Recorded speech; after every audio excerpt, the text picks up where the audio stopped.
Chapter in The Broken Singer. Lin Ce, here is your contract termination agreement, sign here, and from now on, you will have noticed those in your media. A document was presented before Lin Ce, and as her paint throbbed in his head. He appeared desires and confusion to find Dory Tandman sitting before him, smoking nonchalant lion regarding him with thick and descending gaze. This man was Shanghai, and agent at in your media. The company was willing to give a council out of respect for Zhao Siman. Shanghai sneered, however, it seems elect metal, it would be prudent for a to consider a career change, a still cause further embarrassment. With that disdainful grin, Shanghai flicked fish from his cigarette into fish tray. I won't waste more words, Sonia. I have to prepare for Sulei's performance in his afternoon's new talent showcase. As for you may even know, there is no need for you to continue recording this afternoon. AG are destined to be eliminated anyway. Oh, and I almost forgot to mention, Shanghai added dismissively, the company has decided to start promoting the romantic involvement between Zhao Siman and Sulei after his performance this afternoon. Just a friendly reminder, it would be best for you to keep your distance from Zhao Siman. A stanient individual like you shouldn't jeopardize her future. Take care of yourself. Shanghai rose and left, leaving Lin Ce staring at the termination contract for a long moment before a sudden realization struck him. Have I crossed over? Lin Ce's mind buzzed with the revelation he found himself in a parallel universe, where if Lin Ce as a failed singer, 3 years ago, with Zhao Siman's support, had signed with Xinyu and media, believing heavenly held theories to his destiny, but 3 years she had lapsed without any success. Now, he had been summarily dismissed by theasancy. Zhao Siman, as referred to be Shanghai, was Lin Ce's girlfriend. No, his ex-girlfriend. Just last night, he had received a breakup text from her, unilaterally ending their relationship. Zhao Siman came from a modest background. During 30 met together, Lin Ce worked tirelessly, performing in various bars to fund studies at Eugene Music Academy. She, in turn, proved her worth by being discovered by Atlanta Scout and winning first place in new talent showcase Irigo, now enjoying a burgeoning career as a singer. Meanwhile, Lin Ce faced the grim prospect of being cast aside. How utterly tragic, he mused, shaking his heels at that entertainment landscape in this world differed drastically from his own. Before Lin Ce could ponder further, a security guard approached them, sport and gesture an expression as she read a versiated figure. Hello, Manager Chen sent me to help I get your belongings. I can manage, Lin Ce replied, picking up the pen and signing the contract before racing to leave. Ash exited, heckling with 2 individuals. Simon, what did I think of my new song? It poured so much effort into it, and I believe it could achieve great success in this afternoon's new talent showcase. The company has also promised to provide me with promotional resources, and combined with the buzz about romance, I'm sure it will yield excellent results.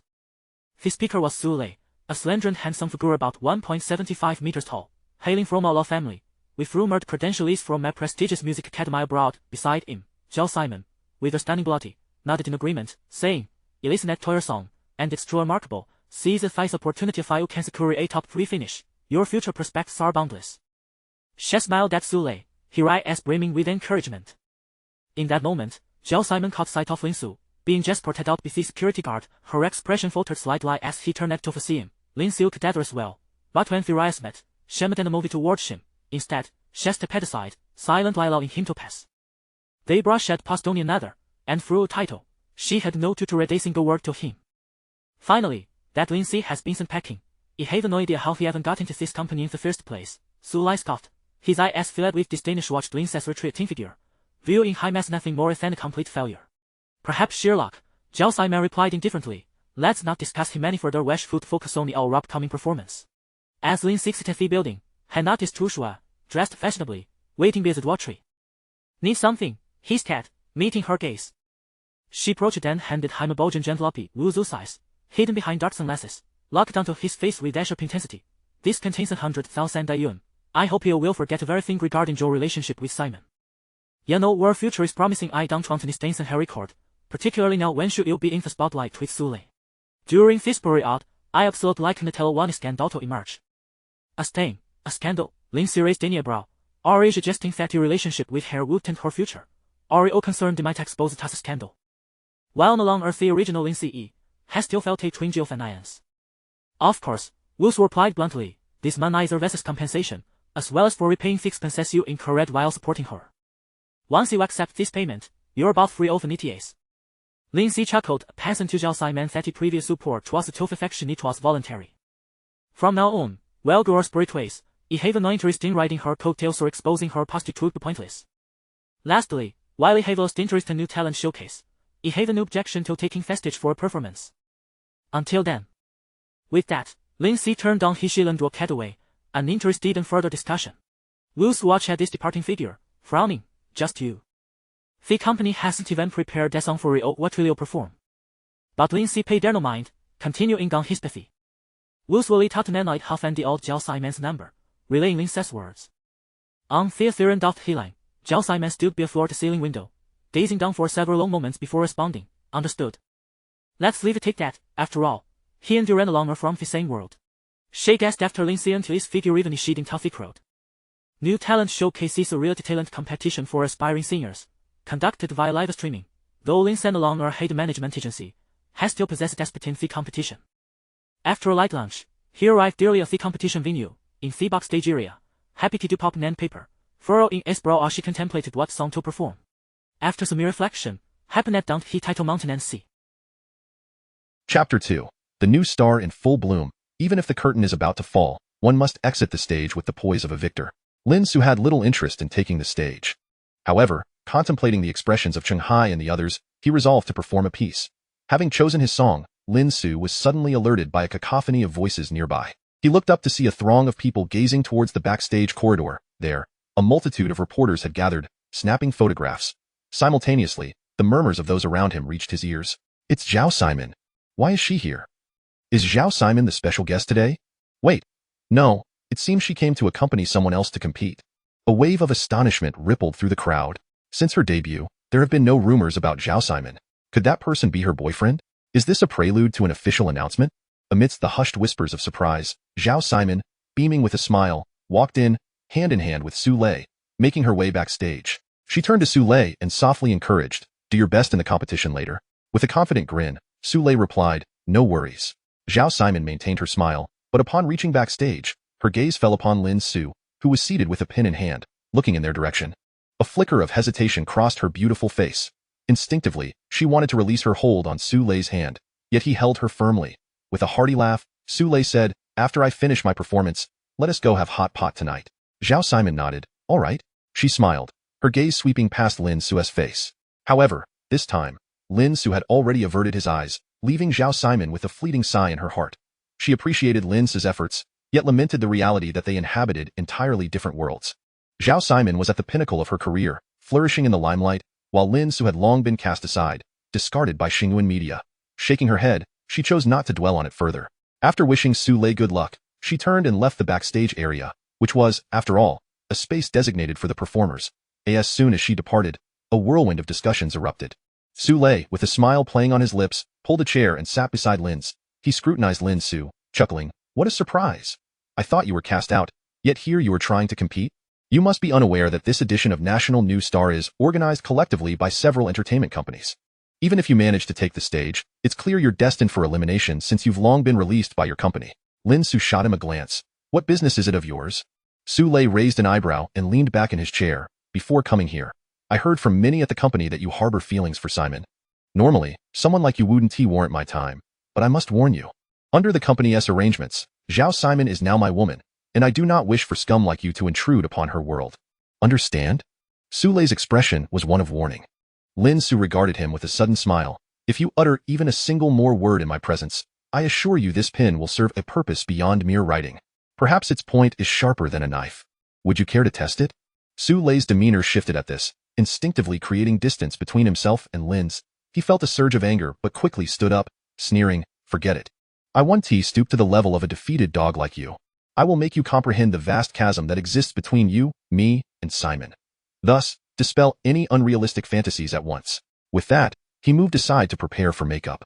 Others observing the scene merely shook their heads. In the audience of National New Star, Wu Shui sat beside Zhao Siman. "Siman, once Su Lei finishes his song and secures high votes, he will announce your relationship. The photos taken by reporters when you arrive together will also be officially released online. Be prepared to say something when you get on stage." Wu Shui continued to chatter, but noticing Zhao Siman's silence, she turned to her. "What's wrong, Siman? You seem a bit off." Zhao Siman snapped back to reality. "It's nothing, I just saw Lin Ce backstage." Wu Shui sighed. "Forget about him. He is probably just resentful. But what does that matter? The company hasn't even prepared a song for him. He doesn't even have a backing track. He can't possibly perform. Still, I worry that if Lin Ce says something outrageous on stage, it could be problematic." Wu Shui frowned, considering the potential consequences, which caused her some distress. At that moment, Hai chimed in, "Don't worry.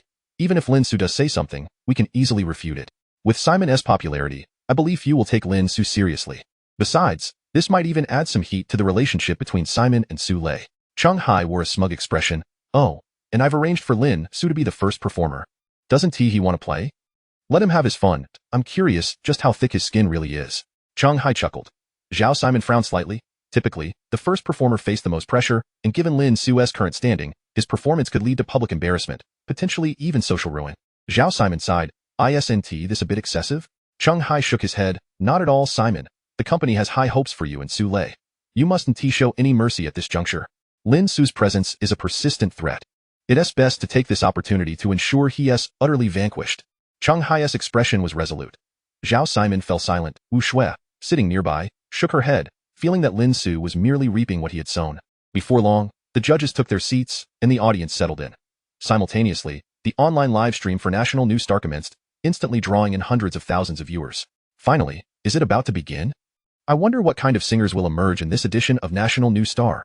Last year, Zhao Siman was simply breathtaking. In the live stream, anticipation buzzed among countless viewers.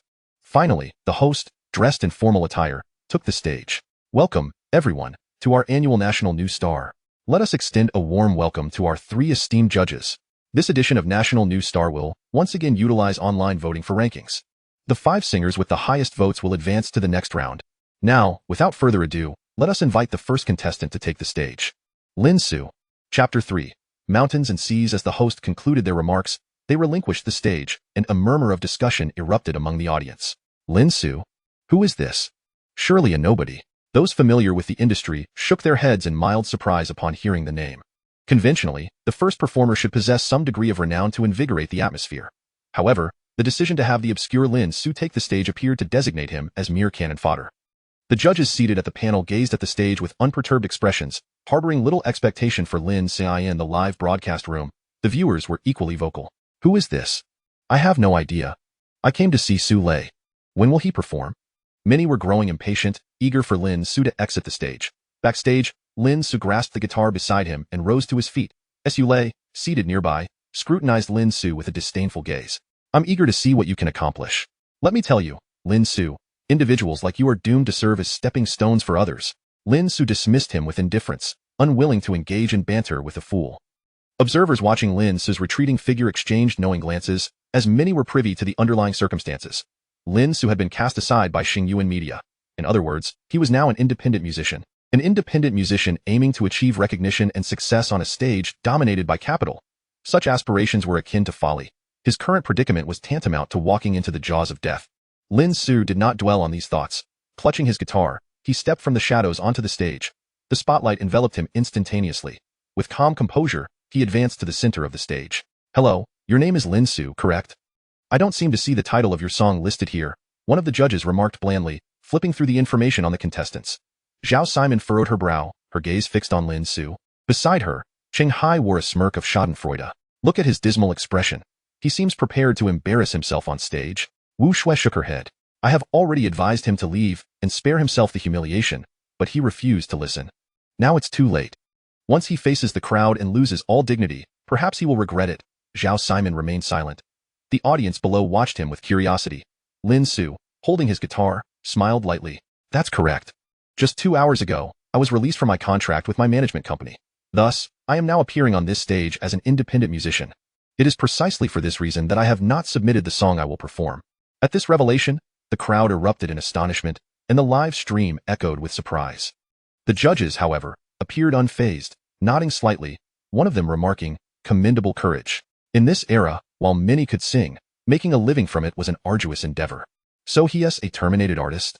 Though he looks decent, he seems devoid of talent. I reckon he is in over his head.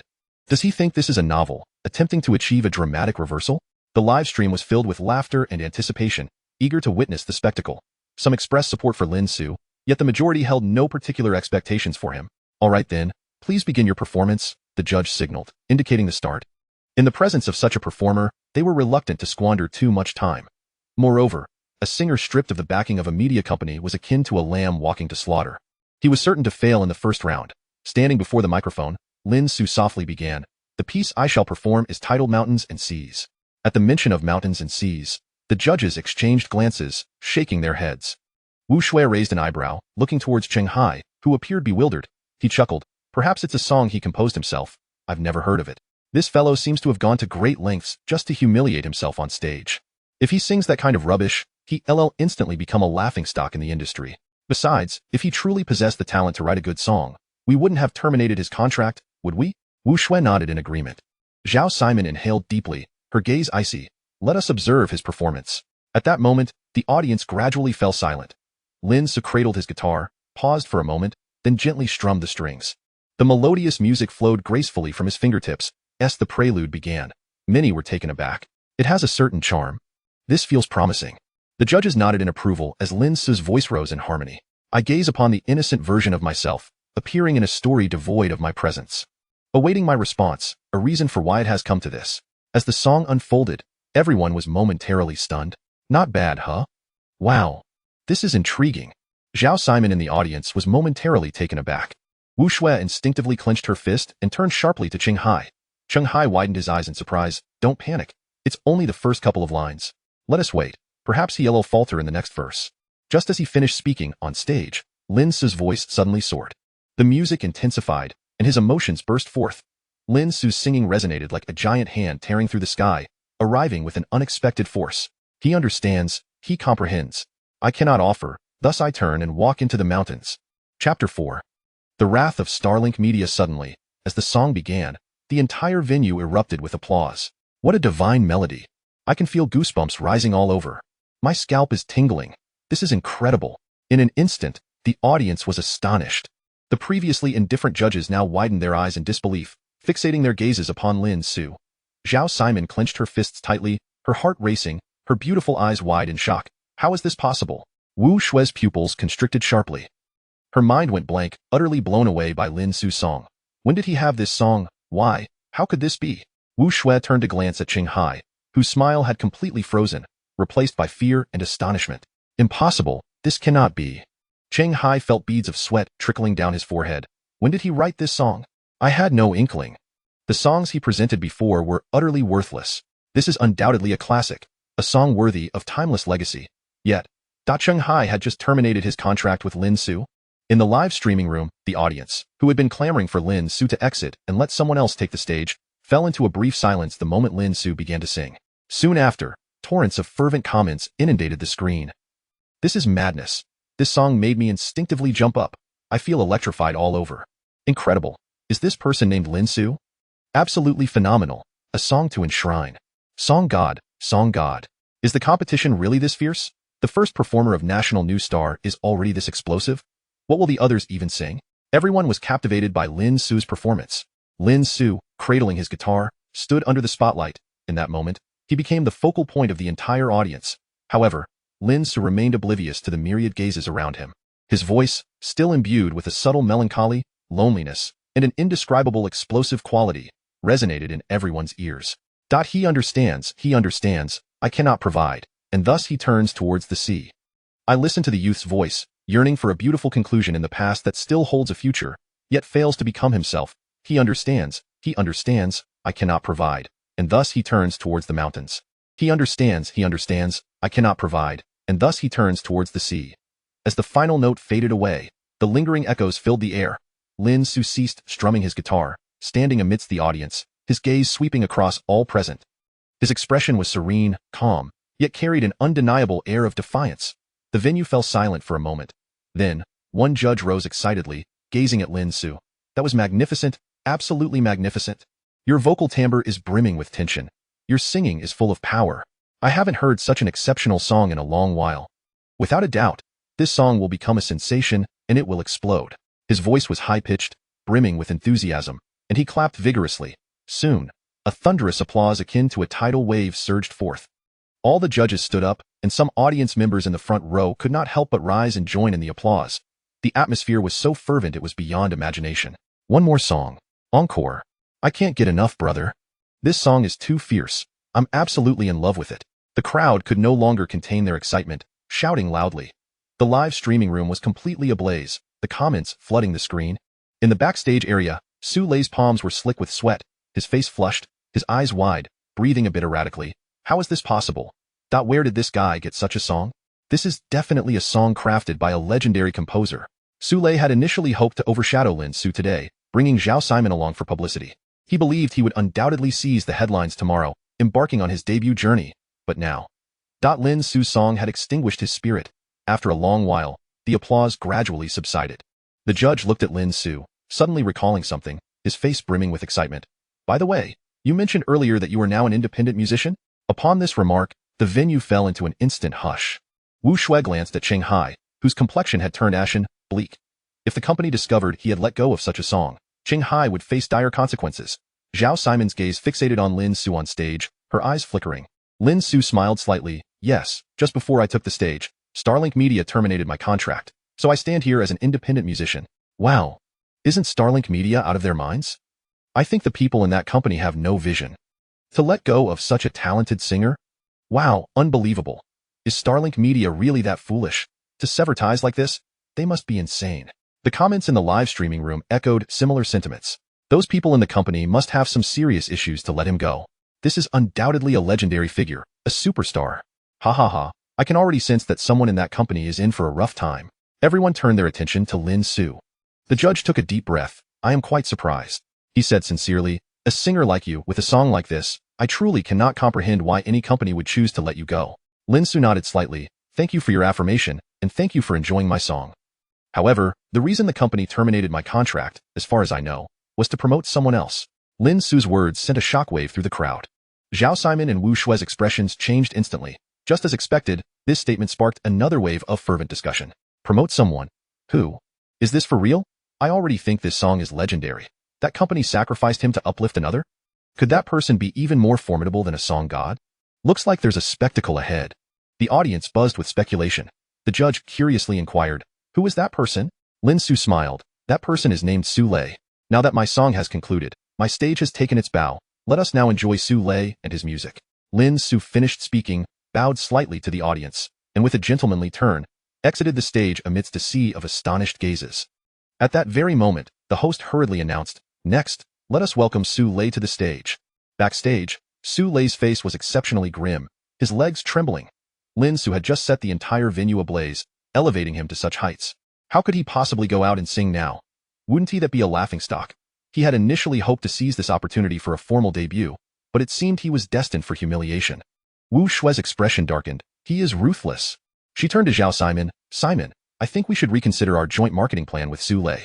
Zhao Siman nodded slowly, her gaze lingering on Lin Ce's retreating figure, her eyes complex. She sighed. His words alone are enough to ruin Su Lei. At the same time, in the office of Starlink Media's general manager, Lu Changlong slammed his cup onto the floor, his gaze fixed on the live broadcast of National News Star. Furiously, he pulled out his phone and made a call, roaring into the receiver like a raging beast. What on earth is going on? How could such a singer be let go? Are you all insane? Find out. Who terminated Lin Ce's contract? I want to know. Chapter 5. My refusal seated in place. With an extremely grim expression, Cheng Hai's phone began to ring. He glanced at the caller ID, and his demeanor shifted dramatically before he answered the call. The moment he picked up, he was met with the furious roar of Lu Changlong. Lu Changlong nearly bellowed, Cheng Hai, who permitted you to terminate the contract with Lin Ce? He continued, that song, Shanghai, is destined to be a hit, an absolute sensation. I command you to summon Lin Ce back immediately.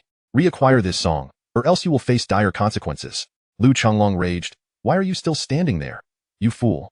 Sweat beaded on Cheng Hai's forehead, trickling down his cheeks as he jolted upright, exclaiming, I understand.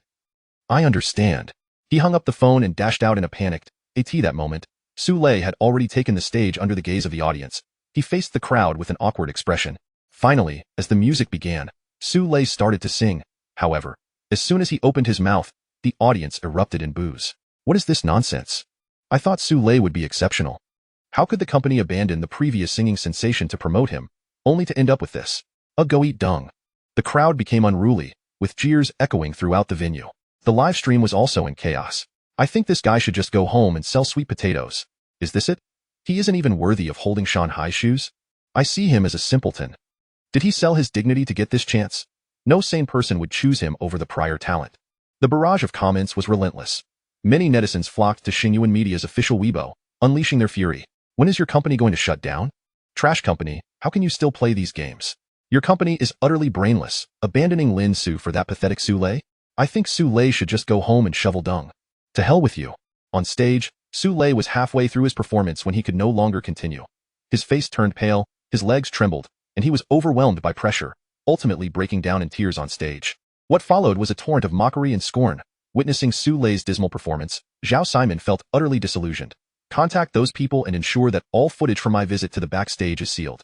Wu Shui nodded instantly. Understood. Su Lei has lost all chances. She sighed. Fortunately, the promotional material hasn't been released yet. I never anticipated that Su Lei would be this inept. Casting a disdainful glance at Su Lei on stage, she realized that his journey in the entertainment industry had reached its end. Zhao Siman chose to remain silent, rising to discreetly exit the venue, closely followed by Wu Shui. Meanwhile, Lin Ce stepped outside, standing on the street, taking a deep breath. I am free. He felt quite relieved. Just as he was about to leave, he heard, Lin Ce, Lin Ce. Behind him, Cheng Hai came rushing, panting and anxious. Lin Ce paused, turning to look at him. What is it, Manager Cheng? Do you need something? Cheng Hai forced a smile. Yes, indeed. It's good news. I just made a special call to the company and secured a very promising contract for you. You know, initially the company intended to terminate our agreement, but I recognized your extraordinary talent at first glance, and thus I argued against the majority. I just reached an agreement with the upper management, and I even secured numerous resources for you. Cheng Hai beamed with sycophantic delight, seizing the opportunity to take credit for himself. Lin Ce scoffed at him. Manager Cheng, I distinctly remember your words this morning, when you suggested that I should leave this industry, claiming I was destined for elimination. Cheng Hai smiled nervously. A misunderstanding. It was all a misunderstanding. Lin Ce, rest assured, as long as you are willing, I will guarantee to fight for more resources for you. I promise I can make you a star. What do you say? Let's sign the contract. I can get it for you right now, with a minimum monthly salary of 5,000 and a contract as a third-tier artist. How does that sound? Cheng Hai took a deep breath, confidently presenting his offer. Previously, the contract Lin Ce held only allowed him a monthly salary of 2,000. Yet even that amount Cheng Hai had deemed him unworthy of. Lin Ce shook his head. I'm sorry, but I must decline. Cheng Hai grew agitated. Don't. We can negotiate further. I know you are in dire need of money. I can offer you 8,000 as a base salary, with revenue sharing to be discussed later. Lin Ce reiterated. There is nothing to negotiate. Cheng Hai's expression darkened, his patience wearing thin. Lin Ce. Do not test my patience. Sign the contract now. It would be beneficial for both of us. Lin Ce found his demeanor amusing. Manager Cheng, you need to understand that it is you who is seeking me. If you are asking for favors, at least do it properly. You dismissed me back then, and now you dismiss me again. I advise you to return to where you came from. Cheng Hai's face shifted from green to white in a matter of moments. Lin Ce turned away, intending to hail a cab, but upon seeing the bus approaching, he reconsidered the money in his pocket and opted to board the bus instead. Upon returning to his rented room, Lin Ce had barely settled in when there was a knock at the door. Coming. He approached and opened the door, revealing a woman clad in a red camisole, a facial mask adorning her face, her figure gracefully poised. Chapter 6. Life Still Requires Earning Money, Sister Sunday. Upon seeing the visitor, Lin Ce instinctively called out. Sun Jia shot a sideways glance at Lin Ce and snorted coldly. Don't think that just because you call me sister today, I want to demand the rent from you. Come on, you've been delinquent on rent for 3 months, and on top of that, you avoid me every day. Are you playing hide and seek with me? Do you believe I could have you and your belongings thrown out today? Sun Jia was Lin Ce's landlord. At-35, she had an enviable figure and fair skin. As she entered, she languidly sank into the sofa, her long legs crossing elegantly, her gaze fixed on Lin Ce's face. Why so silent? Lin Ce sighed. Sister Sun, I'm currently short on cash. Could you grant me a little more time? Sun Jia raised an eyebrow. A little more time? I've already given you 3 months. If it weren't for the fact that you're relatively clean and decent looking, I would have kicked you out long ago. Lin Ce felt a wave of embarrassment. His pockets were emptier than his face. He could only speak the truth. Sister Sun, I had a falling out with my former company today, and my girlfriend and I also broke up. I truly have no money right now, but rest assured, I will start job hunting tomorrow. I'll find a job, and the moment I receive my salary, you'll be the first to get your money. Sun Jia frowned, her tone softening slightly. You've lost your job? And your girlfriend too? For someone your age, you seem to be in quite a dire situation. Seeing Lin Ce standing there helplessly, Sun Jia contemplated. All right, I'm not unreasonable if you need time. I can grant you a little, but if you fail to pay the rent again after this, don't blame me for throwing you out. Having said her piece, she stood up, swaying as she walked past Lin Ce, leaving a trail of fragrant air in her wake. Lin Ce exhaled a breath of frustration. I still need to earn some money. Previously, all the money Lin Ce had earned had been given to Zhao Siman. Now, he found himself destitute. Sun Jia was not a bad person. Had it been any other landlord, Lin Ce would have likely been thrown out long ago. As he pondered, Sun Jie returned unexpectedly. Hey you. She stood at the door, gazing at Lin Ce, calling out lazily. Lin Ce looked at her. What is up, sister Sun? Sun Jie held a plastic bag in her hand, tossing it onto the table without even glancing at it. Inside are things I don't like to eat. Help me get rid of them to avoid waste. With that, she turned and left. Lin Ce approached the plastic bag, opening it to find several packages of instant noodles, some sausages, 2 steaks, and a selection of fruits. This person truly has a sharp tongue but a soft heart. Lin Ce felt a warmth in his heart. He was indeed quite hungry, his stomach even ached a bit. He prepared a steak and boiled a pack of noodles. After finishing his meal, as he was tidying up the table, his phone rang. Glancing at the caller ID, he saw it was Wu Shui. He hung up immediately, but Wu Shui, undeterred, called back again. Growing impatient, Lin Ce answered, What is it? Wu Shui replied, I have something to discuss. I am downstairs. Is it convenient for you to come down? Lin Ce raised an eyebrow. If there is something to discuss, say it over the phone. I don't have time to meet. Wu Shui paused, suppressing her dissatisfaction. Let me put it simply, Lin Ce. I hope you can sign under my name. If you agree, I can arrange for you to continue dating Simon. I know you like Simon and can't let her go. You and she were once from 2 different worlds, but that song you wrote showed me your potential. Wu Shui spoke with conviction. I can help you grow, and if you agree, I can even apply to the company to pair you with Simon for joint promotion. What do you think? Lin Ce remained silent for a long moment, absorbing her words. Wu Shui furrowed her brow. Hello? Are you listening? Lin Ce suddenly smiled. I am listening, but I must tell you, it's unnecessary. Wu Shui, please don't disturb me anymore. Also, inform Zhao Siman that I'm done with her, completely finished. From now on, I'll walk my own path, and she can pursue her stardom without bothering me. Let her be a big star in peace. Feeling overwhelmed, Lin Ce abruptly hung up. Downstairs, in a vehicle, Wu Shui's expression fluctuated as she turned to Zhao Siman, who sat beside her, gazing out of the RV window at Lin Ce's apartment. Simon, why don't you give him a call? He used to listen to you the most. If you speak to him, I'm sure he won't refuse. Zhao Siman remained silent for a moment before finally saying, Forget it. Let us go back. Wu Shui, left with no choice, nodded and instructed the driver to leave. As the vehicle drove away, Wu Shui kept glancing at the company's internal WeChat group. Within the group, Lu Changlong was in a complete uproar. Lu Changlong, Cheng Hai, get out here. How is the signing of Lin Ce going? Lu Changlong, Cheng Hai, where are you? Respond, Cheng Hai. I'm sorry, President Lu, he has declined. Lu Changlong, declined? He refused you. Why didn't you beg him? If he refuses again, wouldn't you kneel? You useless fool. Just reading Lu Changlong's messages made Wu Shui feel a twinge of sympathy for Cheng Hai. After ending the call, Lin Ce took a nap. When he opened his eyes again, it was already evening. Lin Ce got up, opened his computer, and browsed online job listings. After scanning through, he found nothing appealing. Either the pay was too low, the jobs too exhausting, or the work was far from home with minimal compensation. Lin Ce lay back on his bed, contemplating his options. He had considered becoming a star, but he was not one to crave the spotlight. Being a celebrity meant being constantly followed by reporters, a life that seemed overwhelmingly exhausting. Compared to making money, Lin Ce preferred the freedom of living unrestrained. While lost in thought, he received a phone call. Chapter 7. The King of Music, the uncrowned monarch. Lin Ce answered the phone. Hello, who is this? Greetings, may I ask if this is Mr. Lin Ce? I'm Fang Jing from Shenhuang Entertainment. I wonder if you are available to chat for a moment. On the other end of the line was the soft, elegant voice of a woman. Shenhuang Entertainment? Lin Ce recalled having heard of this company. It is one of the 5 major music entertainment firms, renowned for its formidable strength. Lin Ce replied, I'm afraid I'm not interested in becoming a celebrity. He was about to hang up when Fang Jing, evidently taken aback, quickly responded, Rest assured, I won't pressure you into any decisions. My primary aim is to discuss a potential collaboration. I greatly admire your song Shanghai from today. Collaboration? Lin Ce pondered for a moment. Indeed, he was currently in need of financial resources. All right, send me your location, and I'll meet you. After hanging up, Lin Ce promptly received the address of a CAF from her. After a brief tidying up, he stepped out. On his way out, he encountered Sun Jie, who was preparing to descend the stairs. Dressed in a form-fitting purple skirt that accentuated her curves, she was clearly ready for a shopping outing or a meal. Sun Jie glanced at him and asked, Why aren't you home at this hour? Where are you off to? Lin Ce replied candidly, Someone wishes to discuss a collaboration with me, so I'm going to see if I can make some money. Sun Jie nodded. Ah, it's commendable for a young person to be ambitious. The sooner you earn money, the sooner you can pay my rent. Good luck. Upon arriving at the CAF, he spotted Fang Jing not far away, dressed in a black miniskirt and sporting a pair of red rimless glasses, waving at him.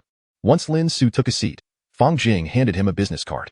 Hello, let me formally introduce myself. I am the director of the content department at Shenhuang Entertainment. I admire your music and hold you in high regard. You mentioned over the phone that you were not interested in becoming a star. May I inquire about your reasons? She looked at Lin Ce with curiosity, as countless individuals are eager to pursue stardom in this day and age. Being a star equates to earning money effortlessly, along with receiving endless applause and accolades.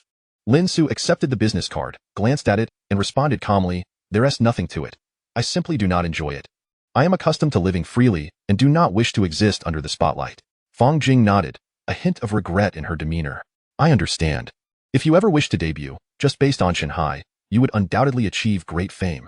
Let us cut to the chase. I'm quite fond of your song and hope to acquire its copyright." Lin Ce replied, "I am not selling the copyright, but I can grant you a license." Fang Jing considered this for a moment, eager to negotiate the acquisition of the copyright, but upon seeing Lin Ce's resolute expression, she finally acquiesced. "All right, a license will suffice." Given the current popularity and quality of the song, the price would typically be substantial. However, considering you are a newcomer, it may not be exorbitant. Fang Jing looked at Lin Ce, who remained unruffled, leisurely taking a sip from his water cup, which surprised her. "Please, present your offer." Fang Jing laid out two licensing options. The first is a buyout option, priced at 300,000. This means you receive 300,000, and any profits thereafter from the song would no longer concern you. The second is a guaranteed minimum fee of 50,000, plus 50% of the subsequent earnings from the song. Before she could finish, Lin Ce interjected decisively, "I'll take the second option, but the guaranteed fee needs to be 100,000. Fang Jing appeared taken aback. She scrutinized Lin Ce, deliberated, and then nodded. "Very well, for our first collaboration, I hope it will be a pleasant experience." Lin Ce smiled. Indeed, a fruitful collaboration. They shook hands. Fang Jing produced a prepared contract and handed it to Lin Ce. After he reviewed it and suggested some amendments to certain clauses, she made the adjustments on the spot and then signed. Fang Jing acted swiftly and decisively. "By tomorrow morning at 10, our finance department will transfer 100,000 to your account. Additionally, we will immediately commence the commercialization of this song. You may also request sales data regarding the song at any time." Lin Ce nodded. "A song may become popular solely based on its quality, but that does not guarantee financial success. Various promotional efforts are essential.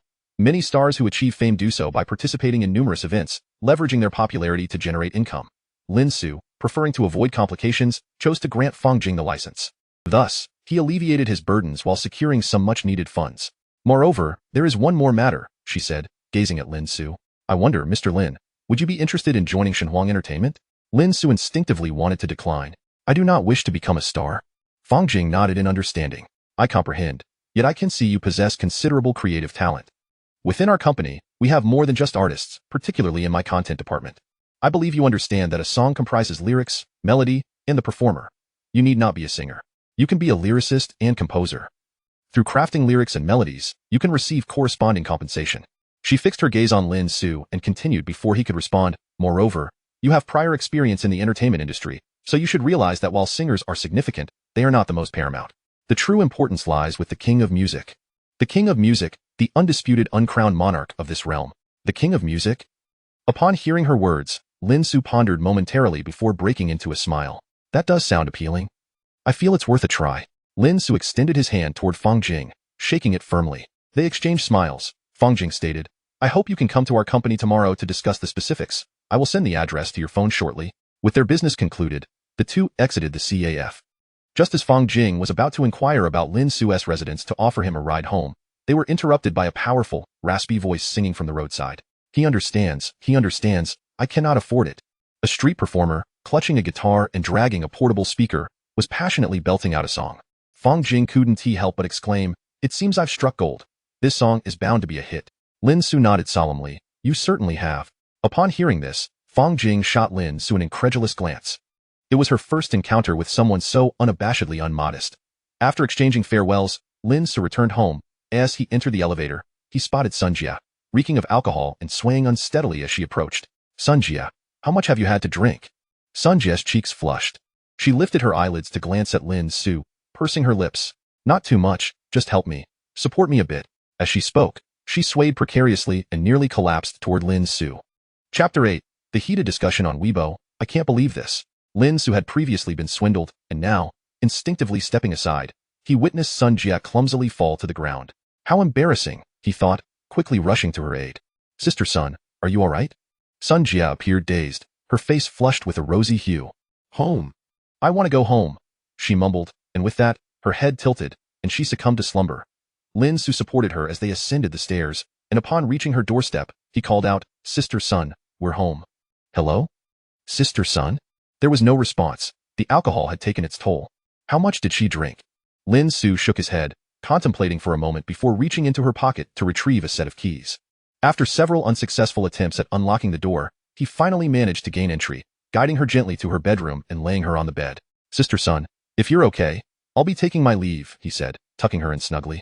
Just as his words faded, she kicked off the covers with a sudden jolt. Lin Ce approached once more, readjusting the blanket, but as he turned to depart, a retching sound erupted from Sun Jie. Lin Ce stood there, exasperated. "I can hardly believe this, if it weren't for the fact that I owe you 3 months' rent, and you've treated me to steak and ham, I wouldn't bother." Despite his words, he found himself compelled to assist her. The sight of vomit-soiled clothes and bedding was quite unbearable. After tidying up, he noticed Sun Jie was again succumbing to nausea. This time, her retching was more intense, and as she heaved, her face suddenly reddened. What on earth is happening? Lin Ce, filled with urgency, remembered the fate of many intoxicated individuals who had choked on their own vomit. He rushed forward, delivering firm pats to her back until she finally regained her composure. With no other choice, he set about cleaning once more. This time, he took a towel to wipe Sun Jie's face, then, with a heavy heart, closed his eyes and removed her soiled attire, wrapping her in a clean blanket and leaving her on the floor. Once the dirty clothes and linens were tossed into the wash, Lin Ce intended to leave. "Don't go, please don't go," Sun Jie mumbled, seemingly lost in a dream beneath the blanket. "Rest well," he reassured her, confirming she was settled before returning to his own home. Upon arriving home, Lin Ce quickly tidied up and spent some time online. There, he discovered that today's episode of National New Talent had skyrocketed to trending status. Many were rallying in support of Lin Ce, while expressing their outrage at Xingyuan media. "That song Shanghai is absolutely phenomenal. I haven't heard such a beautiful melody in ages. I never imagined such a talented artist could be undermined. Same here, I'm furious. Shanghai is such a brilliant song. I can't fathom why the company would choose to overshadow a genius in favor of mediocrity. I used to admire Su Lei, but now he feels like nothing more than a dog. To use others as stepping stones is utterly disgusting. I will always support Lin Ce. I thought this year's National New Talent would be exceptional, but after Shanghai, I realized none of the remaining songs hold a candle to it. It's infuriating that such a magnificent piece is being buried. Is the production team receiving kickbacks? This is appalling." Numerous comments expressing dissatisfaction flooded the official Weibo of National New Talent. The production team felt helpless in the face of such backlash and issued a statement to clarify the situation. Regarding the events surrounding this season of National New Talent, the production team was completely unaware. "Our primary aim is to discover and showcase new talent, and we do not interfere in any decisions made by artists or their agencies. We hope for rational discourse from everyone." As this statement emerged, some supported the production team while others remained skeptical, continuing their tirade. Some even rushed to Xingyuan Media's official Weibo, unleashing another wave of vitriol. While Lin Ce was engrossed in this online frenzy, his phone rang with an unfamiliar number. He initially rejected the call, but after 5 persistent attempts, he begrudgingly answered, "Hello, who is this?" On the other end, a weary male voice responded, "Good day, is this Mr. Lin Ce?" "Yes, it is," Lin Ce replied. "Hello, I am from the official team of National New Talent. There have been numerous rumors circulating about your withdrawal from the competition, and I would like to kindly ask for your assistance in addressing these claims." The man spoke with a hint of embarrassment. "I understand you have faced unfair treatment, but I assure you, this matter has no connection with our production team. We genuinely had no prior knowledge of Xingyuan Media's intention to terminate your contract. Our PR and operations team is currently overwhelmed." His voice was tinged with sorrow, and Lin Ce could hear the sense of injustice in his tone. Recognizing that this situation indeed did not involve the production team, Lin Ce was reluctant for innocent parties to suffer due to his own troubles. "All right, I'll make a statement. Please retweet it on Weibo later," Lin Ce agreed. The man expressed his gratitude. "Thank you so much, I genuinely appreciate it. To be honest, I'm also very fond of your song Shanghai. It's currently the top choice in our National New Talent voting. Rest assured, although you are not signed with an entertainment company, this honor of first place will always belong to you." After exchanging a few more words and providing Lin Ce with his Weibo handle, the call ended. Soon after, Lin Ce noticed that the official account of National New Talent had followed him on Weibo. He pondered his words carefully before posting, "Hello, everyone. I am Lin. I am delighted that you all enjoy Shanghai. However, I would like to clarify that my contract termination is not related to the National New Talent production team. Thank you." Once this message was released, it was promptly retweeted by the official account of National New Talent. Within mere minutes, it ignited a fervor among the audience. Chapter 9. Shunhuang Entertainment Company. Lin Ce's Weibo name is simply Lin Ce. Initially, his Weibo account boasted a mere 200 followers. However, once he posted, the program's team quickly reshared it, and it instantly garnered considerable attention. "Is it really you, the god of song? I searched for your Weibo for ages today, and finally found it. I absolutely adore your song Shanghai. Sugu, I can't stand the actions of that group of small-minded individuals. You are undeniably superior to that so-called Su Lei by countless measures. How could they possibly expect you to yield to him? Rest assured, I will always support you. I love your songs so much. Where can I download them? Gazing at the multitude of supportive comments below, Lin Ce felt quite pleased. He even took a moment to glance at Su Lei's Weibo. Su Lei is the artist that Xingyuan Media is keen to promote. Prior to this, they had already conducted several rounds of publicity for him, and he had amassed nearly 100,000 followers. However, upon inspecting the comments on Su Lei's Weibo, Lin Ce noticed that apart from a handful of supportive remarks, a staggering 90% were vitriolic attacks. Su Lei, have you even considered the drivel you sing? With that nonsense, how dare you ask our god of Su to make way for you? Why don't you go eat something foul instead? Do you think your face is that big? If you were in front of me, I'd slap you across the face right now. You wretched creature, looking like a dog and trying to play dirty. You might as well not debut. You'd be better off as a monk. A barrage of insults filled Su Lei's Weibo. He had not uttered a single word since, having become the target of public scorn. Lin Ce chuckled lightly, dismissing the fuss, and closed Weibo. He couldn't be bothered with such trivial matters. After a shower, he fell into a deep slumber. Unbeknownst to him, at that very moment, the online voting for the new Talent King competition had concluded, with results to be announced the following day. The next morning, Lin Ce awoke, bleary-eyed, stretching lazily while stifling a yawn. As he reached for his phone perched on the bedside table, he suddenly sensed something amiss. There was his phone on the table, but beside it. Why were there a pair of long, fair legs? Lin Ce froze for a moment, jolted awake, and upon raising his gaze, beheld Sun Jie standing there, arms crossed and frowning at him. Dressed in a tank top, her hair slightly damp as if freshly washed, she emanated an indescribable fragrance. Lin Ce was taken aback. Sister Sun, how did you get in? Sun Jie raised an eyebrow. Of course, I came in with the key. Lin Ce asked, how do you have a key? Sun Jie replied, I'm your landlord. It is quite normal for me to have the key to the house, I assent it. Lin Ce was left speechless. Sun Jie stood there, her piercing gaze causing Lin Ce's heart to race. Sun Jie scrutinized him. Last night, did you do anything to me? Lin Ce shook his head. No, I just helped you tidy up after I sent you home. As he spoke, Lin Ce found himself at a loss for words. Although he truly hadn't done anything inappropriate, he had at least changed Sun Jie's clothes. What a predicament! Sun Jie continued to scrutinize him for a moment before pouting. All right, I suppose you lack the courage. Get up now. I am hungry. Come over to my place and make me something to eat. With that, she turned and left. Watching Sun Jie's graceful figure, Lin Ce resolved to lock the door before sleeping in the future. After freshening up, Lin Ce made his way to Sun Jie's place. Sun Jie was lounging on the sofa, and upon seeing Lin Ce, she gestured towards the kitchen. There's bread in there, and milk is in the second cabinet. Make us 2 cups. And fry 2 eggs. If you want steak, it's in the fridge. Once Lin Ce prepared breakfast and laid it on the table, Sun Jie came over to sit, glancing at him. What are you staring at? Sit down and eat. Lin Ce took his seat, uninterested in small talk, and began to eat. Sun Jie nibbled on her fried egg, occasionally casting thoughtful glances toward Lin Ce. Noticing that Lin Ce seemed to want more after finishing, she handed him the steak she hadn't yet eaten. After finishing his meal and comfortably sitting back, Lin Ce said, Sister Sun, thank you. Sun Jie sipped her milk. Thank me for what? I should be thanking you. I must have looked quite a sight last night, didn't I? Lin Ce smiled but refrained from responding. He could tell that Sun Jie inviting him over to help with breakfast was also her way of ensuring he had a decent meal. Sun Jie asked, what are your plans moving forward? Do you need me to help you find a job? Lin Ce shook his head. No need. I've contacted someone from a company, and I'll be heading there shortly. Sun Jie stretched. All right, then tidy up and head out. The sooner you start working and earning money, the sooner you can pay me back for the rent you owe. I'm going to catch some more beauty sleep. She retreated into her room. After tidying up, Lin Ce stepped outside, checked the route, and boarded the number 29 bus. An hour later, he arrived at the foot of Shenhuang Entertainment. He called Fang Jing. I've arrived. I'm downstairs. Fang Jing replied, just a moment. I'll be right down. Shortly thereafter, she appeared, smiling upon seeing Lin Ce. You are quite early. Let us go. I'll arrange for the finance team to transfer the payment to you. As they entered the building, Fang Jing introduced, the 16th and 17th floors are dedicated to the lyrics and composition department. You'll be working here in the future. However, have you truly not considered debuting? Fang Jing turned to Lin Ce. I believe you have outstanding potential, especially with your original songs. You certainly have a promising future ahead. If you're willing to sign with us, I can negotiate a better contract for you. Lin Ce shook his head. I'd prefer to avoid a life of being surrounded by people and having no privacy. Fang Jing didn't press further. She led Lin Ce upstairs and gave him a tour of the 16th floor. This is our office area. If you join us, this will be your workspace, Fang Jing explained. Lin Ce observed the surroundings, noting many individuals engrossed in their computers, listening to music, or playing games in a nearby recreation room. The environment appeared remarkably relaxed. Fang Jing continued, because songwriting requires a great deal of inspiration, the working hours are relatively flexible. As long as you produce results, no one will mind if you spend your time gaming or napping at work. Lin Ce found this freedom quite appealing. He inquired, how is the salary structured?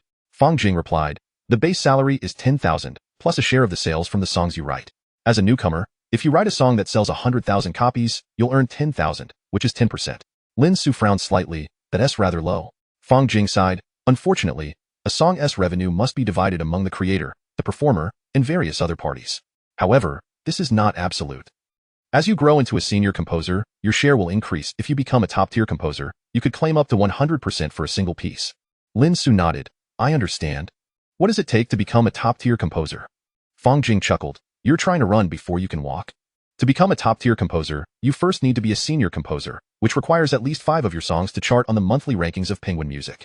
To then achieve top-tier status, you'll need at least 3 classic songs, and whether they are deemed classic will depend on public reception. Fang Jing asked, do you have any other questions? Lin Ce thought for a moment, none. Fang Jing took Lin Ce to the Human Resources Department to sign the contract. Afterward, she brought him back to the 16th floor. Fang Jing clapped her hands, everyone, please quiet down. I'd like to introduce a new colleague. This is Lin Ce, who will be joining us as our new partner. Let us give him a warm welcome. As her voice faded, applause erupted around them. Welcome. Welcome, new colleague. Fang Jing nodded, directing Lin Ce to a seat by the window. That's your workstation. If you need anything, feel free to contact me. She smiled and turned to leave. As Lin Ce settled into his new workstation, he overheard a woman across from him speaking to another individual. Hey, did you hear? The rankings for National New Talent have been released. The first place contender seems to have withdrawn. It's truly unprecedented. I saw that news too. The song Shanghai is indeed remarkable. I've listened to it multiple times. I wonder who wrote that song. The other person nodded in agreement. Xingyuan Media really messed that up. As the two women laughed and conversed, they suddenly noticed Lin Ce staring in their direction. They turned to him, and Lin Ce smiled back. One of them blinked in surprise. You, my deskmate, Lin Ce remarked. Is that so? Perhaps you may have encountered me elsewhere. He had hoped that the person would recognize him as the singer of Shanghai. However, it was evident that she had merely heard the news and had not watched the live broadcast. After casting a few glances at Lin Ce, she shook her head. I seem to have no impression at all. Lin Ce smiled and did not pursue the conversation further. He opened his phone to check. The total votes for the second place song were less than half of Lin Ce's. The disparity was indeed significant. Beneath the Weibo post, numerous voices rallied in support of Lin Ce. Shanghai is truly deserving of the top spot. I can't wait to hear Lin Ce sing again. It's simply magnificent. I'm so eager for his next song. Without him, I wouldn't even bother watching. The comments were plentiful, alongside various insults aimed at Xingyuan Media and Su. It seemed that Zhao Siman had decisively abandoned any notion of sensationalizing her relationship with Su Lei after realizing it was futile. At that moment, Lin Ce's phone rang, displaying a call from the National New Star production team. He answered the phone. Hello, is this Mr. Lin? Yesterday, they had addressed him as Teacher Lin, and now they simply referred to him as Lin. Yes, it is I, Lin Ce replied. Firstly, we would like to express our sincere gratitude for your assistance in clarifying the obscured matters surrounding our program. Additionally, we hope you will consider participating in the upcoming competition. Would that be agreeable to you? I have terminated my contract with Xingyuan Media, Lin Ce stated. I am aware of that, however, you can still participate as an independent musician. As you can see, there are many fans and viewers who support you, the production team responded. Lin Ce chuckled, thank you for your kind offer, but I believe I shall decline. Upon concluding the conversation, he hung up. He had come to understand the intricacies of the entertainment industry. Once one achieved fame, life would necessitate a cautious approach. That was not the path Lin Ce desired. Moreover, even if he gained notoriety, he would be burdened with a hectic schedule filled with performances. How exhausting. He would prefer to be the master of his craft, composing songs and allowing others to perform them, sharing in the profits, and ultimately enjoying a life of leisure counting his earnings. The more he composed, the more those singers would be working for him. With that thought, Lin Ce felt considerably more at ease. Just as he was about to occupy himself with something, Fang Jing approached him, directing her gaze toward Lin Ce. Lin Ce, please come to the meeting room. As Lin Ce stood to head toward the meeting room, he noticed a female colleague sitting across from him casting a sympathetic glance in his direction. Oh dear, she lamented. Lin Ce inquired, what is it? The colleague, with good intentions, advised, when you enter the meeting room, it's best to say little to avoid being reprimanded. The director has been quite irritable lately. After her warning, she fell silent. Lin Ce remained unaware of the circumstances but nodded politely, expressing his gratitude. Observing Lin Ce's retreating figure, the female colleague shook her head slightly. I wonder what Deputy Director Fong is thinking, calling him in there. It's just inviting scolding. Another colleague beside her chuckled. Cui Yuan, what's with the concern for the new hire? You aren't developing a crush on him, are you? Though I must admit, he is quite good-looking. Cui Yuan rolled her eyes in response. Please, I'm merely offering a friendly warning. How could I possibly be interested in him? Did you not notice the clothes he wears? All are off-brand, and his phone looks like it's been around for years, the other colleague commented. Indeed, he appears to lack any significant background or family connections, hardly appealing to your standards, the other concurred. Yet, he is quite unfortunate. He has yet to deliver the theme song for director Zhao Fengcheng's film, and those in charge are absolutely furious if he goes in now. He might just end up taking the blame from those seasoned composers, they concluded. After exchanging a few more words, they ceased their conversation, showing little concern for Lin Ce's fate. Lin Ce followed Fong Jing into the meeting room. Upon entering, he immediately sensed a heavy atmosphere pressing down within. Inside the room, over 20 individuals were seated, each holding a laptop. At the front sat a short, stout man. His face darkened with fury. He slammed his hand on the table and erupted. All of you are senior composers on our team. Normally, I turn a blind eye to your comings and goings, but now, you can't even manage to produce anything worthwhile when given a task. You were given a month to write a theme song for the film, and what do you have to show for it? Not a single piece has been completed. Do you even want to continue working here? If you can't fulfill this task, then leave. Perhaps you'd be better suited to cleaning the toilets and clearing the rubbish from your minds. The stout man was seething, his words sharp and biting, rendering the room's occupants silent. His gaze swept over Fong Jing, then landed on Lin Ce beside her, his eyes scanning Lin Ce from head to toe. Deputy Director Fong, is this the new talent you mentioned? His mood was sour, and his tone reflected it. Fong Jing nodded. Yes, he is quite talented. Given that we have yet to achieve any results, I thought it would be beneficial for him to observe. Allow him to try his hand at it, she added. The stout man was disinterested and barely glanced at Lin Ce. Instead, he acknowledged Fong Jing's presence with a nod. Fine. Let him find a spot to sit. With that, he turned his attention back to the group, slamming his hand on the table once more. You are all the elite of our 16th floor. Do you intend to hand over the contracts to the incompetents on the 17th floor? I believe you are not struggling to write. Rather, you simply do not care about this task. From now on, you will rewrite and resubmit. If you fail to produce a satisfactory piece, no one is permitted to leave this meeting room. The stout man was livid. A tall, bespectacled man spoke up nervously. Director Wu, I need to use the restroom. Director Wu shot him a cold glare. You want to use the restroom now? Hold it in. If you can't, then just soil yourself. The tall man turned beet red but dared not utter another word. Lin Ce took a seat beside him and curiously asked, What exactly are we supposed to write? The tall man adjusted his glasses and whispered, Director Zhao Fengcheng is making a youth campus romance film and asked us to compose a theme song. We've written dozens of songs. Yet another man beside Lin Ce chimed in, I think Director Zhao Fengcheng is just being overly critical. He doesn't even know what he wants. Moreover, he has only offered a budget of 300,000. Expecting a masterpiece at that price is absurd. It's as if we're all suffering for nothing. The complaints echoed around the room. The tall man shook his head. There's no other choice. We must write. Today is the final deadline, and if we fail to deliver a satisfactory piece, the task will be handed over to the folks on the 17th floor. At that point, Director Wu will lose face, and we will all have a difficult time. He sighed and suddenly turned to Lin Ce, curiosity piqued. By the way, what is your background? I should be familiar with all the senior composers, yet I don't recognize you. Upon hearing this, all eyes turned to Lin Ce. Lin Ce replied calmly, I just joined. I'm a newcomer. The tall man appeared slightly disappointed. A newcomer, huh? Well, do your best. Consider it a chance to gain some experience. He fell silent, and the others lost interest in Lin Ce. Inside the meeting room, all began to furiously compose. Fong Jing brought a laptop to Lin Ce before leaving to attend to other matters. Director Wu remained at the front, vigilantly watching over everyone. After contemplating for a moment, motivated by the 300,000 budget, Lin Ce typed the title of his song onto a blank document. You, my deskmate. Chapter 11. The theme song serves to elevate the essence of the song You, my deskmate. It is truly a classic among classics. The lyrics encapsulate not only the innocence of student life but also, in merely 5 minutes, Lin Ce completed the lyrics. He glanced over at Director Wu, who was visibly frustrated.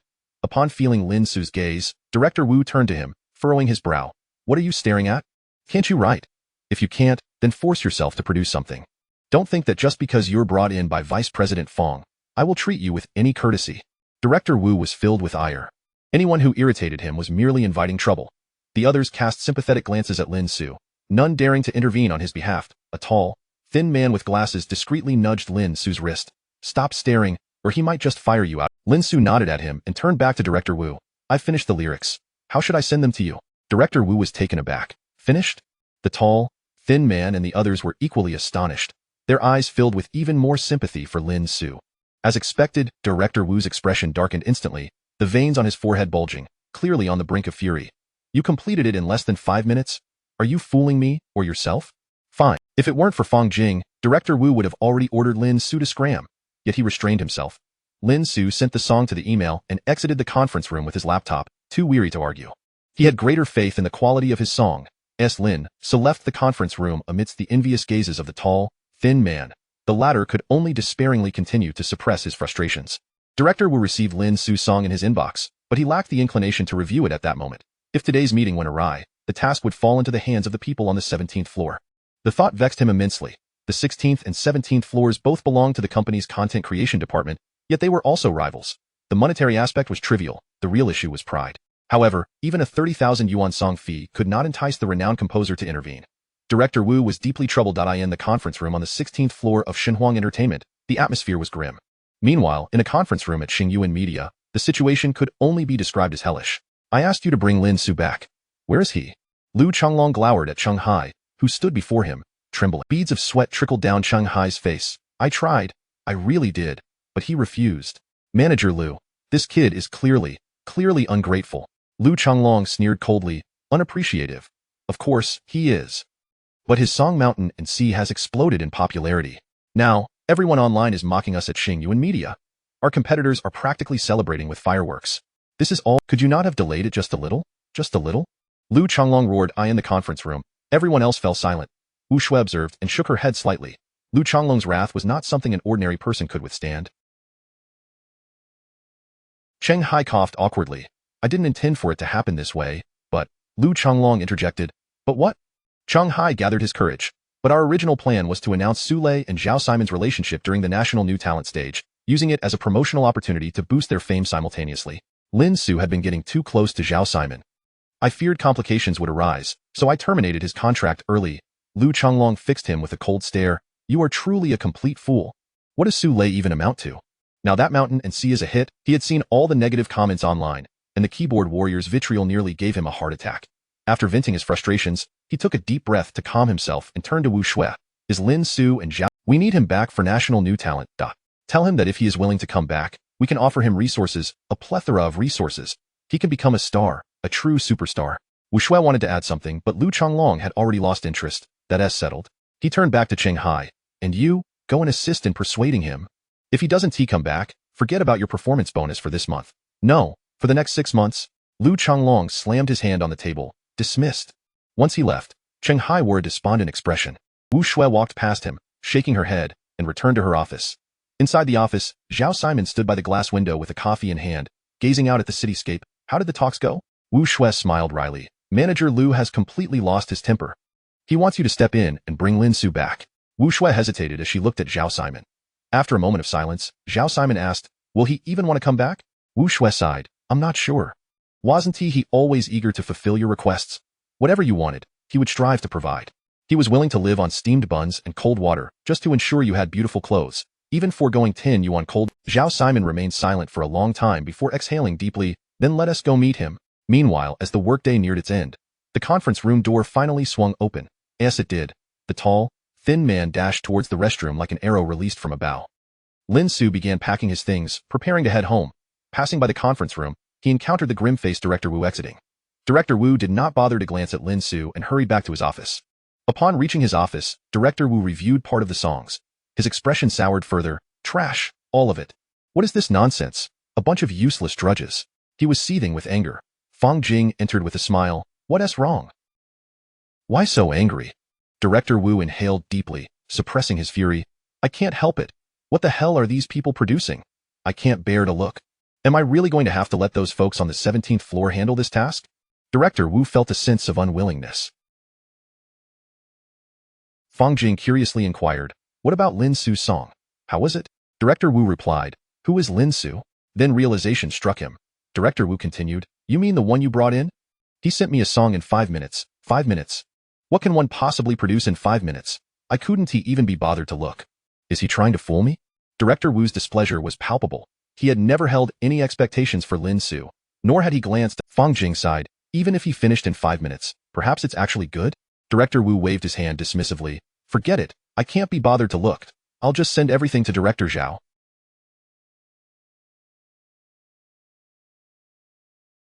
Let him take a look. I'm already despondent. It's hopeless. With a defeated expression, Director Wu packaged all the songs and sent them to the director's email, including Lin Ce's submission, which he had not even opened.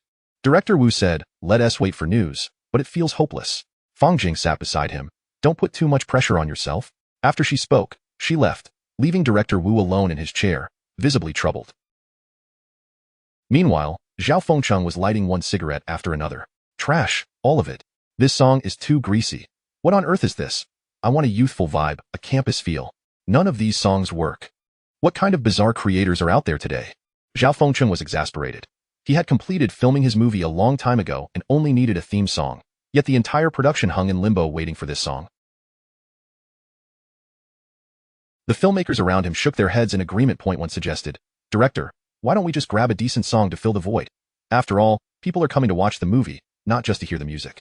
Zhao Fengcheng didn't he even look up? Nonsense. The movie and the song are equally important. If the movie is the body, then the song is the soul. Do you think I invest so much effort in searching for this theme song just for fun? It's about elevation. Do you understand elevation? It's about enhancing our film, and even years later, when no one remembers our movie, I want them to think of it again when they hear this song. After expressing his frustration, Zhao Fengcheng continued to sift through the songs, growing increasingly irritated. What kind of nonsense is Shenhuang Entertainment giving me? He cursed under his breath, feeling. Finally, he glanced at the last song in his inbox. You, my deskmate? The title piqued his interest. Chapter 12. This song is incredible. Zhao Fengcheng opened the document. Will you remember tomorrow the diary you wrote yesterday? Will you still think of the you who once cried the most? Upon seeing the lyrics, unconsciously, memories of the diaries and weekly reports assigned by his teachers flooded his mind, alongside visions of that tearful female classmate who sat beside him. Although the preceding lyrics do not mention school at all, these two lines instantly evoke thoughts of academia. Incredible. Zhao Fengcheng slammed his hand on the table, his face flushed with excitement. The people nearby were startled, turning to look at Zhao Fengcheng, some appearing concerned. Director Zhao, please don't put too much pressure on yourself. If we can't find a suitable song, we can always make do. Others chimed in, yes, Director Zhao, please don't let this stress you out.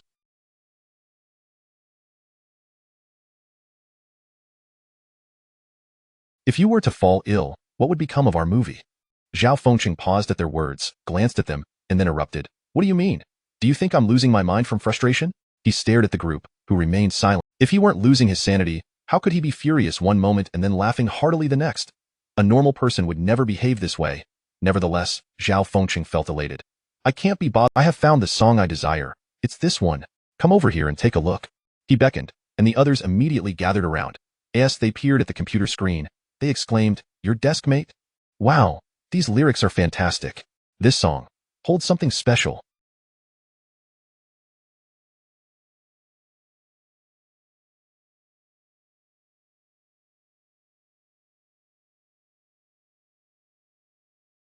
Even without a melody, the lyrics alone surpass all the previous ones. These lyrics are so evocative. Just these few lines instantly transport me back to the beautiful love of my student days. This encapsulates the essence of youth and campus life. The group was thoroughly exhilarated. Zhao Fengcheng laughed heartily. Right, I told you so. This song is a perfect match for our film. And he dialed Director Wu.in, the office of the director on the 16th floor of Shenhuang Entertainment. Director Wu leaned back in his chair, gazing vacantly out the window at the city. He felt despondent. His mood was akin to having swallowed something utterly distasteful. After much effort to secure Zhao Fengcheng's project, who could have anticipated that the numerous seasoned composers on the 16th floor would still be unable to finalize the film's theme song? He could already envision the pressures he would face once this task was handed over to the 17th floor. Director Wu sighed heavily, fatigue evident in his middle-aged features. To outsiders, he appeared to be a man prone to anger. Yet, Director Wu paid no heed to such perceptions. Glancing at the time, he noted that more than half an hour had passed since quitting time, yet there was still no word from Zhao Fengcheng. It seemed this project was doomed. Just as he was about to light another cigarette, his phone rang. Upon seeing the caller ID, Director Wu composed himself and answered the call. On the other end, a sweet, melodious voice chimed. Mommy made cola chicken wings today, and I really want to eat them. Please come home quickly, okay? A gentle smile spread across Director Wu's decidedly unhandsome face as he replied softly, all right, Daddy is coming home now. I'll be there shortly. After hanging up, behind this middle-aged man stood a family. Feeling dejected, he made his way to the parking lot and started his car. As he drove out of the garage and onto the road, his phone rang again. Checking the caller ID, he saw it was Zhao Fengqing. What was meant to happen always does. Director Wu murmured to himself, took a deep breath, and answered the call. Director Zhao, are you dissatisfied with the songs? He forced a smile. Please don't worry, rest assured. We at Shenhuang will surely provide you with a song that meets. I will arrange for my colleagues too. Director Wu prepared to suggest that his colleagues take over. He braced himself for an onslaught of Zhao Fengqing's wrath, having endured such tirades multiple times before. He could not fathom how a director, ostensibly a cultured individual, could deliver insults with the fervor of a scold, however. What did you say? Is that true? Zhao Fengqing suddenly froze, then burst into joy. Is there indeed a song among those you favored? Zhao Fengqing replied, of course, why would I deceive you? Do you think I have so much time to spare? However, I must sincerely thank you, Director Wu. Without your assistance, I would never have secured such an excellent song, ha ha ha.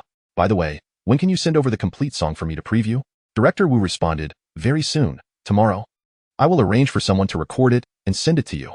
Zhao Fengqing exclaimed, wonderful, Director Wu. I hope you will not hold any past unpleasantness against me. We all simply wish to produce the... He never expected Director Zhao to apologize to him.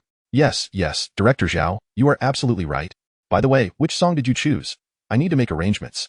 Director Wu, he had scanned through most of them but found nothing particularly outstanding.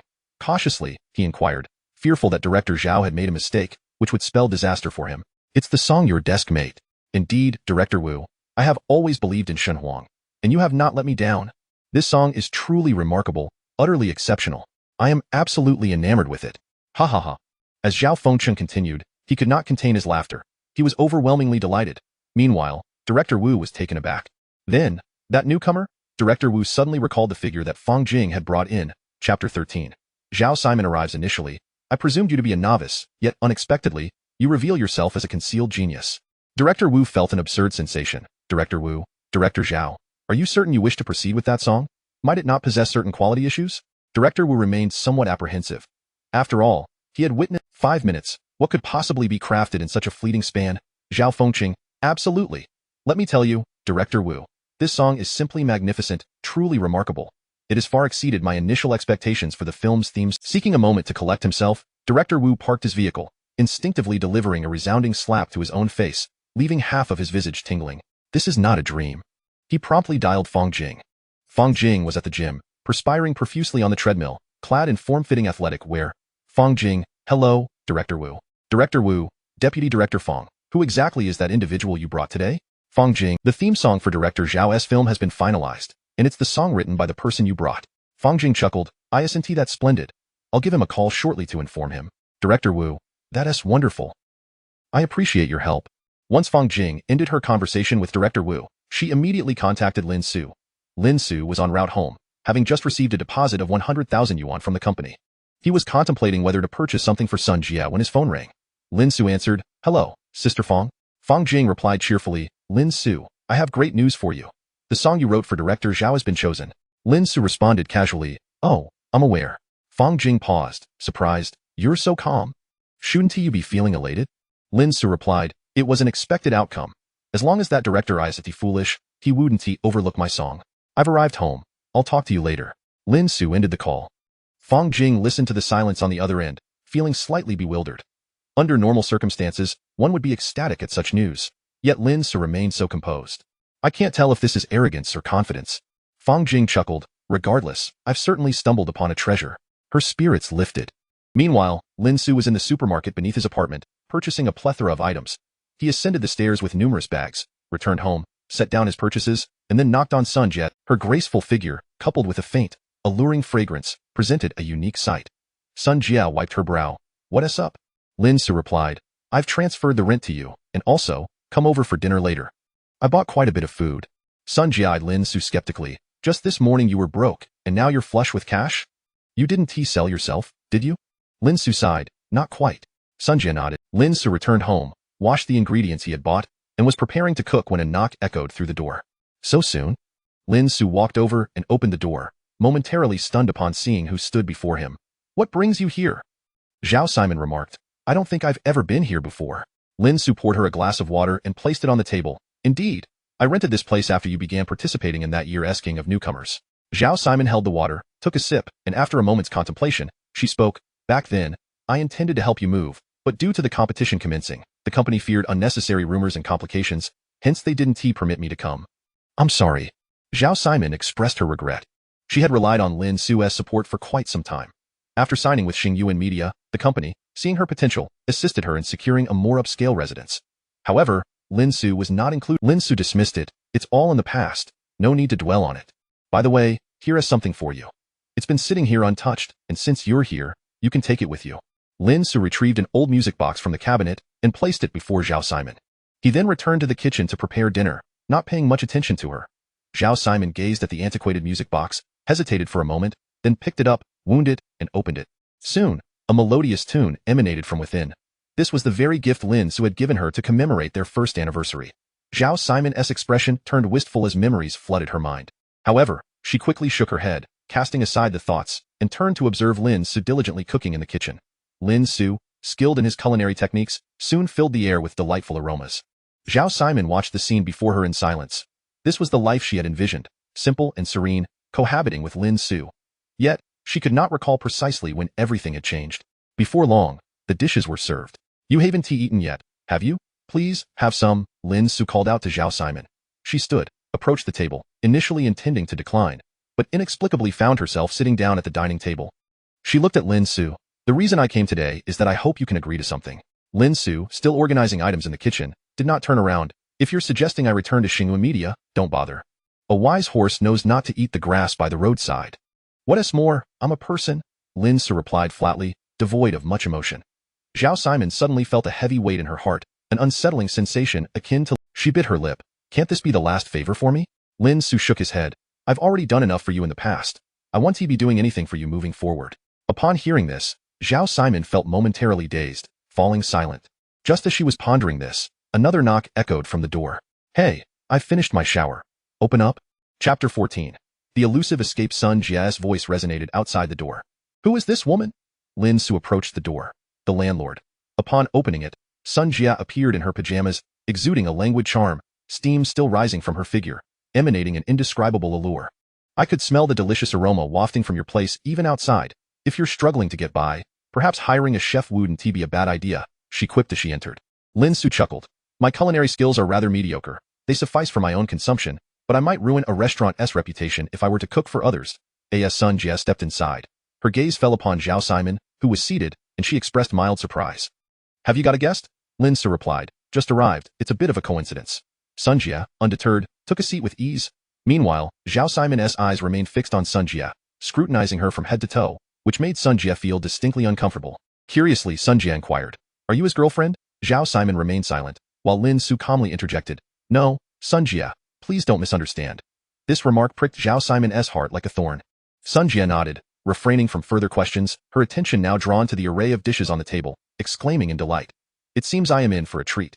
Zhao Siman had initially intended to share a meal, but at that moment, she could no longer remain seated and stood abruptly. With a cold expression, she turned to Lin Ce. I just remembered I have something to attend to, so I won't be staying for dinner. Lin Ce nodded. All right. Seeing Lin Ce show no inclination to retain her, Zhao Siman's brows furrowed, her heart simmering with indignation as she stormed towards the exit. As she departed, she couldn't resist grabbing an old music box from the table. With a forceful slam, she closed the door behind her. Sun Jia, seated at the dining table, curiously asked, Did I arrive at an inopportune moment? Despite her question, there was no hint of embarrassment on her face. Lin Ce shook his head. Not at all, let us eat. Sun Jia, I owe you a lot for looking after me during this time.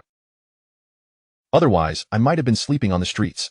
Noticing Lin Ce's reluctance to elaborate, Sun Jia didn't press further. She picked up her chopsticks, took a few bites, and expressed her surprise. Your culinary skills are indeed quite impressive. The flavors surpass those of some high-end restaurants. Lin Ce replied. If you like it, do indulge. I don't often get the chance to cook. Meanwhile, Zhao Siman descended the stairs, donning sunglasses and a hat, and entered the parked RV below. How did it go? Did he agree? Wu Shui, engrossed in her phone, glanced at Zhao Siman. Zhao Siman's voice was icy. No, Wu Shui sighed. This is becoming a headache. Manager Liu might unleash her fury tomorrow. Zhao Siman's mind was in disarray, particularly with thoughts of Sun Jia intruding. She couldn't help but admit that despite being slightly older, Sun Jia's figure was undeniably more alluring. The maturity that Sun Jia exuded, akin to a ripe peach, was striking. Moreover, Lin Ce's demeanor towards Sun Jia was evidently warmer, which left Zhao Siman feeling unbalanced and agitated.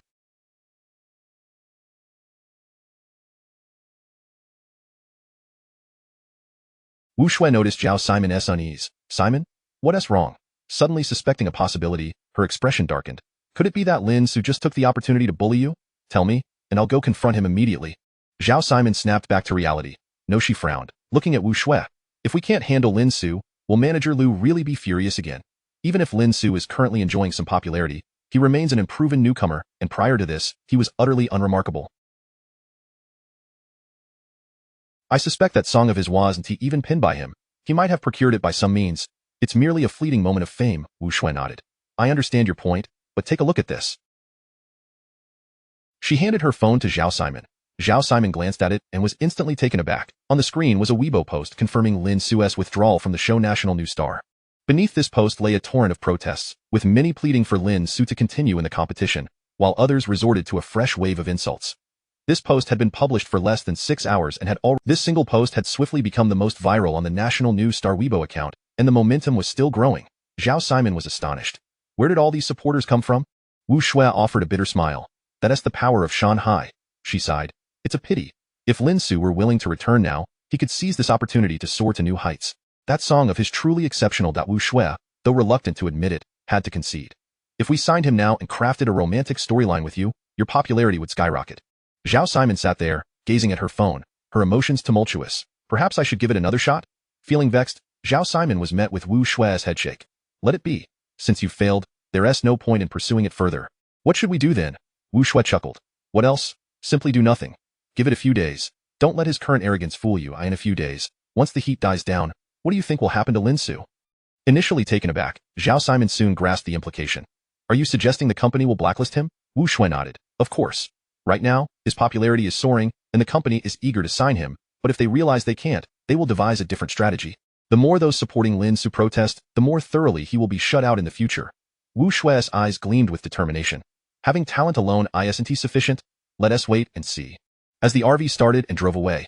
Upstairs, Sun Jie finished her meal, watching Lin Ce clear the table. She leaned against the wall, adjusting her robe. It seems to be a bit warm in here. Chapter 15. Young people, I have high hopes for you. After finishing her meal, Sun Jie was drenched in sweat. She tugged at the collar of her pajamas to let off some steam. In this weather, aren't you afraid of overheating?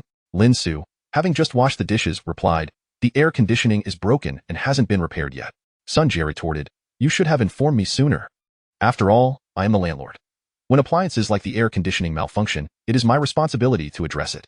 All right, I will call someone to fix it later. Also, thank you for the meal. It was quite delightful, she said, rising and stretching, her graceful figure on full display.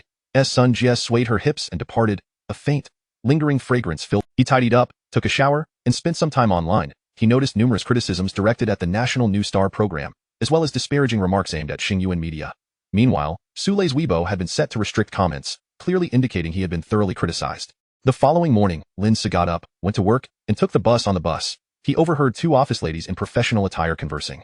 Did you go to scold the National New Star program last night? Of course. I had to. That Shanghai song is so beautiful. Yet they refuse to let anyone continue competing. It's utterly despicable. I might as well not watch the show. Wait, didn't that singer himself say he had no connection with the program, and it was his choice to withdraw? Do you really believe what the program says? I suspect that singer was threatened. It's such a pity. He was quite handsome and sang beautifully, plus, he had the guts to stand his ground on stage. As they chatted, Lin Ce listened, feeling a pleasant sense of support. He deliberately leaned in a bit closer. When one of the women glanced his way, he smiled at her. To his surprise, the woman frowned slightly at his smile, her face reflecting disdain, and her eyes exuding a sense of wariness. Clearly, she did not recognize Lin Ce and mistook him for a man attempting to flirt. Fortunately, the bus reached his stop, and he disembarked without allowing the encounter to dampen his spirits. Upon arriving at the office, he encountered Cui Yuan in the elevator, holding a cup of coffee. Lin Ce greeted her with a smile. Cui Yuan glanced at him, nodded, but her face displayed little enthusiasm. Cui Yuan recalled something. Oh, after calling you into the conference room yesterday, did Director Wu scold you?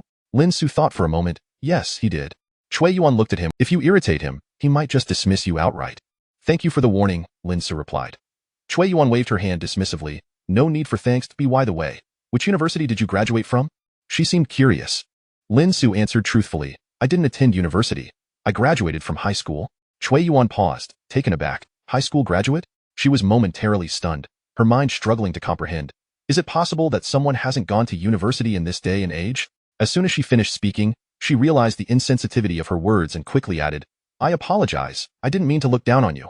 It's just surprising since our company has quite stringent hiring standards, generally requiring at least a bachelor's degree. Lin Ce smiled. I'm not offended. In fact, Lin Ce had performed well on his college entrance exams and was accepted by a prestigious university. During high school, he was the class monitor. Although his family was somewhat poor, they managed to support his education. However, he later worked various jobs to fund Zhao Siman's schooling, ultimately leading to. Thus, Lin Ce currently held only a high school diploma. Cui Yuan nodded. You should strive to improve. Make use of your free time to read more, aim for an adult vocational diploma, and then pursue a bachelor's degree. As she spoke, her tone shifted. So, you were. Is she a relative of yours? Cui Yuan began to probe. Lin Ce shook his head. No, I have no special relationship with Deputy Director Fong. She simply recognized my abilities. Cui Yuan nodded, her interest in Lin Ce fading instantly. Without a degree, and with no connections, it was puzzling how he managed to get in. No wonder Director Wu had summoned him to berate him alongside his scolding yesterday. It clearly indicated he held no value. As for Deputy Director Fong recognizing his abilities, the thought made Cui Yuan internally roll her eyes. What exceptional ability could a high school graduate possess? Cui Yuan remarked, well, you need to put in more effort to avoid being eliminated by the company. Her smile this time was noticeably more perfunctory. Lin Ce paid it no mind. The elevator reached the 16th floor. As the doors opened, Cui Yuan spotted Director Wu pacing at the entrance. The sight of Wu's short, stout figure startled her, but she quickly composed herself and greeted, Good morning, Director Wu. Director Wu looked at her, his expression stern as he nodded. Before Cui Yuan could say anything further, Director Wu's gaze shifted to Lin Ce beside her, his eyes lighting up in an instant. His previously serious demeanor transformed into a warm smile. Ah, Lin, good morning. Good morning, Lin Ce replied. Cui Yuan stared in disbelief, her eyes widening. Did Director Wu actually initiate a greeting with this newcomer? Her mind buzzed with confusion. Director Wu approached Lin Ce, casually placing an arm around his shoulder. Come, I have some matters to discuss with you. With that, Director Wu led Lin Ce into his office. Cui Yuan was left dumbfounded. What just happened? Isn't Director Wu in a terrible mood lately, like a firecracker ready to explode? Why is he so attentive to this newcomer? Cui Yuan watched Wu and Lin Ce's figures until she reached her workstation, where she relayed the astonishing encounter to a colleague nearby. Upon hearing this, the woman pondered for a moment, then exclaimed, I see.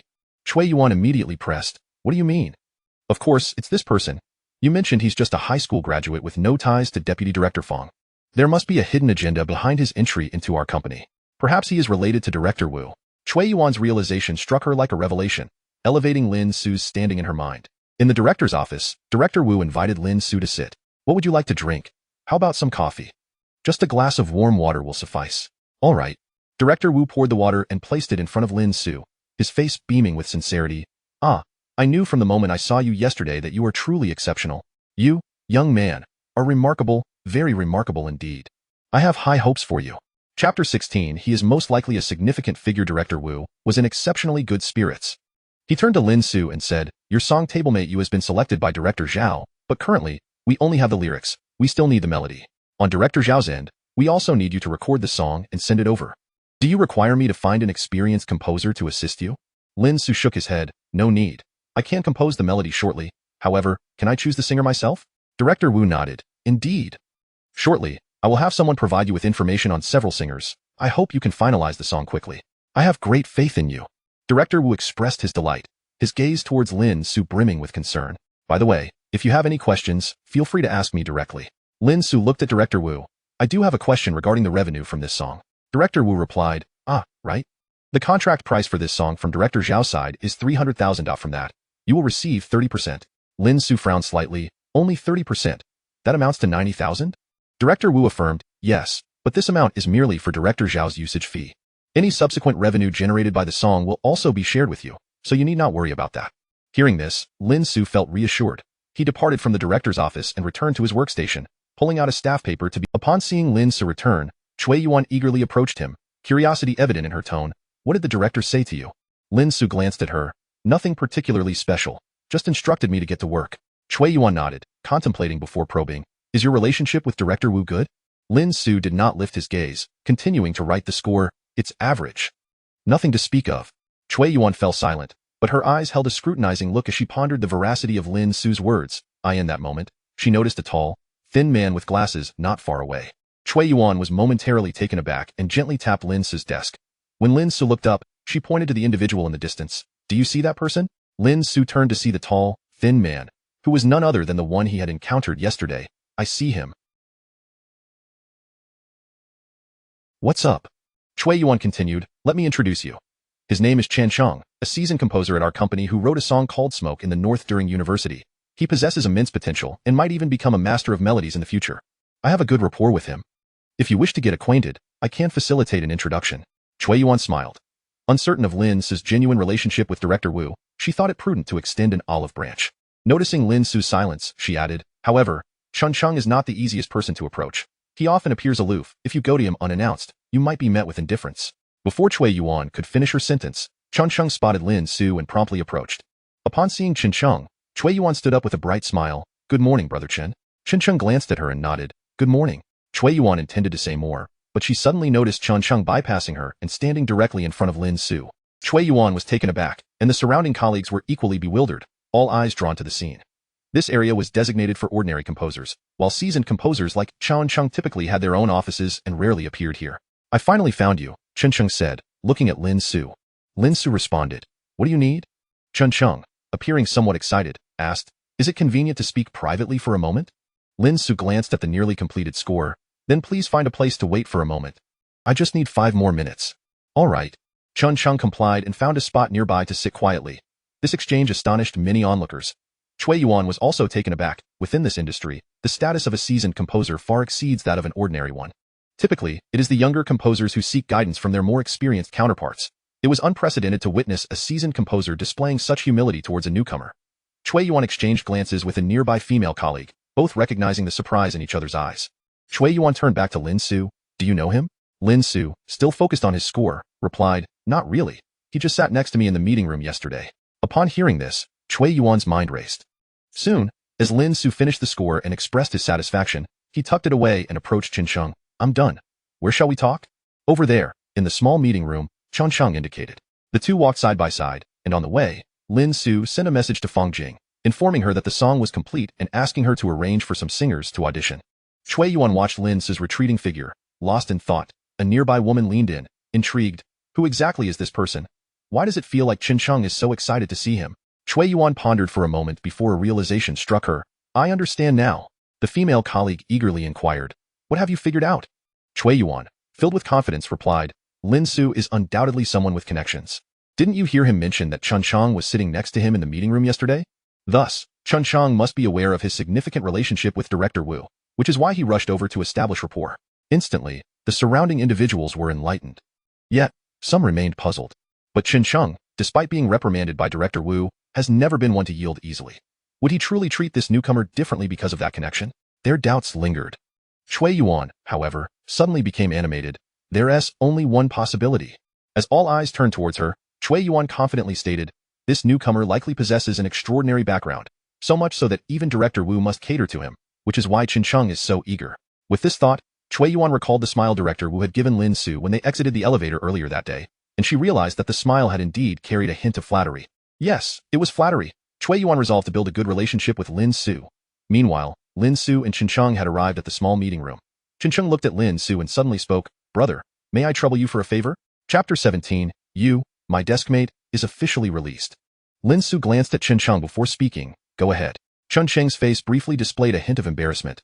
It's about what happened in the conference room yesterday. I hope you can keep it to yourself. The events of the conference room yesterday? Lin Ce paused for a moment, contemplating, before understanding Chen Cheng's concern. He was worried that Lin Ce would divulge the incident that had occurred when he was in a rather compromising situation. Lin Ce chuckled, Rest assured. I won't spread rumors. I am not one to engage in idle gossip. Only then did Chen Cheng relax, nodding as he patted Lin Ce on the shoulder. That's good, that's good. If this matter were to get out, it would be quite embarrassing. It was evident that Chen Cheng was someone who valued his reputation. Chen Cheng continued, By the way, I heard that Director Zhao's film's theme song has already been selected. I wonder who it is. Speaking of which, Director Zhao's demands are exceedingly stringent. I am genuinely curious about what kind of song someone like that would choose. Chen Cheng sighed, and before Lin Ce could respond. Upon entering, she noticed Lin Ce and then glanced at Chen Cheng, smiling with a hint of surprise. I hope I'm not interrupting your conversation? Chen Cheng shook his head. No. If Deputy Director Fang needs him, I'll take my leave. He bid farewell and exited. Once Chen Cheng left, Fang Jing pulled out a chair and sat down, handing Lin Ce a stack of documents while curiously inquiring, What did Chen Cheng want to discuss with you? Lin Ce perused the materials she brought without lifting his gaze. Nothing much, Just casual conversation? Fang Jing nodded. Chun Cheng usually keeps to himself in the company. It seems he is somewhat special towards you. Here are the profiles of the singers with available schedules. Take a look and see who might be suitable for an audition. Additionally, have you completed the score? If so, please give it to me now. I will have someone create the accompaniment. As long as it's not too complicated. We can finish it in just a few hours under urgent circumstances. Lin Ce handed the completed score to Fang Jing, focusing intently on the documents in his hands. Liu Xian, age 21, female, a graduate of the vocal department, proficient in youthful pop songs. Sun Yang, age 23, male, a graduate of the acting department, adept in traditional style songs. Lin Ce glanced through a few more profiles and looked up at Fang Jing. These materials are of little use. Do you have their audio samples? Fang Jing replied, yes, here they are. Take a listen. She produced her phone and handed Lin Ce a pair of headphones. As he listened, he scribbled names on a piece of paper. Once he finished listening, he passed the paper to Fang Jing. Let these 4 individuals come in for an audition. Fang Jing glanced at it. All right, I will contact them right now. She promptly reached out to the individuals listed. Fang Jing said, I'll contact you once the accompaniment is ready. Lin Ce returned to his workstation, and as soon as he sat down, Cui Yuan handed him a steaming cup of coffee. Lin Ce was slightly taken aback. Thank you. Cui Yuan smiled. You're welcome. Noticing Lin Ce's disinterest in conversing, she fell silent as well. 3 hours later, Fang Jing approached and tapped Lin Ce's desk. Everything is prepared. Should we head over now? Lin Ce nodded, tidying up his workspace before standing. Let's go. Watching Lin Ce and Fang Jing depart together, Cui Yuan's conviction deepened. This Lin Ce must possess a certain status and background. Otherwise, Fang Jing would not have sought him out so eagerly. Upon arriving at the recording studio, Fang Jing remarked, the accompaniment is ready. Shortly, I will have someone come in for the audition. Lin Ce nodded, taking a moment to listen to the accompaniment, which was quite satisfactory. Before long, a man knocked on the door and entered, introducing himself. Hello, I am Lu Chong. He looked at Lin Ce with a respectful demeanor, his expression somewhat timid. The individuals selected by Lin Ce for this audition were all novice artists within the company, either yet to debut or having debuted without any notable fame. Lin Ce nodded. Hello, please review the lyrics, listen to the accompaniment, and then begin singing. After Lin Ce finished speaking, Lu Chong stepped inside and began to sing. However, after only a few lines, Lin Ce frowned slightly. This isn't quite right. Let's try that again. Sing without exerting too much force. He offered adjustments, but after 3 attempts, Lu Chong exited the studio, looking somewhat defeated. I apologize, teacher. Lin Ce nodded. Please send in the next person. Lu Chong left dejectedly, and Lin Ce felt helpless. He had provided Lu Chong with an opportunity, yet the timbre and emotional delivery did not align with what Lin Ce envisioned. Soon after, the second individual entered. This man had long hair and bore a weathered appearance. He glanced at Lin Ce and greeted him with a smile. Hello, teacher. I am Sun Han. Lin Ce recalled Sun Han. He had read about him in the materials provided by Fang Jing, noting that he was a university dropout. Lin Ce gestured. Please begin. Sun Han stepped into the recording booth and quickly found his rhythm. As the accompaniment played, he sang the first line of lyrics. The moment his voice resonated, Lin Ce's eyes lit up. This was the feeling he had been searching for. Sun Han's voice exuded a sense of purity, intertwined with an elusive sorrow and an unmistakable nostalgia. This song was simply tailor-made for him. As Sun Han concluded his performance, Lin Ce noticed that he remained still within the recording studio, his eyes glistening. The weariness etched on his face now revealed a hint of melancholy and longing. Emerging from the studio, Sun Han looked at Lin Ce, visibly moved. Thank you so much. Before Lin Ce could respond, Sun Han continued, this song is truly magnificent. It possesses a soul. Even if I am not selected, I am profoundly grateful to you for allowing me to experience a long-forgotten sense of youth once more. Sun Han appeared particularly sentimental. Having struggled in his career, he now found himself in middle age with little to show for it. Lin Ce smiled at him. It's a mutually beneficial arrangement. I'm also grateful to you for capturing the essence of this song. I choose you. In that instant, Sun Han was overcome with emotion, unsure of what to say in his delight. Thank you. Sun Han exclaimed, rest assured, I will not let you down. He expressed his gratitude profusely. Lin Ce nodded, stealing a glance at Fang Jing, who had remained silent beside him, visibly touched by Sun Han's performance. Having previously reviewed the lyrics, she had found them impressive, yet she had not anticipated that when combined with the music and Sun Han's rendition, it would evoke such a profound sense of nostalgia, almost as if she had returned to her student days. Fang Jing was astonished, not merely by Sun Han's interpretation but by Lin Ce's remarkable talent. Lin Ce addressed Fang Jing. Please send the remaining candidates home. He will be the one to perform this song. Fang Jing nodded. All right. She quickly stood and informed those waiting outside. The other candidates, looking disheartened and somewhat reluctant, realized they had lost their opportunity. Curious, Lin Ce asked Sun Han, what brought you to tears while you were singing? Sun Han, unembarrassed, replied, I was reminded of my first love during my student days. I got into a fight for her, resulting in my expulsion. She promised we would grow old together, yet she ultimately left me for someone driving a BMW. Sun Han spoke candidly, but pain lingered in his eyes. Lin Ce felt a wave of empathy. Fang Jing smiled. I will send this song to Director Wu right away for Director Zhao. She promptly forwarded the completed audio to Director Wu, who immediately passed it along to Zhao Fengqing. At that moment, Zhao Fengqing was discussing promotional details with the cinema when he received the audio. He quickly signaled for silence. Everyone, quiet down. He called out loudly, and the room fell silent as all. Surprise! This is the song desired. As Zhao Fengqing finished speaking, a profound silence enveloped the surroundings. He clicked on the audio of The Classmate Next to You. Soon, the prelude began to resonate. The pure melody illuminated the expressions of everyone present. When the vocals soared, Zhao Fengqing was already brimming with excitement. Many in the audience, who were not well versed in music, were suddenly taken aback. It's so beautiful. There's something extraordinary about it. This song, it penetrates the soul. I can't help but envision the face of my classmate. Oh, how I suddenly wish to call the girl I liked in high school. Everyone was utterly captivated by the song. Zhao Fengqing, his face alight with enthusiasm, exclaimed, "This is exactly the essence, precisely the essence." When I saw the lyrics, I was certain this was the song I was seeking, but I never anticipated that upon completion, it would turn out to be so remarkably perfect.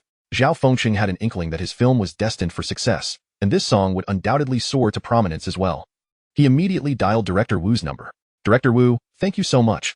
Please convey my gratitude to the composer. I must meet him when the opportunity arises. No, wait. When we prepare for the film's promotional campaign, please ensure he is present. I must express my thanks in person. Zhao Fengqing's voice was filled with excitement. Director Wu, equally elated, replied, as long as you are satisfied, Director Zhao. I will certainly convey your gratitude to him. After hanging up, Director Wu felt as if he were soaring. Having been berated by Zhao Fengqing daily, the sudden shift in Zhao Fengqing's demeanor filled him with a profound sense of respect. He could hardly contain himself and swiftly left the director's office, making his way to the recording studio. Those outside the office looked on in astonishment as Director Wu, with a beaming smile illuminating his face, exuded an unexpected vigor that belied his stout stature. Notably, the typically irritable Director Wu was now smiling at everyone he encountered, which was truly astonishing. Lin Ce had finished everything and was preparing to leave the recording studio. Sun Han remained immersed in the emotions stirred by the song, now harboring a flicker of hope that it might be chosen by the director. Generally, once music is submitted, it takes a day or two to receive feedback. In slower cases, it could take a week or even a month.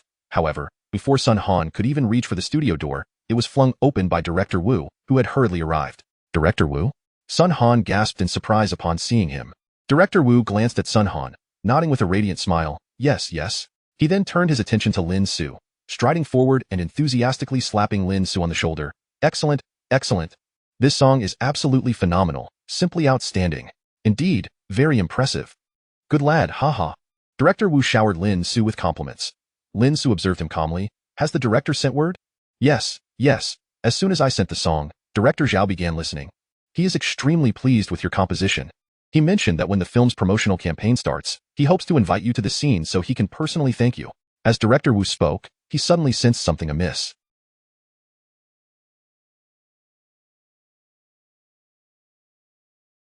He realized that Lin Ce appeared remarkably composed, as if he had anticipated this outcome all along. However, Director Wu did not dwell on it. Lin Ce nodded. Understood. He then turned to Sun Han. He sang it quite well too. Sun Han was taken aback by the compliment, casting a grateful glance at Lin Ce. To outsiders, only the most popular stars radiated true brilliance. Yet, within the industry, the value of a top-tier songwriter far surpassed that of even the most illustrious pop star. For a songwriter can create countless classics and forge many top-tier stars. Initially, Sun Han had garnered little recognition from Director Wu. Yet, upon hearing Lin Ce's words, Director Wu turned towards Sun Han, revealing an approving expression. You are quite good, very good. Once it does, your status will rise, and if you seize the opportunity, your future will be bright. Sun Han's face lit up with gratitude. Thank you. His eyes glistened with unshed tears. After years of obscurity, one can only imagine the depths of his yearning for success. Yet, he understood that it was Lin Ce who had provided him with this opportunity. The respect in his gaze for Lin Ce deepened. Meanwhile, Fang Jing chuckled. All right, Director Wu, you're overly excited. This is merely a simple matter for Lin Ce. Fang Jing pondered for a moment before looking at Lin Ce. Lin Ce contemplated for a moment. I shall use the name Not Crossing the Mortal Realm. Not Crossing the Mortal Realm? Fang Jing mused for a moment, curious. Why this? Sometimes life feels unbearably harsh, yet at other times, it seems worthwhile. However, if given the chance, I would prefer not to have to traverse this mortal realm. Fang Jing refrained from pressing further. Observing Lin Ce's serene expression, she knew there were personal sentiments behind his choice. Very well, we shall use that name. Director Wu declared, I will arrange this immediately. Once they departed, Sun Han regarded Lin Ce earnestly. Teacher Lin, thank you. He bowed deeply to Lin Ce. Lin Ce waved his hand dismissively. No need for thanks. You should be grateful to yourself. If you had not captured the essence I sought in your performance, I would not have chosen you. Ultimately, strive forward. This is an opportunity for you. I hope you achieve great success, ideally becoming a sensation across the internet. After speaking, Lin Ce turned to leave, leaving Sun Han alone. Overwhelmed with gratitude, as Lin Ce walked away, he muttered to himself, only when you become a sensation can I secure a larger share. If you fade away, then all my efforts on this song would be in vain.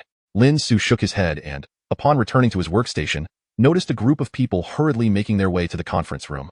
Chapter 19. That is not your seat. What on earth is happening? Lin Ce was utterly perplexed. Upon noticing Lin Ce's arrival, Cui Yuan immediately brightened up, moved closer, and explained, hurry over to the large conference room. There's work to be done. Lin Ce followed, still somewhat clueless. Are we supposed to write a song? Cui Yuan nodded affirmatively. Yes. Didn't you know that the rookie competition hosted by Penguin Music is about to commence? Lin Ce responded. The rookie competition? Cui Yuan elaborated. Indeed, this rookie competition, much like National Newcomer, serves as a platform for aspiring singers to gain fame. However, the organizer of the rookie competition is Penguin Music, and the judging criteria rely on comprehensive data collected over a month. In contrast, National Newcomer employs a live voting system where online viewers cast their votes. The two formats are distinctly different. Cui Yuan assisted Lin Ce in understanding. Now, the upcoming rookie competition is set to begin, and our company must submit songs to participate. When Lin Ce entered, promptly pulled out a chair and sat down, only to realize that the gazes directed at him from those surrounding him were somewhat peculiar. Even Cui Yuan stood beside him, showing no intention of sitting down. Nevertheless, Lin Ce did not dwell on it.at that moment. Fang Jing was in the conference room, organizing meeting materials. She had just left the recording studio and came directly here. Beside Fang Jing stood a middle-aged man, also sorting through materials, occasionally glancing at the attendees. At this juncture, Fang Jing spotted Lin Ce and nodded toward him with a smile. This subtle gesture caught Cui Yuan's attention, reinforcing her judgment. However, the man next to Fang Jing raised his eyebrows slightly after casting a glance at Lin Ce. Soon, the room filled to capacity. The attendees included not only members from the composition department on the 16th floor, but also those from the 17th floor. Yet, there were only about 40 individuals seated, with the remainder standing, especially as several seats remained vacant. Lin Ce glanced at Cui Yuan, curious. Why aren't you sitting? Cui Yuan whispered. In such meetings, only senior composers are afforded seats. After she spoke, Lin Ce surveyed the seated individuals, noting that Chen Cheng was among them. Chen Cheng glanced at Lin Ce, somewhat surprised, but said nothing. Meanwhile, the gazes from other senior composers toward Lin Ce were clearly tinged with amusement. As for the standing junior composers, their expressions reflected a hint of dissatisfaction. Why should they, all being junior composers, tolerate someone daring to sit? At that moment, however, silence reigned. Lin Ce was disinclined to rise or to ponder the matter of fitting in. Fang Jing surveyed the room and declared, since everyone is here, I will now say a few words. Just as she finished speaking, the middle-aged man beside her interrupted. Excuse me, Deputy Director Fang, may I say a few words first? Fang Jing regarded him. He was Lin Ce, the Deputy Director of the Lyrics and Composition Department on the 17th floor. The two departments had always been in a competitive relationship. Fang Jing nodded. All right. Lin Ce cleared his throat. Hello, before I say a few words, I am curious about the individual seated over there. You seem rather unfamiliar. His gaze landed on Lin Ce, and as he spoke, all eyes in the room converged on Lin Ce. Fang Jing frowned. Deputy Director Lin, he is my new recruit. Lin Ce offered a smile. In such meetings you, as a junior composer, do not have a seat. You ought to stand, not sit. Lin Ce's voice was heavy, his gaze fixed intently on Lin Ce, attempting to exert enough pressure. Many present cast sympathetic glances toward Lin Ce, while others speculated that Lin Ce was likely in for a rough time. However, Lin Ce remained seated, looking over at Lin Ce after a moment. I'm sorry, but this is the room fell into stunned silence. This guy has guts. Impressive. Wow, he's directly confronting the deputy director. He probably has no idea how formidable Deputy Director Lin is. Whispers filled the air. Cui Yuan was thoroughly taken aback. She had not anticipated Lin Ce to be so resolute. Lin Ce's expression shifted, his demeanor darkening as he found himself challenged by a newcomer. Lin Ce turned to Fang Jing, Deputy Director Fang. Is this the person you recruited? What purpose does it serve to keep someone who is oblivious to the rules and lacks respect for their superiors? I suggest you dismiss him immediately. Fang Jing glanced at him. I'm sorry, Deputy Director Lin, but this is the 16th floor. Everyone in the room held their breath. Typically, the 16th and 17th floors maintained a competitive yet cordial relationship, especially among the directors, who managed to uphold a semblance of decorum. Yet now, all were astonished that Fang Jing would confront Lin Ce on behalf of a newcomer who had disregarded the rules. Lin Ce's complexion shifted between shades of pale and red. Fang Jing met his gaze with composure, though internally she could not help but sigh. Had the newcomer been anyone else, she would not have risked offending Lin Ce, but this was Lin Ce, and she would never allow anyone to undermine him. An awkward silence prevailed for a moment longer. Lin Ce finally exhaled sharply. All right, I understand, Deputy Director Fang. It seems your 16th floor is quite impressive, very impressive. Fang Jing smiled. Thank you for the compliment. Lin Ce scoffed. Since this newcomer refuses to stand, let us return to the matter at hand. He cast a cold glance at Lin Ce. As for you, you better have the capability to occupy that seat. That spot is not one that just anyone can claim. Chapter 20. I simply believe he is rather inexpensive. Lin Ce dropped a harsh remark. Lin Ce cast him a glance. I'm just sitting here. What of it? Lin Ce was momentarily taken aback by anger. He had not anticipated that Lin Ce would retort, even to such a remark. Fortunately, Lin Ce chose not to engage further. He realized that if he continued, he might very well succumb to some ailment from the frustration. Lin Ce declared, the Penguin Music Newcomer Season's new talent competition is about to commence. Our company is preparing to launch 30 singers into this contest. Here are the profiles of the 30 singers. He lifted the documents in his hand and surveyed the room. These profiles will soon be sent to the email addresses of everyone present. Each of you will select a singer you deem promising and begin composing songs for them to choose from. Once a singer selects your song, you will enter Penguin Music's new talent competition. This time, the reward for a selected song will be 20,000, not including subsequent revenue from song royalties. Do any of you have questions? After finishing his remarks, Lin Ce scanned the room. Lin Ce raised his hand. So, if a song is selected, the bonus is awarded? Lin Ce frowned, suppressing his irritation, and was too exasperated to respond to Lin Ce.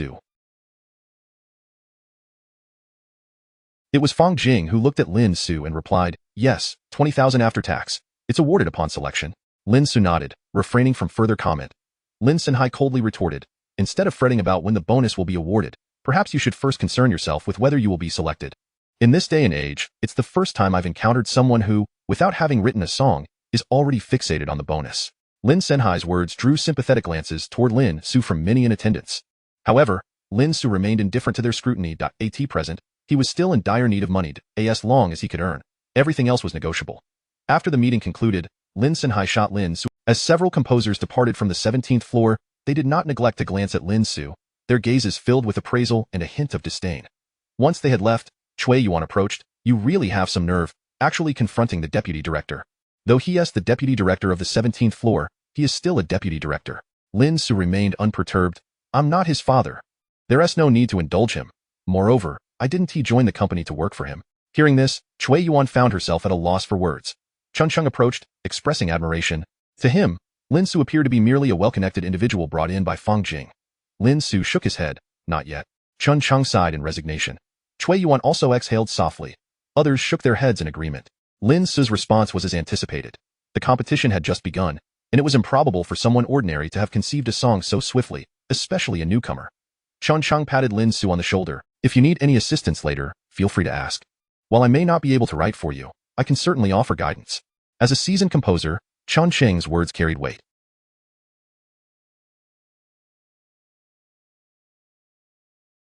Lin Ce nodded. Fang Jing approached, casting a reproachful glance at Lin Ce. You just made it impossible for Deputy Director Lin to save face. Lin Ce shrugged. I'm not concerned with that. Fang Jing sighed. All right then, work hard and strive to produce a song for the new talent competition, aiming for a commendable result. After a few brief words, she turned to leave, her demeanor altering the way those around Lin Ce regarded him. Qin Chang, too, felt that Lin Ce was indeed a bona fide beneficiary of connections. As he departed, he glanced back at Lin Ce. Work diligently. If you don't produce a good song this time, I fear Deputy Director Lin won't let you off so easily. That man. Chun Chung trailed off, shaking his head, leaving the implication clear. Upon returning to his workstation, Lin Ce opened his email to review the profiles of the various singers sent to him. Included were audio samples of these singers. However, Lin Ce soon discovered that these singers were categorized into 4 tiers. A, B, C, and D. Turning to Cui Yuan, who sat nearby, Lin Ce inquired with curiosity, what do the tiers of the singers signify? Hearing Lin Ce's question, Cui Yuan leaned. They are likely to receive substantial support from the company in the future. In contrast, a D-tier singer is akin to a true novice, with relatively lesser potential and capability. In simpler terms, A-tier singers, B and C tiers are comparatively weaker, while D-tier singers are the least favorable. Cui Yuan elaborated. Lin Ce nodded. Having just listened to the audio samples, he indeed discerned that the A-tier singers excelled in both vocal and visual attributes compared to the others. He contemplated selecting an A-tier singer, but Cui Yuan timely cautioned. Due to their favorable conditions, A-tier singers will attract more composers vying to write for them, resulting in heightened competition. Experienced composers. In our company, every year, D-tier singers are merely filling quotas. Some even perform for free, seeking merely the chance to sing. Yet, generally, composers do not select them. Cui Yuan concluded, noticing Lin Ce nodding in understanding. Lin Ce stated, I know whom I wish to choose. Cui Yuan asked, are you leaning towards a specific A-tier singer? You could also have Deputy Director Fang negotiate with the singer on your behalf. She subtly attempted to guide Lin Ce. Lin Ce shook his head, his expression earnest. No, I intend to choose a D-tier singer. Cui Yuan was taken aback, her mind racing as she abruptly realized, are you aiming to create a miracle? She felt a tremor of excitement within.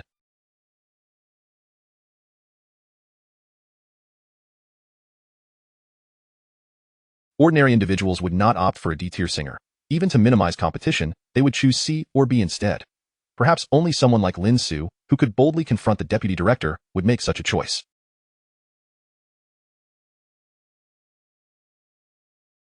Cui Yuan found herself somewhat impressed. Lin Ce shook his head. No, I simply find D-tier singers are comparatively inexpensive. Cui Yuan. Inexpensive? Cui Yuan? Chapter 21. Not just cheap. Do you think this is akin to purchasing cabbage at a market? Cui Yuan tentatively remarked, though D-level singers earn less, they generally lack opportunities for advancement. Most of them possess various shortcomings, and their cost-effectiveness might not be high. If you choose a singer who ultimately ruins your song, it would be a regrettable loss. Lin Ce chuckled lightly. It's all right, I understand, that doesn't concern me. As long as he can sing, it's sufficient that he isn't mute. Not mute. Cui Yuan was momentarily speechless.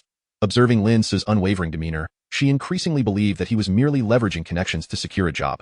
Taking a deep breath, Cui Yuan suggested, in truth, if you opt for a B or C level singer, although they may demand slightly higher fees, if the song becomes popular, it would elevate your reputation and status, ultimately allowing you to earn more in the future. Lin Ce shook his head. I still think D level is preferable. As long as he can sing, that's all that matters. Upon hearing this, Cui Yuan grew weary of further discussion. Very well, choose whatever you wish. Best of luck. She was contemplating selecting a B or C level singer, as that might yield a chance of being chosen. As for A level singers, that was beyond Cui Yuan's reach. Among the 30 singers available this time, there were clearly D level singers were merely there to fill the numbers. The company had no expectations for them to achieve any noteworthy results. Lin Ce bypassed A, B, and C level singers entirely. Such singers demanded exorbitant fees, which Lin Ce was unwilling to pay.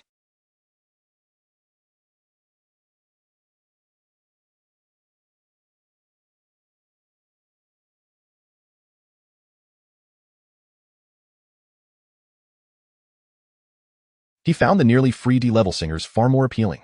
Lin Ce picked up the dossier of a D-level singer. Name, Huang Junyao. Gender, male. Level laughing face.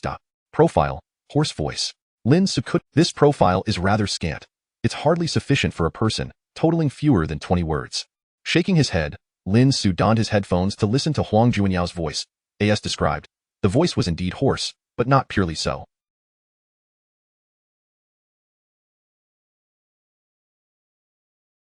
It carried a hint of a smoky timbre.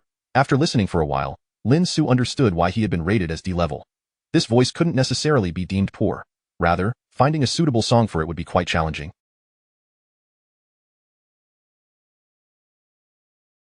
However, this was of little concern to Lin Ce.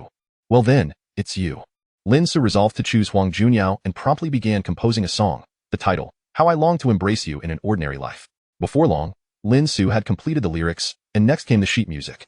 Once the score was finished, Lin Ce stood up and headed to Fang Jing's office. He knocked on the door. Come in, she called. When she lifted her gaze and saw Lin Ce entering, she appeared somewhat surprised. What's the matter? Is there something you need? Lin Ce replied, I've finished my song. How do I submit it for selection? Fang Jing was astonished. So soon? Lin Ce nodded. It's not difficult. Quite simple, really. Fang Jing smiled, increasingly aware of Lin Ce's formidable talent. I have faith in the quality of your song, but there is a certain risk in being selected by A-level singers.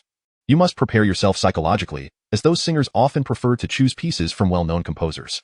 Fang Jing offered this warning, concerned that Lin Ce might doubt his. Lin Ce smiled. No need to worry. I'm giving this song to Huang Junyao. Fang Jing paused. Huang Junyao. Who is he? She had never heard that name before. It was no surprise. She only kept track of promising singers, and D-level singers were outside her purview. Fang Jing remarked. It seems there's no singer by that name among the A and B levels. That's correct, as he is a D-level singer. Fang Jing exclaimed. D-level? With your talent, you could eat. D-level is simply better. Fang Jing thought she must have misheard. She stared at Lin Ce for a while, unable to resist exclaiming, is this what they call genius, not understood by others? People would prefer to forego payment in hopes of collaborating with A-level singers, yet here you are, decisively choosing a D-level singer. And your sole reason is merely that he is inexpensive. Lin Ce sighed, it's not just about being cheap. Fang Jing pressed, what else? Lin Ce replied, I've heard that some D-level singers may even work for free, purely without charge. Fang Jing was momentarily speechless. After a brief pause, she took a deep breath. Well, I'm somewhat intrigued now. Perhaps you do possess the ability to turn the mundane into the extraordinary. Once you finish the song, hold on to it for now. You can send it to the designated email in 2 days. Lin Ce remarked, I've completed the score as well. I need someone to produce it. Fang Jing responded, then give it to me, and I will arrange it. But truly, your speed is astonishing. Lin Ce quipped, a man should always be swift. After saying this, he sensed an odd shift in the atmosphere. He coughed lightly. That was an inappropriate comment. Fang Jing, now increasingly, Lin Ce made his way back to his workstation. Cui Yuan immediately approached him. What were you doing just now? Lin Ce replied, I asked Deputy Director Fang to help me produce the accompaniment and inquired about how to deliver this song to the singer. Cui Yuan opened her mouth, nodding, impressive. She acknowledged him but did not inquire further about the song he had written. In her eyes, Lin Ce was merely haphazardly throwing together a song. How could he have completed it in such a short time? Even more absurdly, he had finished the score. Did he think he was some sort of deity? Normal individuals simply did not possess such capabilities.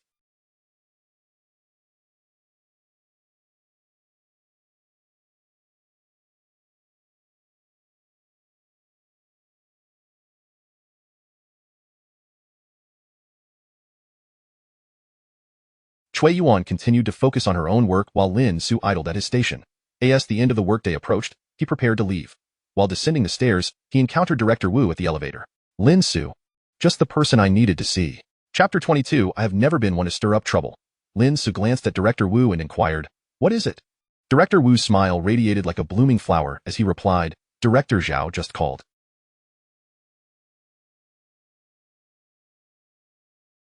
He asked me to see if you would be willing to take the stage and sing during the movie's promotional event. He is genuinely thrilled with your rendition of Classmate You. As Director Wu spoke, his excitement was palpable. Today, when he encountered the individuals from the 17th floor, he stood tall with pride. Lin Ce replied, well, let's discuss it later. However, I must admit that I am not particularly keen on taking the spotlight. Lin Ce stated succinctly. Director Wu nodded in understanding, his cheerful demeanor unabated as he affectionately draped an arm around Lin Ce's shoulder, exclaiming, youthful talent, indeed. You remind me so much of my younger self. Lin Ce refrained from contradicting him, even though, in terms of stature and looks, he undoubtedly outshone Director Wu. Nevertheless, he was aware of the hierarchy at play. As the elevator doors opened, Lin Ce spotted Lin Senhai inside. Upon seeing Lin Ce, Lin Senhai's expression darkened as he remarked, I never expected to run into you after work. How unfortunate. Sensing the tension, Director Wu turned to scrutinize Lin Senhai, struggling to grasp the implications behind his words. Lin Ce, standing beside Director Wu, interjected, Director Wu, otherwise, people might think I am easily bullied. Lin Senhai's expression shifted. What I meant was, he attempted to defend himself, but Director Wu's countenance had already darkened significantly. Deputy Director Lin, your choice of words, when have I, old Wu, ever crossed paths with you in a negative light? He retorted. To suggest that encountering me brings you misfortune? It seems, in your eyes, I, the director from the 16th floor, am of little consequence. I shall make it a point to visit your 17th floor and have a word with your director. Lin Senhai hastily responded, Director Wu, you misunderstand. I meant, Director Wu waved his hand dismissively, glaring, misunderstand? Do you think I am deaf? Lin Senhai was rendered speechless, fully aware of Director Wu's notorious reputation for scolding, leaving him at a loss for words. He shot a furious glare at Lin Ce, who couldn't be bothered to acknowledge him. Once outside the company, Lin Ce waited for a bus and headed straight home. On the bus, a group of girls in school uniforms engaged in lively chatter. Oh, that song Mountain and Sea is so beautiful. I find myself listening to it repeatedly every day. It's such a shame about that singer. After the scandal, he actually withdrew from the competition. It's so unfair. When the bus reached his stop, he disembarked and returned home, only to be greeted by the graceful figure of Sun Jie approaching him. "You're back? Have you eaten?" Sun Jie squinted at Lin Ce, assessing him. "Not yet," he replied.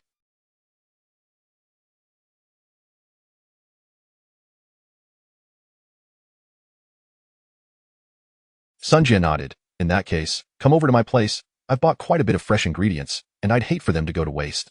"Oh, and could you help me prepare a few things?" Lin Ce responded. "Of course." He accepted Sun Jie's kind invitation and, after dropping off his bag at home, made his way to her abode. In the kitchen, Sun Jie pointed at a table laden with ingredients. "I bought a lot of seafood today, including oysters and some prime steaks. You'll handle those, right? Oh, and there's a large lobster, plus, king crab. Please take care of those as well. It would be a shame if they went bad." Sun Jie chattered on, and then, with a twinkle in her eye, she glanced at Lin Ce and asked, "Can you manage?" Lin Ce nodded confidently. "I can handle it. Just wait and see." He smiled, knowing that the meal Sun Jie invited him to prepare would undoubtedly be exquisite. The thought of purchasing such delicacies himself would likely cause him financial discomfort, especially the king crab, which he estimated would cost around 6,000. Sun Jie languidly reclined on the sofa, pouring herself a glass of red wine. She said leisurely, "Take your time. The most important thing is that it tastes good. By the way, a friend of mine will be I can introduce you. She has quite the beauty, you know." A glint of mischief sparkled in Sun Jie's eyes.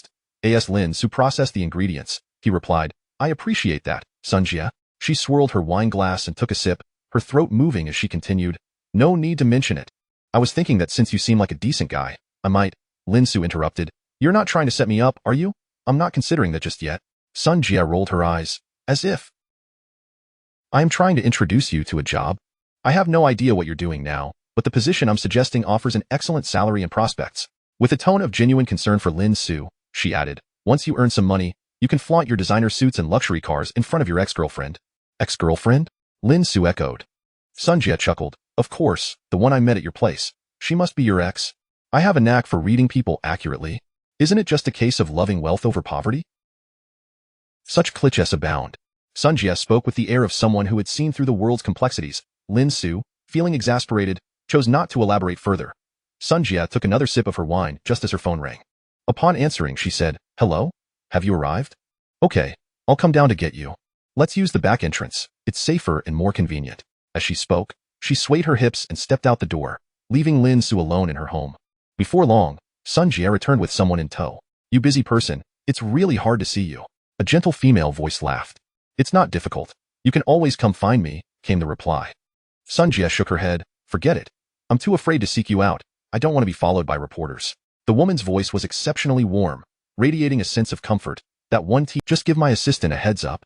As she spoke, she noticed Lin Ce industriously working in the kitchen and curiously inquired, "Who is this?"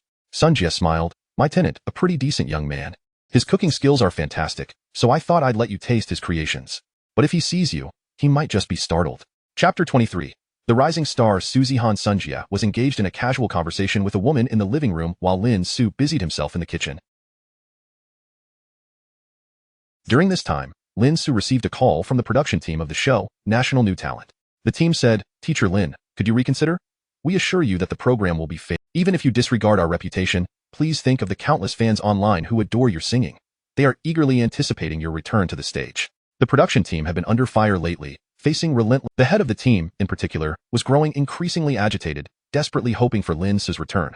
The online community was mounting pressure on the production team, leaving them in a state of distress. Everyone had come to despise Ching Hai, the one responsible for Lin Ce's contract termination. Lin Ce, holding his phone, responded, "I'm sorry, but I'm not interested. I have no desire to be a celebrity, so please refrain from bothering me further." As he hung up, he turned. She had cascading black hair and stood at an impressive height of 1.7 meters, her long legs clad in denim accentuating her statuesque form. Her skin was remarkably fair and luminous, with a subtle rosy hue. Most striking were her sparkling eyes, currently observing Lin Ce with a hint of curiosity. At that moment, Lin Ce could only think of two words: astonishing. She was a woman capable of However, he quickly regained his composure and nodded at her. "Hello, please make yourself comfortable for a moment. I should be done shortly." The woman seemed slightly surprised. She noticed the astonishment in Lin Ce's eyes, but was even more intrigued. Was my presence not sufficiently impressive? She began to question her own allure. "Well, I was drawn by the delightful aroma, so I came to take a look." "Thank you for your kindness." She smiled gently at Lin Ce, nodded, and then turned to leave the kitchen. Lin Ce paid little mind to it. but Sun Jia in the living room couldn't help but roll her eyes. He is so unfazed. Upon returning to her seat, the woman sighed, "Perhaps I'm not attractive enough." Sun Jia shook her head. "That can't be the case. It merely indicates he has poor taste." Before long, Lin Ce announced, "Dinner is ready. Let us dig in." He brought the dishes to the table. Upon seeing the spread, Sun Jia nodded in satisfaction. "It looks quite appetizing. Let us taste it." She picked up her chopsticks, took a bite, and looked at Lin Ce with approval. "Not bad." Lin Ce smiled. "As long as it's tasty." He then helped himself to the meal without reservation. The woman also took a small bite, pleasantly surprised by the flavor. Observing Lin Ce engrossed in his meal, Sun Jia kicked him under the table, slightly annoyed. "Are you just going to eat?" Lin Ce looked up. "What is up, Sun Jia?" Sun Jia gestured toward the woman beside her. "With such a stunning beauty sitting here, and you haven't even glanced her way? You truly must be starving." Lin Ce felt a bit embarrassed. In comparison to the beauty, he was indeed more preoccupied with the seafood. He turned to the woman. "My apologies for my rudeness. I am Lin Ce." The woman nodded. "I'm Suzy Han." Lin Ce paused. "Suzy Han?" He looked closely at the woman before him, who was also gazing back at him. Sun Jia's lips curled into a slight smirk. Finally, she thought. Her friend was currently a top-tier celebrity. What normal man could resist the allure of a star? She had refrained from introducing them earlier just to observe Lin Ce's reaction. Now, seeing him in a daze, Sun Jia found it amusing. Suzy Han blinked, sensing a hint of intrigue. Noticing Lin Ce's silence, she gently inquired, "Is something the matter?" Lin Ce snapped back to reality. "Oh, it's nothing. I just find the name Suzy. It feels familiar, as if I've heard it somewhere before. By the way, hurry up and eat. Seafood loses its flavor when it cools off." Suzy Han blinked in surprise. Sun Jia's smile faltered slightly as she looked at Lin Ce with a mix of bewilderment.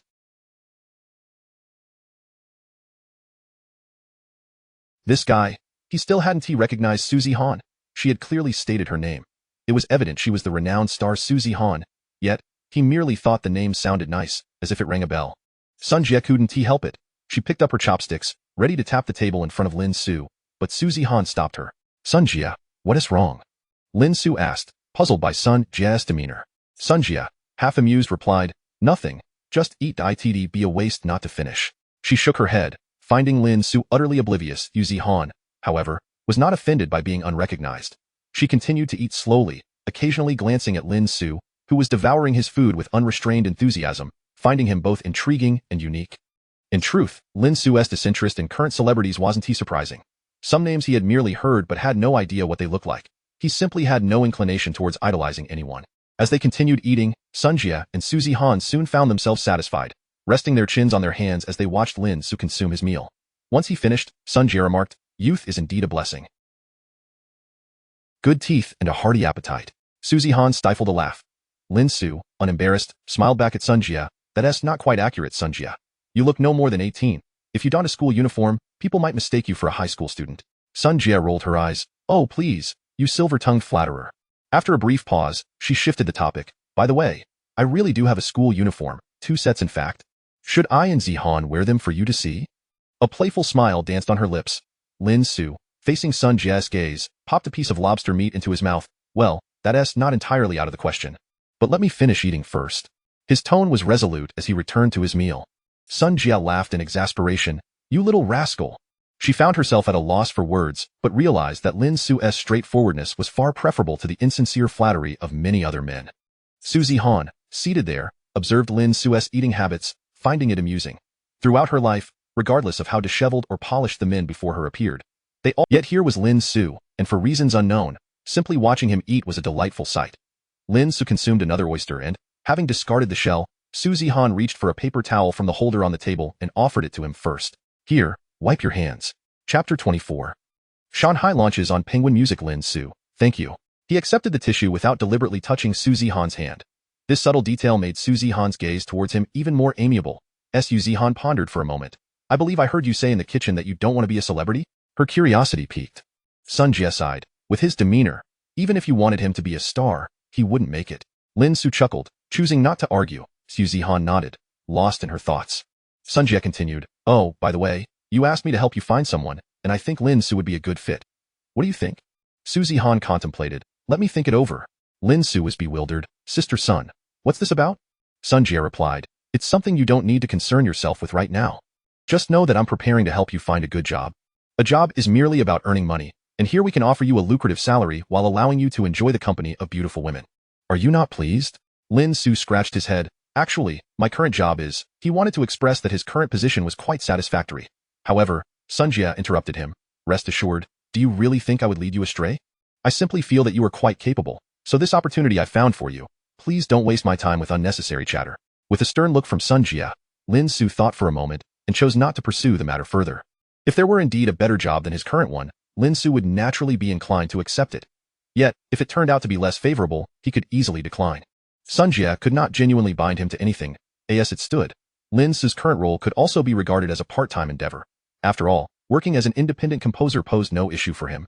Once their meal concluded, Lin Ce began to clear the table. Zihan hesitated, but ultimately stood up. Let me lend a hand. Lin Ce waved his hand dismissively. No need. I can manage quickly. Sunjia chimed in. Zihan, just let him handle it. Otherwise, if you allow him to eat this meal, he'll spend tomorrow finding ways to repay you. With a smile, Zihan acquiesced. Sunjia understood Lin Ce well. He was someone who disliked being indebted to others.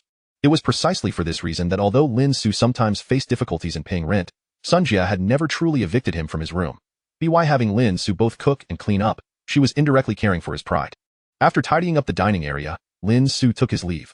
Once he departed, Sunjia leaned back on the sofa and turned to Zihan. What do you think of him? Speak honestly. Zihan replied. He gives a decent impression.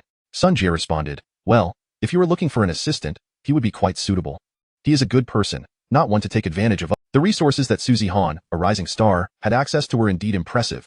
If Lin Ce were to assist her, he would similarly gain access to such resources, which would be an excellent opportunity for an ordinary person. Zihan, intrigued, asked, but why do you want to help him? Do you perhaps have feelings for him? She blinked curiously at her friend. Sunjia dismissed the notion. There's no special reason. I simply find him agreeable, and he is a decent person. Plus, you need someone, and I hope he can secure a better job to avoid being indebted to me for rent. Zihan smiled. Plus, his appearance is quite presentable. He could help shield you from unnecessary troubles. Upon returning home, Lin Ce remained unaware of the plan Sunjia had meticulously crafted for him. He spent some time online and logged into his Weibo account, quickly noticing a flurry of comments beneath his posts. Don't worry, brother Lin. I've already lambasted that production team for you. Yes. Brother Lin, when will you write new songs? Your piece Shanghai is absolutely phenomenal. Where can I download Shanghai? Desperately seeking the download link for Shanghai. Please don't run away, Song God. Say something. Many of these comments were from fans drawn in by Shanghai. After reading through the comments, Lin Ce noted that numerous fans were eager to hear this song on various music platforms. He pulled out his phone and called Fangjing. Just out of the gym, Fangjing answered, What's up? Do you need something? Lin Ce replied, It's about Shanghai. I signed a contract with you guys. Which platform will the song be available on? Lin Ce added, Many fans are looking for download links. It should be available on Penguin Music by midnight tonight. Downloading a song on Penguin Music costs 1 yuan, and you'll receive half of that, which is 50 cents. I will also apply for additional resources from the company to give this song more exposure. However, since you are not a signed artist, the exposure we can provide is limited. But if you were to sign an artist contract, Fangjing coaxed. Lin Ce interjected, I prefer not to. I don't want to be hounded by reporters the moment I step outside. That would be too constraining. Fangjing sighed, All right, I will respect your wishes. After ending the call, Lin Ce took a shower and was about to watch a movie when he was summoned by Sun. With nothing pressing, Sunjia invited Lin Ce to join her and Zihan for a game of cards. They played until 10 o'clock that evening as Zihan stood, stretching. It's getting late. Sunjia glanced at her. How about you stay over? Zihan shook her head. I think I'll pass. I have work tomorrow. Sunjia replied, All right then, let me see you downstairs. Sunjia accompanied Zihan as she departed. As they left, Zihan glanced back at Lin Ce. Well then, see you next time. Lin Ce nodded. See you next time. Zihan smiled gently, winked, and then descended the elevator with Sunjia. The following morning, as Lin Ce opened his eyes, he instinctively reached for his phone, intending to check the time, only to discover that his Weibo had exploded. Chapter 25. A Night of Reversal. Ranking 5th on the weekly chart on Lin Ce's Weibo, an abundance of private messages and comments flooded in. Upon opening the app, he swiftly encountered a myriad of messages from netizens. The song Shanghai is now on Penguin Music. I've already downloaded it. Supporting the boss. Nothing more to say. This song will henceforth be an essential part of my playlist. Honestly. Among all the songs on National News Star, only Shanghai has shown me what true classic means. A continuous stream of comments arrived, all reporting joy. Many users, previously unaware of the news, immediately rushed to download the song on Penguin Music. There were also numerous private messages. Brother Lin Ce, when will you release a new song? Lin God. Could you continue singing? Perhaps another song similar to Shanghai? I believe you possess immense potential. Have you considered signing with our company? We would provide you with exceptional resources. The private messages were numerous and varied. Lin Ce took a glance but refrained from commenting. Most were merely expressions of support. He logged into Penguin Music and searched for Shanghai, then, him? Lin Ce paused momentarily. Shanghai, clicks. 320, 114, downloads, 214, 124.5 on the Penguin Music New Song Weekly Chart. Seeing this ranking, Lin Ce felt somewhat astonished. According to Fang Jing, in that short span, it had surged to the 5th position on the Penguin Music New Song Weekly Chart. This achievement was indeed impressive. The most crucial detail was that today was Friday. The Penguin Music Weekly Chart calculates from Sunday of the new week, refreshing on Saturday night. Many artists aspiring to ascend the New Song Weekly Chart often choose to release their songs in the early hours of Sunday to ensure ample time for competition. In other words, Lin Ce had, in merely 7 to 8 hours, surpassed the data accumulated by many songs on the chart that had taken 5 days to gather. Lin Ce glanced again, a hint of surprise on his face. 4 downloads, at 1 yuan each, I can earn 5 jiao. With 210,000 downloads, I could. As for the ranking, he was wholly indifferent. As long as there was money, he was content. After freshening up, Lin Ce left his residence, taking a bus to the company. Upon arriving and settling at his workstation, Cui Yuan approached. It shot straight to the 5th position on the Penguin Music Weekly Chart, and when I woke up this morning, many of my groups were discussing it. Cui Yuan spoke with great enthusiasm, completely oblivious to the peculiar expression on Lin Ce. Lin Ce inquired, "What are they saying?" Cui Yuan replied, "Oh, what else could they say? They're all lamenting how blind the people at Xingyun Media are. Many are expressing regret for that singer. If they hadn't been involved in the scandal, given his talent, he might have become a superstar in the future. That person is truly a remarkable dark horse, and his name seems quite similar to yours." As Cui Yuan spoke, she couldn't help but display a sense of regret. Shanghai is a song I've listened to, and it's simply fantastic. It could easily be considered on par with the finest compositions. What a pity, what a pity. That individual must be quite disheartened. Lin Ce tidied his desk and casually remarked, "That person won't be upset. After all, he's made over 100,000 from this song. What's there to be sad about?" Cui Yuan shook her head. "That's not the point, I tell you. A singer's true pursuit cannot simply be money. That person surely wouldn't be easily satisfied." Lin Ce chuckled. "The only reason he might not be satisfied is probably that the money is enough." Cui Yuan shot him a disapproving look, feeling somewhat at a loss for words. Had it been anyone else, she would have likely retorted fiercely, "How could this guy see nothing but money? A person capable of writing a song like Shanghai surely wouldn't be someone obsessed with wealth. Impossible." Cui Yuan decided to cease the conversation and return to gossiping with other colleagues. After sitting at his workstation for a while, Lin Ce was summoned to the office by Fang Jing. Upon entering, Fang Jing stood up. "What would you like to drink, tea or coffee?" Lin Ce replied, "Just plain water will suffice." Fang Jing poured a glass of water and placed it in front of Lin Ce, her face adorned with a smile. What a shame it was released so late. Had it been earlier, perhaps it could have contended for the top spot. Lin Ce responded, "It's all quite similar. I just wanted to inquire when the money from Penguin Music will be transferred to me." Fang Jing looked at him in exasperation, a hint of reproach in her gaze. Other singers would rather not make money if it means gaining fame. Yet here you are, fixated solely on money. Lin Ce sighed, "What can I do? I am broke. I can't just live on fresh air." Fang Jing continued, "They settle accounts monthly. The funds should be transferred by mid-next month." Lin Ce nodded, "Then I can rest easy." Fang Jing regarded Lin Ce, still somewhat unconvinced. "You truly don't want to debut as a star? If you give me the green light, I'll immediately arrange various programs for you, and the resources will be plentiful. I genuinely believe you possess the potential to become a superstar." As Fang Jing spoke, her tone grew increasingly fervent. Lin Ce paused, then shook his head. "No need, Fang Jia. I really don't want to be a star. It's rather uninteresting. I'd be followed by reporters and fans everywhere. How would I live my life?" Upon hearing this, Fang Jing sighed, "Well, fine. I won't pressure you. It's just a bit regrettable. However, the ones who must be feeling the most distressed now are probably those at that same moment, in the conference room of Xingyun Media. Shanghai and others sat around, the atmosphere thick with whispers. What on earth is the matter? Why is President Liu so anxious to hold a meeting? I don't know, but it feels as though it can't be good news. As they spoke, a few glanced nervously at Shanghai, who appeared pale and restless. Just then, the conference room door swung open, and President Liu stormed in. Chapter 26. This is his final glory. Shanghai. Shanghai. Shanghai. Liu Changlong strode into the room, his voice brimming with fury, a bellow that sent shivers through everyone in the conference room. Shanghai, seated there, felt a tightening in his very core. Before he could lift his gaze, Liu Changlong was already before him, slamming the folder in his hand onto Shanghai's head with a resounding smack. Liu Changlong's eyes widened in anger.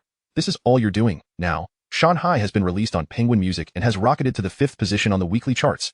If this song were with our company, it would undoubtedly be a dark horse. You useless fool, utter waste. Lu Changlong was nearly beside himself with rage, wishing he could obliterate Cheng Hai with a single blow. Cheng Hai, terrified and bewildered, dared not utter a word or retort. The onlookers could only regard him with sympathetic glances. Lu Changlong turned to Wu Shui. Wu Shui, is there any chance on your end to secure him? 5th on the weekly charts. And this was achieved without any resources thrown into it, purely by sheer merit. How could no one in the company have recognized his potential after all this time? Lu Changlong was genuinely infuriated. He had thought to let this matter rest, but with Shan Hai breaking onto the charts, his anger reignited. In this day and age, finding a singer with potential is exceedingly rare, especially one capable of penning classic songs. Wu Shui shook her head. I've already tried. It was a failure. Lu Changlong gritted his teeth, seething with anger. He glanced at the silent Cheng Yong, who had his head bowed, and couldn't help but slap him across the face. The room was filled with startled gasps. After the meeting dispersed, Wu Shui returned to her office, where she found Zhao Siman silently seated at her computer. She poured a cup of coffee and approached, smiling as she asked, "What's wrong? What has you so engrossed?" As she drew nearer, she noticed the screen displaying the weekly charts on Penguin Music. The 5th position read, Shan Hai. Zhao Siman remarked, "What a surprise. This song actually climbed to the 5th position on Friday. Is this the strength of Lin Ce? But why? Why has he never shown this before? Is he waiting for me to initiate the breakup before revealing his talents, simply to prove something to me?" Zhao Siman gazed at the screen, her voice low and her emotions complex.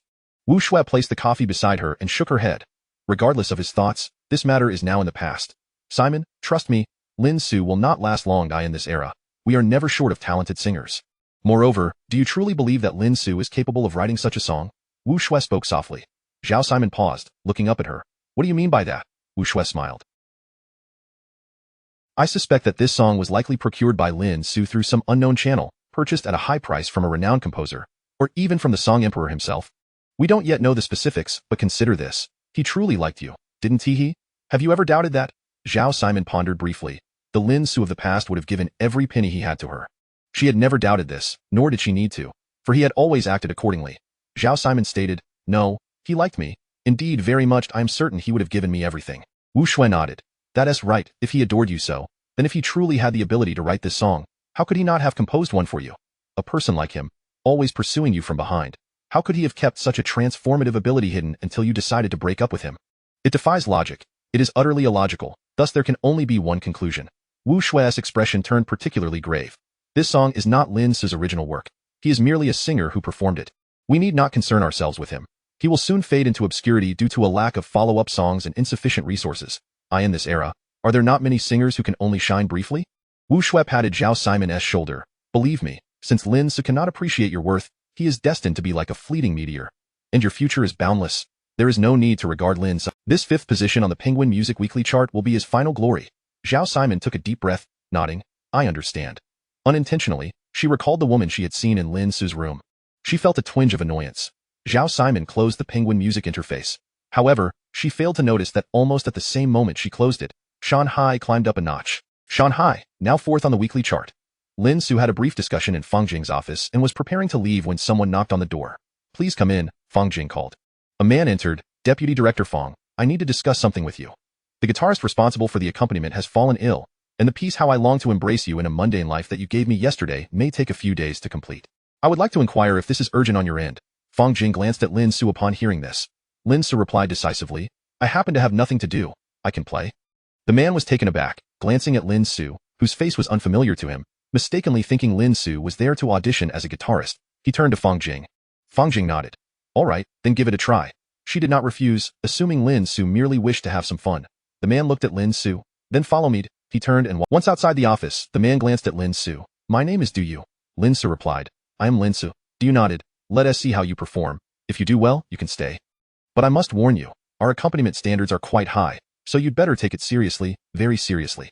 Understood? Du carried an air of superiority, believing Lin Ce to be a newcomer applying for the position. Lin Ce paid no mind, following him to the accompaniment room. Inside the room, the drummer and bassist were engrossed in a game of cards with the sound engineer. Du approached, clapping his hands. Stop playing, we need to record. Someone replied without looking up. We can't record today. We have no guitar. Du pulled Lin Ce forward. Isn't there a guitarist here now? Hurry up, we have a heavy workload at the moment. Only then did they notice Lin Ce entering, sizing him up with raised eyebrows. Is he? Can this person do it? He doesn't look like he has the aura of a guitarist.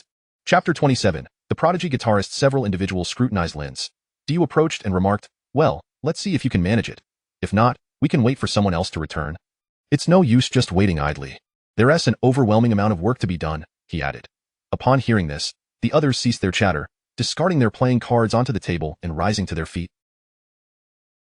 Du extracted the sheet music for Embracing the Mediocre Life from the table and handed a copy to Lin Ce. "Take a look at this. We're preparing to start shortly. Moreover, I should tell you, I reviewed this piece and it's quite good. If you happen to mess it up, I assure you, the composer will not be pleased. Therefore, if you wish to remain here, you must put forth your utmost effort. Understood?" Du spoke to Lin Ce with an elder brotherly demeanor. Lin Ce nodded in agreement. Du continued, "Spend a moment to familiarize yourself with it. You may practice a bit. I'll give you 15 minutes. Does that work for you?" Lin Ce replied, "No need. Let's start directly." Du raised an eyebrow, a flicker of dissatisfaction in his gaze as he regarded Lin Ce, suspecting him of merely wanting to coast through. However, the bassist and drummer chuckled at this. "All right then, since he insists, let us commence. Indeed, let us see what this fellow is made of. If he falters, we can simply send him on his way." As musicians with considerable experience in composing for the company, they shared an unspoken camaraderie. Faced with Lin Ce, a stranger they presumed to be a mere stand-in for the original guitarist, their spirits were somewhat dampened.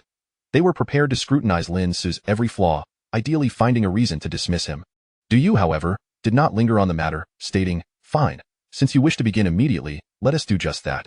You have 3 chances. Should you fail all 3, I will have to consult Deputy Director Fong." Du waved his hand. The others took their positions. Lin Ce picked up a guitar from the side and entered the recording studio. Moments later, Du signaled, and the recording commenced. In an instant, Lin Ce's fingertips glided over the guitar strings, and music erupted, the prelude resonating. Du, who had initially been indifferent, was momentarily taken aback. The sound engineer beside him muttered, "Didn't he see this coming? The kid has some talent." Du nodded in agreement. Indeed, he possesses a certain flair. He glanced at the sheet music and played it fluidly, and there's a palpable essence to the music he produces. At first, Du was merely mildly astonished. However, as the recording progressed, he found himself utterly amazed. The bassist and drummer, too, set aside their initial grievances, exerting themselves to compliment Lin Ce's performance. As the piece concluded, Du approached Lin Ce, his expression transformed entirely. "You've got something special. Your playing is exceptional." The bassist nodded in affirmation. "This guitar work is indeed impressive. You've infused it with emotion, truly remarkable." The drummer, equally astonished, queried, "You just glanced at it and played like this? What would happen if you spent more time with it? Is this truly your first time playing this piece?" The group gazed at Lin Ce, their eyes filled with curiosity. Lin Ce smiled and nodded. "Yes, it's my first time." Du marveled, "Incredible. I never expected you could play it so well after merely a glance, and your grasp of emotion is superb. Which music academy did you graduate from?" The group regarded Lin Ce, their expressions considerably softened. Lin Ce replied, "I have a high school diploma." Du nodded, "That's all right. In music, credentials matter less than experience." The bassist, impressed, remarked, "You must have played for many years, but I don't recall seeing you before." The drummer chimed in, "Certainly. The moment you started playing, I knew you were a seasoned player. Your sense of rhythm and emotion is simply astounding." As the conversation shifted to music, enthusiasm ignited among them. Lin Ce inquired, "Do we need to re-record?" Du shook his head, "No, I find it to be quite perfect. Before you arrived, we attempted several recordings, but they lacked quality, primarily due to the absence of emotional depth.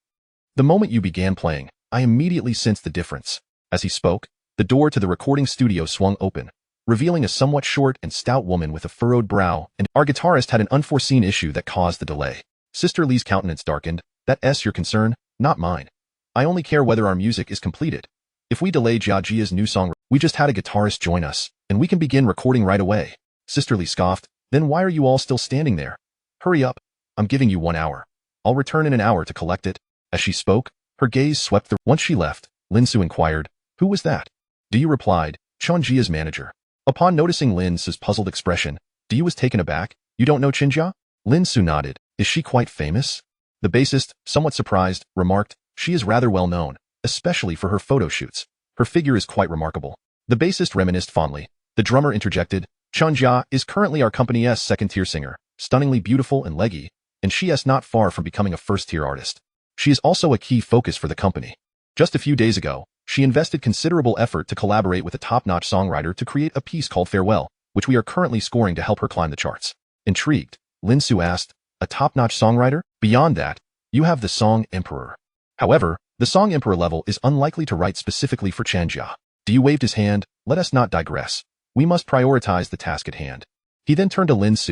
Chunjia has high. We have had several attempts before, but she was unsatisfied with them all, returning each one. You must deliver a stable performance this time.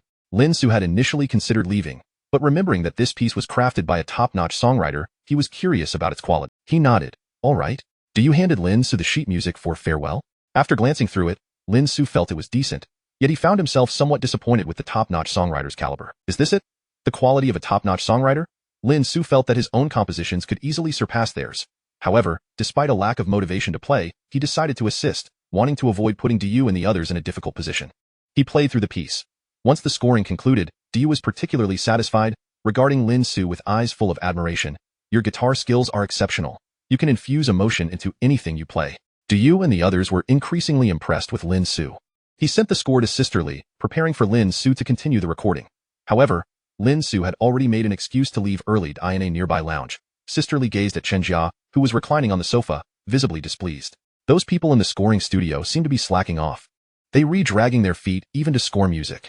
Their skills are inadequate, and they're rather lazy. A top-notch songwriter's piece shouldn't be given to them.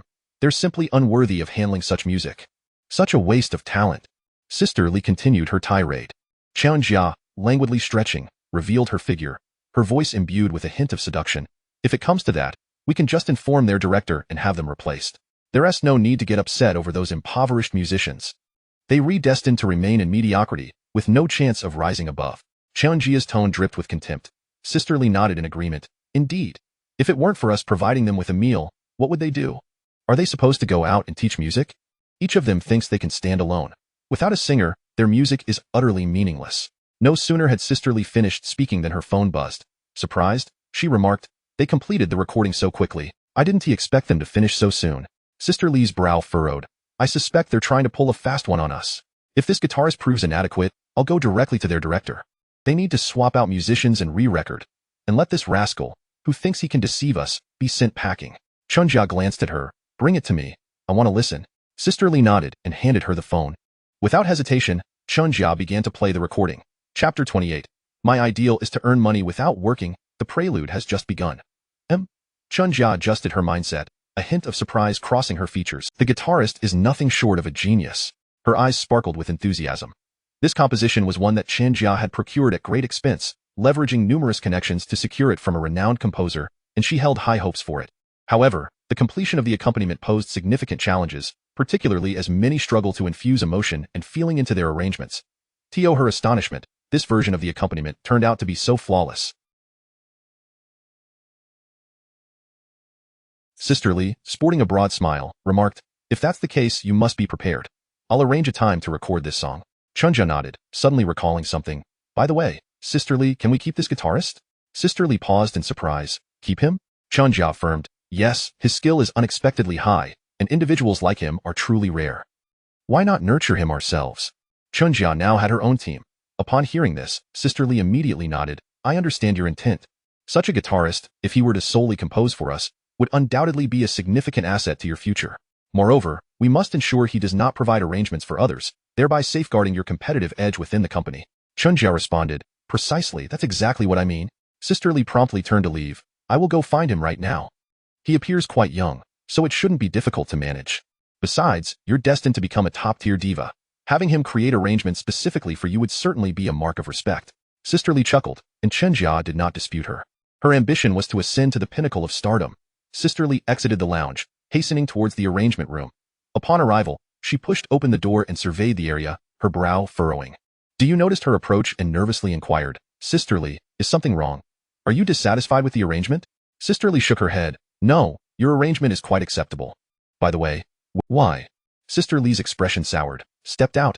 Is he allowed to wander about during work hours? What a lack of decorum. Please provide me with his phone number. I intend to call him now. Sister Li's demeanor was imposing. Diyu awkwardly stated, I don't have his number. He just joined us today. Sister Li's dissatisfaction grew. Fine, when you see him, instruct him to call me. She commanded, lingering for a moment before leaving with evident displeasure. Once she departed, the bassist remarked, Sister Li is truly overstepping. She treats us like her subordinates. The drummer added, what can we do? She has connections within the company, especially with Chunjia, who has a bright future ahead. Emphasizing the last part, the drummer continued. The mixing engineer, seated nearby, shook his head. Why fret over it? We're just here to earn our wages, and at least we can pursue what we love doing, that suffices. As for Sister Lee, let her do as she pleases. Ignorance is bliss. Do you took a seat, worried? Do you think Sister Lee might be causing trouble for that guitarist? I genuinely believe he played remarkably well. Surely that's not possible? The others deliberated and shook their heads. It shouldn't be, unless both Sister Lee— Upon hearing it, Fong Jing exclaimed, "This guitarist is exceptionally talented. It's such a pity you have yet to debut." She gazed at Lin Ce with a look of regret. Lin Ce responded nonchalantly, "It's all about making money." Unable to hold back, Fong Jing rolled her eyes. "So now we wait. I estimate it won't be long before they start having singers select songs. I've heard that several seasoned composers on the 17th floor have chosen Pang Momo. Aren't you the least bit tempted to try?" Fong Jing propped her chin on her hand, looking at Lin Ce. "Pang Momo is an A-list singer, and she is stunningly beautiful. She has also a key talent our company is nurturing, and I hear her family background is quite impressive." Lin Ce shrugged. "What does that matter? I'm not seeking a romantic match. With her qualifications, why would she need my money? If she is willing to forego a share of the song royalties, I might consider writing a piece for her." Fong Jing sighed at Lin Ce's response. "Sometimes, I feel you are quite a remarkable person. Your songs are so fresh and unique, yet you don't seem to exhibit a passion for money, but in truth, it is your utmost priority." Lin Ce replied candidly, "What is wrong with that? If I earn enough money, you might not even see me again." Fong Jing, intrigued, asked, "Why is that?" Lin Ce explained, "Because I would simply lounge at home. I am not the type to chase fame and fortune. I merely wish to earn enough to relax comfortably. After all, working is primarily for financial gain. If it were for ideals, mine would be to earn money without the necessity of working." Fong Jing, taken aback by Lin Ce's straightforwardness, could only chuckle. All right, I understand. I believe you will soon amass a fortune." As the lunch break commenced, Cui Yuan approached. "Shall we head to the cafeteria for a meal together?" Lin Ce agreed. "Sure." The two rose and made their way to the company cafeteria. On the way, Cui Yuan stretched lazily. "Writing this song has left me feeling utterly drained. It has been so challenging." She turned to Lin Ce. "By the way, what occupies your mind when you write songs?" Without hesitation, Lin Ce replied, "When composing, I focus on the melody and lyrics." Cui Yuan was at a loss for words, unable to respond to Lin Ce's statement. Thinking about how Lin Ce could whip up a song in mere minutes, she surmised he was merely here to gain experience, and thus refrained from pressing further. Upon arriving at the company cafeteria, they had just settled down after getting their meals when a wave of commotion erupted nearby. Cui Yuan nudged Lin Ce. Hurry, look over there. Check that out." Chapter 29 The Threat of the Golden Composer. Lin Ce turned his head and beheld a woman entering from the side. She possessed a tall and slender figure, adorned in an elegant black gown, exuding an air of sophistication, her every smile and frown imbued with an undeniable allure. A number of people approached her, exchanging pleasantries. Lin Ce, intrigued, inquired, "Who is this person?" Cui Yuan replied, "This is Qian Jia, our company's current secondary singer. However, it is said she has quite the background, having secured a song from a renowned composer. The golden composer in question is Zhang Yin, a veritable deity within our company." Lin Ce nodded, dismissing the information as unimportant, and resumed his meal. Cui Yuan pressed, "Aren't you even a little curious?" Lin Ce retorted, "Why should I be concerned? I don't even know her." Cui Yuan scoffed, "You certainly are an interesting character. Others flock to beautiful women, especially one with such connections and resources. Moreover, there is Zhang Yin. He is the golden composer from the 17th floor. His understanding of music is exceptionally profound, and he is poised to become a musical monarch in the future. If you could get to know Zhang Yin through Qian Jia, Upon his return, he was unexpectedly bumped into by Qian Jia, who was engrossed in conversation with someone nearby, failing to notice him. Soup splattered everywhere, staining both Lin Ce and Qian Jia's attire. Regaining his composure, Lin Ce furrowed his brow, taken aback by the sudden collision. He glanced at Qian Jia and asked, "Are you all right?" With a frown, she hastily grabbed some tissues from a nearby table.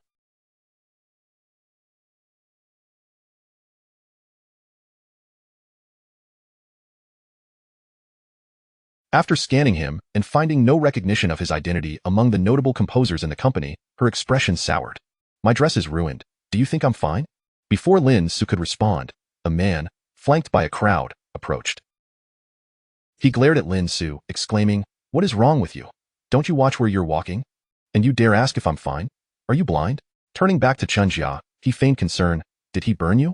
Qian Jia shook her head. "No, I'm fine. It is just my dress that is dirty." Zhang Yin then scrutinized Lin Ce, assessing him from head to toe. "Which department are you from?" Lin Ce met his gaze. "You seem to be quite meddlesome."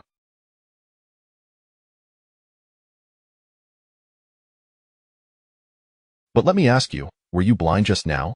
Or did you not see that she ran into me? Zhang Yan's expression darkened. I never expected a grown man would say such things. Isn't it normal for a man to step aside for a woman? At this moment, onlookers chimed in. Is this guy out of his mind? How dare he argue with a golden composer? Could he possibly be new? He is only digging his own grave. Who doesn't he know how well Zhang Yan treats Chunjia? He is truly courting disaster. It seems he does. As tensions escalated, Cui Yuan was about to intervene when Chen Cheng arrived, positioning himself beside Lin Ce. I witnessed the incident. It was Chunjia who collided with him. Since she is unharmed, let us consider the matter settled. Her dress is dirty. A simple wash will suffice. Upon hearing Chen Cheng's words, the man's eyebrows raised. Ah, Chen Cheng, I never imagined you, a seasoned composer from the 16th floor, would take such an interest in others' affairs. With that time, shouldn't you have you produced a single song in over a month? How is your entry for the Rising Star competition coming along? Why are you here playing the hero?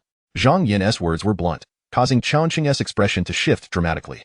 At that moment, Chunjia glanced at Chen Cheng, considering for a moment before tugging at the man beside her. Brother Zhang Yan, let us forget this. I'll change clothes later and have someone clean the dress.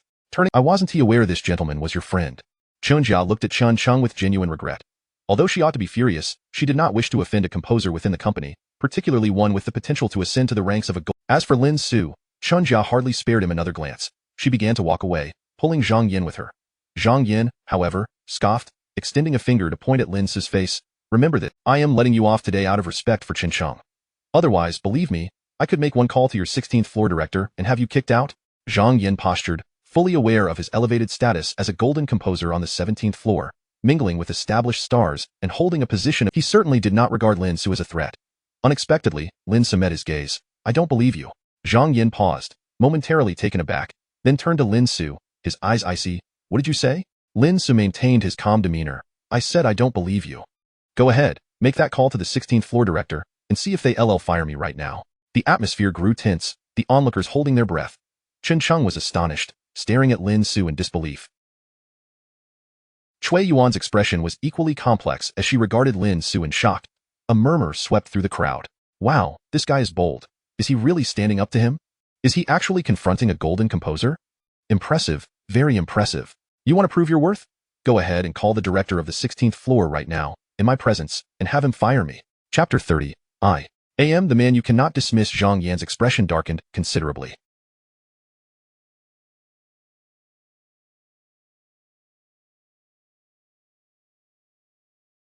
A crowd had gathered around, eager to witness the unfolding drama.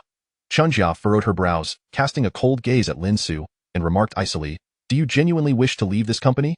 A renowned producer wishing to have you dismissed is not. Chen Cheng stood silently, not uttering a word. Cui Yuan, aware that Lin Ce was likely to be protected by Fang Jing, stood by and couldn't help but feel a twinge of sympathy.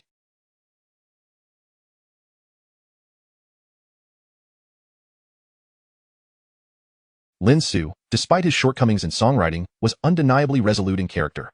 However, being overly rigid often leads to downfall. In this world, those who navigate with a bit of cunning tend to endure longer. Zhang Yan, fueled by anger, clenched his fist and, in a fit of rage, retrieved his phone from his pocket. You are forcing my hand. When you lose your job, do not claim that I bullied you. Within the company, it is uncommon for anyone to provoke a renowned composer lightly. After all, the weight of a top-tier composer is significant, and their potential is immense. Who knows when one might ascend to become a musical monarch? He dialed the number of Lin Ce, the director on the 17th floor. The call connected swiftly. Hello, Director Lin? This is Zhang Yan. Zhang Yan, what is the matter? Is there something you need? As a top composer on the 17th floor, Zhang Yan was held in high regard. Hearing Lin Ce's voice, Chunjia looked at Lin Ce with pity, saying, At this juncture, you should be proactive, apologize. This young man truly seemed impervious to fear. Both Cui Yuan and Chen Cheng, who had witnessed Lin Ce confront Lin Ce in the conference room, shook their heads slightly. If Lin Ce couldn't dismiss Lin Ce in person, it was unlikely he would succeed. Meanwhile, Zhang Yan's expression grew increasingly fierce as he spoke. Here is the situation, Director Lin. I'm currently in the cafeteria, but I encountered a new songwriter from the 16th floor.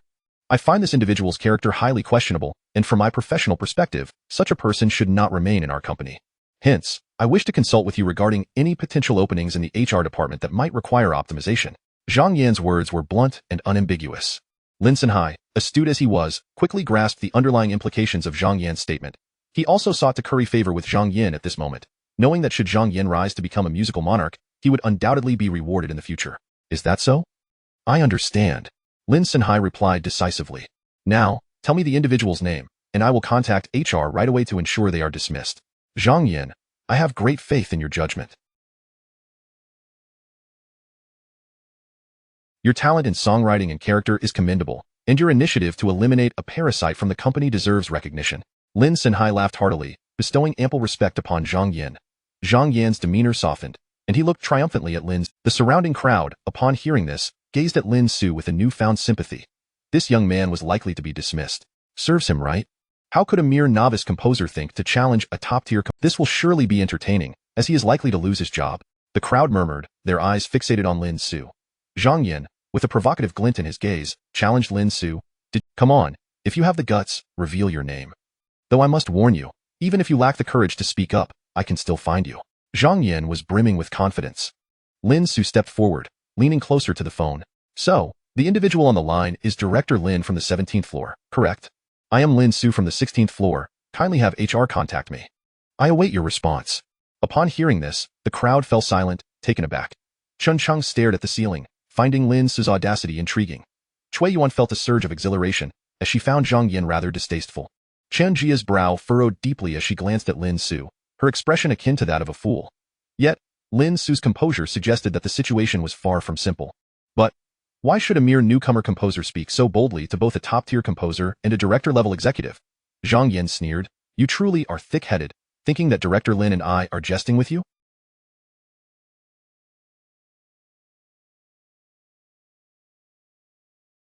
He promptly addressed Lin Ce. Director, did you hear that? His name is Lin Ce from the 16th floor.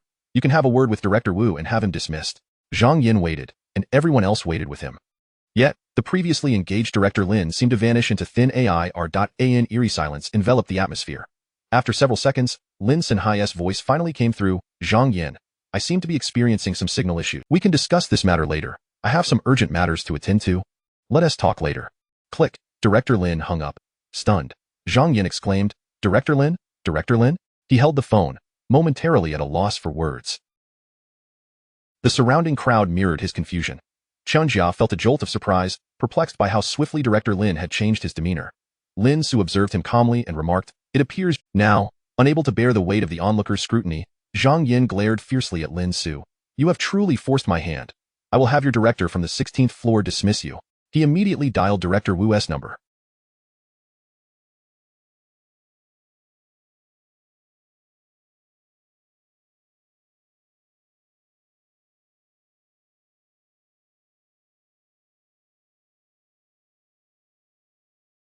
Chapter 31 He is my man. So get lost. The call was quickly connected.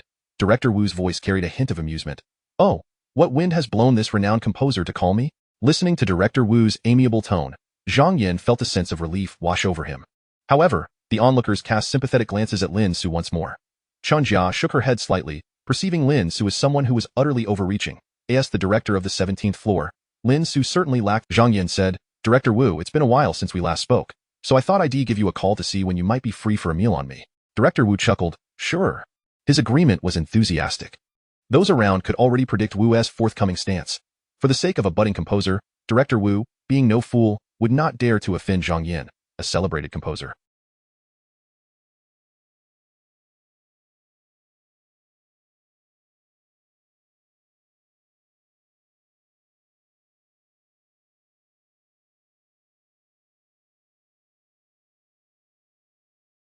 Zhang Yin then shifted his tone. Well, there's another matter I hope you can assist with, Director Wu.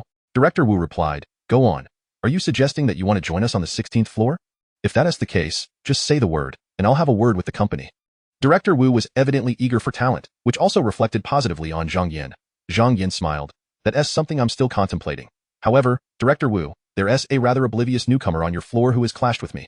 I believe someone like him should not remain in our company. What do you think? He left the latter part unsaid. Everyone turned their gaze towards Lin Ce, attempting to discern any hint of panic on his face. Yet, Lin Ce remained as composed as ever, devoid of any visible distress. Chun Jia, standing beside him, sensed something peculiar as well. Director Wu inquired, a newcomer? Zhang Yin affirmed, I hadn't even mentioned his name, and yet you guessed it right.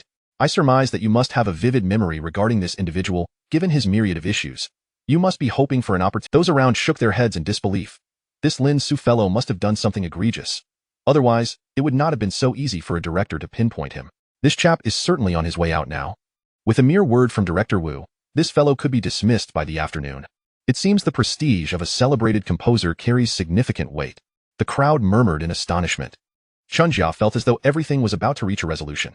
However, she noticed that Cui Yuan and Chen Cheng, standing beside Lin Ce, were regarding Zhang Yin with unusually peculiar expressions. Why was that? Before she could unravel the situation, she perceived a shift in Director Wu's voice on the other end of Zhang Yin's phone.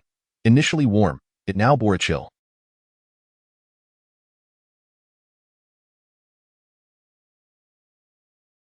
Indeed, it was cold, Director Wu exclaimed. Zhang Yin, are you certain it's Lin Ce?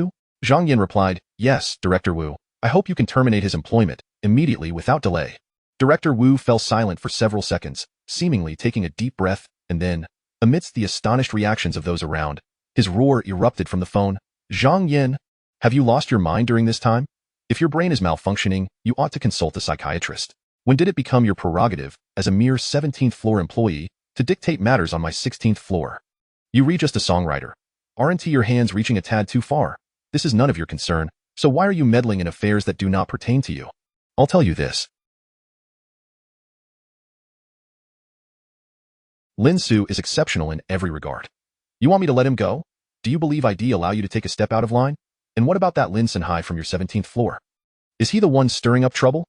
Just looking at his petty demeanor tells me he is not operating with a full set of lights upstairs. Get lost. When Director Wu unleashed his tirade, his words flowed like rapid-fire rounds, and upon finishing, he abruptly hung up the phone. Zhang Yin's face turned a deep crimson. He stood there, dazed from the scolding, his expression grim, feeling as if he were caught in a surreal dream. After all, he was a celebrated composer. Even when encountering Director Wu in the past, the latter had always treated him with courtesy. But what had just transpired? The people around him also wore expressions of shock. Chen Jia's heart raced. Astonishment. Did Director Wu really just scold Zhang Yin over a newcomer? Incredible. I've heard tales of Director Wu being quite the fiery character, and it seems the rumors were indeed accurate. Who is this newcomer anyway? Could he possibly have some influential connections? Suddenly, a cacophony of speculations erupted. Lin Ce regarded the frozen Zhang Yin, who had been rendered speechless for an extended period. He glared at Lin Ce, his face pale, but his throat was dry, rendering him incapable of uttering a single word. Qian Jia, sensing the tension, quickly donned a smile, addressing Lin Ce with, "That's impressive. It seems we've become acquainted through this misunderstanding. There is no need for us to be at odds. This is merely a misunderstanding. I can wash my clothes, and everything will be just fine." Qian Jia, Lin Ce, uninterested in her overtures, turned away to prepare another bowl of soup, returning to his own table to eat in solitude. Qian Jia then pulled Zhang Yin away. Cui Yuan remarked, "You were quite impressive just now, but aren't you afraid of offending someone?" Lin Ce replied, "What is there to fear? No matter how formidable he is, it has no bearing on me."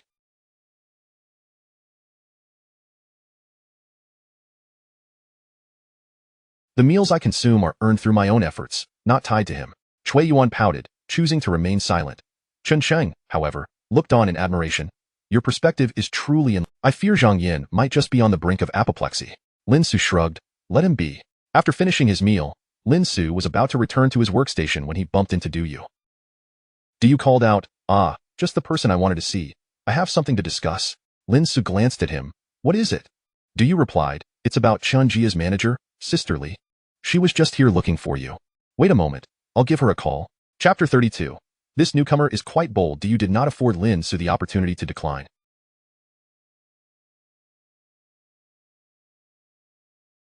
He directly dialed Sister Li's number. Shortly after, the call was connected. Du Yu exclaimed, "Sister Li, the guitarist you inquired about is right beside me. I will have him speak with you." He handed the phone. Sister Li inquired, "Today, you are the one who provided the musical accompaniment for Chen Jia's new song, correct?" Lin Ce replied, "Indeed." Sister Li's tone was infused with pride as she continued, "The guitar you played was quite impressive. Consequently, I discussed it with Chen Jia, and we have decided to offer you an opportunity. From now on, you will serve as Chen Jia's exclusive guitarist, dedicated solely to her musical arrangements. Additionally, when the occasion arises, I will arrange for you to perform on stage with her, where you can provide live music. You need to come to my office immediately and sign the contract." Sister Li spoke with an air of authority, showing no regard for Lin Ce's thoughts. Lin Ce responded, "I'm sorry, but I'm not interested." Sister Li replied, "Pardon?" It seemed she was taken aback by Lin Ce's refusal, her tone turning noticeably colder. "Do you comprehend what you are rejecting? This is a chance otherwise, with nothing but your hours spent in the music room, how do you expect to gain recognition? I advise you not to underestimate this opportunity. Our Chanjia is on the verge of becoming a top-tier artist. By that time, even if you beg, it will be too late. Furthermore, if you conduct yourself properly, there will be abundant opportunities to collaborate with renowned composers, an opportunity that countless individuals dream of. How dare you refuse? Sister Li's voice dripped with disdain. Lin Ce, uninterested in further conversation, promptly ended the call. Du was taken aback. Brother, that was quite decisive. Lin Ce handed the phone back to him. There's no decisiveness involved. I simply have no interest in them. Don't involve me in this matter again. Du was momentarily stunned. Before he could respond, he noticed Lin Ce had already entered the elevator. Du chuckled. Hey, this kid has some character. He too found Sister Li unlikable, though he lacked the courage to confront her directly. As Lin Ce departed, Sister Li called again. Du answered. I am offering you an opportunity. To let such a chance slip through your fingers is a sign of a life devoid of success. Du sighed. Sister Li, this is Du. The guitarist has already left. Sister Li seethed. Left? Bring him back immediately and have him take my call. Du replied. He has truly left. He is nowhere to be found. Sister Li's voice rose in anger. I demand that you retrieve him. As her furious words echoed, Du ended the call. Du muttered, you spoiled her. She has lost her mind. Infuriated by the abrupt disconnection, Sister Li sprang from the sofa, exclaiming, is she mad? How dare she hang up on me? At that moment, Chanjia entered. Observing Sister Li's furious demeanor, she asked, what happened? Is everything all right? Sister Li cast a glance at her. Nothing much, just irked by an ungrateful individual. I instructed Du to reach out to the guitarist to make him your exclusive arranger, but that young man actually declined. Chanjia frowned. That does seem rather ungrateful. Sister Li scoffed. Once I have the time, I will personally track him down. I refuse to believe he would dare reject me so brazenly in my presence. Upon finishing her statement, she turned to Chanjia. Why is your skirt soiled? Sister Li raised an eyebrow. What is happening to this company? It seems there are more and more newcomers lacking decorum. That individual dares to offend a renowned composer like Zhang Yan? Chanjia shook her head. Let it go. I need to change before I feel too uncomfortable. Meanwhile, Lin Ce returned to his workstation. There were no pressing matters at hand. He browsed the internet for a while and checked the rankings of Mountains and Seas on the Penguin Music platform. It had now reached the 3rd position on the weekly chart. The speed of this ascent was indeed astonishing. However, what delighted Lin Ce even more was the continuous rise in download numbers, which had reached 300,000. This translated to a revenue of 150,000 after distribution. At present, Lin Ce was primarily in need of funds. Lin Ce spent some time on Weibo, perusing the official account of the National New Talent Program. Many were expressing their support for him. In contrast, the official Weibo of Star Fate Media was inundated with criticism, with even their latest promotional post drowning in disparaging comments. Thus far, Star Fate Media had refrained from issuing any official statements, seemingly waiting for the storm to pass and the situation to cool down. Throughout the afternoon, Lin Ce occupied himself with idle tasks. Cui Yuan, on the other hand, busied herself with songwriting, occasionally seeking opinions from those nearby. Yet, she never approached Lin Ce regarding music matters, likely believing he had little interest in the subject. Lin Ce was content with the tranquility. After work, while in the elevator, Lin Ce encountered Director Wu. Director Wu inquired with a smile, did a certain Zhang Yan, who lacks awareness, provoke you on the 17th floor today? His voice was filled with warmth and kindness, making Lin Ce feel somewhat uneasy. Lin Ce replied, yes, there was a minor conflict. Director Wu nodded, rest assured. Regardless of whom Zhang Yan approaches, I will ensure your protection. He truly overestimates himself. A renowned composer thinking he owns the company. Fortunately, he did not utter such words in my presence. Otherwise, I would have given him a good slap to teach him some manners. As Director Wu spoke, he mimicked the action of slapping someone.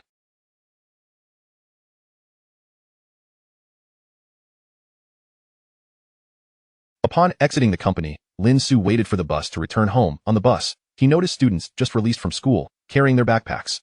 Upon arriving home, and just as he was about to unlock the door, Sun Jia appeared behind him, seemingly out of nowhere. Hey! Sun Jia called out. Lin Ce turned to her. What is up, Sister Sun?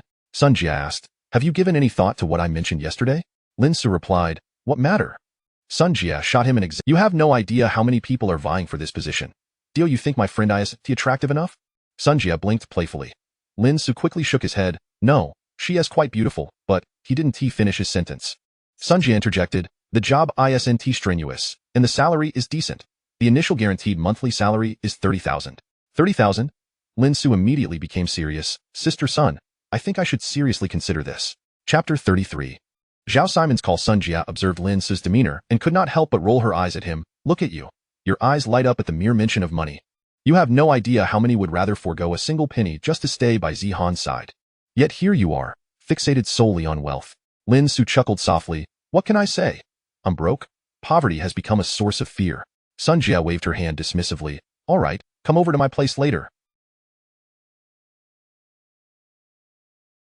I've bought quite a bit of food, and it would be wasteful if we don't finish it. Hearing this, Lin Ce felt a twinge of gratitude in his heart. After tidying up at home, he made his way to Sun Jia's residence. As expected, she had procured an abundance of ingredients. Lin Ce busied himself for a while and prepared the meal. Once the dishes were served, Sun Jia merely picked at her food, taking only a few small bites before stopping. Sun Jia, is my cooking not to your taste? Lin Ce inquired. She shook her head. I'm on a diet. A little is sufficient for me. You, on the other hand, should eat more. Don't let it go to waste. Lin Ce, not one to be polite, devoured his meal with great enthusiasm. Sun Jia watched him eat with a bemused expression. Sun Jia, your gaze is making me a bit uneasy, Lin Ce remarked. Have I done something wrong? Sun Jia shot him a look. What could you possibly have done? I'm simply watching you eat and thinking that perhaps you would be better suited as a food vlogger. Your enthusiasm while eating makes it seem as though you haven't had a meal in days. But, I must admit, watching you eat is strangely relieving. After finishing her thought, Sun Jia stood up. Once we're done eating, tidy up a bit. By the way, if you have any cravings for tomorrow, feel free to let me know in advance. I have plenty of free time. As she spoke, she began practicing yoga in the living room, focused and serene. Lin Ce finished his meal and cleaned the table, casting a glance at Sun Jia, who was still engrossed in her yoga. He couldn't help but admire her figure and curves. Although Sun Jia was likely a few years older than Lin Ce, she bore no signs of aging. If it weren't for the air of maturity she exuded, one would assume her face was still quite youthful. Not wanting to linger, Lin Ce prepared to head home. Just as he was about to leave, Sun Jia called out, Tomorrow is Saturday. Are you free? Lin Ce replied, I should be free tomorrow. At Shun Huang entered, come with me to buy some things tomorrow, Sun Jia stated. Sure, Lin Ce agreed. Once home, Lin Ce thoughtfully considered Sun Jia's suggestion to work as an assistant to a woman named Su Zihan. The base salary was 30,000, not including additional income. This was significantly higher than his current salary.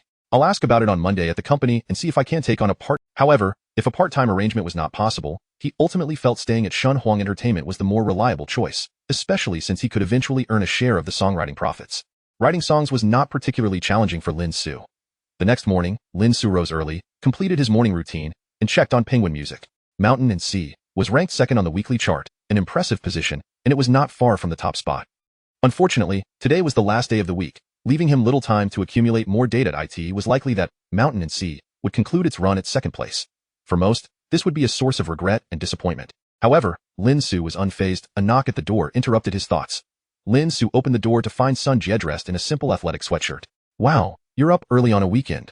That's commendable. Come on, let us go for a run and then grab breakfast, she said. Lin Ce did not decline and quickly changed his shoes to accompany her outside. In the park adjacent to their community, they jogged around a lake twice. After their run, they stopped at a nearby breakfast shop and ordered 2 servings of soup dumplings, adding a splash of vinegar and some pickled vegetables to their congee. Dipping the dumplings in vinegar, Lin Ce savored the first bite, relishing the taste. He finished a whole basket of dumplings in no time. Sun Jia rolled her eyes. Look at you devour your food. It's not like anyone is competing with you. Taking small bites herself, she pushed half a basket of dumplings toward Lin Ce when she noticed he had finished. Here, eat this. I am full, and it would be a waste otherwise. Once breakfast was finished, they headed to a nearby supermarket to buy ingredients. We'll have lunch at home, and after that, you're accompanying me to the mall. By the way, I'll be needing your time in the evening as well. Is that all right? Sun Jia said, stretching lazily and looking at Lin Ce. Of course, if you have other plans, just let me know, she added. Lin Ce thought for a moment. No problem. He genuinely had no pressing matters to attend to. Previously, when he was still with Zhao Siman, every weekend was spent trying to find ways to be with her. Initially, it was because Zhao Siman needed his company, but eventually, she grew weary of him. After their breakup, Lin Ce found his weekends entirely. After purchasing the ingredients, Lin Ce cooked lunch. After the meal, he indulged in a brief nap. Around 2 in the afternoon, Lin Ce was awakened by the sound of his phone ringing. Glancing at the screen, he saw it was Wu Shui calling. Without a second thought, he hung up. A short while later, his phone rang again. This time, the caller ID displayed Zhao Siman's name. Lin Ce answered, Hello, what is the matter? There was a moment of silence on the other end. After 3 seconds, Lin Ce stated, If there is nothing important, I'll hang up. Please don't keep calling. It wouldn't reflect well on your reputation. Just as he was about to disconnect, Zhao Siman's cool voice broke the silence. Wu Shui asked me to inquire if you would consider signing a contract. Lin Ce yawned. Didn't TI already refuse? Zhao Siman took a deep breath. Today is the last day for the weekly chart on Penguin Music. If you agree, the company will arrange resources for you, ensuring you reach the top spot. Moreover, they will continue to provide resources for the following week to help you climb the charts, boosting your visibility and aiding your rise to fame. This is beneficial for both you and the company. Lin Ce contemplated her words and chuckled. Do you think I care about the ranking on that list? Simon, after knowing you for so many years, I thought you understood me better. If there's nothing else, I'll hang up now. The pursuit of fame and fortune is simply too exhausting. I used to have feelings for you, but I've changed. As Lin Ce spoke, he heard a knock at the door. Balancing his phone, he walked over to open it. As the door swung open, Sun Jia, now dressed and waiting, greeted him lazily. Awake? Let's get to work. Chapter 34. Sun Jia's temporary boyfriend Sun Jia's voice was imbued with a languid charm. As she spoke, her waistline was prominently displayed. Noticing Lin Ce engaged in a phone call, she smiled and remarked, Is there something urgent? If so, I shall return home and wait for a while. Come find me once you're done. Lin Ce replied, There's nothing pressing. We can head out now. As he spoke, Zhao Siman's voice on the other end of the line grew colder. Is that your landlord? What do you intend to do? She instinctively inquired. Despite the distance of the phone call, Zhao Siman could sense an indescribable emotion creeping into her heart. Lin Ce responded, Yes, but what we're doing seems irrelevant to you. If there's nothing else, let us end this call. It would be best to minimize contact in order to avoid hindering your progress. With that, Lin Ce hung up on the other end. Zhao Siman clenched her phone tightly, furiously slamming it onto the floor. With a resounding crash, the phone hit the glass table and bounced to the ground. Zhao Siman's face turned pale, her expression dark and troubled. Wu Shui approached, furrowing her brow. Did he reject you? Zhao Siman nodded. I will request the company to allocate resources to diminish the exposure of his song. Moreover, you need not be so upset over someone like Lin Ce. He is part of the past. You must look ahead. Zhao Siman took a deep breath, nodding in agreement, saying little more. She understood that her connection with Lin Ce was irrevocably severed, especially since she was the one who had chosen to let him go.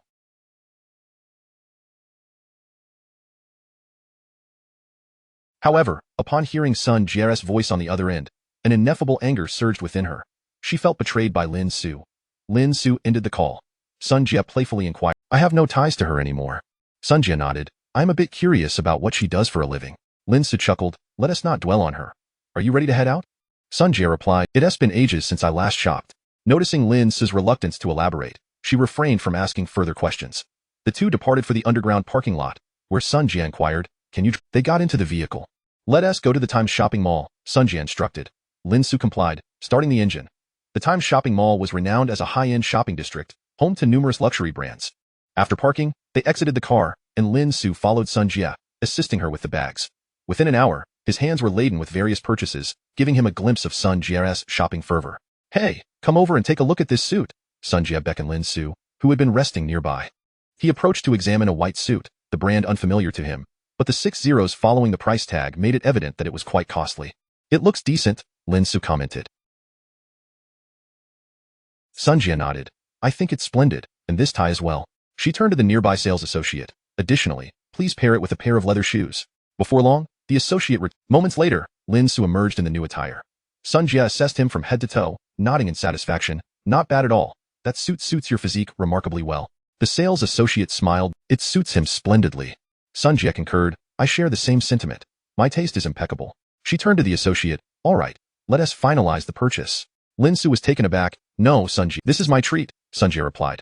Lin Ce frowned. No, I can't accept this. It makes me uncomfortable. She laughed. If you're so uncomfortable, then accompany me to a cocktail party tonight. Consider it your compensation. You earn your You don't owe me anything. Lin Ce asked. Could I perhaps decline the suit and take a discount instead? Sun Jia retorted. Nonsense. Absolutely not. You will wear this suit.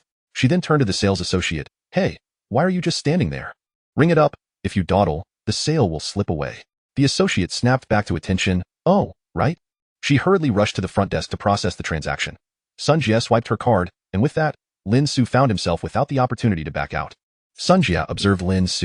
I must say, after changing into that suit, you look rather dashing, almost like a male celebrity. Without a doubt, with that face and physique of yours, even if you find yourself destitute in the future, you could thrive even as a kept man. As she rambled on, Lin Ce had grown accustomed to her chatter and knew her intentions were harmless, opting to ignore her comments. After a while of shopping, Sun Jie checked the time and noticed her phone ringing. Have you all arrived? Great. I'll be there shortly. All right. Once she ended the call, she looked at Lin Ce. That's enough shopping for now. Let us go indulge in a feast. Half an hour later, at the Fenghuang Pavilion clubhouse, Lin Ce parked the car and stepped out, gazing at the lavish establishment before him. I can't shake the feeling that this place is a trap. Can I opt out? Sun Jie shot him a glance, stepped closer, and adjusted his collar with a smile. That's simply one tea do. Now that we're here, it would be a shame not to dine. Rest assured, you one tea need to spend a dime. Just enjoy the feast with me. Are you really worried I might sell you out? Today, your task is quite simple, to be my temporary boyfriend. Without allowing Lin Ce a chance to refuse, Sun Jie took his hand and led him forward. As they neared the entrance, Sun Jie confidently wrapped her arm around his, her face adorned with a charming smile, exuding the allure of a mature woman. Before Lin Ce could process the situation, a cold voice pierced the air. Sun Jie, who is this person? Chapter 35. I will make an exception and play a piece for you. A man, impeccably dressed in a suit, exuding an aura of success, approached. He stood a short distance away, his gaze fixated on Sun Jie, then shifting disdainfully to Lin Ce, a palpable anger and dissatisfaction evident in his expression. Sun Jie regarded the newcomer with a smile, remarking, and who might this be? Of course, he is my man. Who else could he possibly be? Your father, perhaps? Shao Tsong. Even if you wish to acknowledge a father figure, don't. The man called Shao Tsong's countenance darkened considerably as he coldly scrutinized Lin Ce. Someone like him. How could he possibly be your man? Without granting Lin Ce an opportunity to respond, you think you can control everything around you, but you can't even manage your own affairs, let alone mine. Get lost, she commanded, linking her arm with Lin Ce's and striding away. Shao Tsong, standing in their path, pushed his hand towards Lin Ce. I warn you. Before he could finish his threat, Lin Ce casually swatted his hand aside. Spare me the nonsense. We are not acquainted. Lin Ce was decidedly unyielding. Whether in this life or the next, he had never been intimidated by anyone. Even though he was unaware of the precise relationship between this man and Sun Jie, he had no inclination to dwell on it. He simply found Shao Tsong unlikable. And what warnings do you have? Who do you think you are? Lin Ce said, dismissing Shao Tsong's furious expression. Sun Jie tightened her grip on Lin Ce's arm, her smile growing even brighter. Upon entering the club, Sun Jie leaned in and whispered, well done. You're tougher than I expected. Tough. Lin Ce echoed, realizing the potential awkwardness of her words, prompting her to shoot him a glare. What are you thinking? As they proceeded deeper into the establishment, they arrived at a grand hall where Lin Ce discerned that an event was taking place that evening. Sun Jie has arrived. Sun Jie still looks as beautiful as ever. Sun Jie, why not introduce us to your companion? Numerous guests, holding glasses of red wine and engaged in idle chatter, turned their attention towards them, extending greetings. Many others regarded Lin Ce with curiosity, some tinged with envy and jealousy. However, Lin Ce remained unfazed. Clad in a suit worth 6 figures or even in a simple t-shirt, he could navigate any so-called high-end venue with ease. Good to see everyone. It has indeed been a while, Sun Jie greeted cheerfully, quickly immersing herself in conversation. She was in her element, yet she remained attentive to Lin Ce, occasionally glancing at him to ensure he felt comfortable amidst the crowd. At that moment, someone turned to Lin Ce with a smile. I wonder what this brother does to have won over our Sun Jie? This is quite astonishing, the individual remarked, filled with admiration. Lin Ce chuckled. I'm just an ordinary worker. Nothing particularly special, TS, not so much winning her over as it is mutual attraction. His honest response elicited laughter from several attendees. This brother is refreshingly unpretentious. Sun Jie shot Lin Ce an annoyed look. What do you mean by mutual attraction? For me to take notice of you. Isn't that your fortune? At her remark, a nearby woman grinned. Hey, why are you two flirting in front of us? We're envious, just a mouthful of dog food here. Honestly, brother, I truly envy you. Sun Jie was undoubtedly the belle of the campus back in the day. The flower shop at our school thrived thanks to her. So many suitors chased after her with flowers and love letters. As they exchanged banter, Lin Ce realized they were at a gathering of university classmates. The venue was indeed upscale. He hadn't anticipated Sun Jie's popularity, but reflecting on it, aside from her occasionally sharp tongue, her looks, figure, and substantial wealth made her a desire. Lin Ce glanced at Sun Jie. Your past seems quite illustrious. Sun Jie beamed with pride. Absolutely so. Just enjoy your good fortune. In the midst of their light-hearted conversation, suddenly, a resounding piano note pierced the air. The previously animated crowd fell silent in an instant, all eyes drawn to the center of the hall, where Shao Tsong sat at the piano. Oh, our class leader is preparing to play. Impressive. I suspect he still harbors feelings for Sun Jie. Some voiced their opinions, while others expressed disdain. Shao Tsong is utterly repugnant. Does he not remember what he did before? How dare he show up here? Lin Ce turned to Sun Jie, noticing her gaze fixed on Shao Tsong, seemingly lost in thought. Sun Jie grew quiet. Lin Ce watched as Xiao Song announced, "This piece is dedicated to the one I love most." With that, he began to play. The melodious strains of the piano filled the room. It must be said that Xiao Song played quite well. The piece was indeed a renowned composition. Though Lin Ce was unfamiliar with it.as the final notes faded, applause erupted. Rising from the piano, Xiao Song stepped forward, his gaze fixed on Sun Jie. "Sun Jie, I acknowledge my past mistakes. I realize my wrongs, and I am back, hoping for your forgiveness. I promise to treat you well from now on," he professed, producing a bouquet of roses seemingly from thin air. Sun Jie regarded him, and Lin Ce observed her reaction as she suddenly frowned. What a disgusting man. Understanding her sentiment, Lin Ce positioned himself protectively in front of her, addressing Xiao Song with a smile. "Apologies, but she finds you distasteful. Also, I am her man now, and your actions are quite disrespectful to me." Lin Ce chuckled, his demeanor unyielding. Sun Jie stood behind him, feeling an inexplicable sense of security. Xiao Song's expression darkened. "What business is it of yours? Sun Jie would never be attracted to a man of your crass nature. Just look at yourself. Even in an expensive suit, your lowly soul cannot be concealed." Lin Ce sighed. "I think your mind is rather muddled. Did playing the piano scramble your brain? Just because you can play a tune doesn't elevate." Sun Jie adores piano music. You are unworthy of being her boyfriend if you lack this basic understanding. This revelation surprised Lin Ce. He turned to Sun Jie. "You enjoy piano music?" She nodded. "It's all right." Lin Ce grinned. "In that case, I shall make an exception and play a piece for you." Chapter 36. The Hall of Fame pianist, Lin Ce. Sun Jie regarded Lin Ce with a look of skepticism, her eyes brimming with doubt. She was tempted to inquire, "Do you actually play the piano?" However, it was evidently not the right moment for such a question. Moreover, Sun Jie was aware of Xiao Song's proficiency. Although he may not rival many renowned pianists, he had undergone the rigorous training of a prestigious music academy and had practiced under the tutelage of notable pianists. It was likely that Lin Ce would only humiliate himself by attempting to perform. Xiao Song smirked derisively. "You? Play the piano? Surely, you don't confuse playing the piano with fluffing cotton." He laughed, accompanied by several acquaintances who shared a camaraderie with him, echoing, "Indeed, spare yourself the embarrassment. Brother Xiao has played the piano for over a decade and has even won several awards. It would be wise for you to refrain from attempting to show off. Sometimes, it is essential for certain individuals to possess a modicum of self-awareness." The mocking voices rose and fell like a tide. Unfazed, Lin Ce cast a glance at Sun Jie, who was lost in thought. Her beautiful face was now tinged with confusion. Suddenly, she beamed, her gaze unwavering as she said to Lin Ce, "All right, I appreciate." Sun Jie deliberately phrased her words with ambiguity. She looked at Lin Ce, offering encouragement. "Play with confidence. No matter how it turns out, I will applaud you wholeheartedly." Her smile radiated warmth, her eyes sparkling with kindness. Her words darkened Xiao Song's expression and intensified the envy and resentment in the gazes of those around Lin Ce. Lin Ce felt a swell of emotion and reflection. "Sun Jie, if only you could temper your sharp tongue and apply that lovely face to its rightful purpose, you would truly be a captivating enchantress that could drive men to madness." Lin Ce nodded and turned, striding towards the piano. The crowd instinctively parted, all eyes converging on him. Xiao Song's face remained impassive. "I am eager to see what he can produce." He turned to Sun Jie. "Sun Jie, I hope your eyes can be opened. Someone like him does not deserve to be in your circle." Sun Jie did not even spare him a glance. "If you cannot speak kindly, then silence your mouth." Xiao Song's face darkened with embarrassment. He snorted and turned away. At that moment, a group of people passed by the entrance of the hall. Leading them was a middle-aged man, who was speaking respectfully to an elderly gentleman of remarkable presence beside him. "Old Yang, it has been immensely beneficial to discuss our insights on the piano with you. In the near future, might you have the time to hold a personal piano concert here? If you have such an inclination, I would wholeheartedly support it." The elderly man, referred to as Old Yang, replied with a nonchalant tone, "We'll see."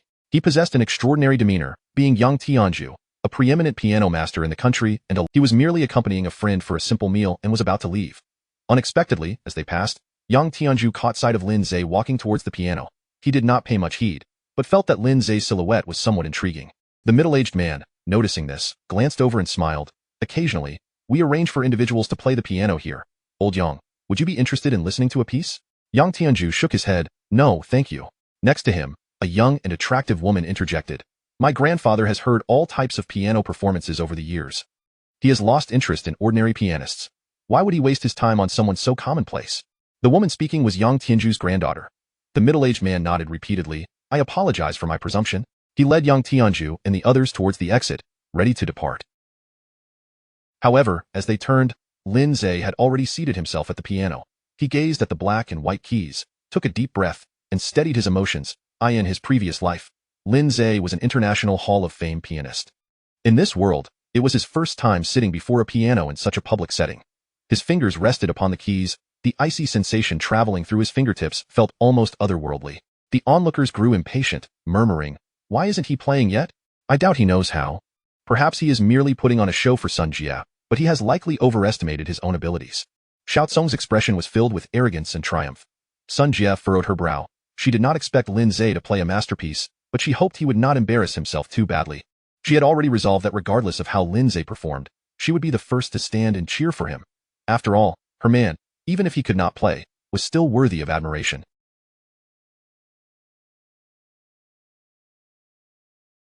Just then, a series of melodious notes cascaded from Lin Ce's fingertips. The tune was both uplifting and yet tinged with an inexplicable sorrow. How is this possible? Xiao Tsong's countenance shifted dramatically. Seems rather impressive. Wow. What is this piece? It sounds wonderful. He truly can play. Below, whispers of astonishment began to circulate. Sun Jia, equally taken aback, gazed at Lin Ce with sparkling eyes, brimming with surprise. Outside the hall, Yang Tianju, having taken a few steps towards the exit, suddenly halted. He remained rooted in place, no longer advancing, but instead pricked up his ears to listen intently. Yang Tianju was initially taken aback, then felt a shiver run through him. He could not resist slowly turning around. "Grandpa, what is wrong?" Yang Tianju's granddaughter looked at him in surprise. The middle-aged man also sensed something amiss and respectfully asked. The middle-aged man and his granddaughter, along with the others, all instinctively followed Yang Tianju's lead. As Yang Tianju reached the entrance of the hall, he peered inside, and his gaze instantly locked onto the man seated at the piano. Chapter 37. The stage is set. Wedding in a dream, Grandpa. Yang Tianju's granddaughter stood behind him, yearning to speak, but was halted by a gesture from Yang Tianju. At that moment, everyone followed his gaze, turning towards the man at the piano, performing a solo. The man possessed a slender yet upright figure, exuding an extraordinary aura. Even from a considerable distance, Yang Tianju and the others could still sense the elegant demeanor that Lin Ce radiated. Lin Ce paid no heed to the various gazes around him. Before him lay the black and white keys, while melodies floated through his mind. The melodious strains of the piano resonated throughout the grand hall. Finally, as the piece concluded, the lingering notes hung in the air. Lin Ce sat at the piano, momentarily at a loss for words. Below, a profound silence enveloped the audience. It was only then that someone reacted, breaking into applause. "Bravo! Absolutely beautiful. As someone who knows little about piano, I can still feel how exceptional that was. I am at a loss for words. It's the first time I've realized that listening to a piano piece can be such an indulgent experience. Piano music truly has the power to influence one's mood." The crowd buzzed with excitement, their faces alight. Sun Jia was equally astonished. She clapped vigorously, waving at Lin Ce. "That was incredible." Lin Ce approached her, casting a glance at Xiao Tsong. "Not bad, though. Why have I never heard it before? This is hardly a fair competition. You did not win on skill, but rather on the piece itself." Lin Ce chuckled. "Of course you haven't heard it. I am the first person to perform this piece in this world. How could you have known of it before I played?" The crowd erupted in astonishment. "You composed this piece? How shocking. It seems this brother has been hiding his talents. He is undoubtedly a genius pianist. Wow, Sun Jia, you really should have introduced him properly." Many in the vicinity joined in the commotion, all taken aback. Sun Jia beamed. "I may not have introduced him, but haven't you all realized by now how wonderfully he plays?" As she spoke, Sun Jia stepped forward, gently adjusting Lin Ce's attire. Xiao Tsong's face soured further. "You wrote this piece? Impossible. Absolutely impossible." Lin Ce shot him a sidelong glance. "Why all the fuss? Believe it or not, it's your choice." Feeling insulted, Xiao Tsong clenched his fists. Had Lin Ce not been so tall and imposing, he would have lunged at him already. "May I inquire what this piece is called?" A humble, somewhat aged voice interrupted. The crowd turned to see a group of individuals who had approached without notice. Among them was an elderly man, exuding an extraordinary presence despite his simple attire. The woman beside him radiated pride, unabashedly showcasing her admiration for him. At that moment, this seemingly extraordinary elder regarded. Lin Ce responded. "The title of this piece is Wedding in a Dream." Yang Tianju furrowed his brow slightly. Wedding in a Dream. He pondered the words, then relaxed his expression, marveling. "I understand now. When I listen to your composition, only in a dream can a wedding be so perfect, so unforgettable. A blissful celebration that, while joyous, inevitably carries an undercurrent of melancholy and loss." The elder smiled broadly. Lin Ce was somewhat surprised and smiled in return. "You are quite perceptive, esteemed elder. I did not expect such clarity from you."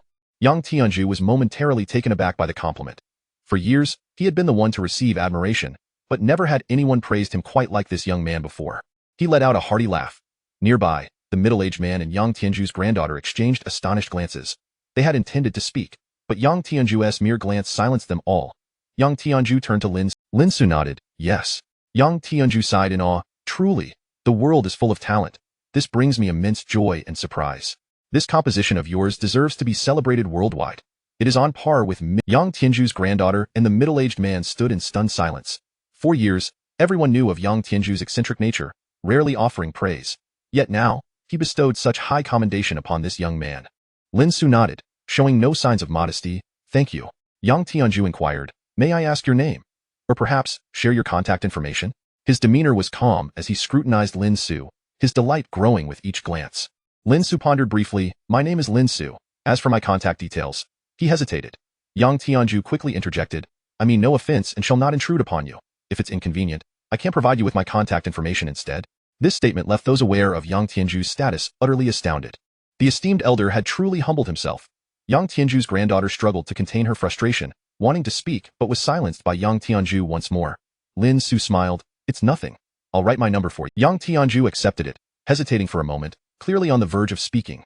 Lin Ce noticed, are you perhaps interested in my sheet music? Caught off guard, Yang Tianju nodded, yes, but, he hesitated, concerned that Lin Ce might object. After all, this was an original composition, and pianists are typically protective of their creations. To his surprise, Lin Ce replied, of course, no problem at all. Yang Tianju's eyes sparkled with excitement. Really? Lin Ce smiled, certainly. He promptly took the paper and pen, quickly writing out the sheet music and passing it to Yang Tianju. Esteemed sir, you must be a piano enthusiast as well. Since you appreciate it, please take it home and play it. Feel free to do so without reservation. Chapter 38. A melody worthy of deification. Old gentleman? A piano enthusiast? No need to be polite? Lin Ce spoke casually.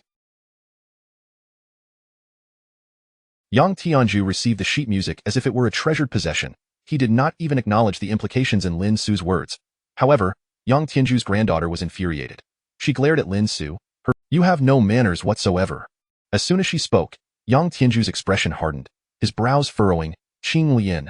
Young Qing Lian was taken aback by her grandfather's reprimand, immediately pouting, her face a picture of indignation.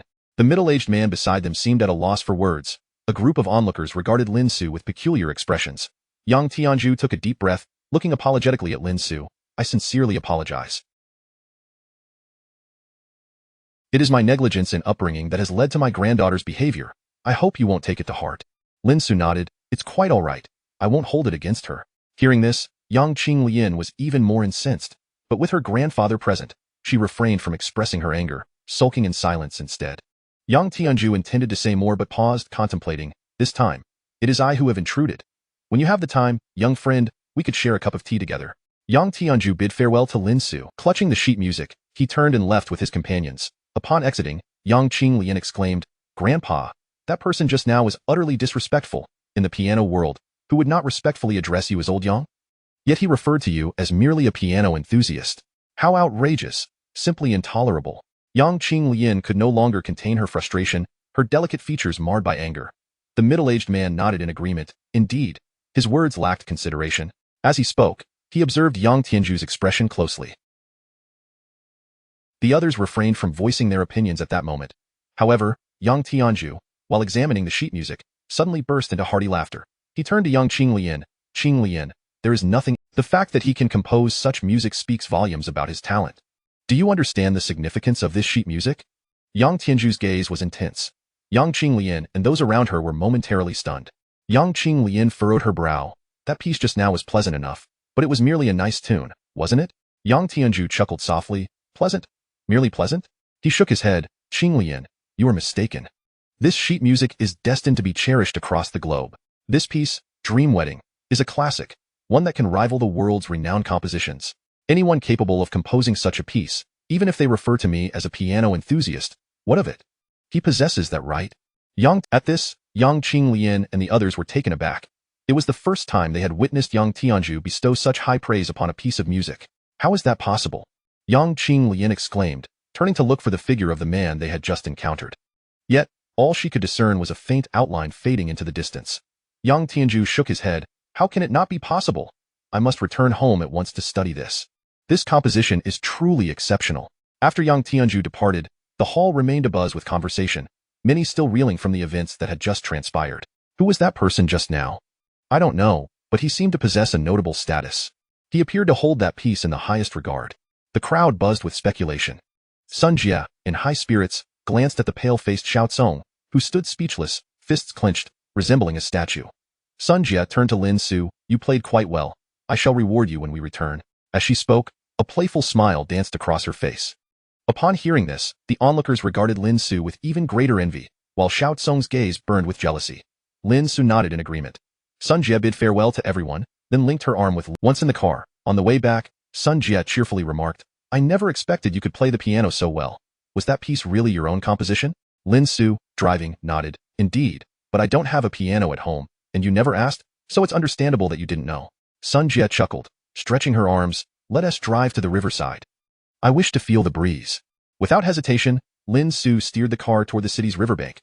Upon arriving, they exited the vehicle. Sun Jie walked ahead, Lin Ce by her side.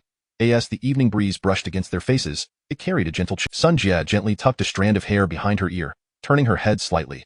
In the dim light of the street lamps, she appeared even warmer. Don't you want to ask me something? Lin Ce replied. If you don't want to discuss it, my inquiries would be of no consequence. Sun Jie blinked and laughed. You know, for someone your age, your thoughts are quite mature. Actually, the man named Xiao Tsong was my class monitor in college. When I first entered as a freshman, he followed me around, showering me with flattery. In my novet back then, I initially had little interest in him, but later, seeing his sincere devotion, I thought perhaps I could give him a chance, and we could date. Lin Ce nodded. That's normal. College is indeed a time for dining, sleeping, and romance.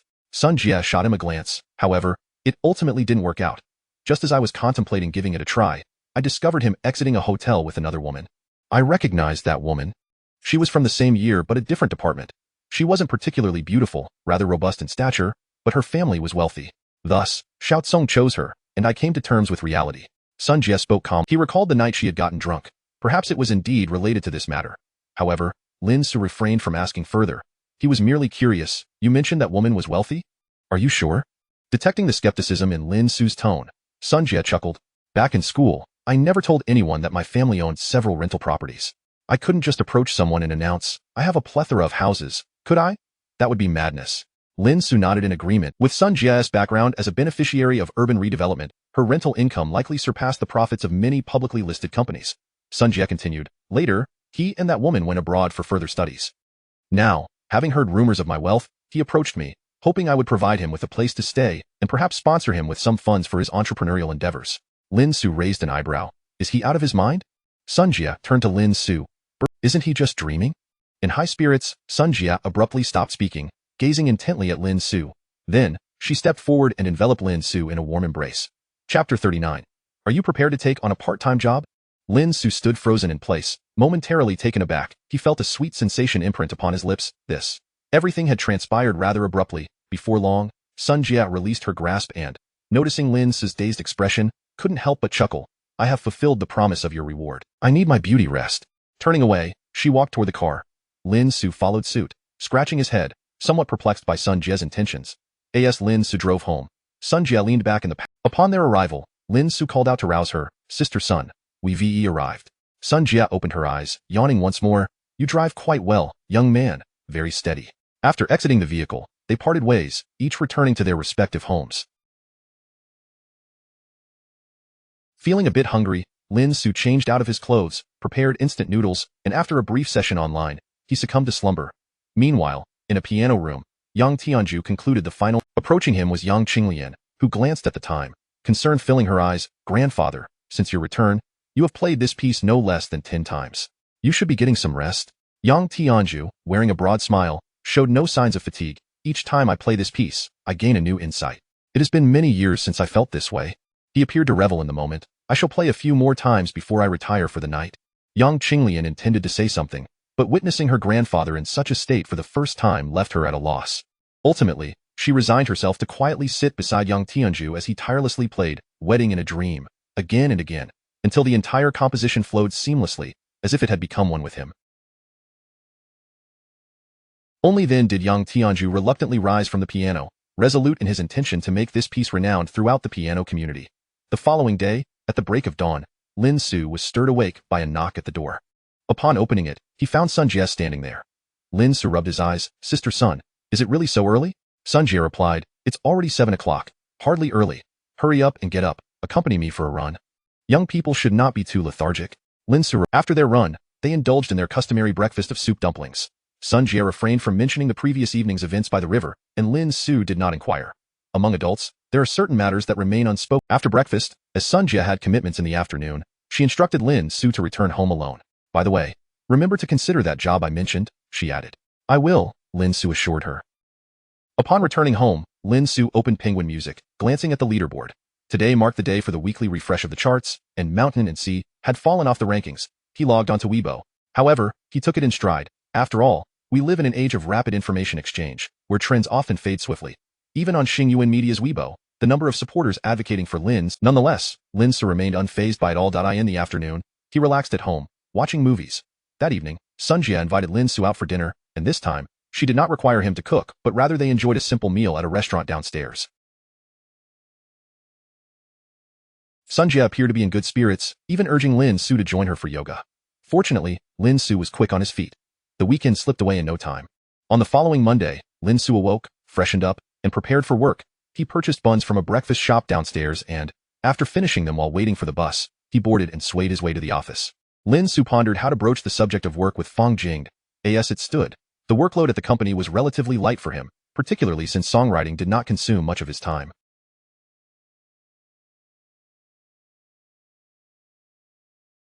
Upon arriving at the office, he greeted Cui Yuan in the elevator, who bore the appearance of someone lacking sleep, her eyes resembling those of a panda. Did you not sleep well? Lin Ce inquired. Cui Yuan nodded, yawning widely. Of course not. I spent the weekend searching for inspiration. I must complete my song. Fortunately, hard work does pay off. My song is ready and can be sent out shortly. Her eyes sparkled with excitement as she added, if I can secure a spot in the top 10 of the rookie competition, my future will be set. As she spoke, Lin Ce remained impassive, which caused Cui Yuan to knit her brows in confusion. Hey, what about you? Are you seriously considering writing for that D-grade singer? She challenged. While writing for a D-grade singer would almost guarantee selection, they stand no chance of placing. Lin Ce replied resolutely, I've already made my decision, and I intend to write for the D-grade singer.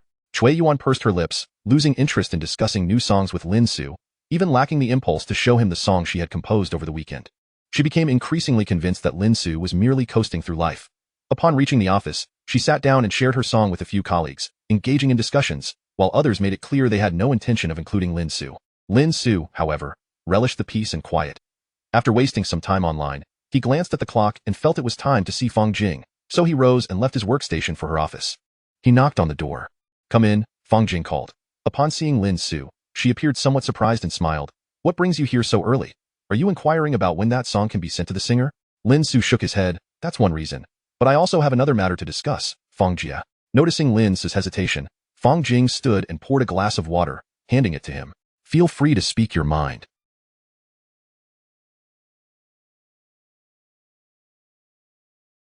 There's no need for us to hold back. Lin Ce took a breath. I wanted to ask if I could pursue another job outside of this one. I mean, I'll continue writing songs here, but I would like to seek another position as well. Upon hearing this, Fang Jing paused, not angered. So you mean to say, you're considering a part-time job? Chapter 40. The overlooked D-class singer Lin Ce nodded slightly. One could say that. Fang Jing pondered for a moment, gazing at Lin Ce, momentarily at a loss for words. Lin Ce continued, in fact, you'll find that within the company, encountering renowned songwriters and top composers is quite rare. A significant reason for this is that their working hours, or rather, their time spent at the office, is entirely flexible. The remuneration she's offering is quite generous. Ah, a generous salary. Upon hearing this, Fang Jing chuckled softly. Oh dear, I'm not quite sure how to respond to you. However, since you've made your decision, I will contact you when there's a task at hand, and you only need to fulfill the assignments given by the company. Lin Ce replied, that sounds splendid. I truly appreciate your assistance, Fang Jie. Primarily, it's due to your undeniable talent. If you truly wish to express your gratitude, then strive to produce more exceptional songs. By the way, you need to send the songs over shortly for the singers to select from. They will be gathering in the conference room. Are you really not considering swapping for someone else? Fang Jing regarded Lin Ce with a hint of persuasion. You see, B-class singers don't earn much either. Lin Ce shook his head. No, I believe a D-class singer will suffice. Fang Jing, resigned, could only nod in agreement.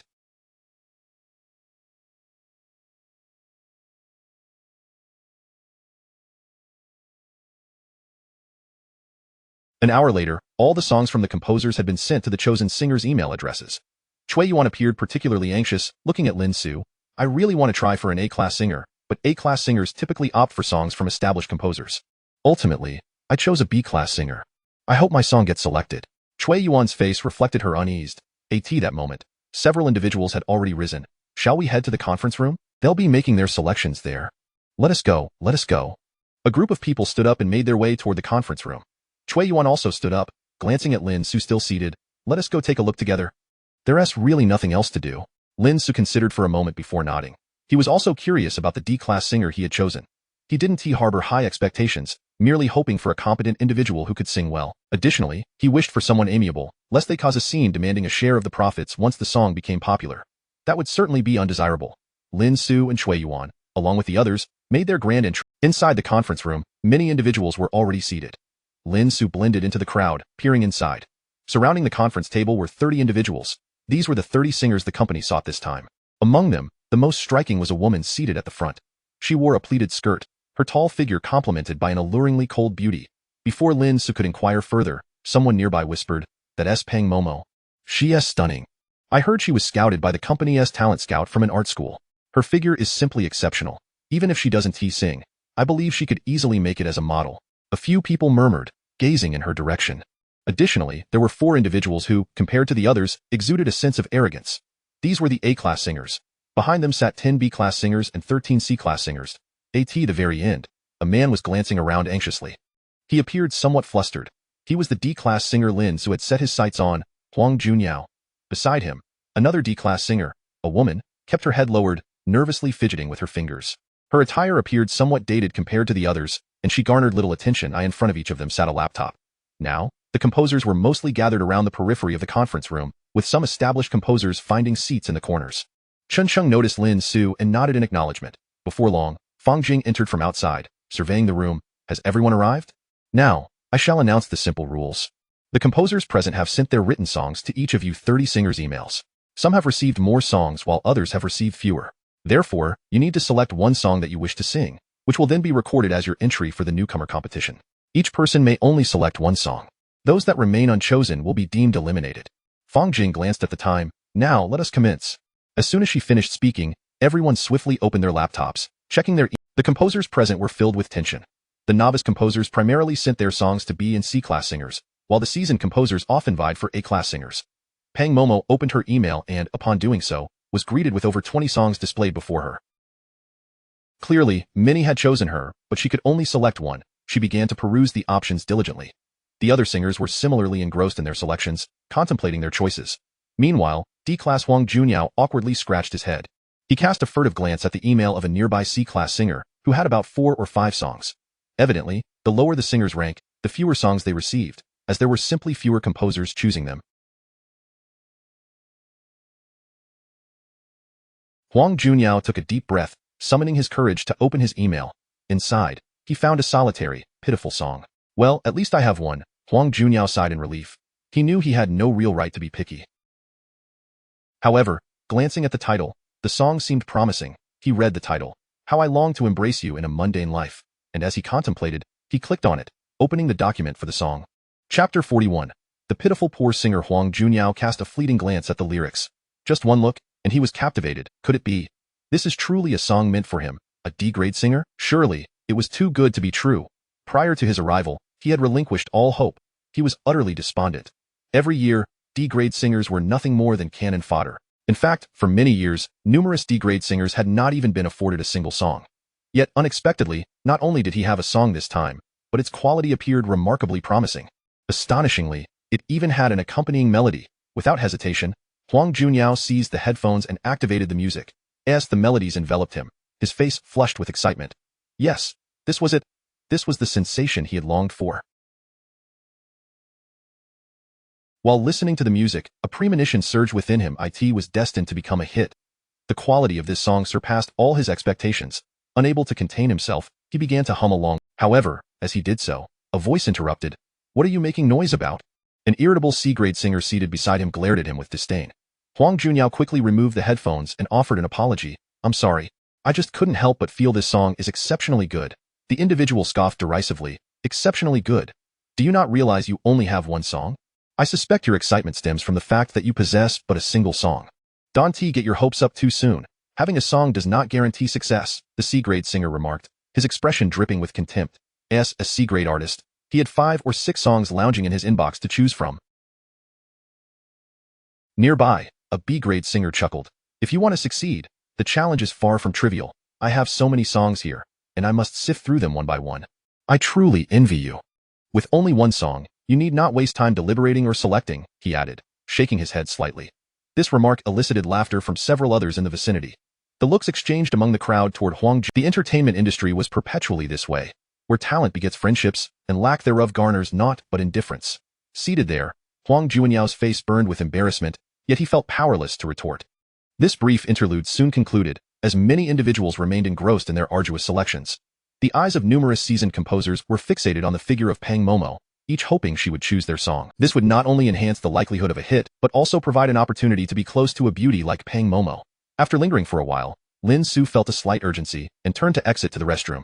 Upon finishing his business and washing his hands, as he stepped out of the restroom and prepared to return to his station, he faintly discerned the sound of subdued sobbing. Following the sound, he arrived at the stairwell, where he beheld a woman seated on the steps, her arms wrapped around her knees, burying her head as she quietly wept. Noticing her somewhat worn attire, Lin Ce quickly recalled that she had been one of the 30 singers in the conference room. "Are you all right?" he inquired, approaching her and offering a packet of tissues from his pocket. I am fine." The woman, evidently startled by his sudden voice, stood up in a fluster. As she gazed at the tissues he extended, she appeared somewhat at a loss. "Use this to dry your eyes," Lin Ce insisted, pressing the tissues into her hands. She accepted them, casting a hurried glance at Lin Ce before immediately bowing her head and murmuring a soft thank you. Yet, in that brief moment when she raised her head, Lin Ce was taken aback. He was astonished to find that she was even more beautiful than he had imagined. Particularly, her pair of autumn-like eyes seemed to possess a language of their own, delivering an astonishing impression with just a single glance. Earlier, he had assumed her averse to meeting others' gazes due to a lack of confidence in her appearance. However, observing her attire, Lin Ce surmised that she must come from a humble background, likely having faced considerable hardship and bullying throughout her life. As she dabbed at her tears, she nervously offered the remaining tissues back to Lin Ce. "Thank you."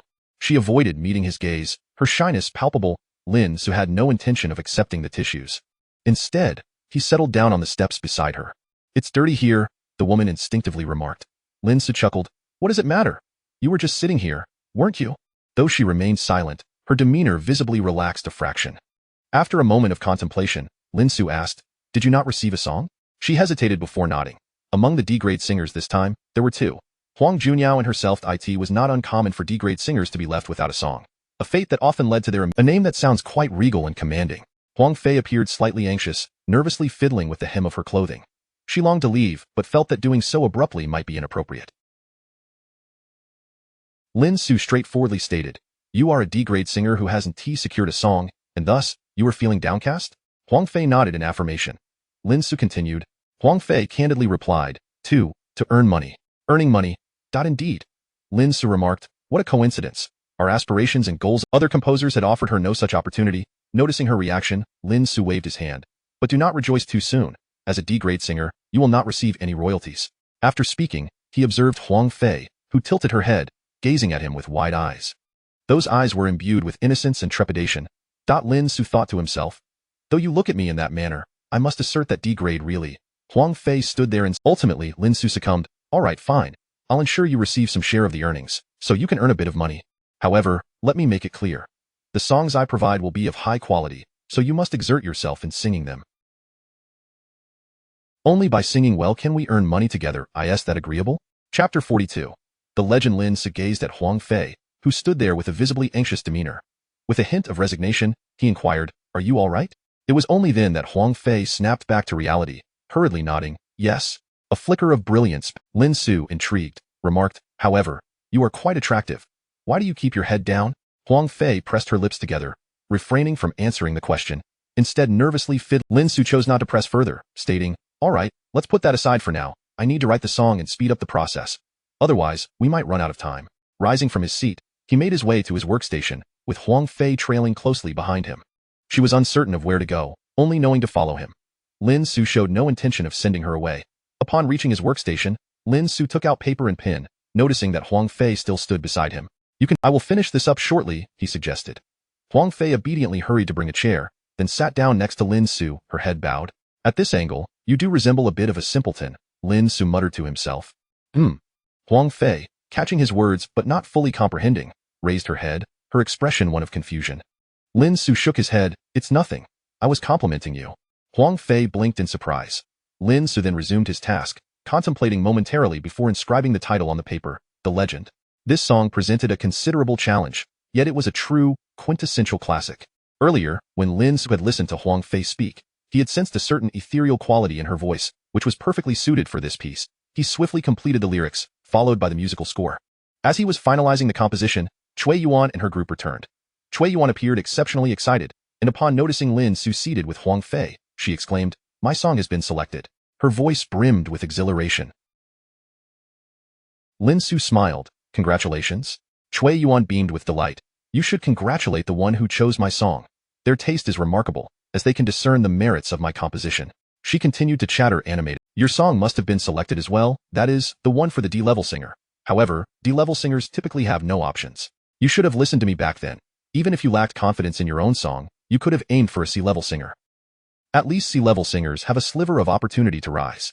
Cui Yuan's words flowed incessantly. It was only after she spoke that she noticed Huang Fei sitting quietly beside Lin Ce, her head bowed low.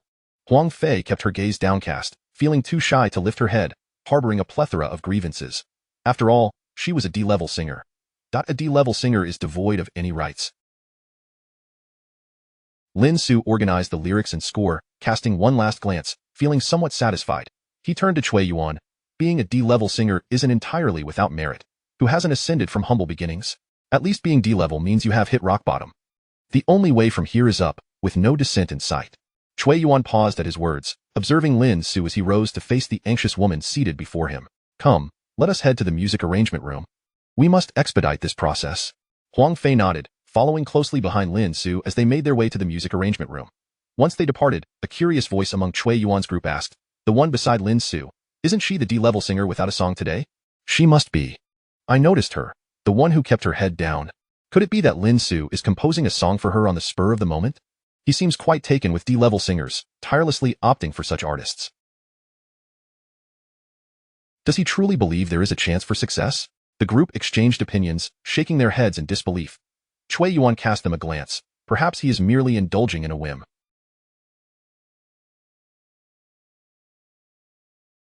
"Did you not observe how swiftly he wrote the song? I suspect he is simply throwing something together. How much can one accomplish in such a brief period?"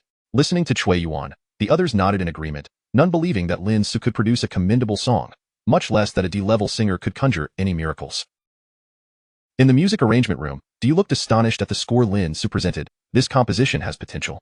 Lin Ce replied without hesitation, "Let's expedite this. Can it be completed today?" "Do you nodded affirmatively?" "It can." He was quite straightforward. Soon, everyone became engrossed in their tasks. Huang Fei stood to the side, feeling somewhat out of place. Lin Ce turned to her. "You should take a break, drink some water, review the lyrics, and find your rhythm. Once the arrangement is ready, we will begin recording immediately." Lin Ce was concerned that if he left this matter to others, no one would assist Huang Fei in this endeavor. Huang Fei, obediently nodding, replied, "All right." She sat down, memorizing the lyrics while occasionally glancing at Lin Ce, who was diligently working on the arrangement. The stark white light of the room illuminated him, and as she observed his busy figure, finally, after several hours, Lin Ce announced, "It's done." Although he felt a bit fatigued, excitement overshadowed it. This song was bound to become a hit. With success would come wealth, and Huang Fei, witnessing Lin Ce's elation, felt even more touched. She sensed that he was exerting himself for her sake. At that moment, the already handsome Lin Ce appeared even more so in her eyes. "Do you approached? Incredible. Although this composition isn't yet paired with lyrics, it already feels exceptional." The bassist nodded in agreement. "Indeed, it's ethereal, truly remarkable." The drummer also stood. "I believe this song has the potential to soar. Just the melody alone could overshadow many." The group lavished praise upon the composition. Lin Ce smiled, saying little, then turned to Huang Fei. "Are you ready?" Huang Fei nodded, still keeping her head down, appearing somewhat bashful. Lin Ce declared, "All right, let's go. We are heading to the recording studio." As they left the music arrangement room for the recording studio, the bassist looked at Du Yu, puzzled. What exactly does that person do?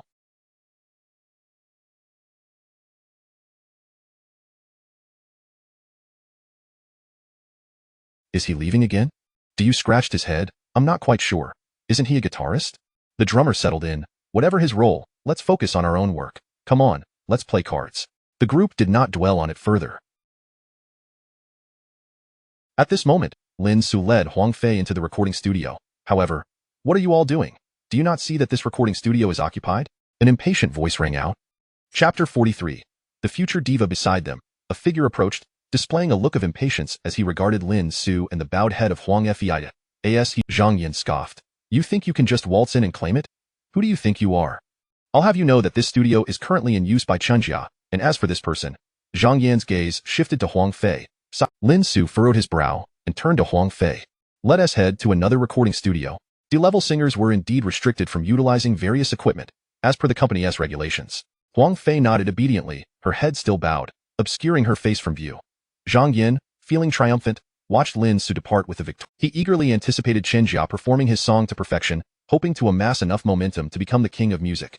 Once he achieved that status, he would reclaim all the dignity he had lost at Lin Ce's expense. After Lin Ce left, Zhang Yan entered the recording studio. Inside, Chunjia, who had just finished recording, approached him. Who was that outside? Have a listen. Zhang Yan moved closer to listen, his face lighting up with delight. This sounds exceptionally good. We can prepare to release it. Chunjia remarked. It's primarily due to the excellent arrangement. This one is far superior to the last. She expressed her genuine admiration. Zhang Yan wholeheartedly agreed. The arrangement is indeed impressive, especially the guitar. If we can keep him on board, he will be invaluable in the future. Barring any unforeseen circumstances, it was destined to become a hit on the platform. Lin Ce and Huang Fei arrived at the second recording studio. After knocking, they entered, only to be met with a frown from someone inside. Who let you in? This studio is already in use. The speaker's displeasure was palpable. Before Lin Ce could respond, Huang Fei timidly stood behind him, her demeanor anxious. Just then, a voice interrupted. No need for that. I've nearly finished recording. I need to go back and think it over. So let them use this studio. Pang Momo, having just emerged from the soundproof booth, glanced at them and spoke dismissively. The person promptly smiled. All right, if that is the case, let them have it. Momo, if you still haven't decided how to sing, feel free to take a break. You can use the studio whenever you need it. Compared to the attitude shown to Lin Ce, the individual's demeanor towards Pang Momo was markedly more amiable. As an A-level singer, Momo was in a prime position to gain fame, prompting many to cultivate relationships with her before she became well-known, hoping to bask in her success later. Pang Momo nodded, barely glancing at Lin Ce and Huang Fei as she strode towards the exit. As she passed, Huang Fei stepped aside, still keeping her head down and timidly murmuring a thank you. However, Pang Momo paid her no mind and continued on her way. Once Pang Momo left, Lin Ce noticed that the recording studio was empty. He frowned, glancing at the timid Huang Fei beside him. Don't worry. If there's no one here, I can help you record, he reassured her. Let us find your groove. Lin Ce began to set up for Huang Fei's recording. He took a seat at the computer, donned his headphones, and signaled to Huang Fei with an OK gesture as she entered the soundproof booth. Then, Huang Fei began to sing. The moment she opened her mouth, Lin Ce was struck by the ethereal quality of her voice and her remarkable presence. However, Huang Fei appeared somewhat nervous, which affected her initial performance. Don't rush. Take your time to adjust, Lin Ce suggested, signaling for Huang Fei to take a break as he prepared for a second take. At that moment, his phone rang with an unfamiliar number. Upon answering, he was greeted by a slightly anxious voice. Hello, is this the composer Lin? Composer Lin? Such a formal address, Lin Ce mused, momentarily taken aback. Yes, this is he. You must be Huang Junyao. On the other end, however, after waiting a considerable time without hearing from the composer, he had grown worried that Lin Ce might have changed his mind, prompting him to call with trepidation. Lin Ce replied, Oh, I apologize for not mentioning it earlier. You can head directly to the second recording studio now. Great. I'll be there shortly. Huang Junyao responded eagerly. After hanging up, Lin Ce waited for Huang Fei to catch her breath before commencing. Upon completing the second rendition, Lin Ce felt satisfied. This is much better than the first, but there is still room for improvement. Come here. I'll give you a few pointers, Lin Ce called Huang Fei over, offering guidance. As Huang Fei began to sing for the third time, Lin Ce recognized immediately that she had found her footing. She brought the song Legend to life. The only shortcoming was perhaps her inherent self-doubt, which caused her performance to lack a touch of true ethereal quality. Nevertheless, the ethereal texture of her voice was already remarkable. If Huang Fei could overcome this hurdle, she could undoubtedly ascend to become the future diva. Impressed with her progress, Huang Fei's cheeks flushed with excitement. At that moment, Huang Junyao knocked and entered. Composer Lin. Huang Junyao gazed at Lin Ce, momentarily stunned by his youthful appearance, but quickly broke into a broad smile filled with respect. Now that you're here, let us get ready and start recording, Lin Ce instructed, nodding slightly. Just then, the door was suddenly flung open. Chapter 44. As long as I do not open the door, the rules cannot affect me. One of the individuals who had just departed entered the room. He surveyed the surroundings and declared, "Excuse me, you must be the D-level singers, correct? Kindly vacate this recording studio. We have an A-level singer arriving to record." While speaking, he held his phone with a beaming smile, saying, "Hello, Sun Shao, the second studio is ready. You may come over now. I will arrange for someone to assist you with the recording immediately. No need to worry," he asserted confidently. Sun Shao, one of the A-level singers in attendance, had just hung up the phone and looked down at Lin Ce with an air of superiority. "I'm speaking to you. Hurry up and clear the space." His impatience was evident. Lin Ce chuckled. "Shouldn't you go greet him? After all, he is an A-level singer. Such great prestige." The man raised an eyebrow, casting a displeased glance. "Just vacate the area as requested. If you're unhappy, take it up with the company." After contemplating Lin Ce's words briefly, he found some merit in them and promptly opened the door to welcome Sun Shao. Before departing, he turned back to Lin Ce.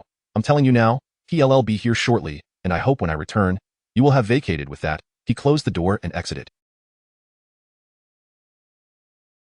Lin Ce glanced at Huang Junyao, who stood nearby, visibly frustrated yet unable to voice his anger, and frowned. "What are you still doing here?" Huang Junyao sighed. "But the recording studios are all... Are we supposed to search for one outside?" Lin Ce regarded him as if he were foolish. "Do you think finding a recording studio outside is free? Do you have money?"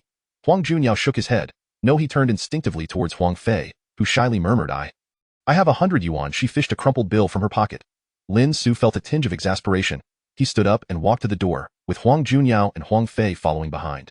However, with a click, Lin Ce locked the door from the inside. It became apparent that he had no intention of going out. Huang Junyao and Huang Fei were momentarily taken aback. Lin Ce turned around, his expression one of resignation as he looked at them. "Why are you standing there like that?" Huang Fei, "Rest for a moment after your singing." Huang Junyao, "Go in. Are you out of your mind? By locking the door, they can't come in. How can you expect to clear the space for them? Moreover, as you said, it costs money to find a studio outside. Do you expect me to pay for it?" Huang Junyao caught on, his spirits lifted, feeling a newfound respect for Lin Ce's audacity, yet a flicker of concern remained. "But, the company regulations." Lin Ce kicked him lightly. "I'm not the company's guardian, nor is the company my father. So what if they have rules? They can set them, and I can choose not to abide by them. Besides, if they want the space cleared, they should have an A-level singer. But as you can see, there are no so-called A-level singers here. Now, hurry up, stop wasting my time, and record." Huang Junyao found himself unable to counter Lin Ce's logic. Since rebuttal was futile, he dashed into the soundproof studio, donned his headphones, and got to work. Huang Fei, seated on the sofa, gazed at Lin Ce with wide, astonished eyes. Lin Ce shot her a glance. "Don't look at me with such admiration. I know I'm quite handsome." Flustered, Huang Fei quickly lowered her head and sat obediently. Prior to arriving, Huang Junyao had listened to the accompaniment numerous times and studied the lyrics intently. Thus, upon entering, after the first take, Lin Ce felt quite satisfied. Huang Junyao's voice paired with this song was nothing short of perfection. That moment. Outside the door, huh? Why won't the door open? The man who had gone out to greet Sun Shao twisted the doorknob vigorously. Beside him, Sun Shao, standing at 6 feet tall, frowned. "What is going on? Didn't you say this second studio was empty?" The man, sweating with anxiety, replied, "No, someone was recording inside before I arrived, but I told them to leave. They're merely D-level singers." "Wait a moment." The man then knocked firmly on the door. "Anyone inside, come out?" He knocked with considerable force and volume. Sun Shao stood impatiently to the side. Inside the recording studio, Huang Fei cast a worried glance at the door. Lin Ce, wearing headphones, looked at Huang Fei. "Don't just sit on the sofa. It's noisy over there. Come here and put on some headphones to listen." He turned to Huang Junyao. "The first take was good, but I believe a second take is in order. Now, pay attention to these few sections." Lin Ce provided guidance as they began the second take, then the third. Finally, Lin Ce nodded in satisfaction. "Not bad." He sent the recorded audio to his email, stood up, and stretched. Huang Junyao beamed with excitement. "This song is truly fantastic. I feel it might achieve great success." Lin Ce glanced at him. "Give yourself some confidence. Don't use the word might. Use will instead." Huang Junyao nodded fervently, his enthusiasm bubbling over as he grasped Lin Ce's hand. However, Lin Ce swiftly shook him off that no need for excessive gratitude. "Let me remind you, you won't be receiving any payment for this song." Lin Ce's expression was serious. He could afford to be gentle with the shy Huang Fei, but he felt no such sympathy for the rough and tumble Huang Junyao. Huang Junyao nodded repeatedly. I understand. His life may be tough, but he was not desperate. Moreover, He understood that the most precious element was not the monetary reward for the song, but the opportunity itself. Upon entering, he had noticed Huang Fei, who shared the same D-level status. It was evident that the composer, Lin Ce, had also assisted Huang Fei in writing a song. Lin Ce nodded approvingly. All right, let us await the competition. He turned to Huang Fei, who stood silently. Lin Ce shook his head. I need to speak with Fang Jing about you and your song. Wait for me outside. Huang Fei nodded obediently. Then, after a moment's hesitation, Lin Ce opened the recording studio door. As soon as the door swung open, an irate man stepped forward, glaring at Lin Ce. Why didn't you open the door? Are you deaf? Don't you know about the principle of A-level singers taking precedence? He nearly shouted. Meanwhile, Sun Xiao, who had been sitting there impatiently, approached, casting a cold glance at Huang Junyao and the downcast Huang Fei behind Lin Ce. Only then did he turn to Lin Ce, his voice icy. You and your D-level singers have wasted a great deal of my time. Can you afford to waste my time? Chapter 45. I am Zhang Dehan, the uncle of Zhang Yan. Sun Xiao cast a disdainful glance at Lin Ce and his companions, saying, Listen up, all of you. I will be reporting today's incident to your superior, and you can expect to face the consequences. Sun Xiao, emboldened by his status as an A-list singer, adopted a haughty demeanor. The individuals accompanying him pointed accusatorily at Lin Ce. Just you wait. How dare you lock the door?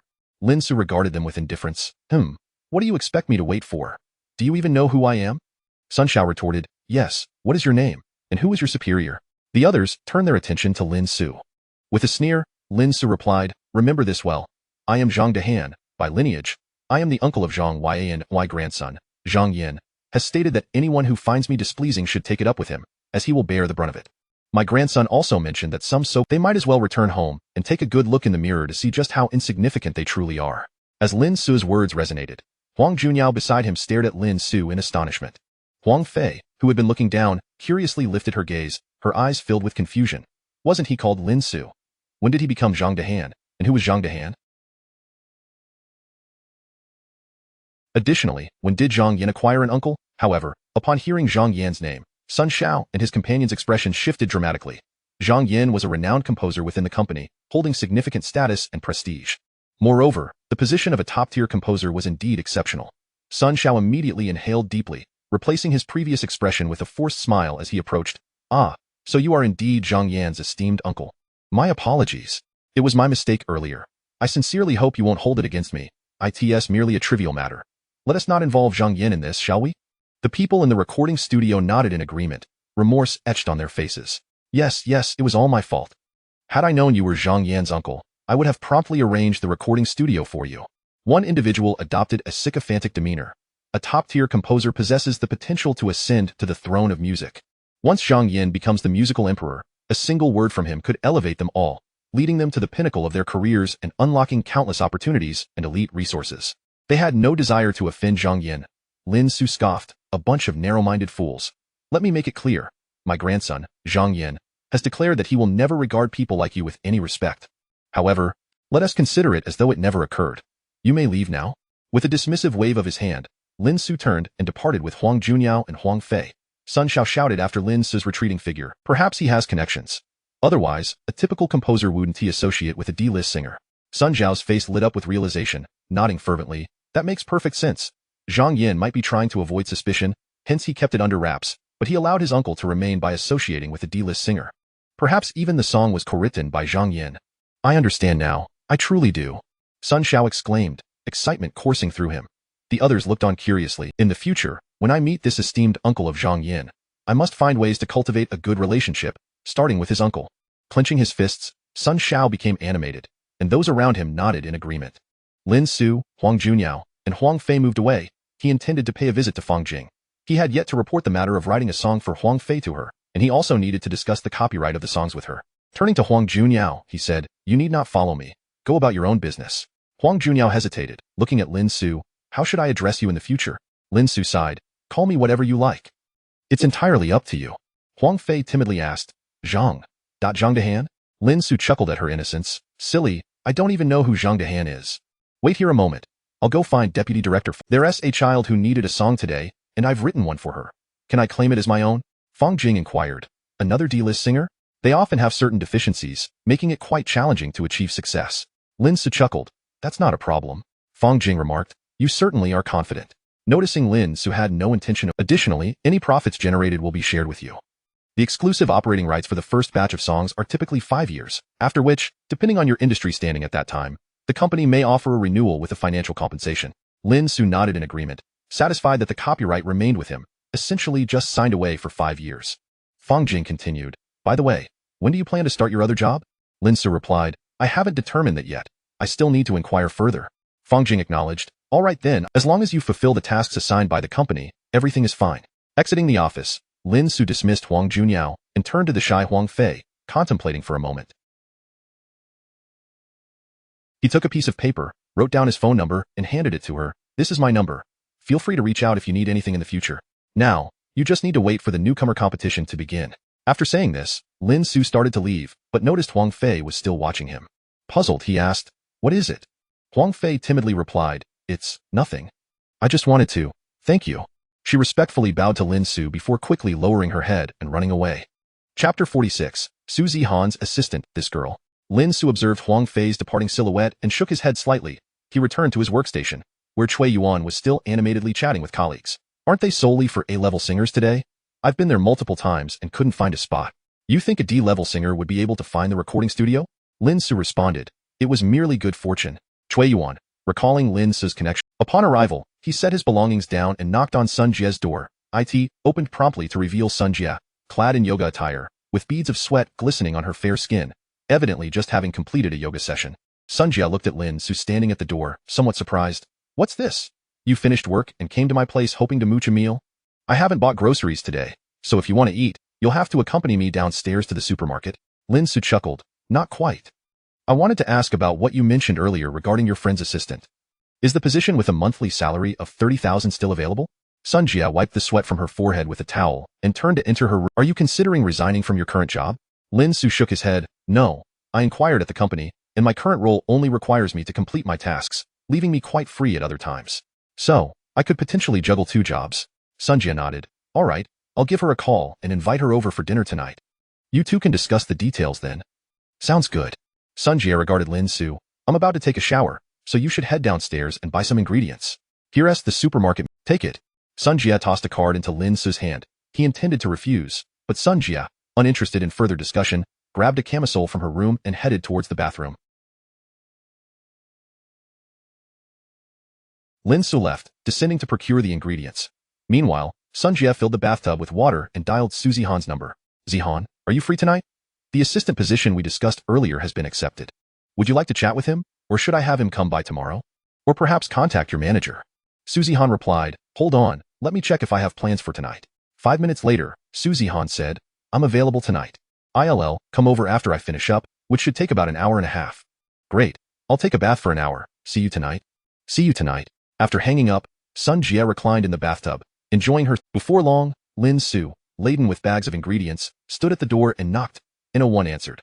After a brief wait, Sun Jie emerged, wrapped in a bathrobe. She won't arrive for another hour. You should rest for a bit. I'll continue my bath, and you can start cooking in an hour, she said, retreating to the bathroom. Unbothered by the long legs exposed beneath her robe, she called out, if you're at a loss for what to do, feel free to play on the computer.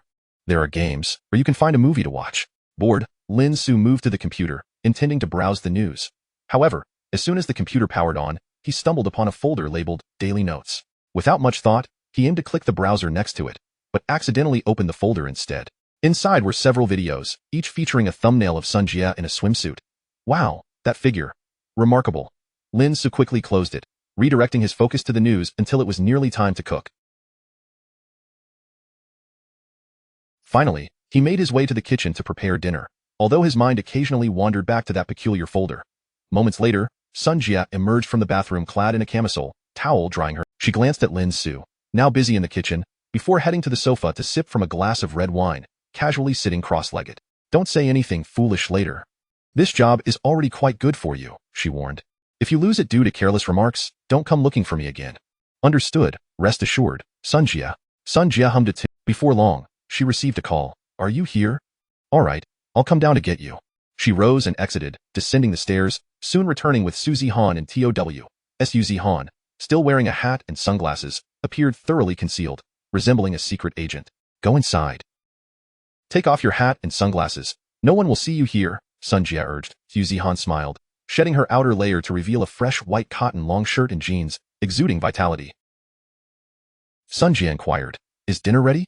"Almost, just another 10 minutes, Lin Ce replied. At this moment, Su Zihan gazed at Lin Ce diligently working in the kitchen, lost in thought. This kid is quite impressive. Given your sensitive stomach, he could help you cook, which is far better than eating poorly outside, Sun Jie remarked. Su Zihan nodded. His culinary skills are indeed commendable. The last meal he prepared was delicious. Sun Jie chuckled. Isn't that so? Plus, he is quite reliable. Trust my judgment. 10 minutes later, Lin Ce announced, dinner is served. He placed the dishes on the table, a feast of 5 dishes and a soup. Lin Ce served each person a bowl of rice. I wasn't sure of your preferences, so I prepared a variety of flavors for you to try. Sun Jie commented, the presentation looks good, but why such a large bowl of rice? Don't you know I'm on a diet? How much sweat will I need to shed to burn this off? Help me take half a bowl, she said, transferring half of her rice into Lin Ce's bowl. Su Zihan smiled. I have a small appetite too. I can't eat this much, so I'll give you a bit more. She also took her bowl and transferred half a bowl of rice to Lin Ce. Lin Ce protested. If I eat this much, I'll gain weight. Sun Jie laughed. What are you worried about? You're a grown man. Just eat and don't waste it. The three quickly began their meal. Initially, she had little appetite, yet before she knew it, her rice bowl was empty. Surprised, Su Zihan took another bite of the dishes, glancing at Sun Jie beside her. Both of them, Sun Jie remarked, I initially thought I shouldn't eat more, but seeing you put so much effort into this meal, I wouldn't want to waste your kindness, so I'll have a little more. Rising, she took Su Zihan. Faced with a large bowl of rice, Su Zihan hesitated. As a renowned diva, she was strict with her dietary management, regulating every meal's intake. Sun Jie recognized her reluctance. Zihan, what are you hesitating for?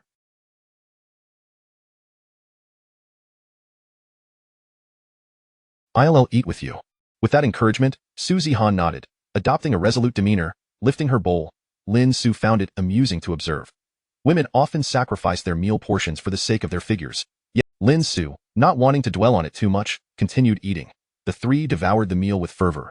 Once they finished, Sun Jie reclined in her chair, slightly furrowing her brow. I can't believe I ate so much. Su Zihan, feeling a bit sheepish, the sound startled her, and her face flushed slightly as she instinctively glanced at Lin Ce, who appeared oblivious, busying himself with cleaning up the dishes. This man. But the more she looked, the more he resembled an unexpected thought crossed Su Zihan's mind. If she could enjoy such meals daily, that would indeed be a form of happiness, wouldn't it? Chapter 47. The star's girlfriend Lin Ce busied himself in the kitchen. After tidying up the dishes and thoroughly cleaning the area, he made his way to the living room. Upon entering, he spotted Sun Jie languidly sprawled on the sofa in her own home. Sun Jie was entirely unrestrained, her delicate legs casually draped, reclining in a manner that could easily provoke the imagination. Sitting beside her, Su Zihan held a cushion in her arms, leaning against the sofa, exuding the charm of a sweet, neighborly girl. As Lin Ce completed his tasks, Sun Jie gestured toward a nearby armchair. Come, have a seat. It shouldn't be too difficult. He appeared remarkably confident. Su Zihan replied, it may not be difficult, but it does require adequate mental preparation. Mental preparation? Lin Ce found himself perplexed by this statement, yet he brushed it off. After all, the base salary was 30,000, with bonuses on top, he asserted earnestly. I am fully prepared. Hearing this, Su Zihan's eyes widened in surprise, momentarily at a loss for words. It was Sun Jie who couldn't help but interject, Zihan, don't worry, yes, you can see, he can cook, and he is quite presentable. Although he may not look like a fighter, he could certainly take a few punches for you in a pinch. A pinch? Take a few punches? Lin Ce felt compelled to inquire, but Su Zihan smiled brightly. That is true. Then I shall give you a business card. Contact her tomorrow morning. The probation period is 3 months, during which 5 insurances and a housing fund will be duly provided, and the salary remains intact at 30,000, with bonuses additional. Does that sound agreeable? Su Zihan was quite straightforward. Lin Ce did not hesitate. That works? Su Zihan nodded. Then it's settled. Lin Ce felt a surge of happiness. With his earnings from Shanhuang Entertainment combined with this new position, he would have at least 40,000 a month. Considering that, apart from the empty state of his bank account, the future seemed relatively secure in these times. Lin Ce primarily sought financial stability. Having finalized the arrangement, Lin Ce took his leave. Once he departed, Sun Jie glanced at Su Zihan. This kid seems solely fixated on money. I suspect he doesn't even comprehend what you truly do. Su Zihan chuckled. If he doesn't know, then so be it. I'm not particularly formidable. Not everyone can be acquainted with me. Sun Jie sighed. You're far too modest in the entertainment industry. Who doesn't know you? Su Zihan lowered her head, smiling, and She glanced at the time. It's getting late. I must head back, or my manager will start calling.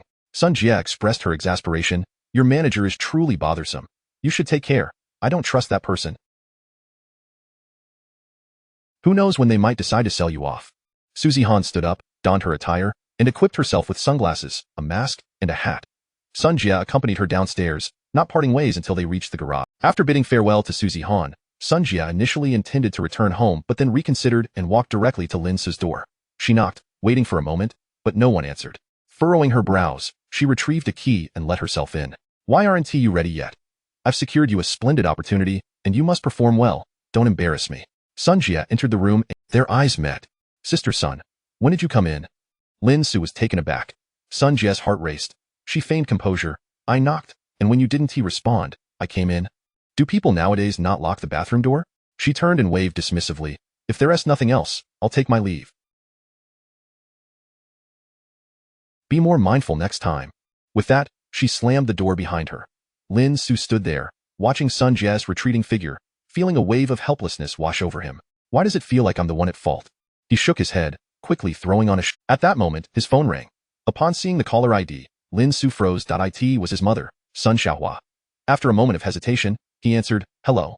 On the other end, Sun Xiaohua's voice was I was starting to worry something happened to you. You're making your mother fret? Lin Ce forced a bitter smile. It's not like that, I've just been quite busy lately. I was actually about to call you. Sun Xiaohua huffed. Do you think I'm easily deceived? I want to know how things are going with your star girlfriend. Is everything progressing well? When are you two getting married? Star girlfriend? Lin Ce leaned back against the sofa, regarding that. Before he could finish, Sun Xiaohua interjected. I've already told your relatives that you found a star girlfriend, but they don't believe me. It's infuriating. Despite my efforts to convince them, they refuse to accept that our Lin family could have such a successful son. It's left me unable to eat for 3 days. So, son, I've decided you must bring your star girlfriend home soon to show everyone. Let them see for themselves. Just let me know when you're free. Sun Xiaohua's voice was deliberately loud. At this moment, Lin Ce sensed that there were other voices on the line.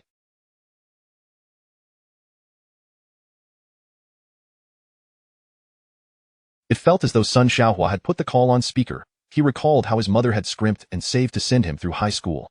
Over the years, they had never neglected him. Unfortunately, after entering college, Lin Ce had dropped out due to excessive absences while working to support Zhao Siman, which had greatly impacted his parents. This weighed heavily on his conscience.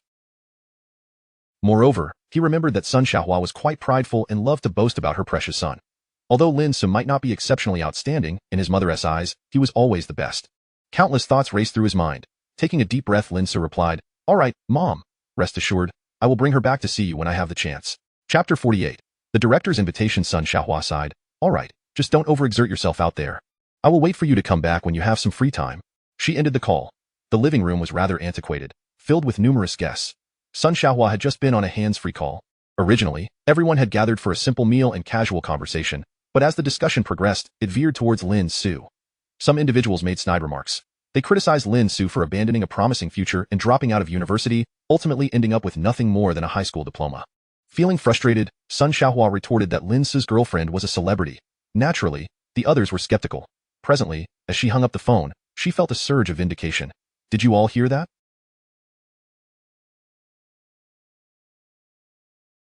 Lin Ce said he would bring his celebrity girlfriend back when he has the chance. Immediately, someone chimed in sarcastically, What celebrity? I bet it's all a fabrication. Another voice joined in, What chance does he have of meeting any big stars? Xiaohua, while I acknowledge that Lin Ce was a good student back in the day, that was all in the past. If Lin Ce can't make it out there, when he returns, I'll have my child arrange a job for him. Sun Xiaohua's expression darkened. She felt a flicker of anger, yet her resolve felt weak. She was acutely aware that Lin Ce's circumstances had not been favorable in recent years, and their family's situation was less than ideal, with relatives consistently pressing down on them. Some relatives were simply waiting for Lin Ce to fail, while others were disappointed in him. Sun Xiaohua asserted, Lin Ce earns much more than just 4,000 or 5,000. Someone scoffed, More than that?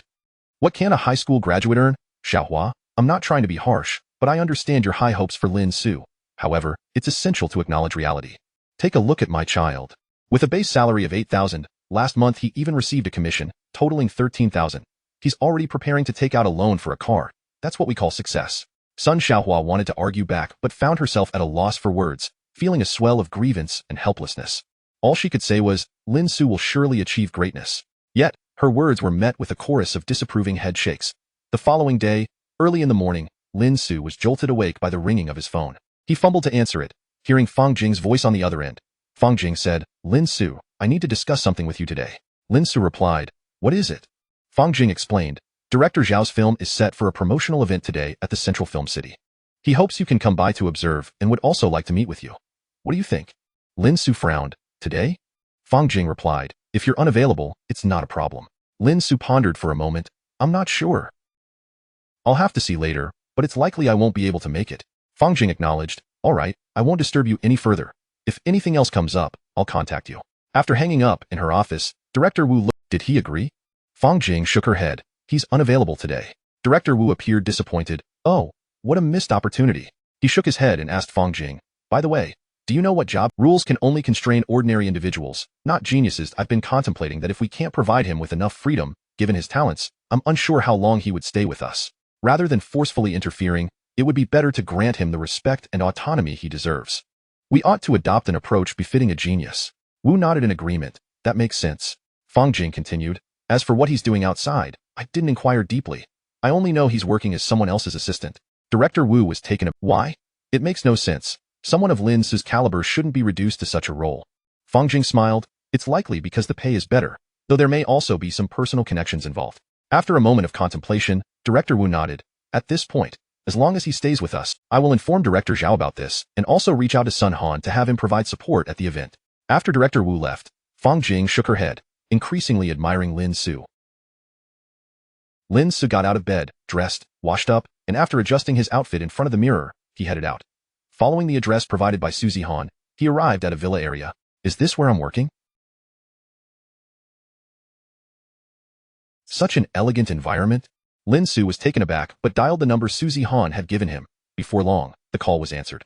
However, it was not Suzy Han's voice but a somewhat cold Suzy Han's assistant. Lin Ce emphasized to ensure clarity. However, after he spoke, there was a prolonged silence on the other end. Hello? Are you there? After a long wait, just as Lin Ce thought the call had disconnected, the woman's voice returned, Come to Villa number 9. Her tone was clearly laced with irritation, and after delivering her message, she abruptly hung up. Lin Ce frowned. Why does her attitude seem so off? He dismissed his concerns and arrived at Villa number 9. The villa exuded tranquility amidst the bustling surroundings, with expansive floor-to-ceiling windows on the upper floors offering an excellent view. The decor was not ostentatious but exuded a refreshing and elegant quality. Upon reaching the entrance, he saw a woman standing there with her arms crossed, frowning impatiently as she looked towards Lin Ce approaching. Chapter 49. Would you take a beating for me? Lin Ce stepped forward and said, Hello, I am here to apply for the position of Miss Suzy Han's assistant. The woman furrowed her brow, scrutinizing Lin Ce with a gaze that was rife with dissatisfaction and displeasure. Her eyes unmistakably conveyed a blatant hostility that left Lin Ce somewhat bewildered. The inexplicable animosity made him feel out of sorts. The woman nodded curtly, Very well, follow me inside. However, I must first inform you that once you enter the premises, any form of photography or recording is strictly forbidden. Otherwise, I will not hesitate to hold you legally accountable. Do you understand? The woman's tone was exceptionally stern. Lin Ce nodded. I understand. No photography, no recording. This was a fundamental professional principle that Lin Ce was well aware of.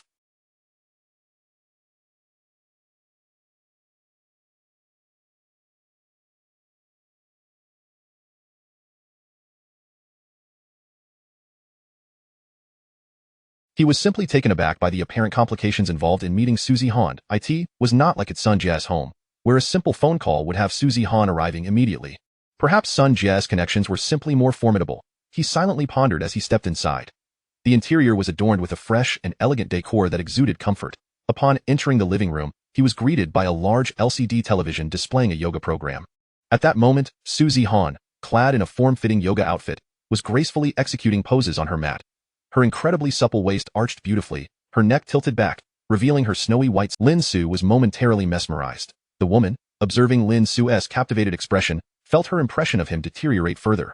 She glanced at Suzy Han, her voice laced with ire. Aren't you concerned about what people might say? Her words dripped with anger, and her gaze directed at Lin Ce seemed capable of consuming him whole.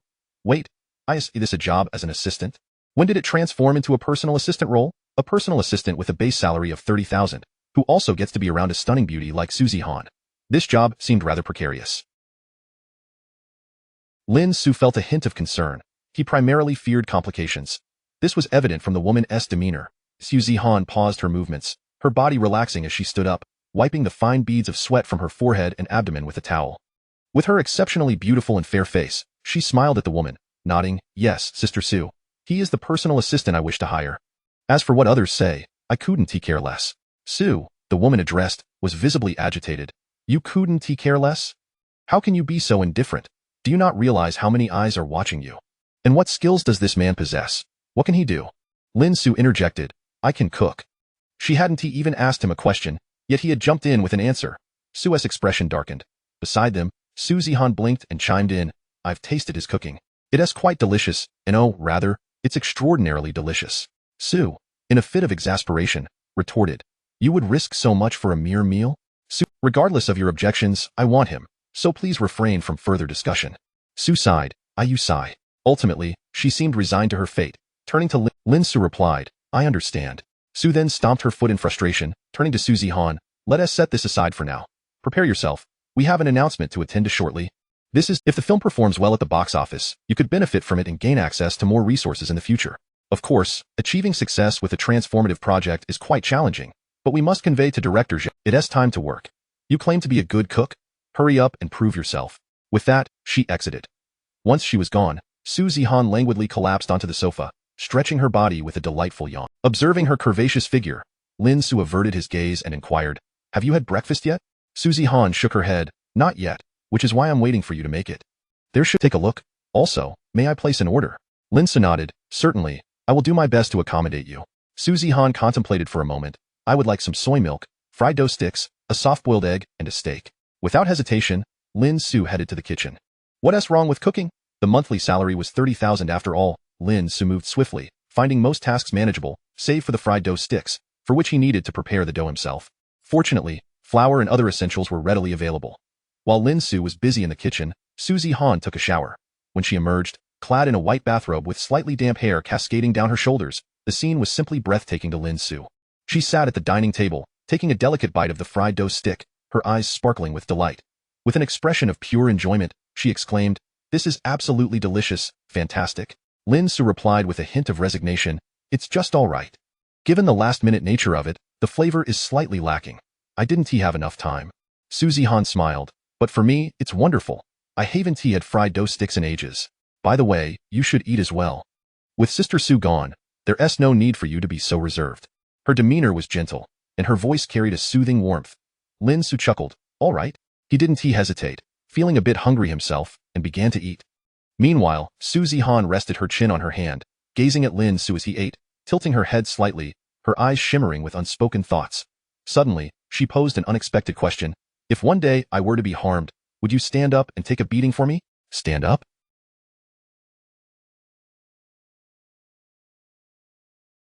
"Take a beating for you?" Lin Ce paused mid-bite, pondering whether a 30,000 monthly salary was worth enduring such a beating. He then earnestly inquired, "Will the medical expenses be reimbursed?" Chapter 50. After finishing her meal, she busied herself with her own tasks, while Lin Ce took it upon himself to tidy up the kitchen. In the midst of this, Lin Ce's phone rang. Glancing at the caller ID, he answered to hear a man's voice on the other end. "Hello, may I speak with Teacher Lin?" "Teacher Lin?" This was the first time Lin Ce had been addressed as a teacher.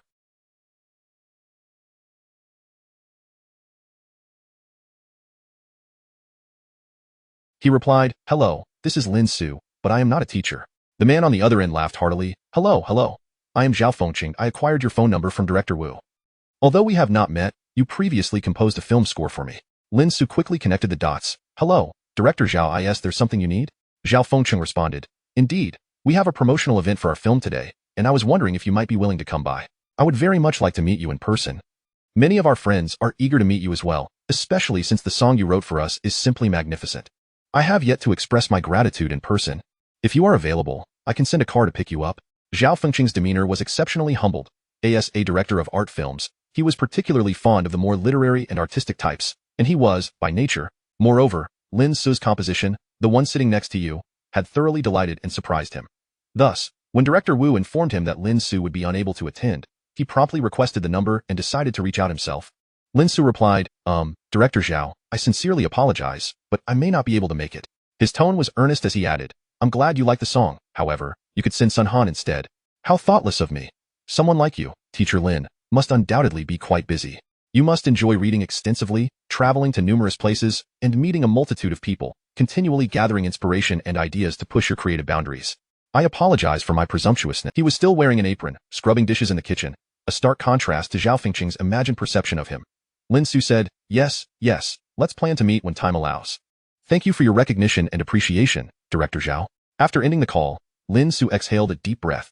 Xu Zihan, who had changed into a different outfit, approached and asked, who were you just talking to? Lin Ce replied, oh, just a business partner. Xu Zihan nodded. Once you finish up, you should take a moment to rest. Later, we have to head out for an engagement. And when we arrive, please try to refrain from speaking too much. After contemplating, Xu Zihan imposed this limitation. Lin Ce did not dwell on it. After a flurry of activity and a brief respite, Su Jie returned, entering the living room and casting a disapproving glance at Lin Ce. Yet this time, Su Jie chose not to elaborate, merely informing Xu Zihan, the car is ready outside and can depart at any moment. Xu Zihan replied, all right, I'll keep it simple. Su Jie frowned at this, wanting to voice her opinion, but upon seeing Xu Zihan's naturally flawless face, even without makeup, she swallowed her words. Su Jie conceded, Xu Zihan shook her head, insisting, bring him along. This firm declaration caused Su Jie's expression to darken. However, she opted not to argue further and simply turned to At the entrance, a camper van sat quietly parked. Upon entering, the interior was warmly decorated. Xu Zihan was preoccupied with her phone, while Lin Ce settled into a seat beside her, gazing out the window. Su Jie was busy exchanging messages. Suddenly, she looked up and addressed Xu Zihan. I heard they put in considerable effort this time to find the desired song. The quality seems quite impressive. Although I haven't heard the piece yet, I anticipate it will likely generate quite a buzz. Additionally, there's son Lin Yan. He expressed a desire for further engagement with you. What are your thoughts? Xu Zihan did not lift her gaze from her phone. Haven't I already mentioned? Professional discussions are acceptable, but anything beyond that is off the table. This is non-negotiable. Su Jie frowned, but Xu Zihan set her phone down, looking at Su Jie with a smile. Su Jie, there are no buts. I believe that as long as I perform my duties well, that is sufficient. There is no need to pursue more.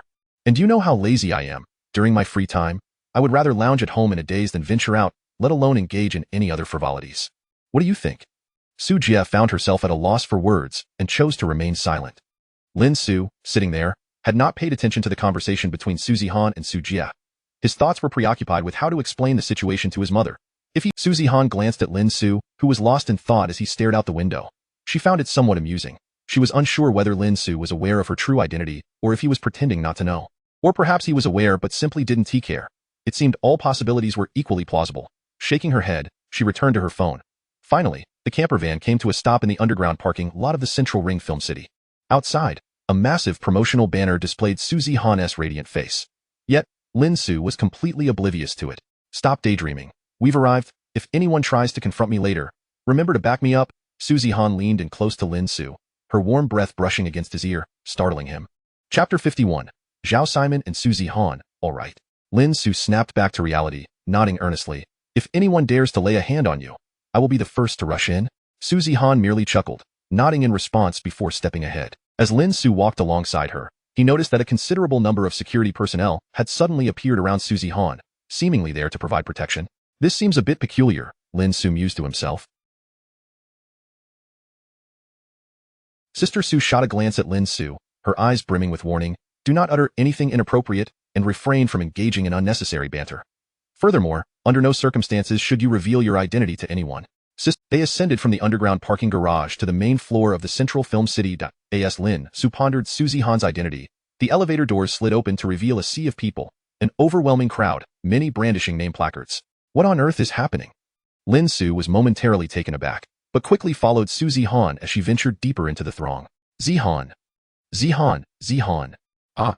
Zihan, you are absolutely stunning. I adore you, Zihan. Will you be my wife? The surrounding crowd erupted into waves of fervor. It suddenly dawned on Lin Ce. She appears to be quite popular, doesn't she? Sister Su glared at him. Why are you dawdling? Hurry up. Do not forget your responsibilities, nor what I just instructed you. Snapping back to attention, Lin Ce walked beside Xu Zihan. He merely trailed behind Xu Zihan as they proceeded into the film city. Upon raising his gaze, Lin Ce was met with a colossal advertisement featuring Xu Zihan's exceptionally beautiful visage.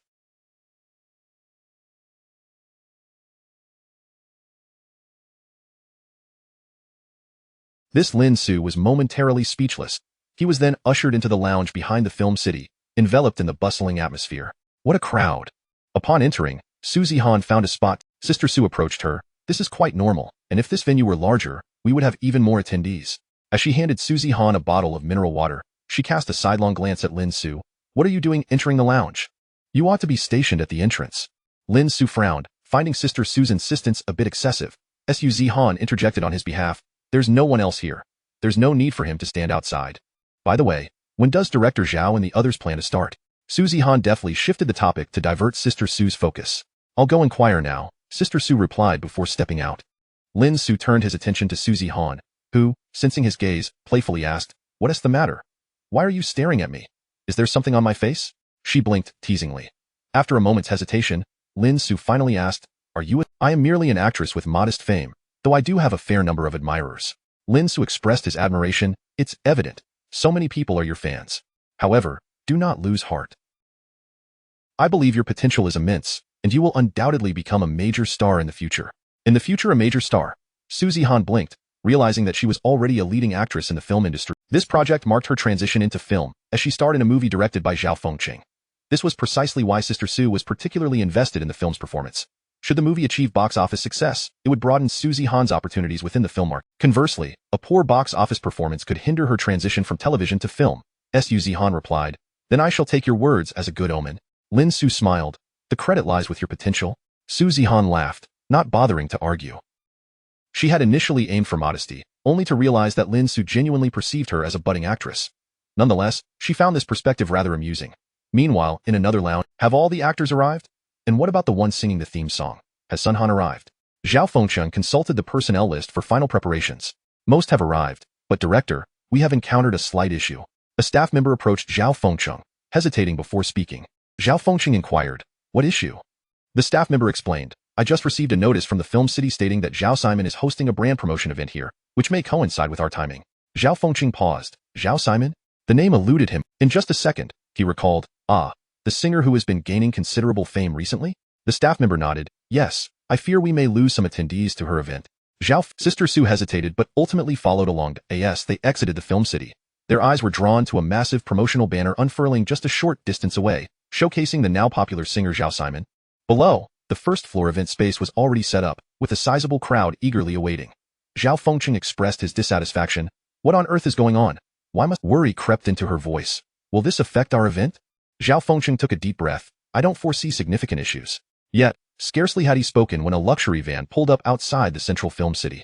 Inside, Wu Shui gazed at the impeccably dressed Zhao Siman and smiled. Simon, you look absolutely stunning today. This event must be executed flawlessly. Don't place too much pressure on yourself. Rest assured, with just your radiant face, this event provided a perfect opportunity to clear her head. As the van door swung open, Zhao Siman stepped out, beaming with joy. Quickly, the gathered crowd, having waited eagerly, recognized Zhao Siman and surged forward. Simon is here. Oh, our goddess. She is breathtaking. Long live Simon. In an instant, throngs of people rushed towards her, ready to catch a glimpse. From Zhao Fengqing's vantage point, he observed the lobby below erupting into a frenzy. The crowd, before long, even more individuals descended from the upper levels, drawn to the commotion. This Zhao Fengqing had yet to voice his thoughts when he overheard the original audience waiting for the film's prelude erupting in exhilaration. Is that Zhao Siman? Wow, is that real? Let us hurry and see. What are we waiting for? I wonder if she looks even more beautiful in person than in photos. In a flurry, many people dashed for the elevators, eager to descend.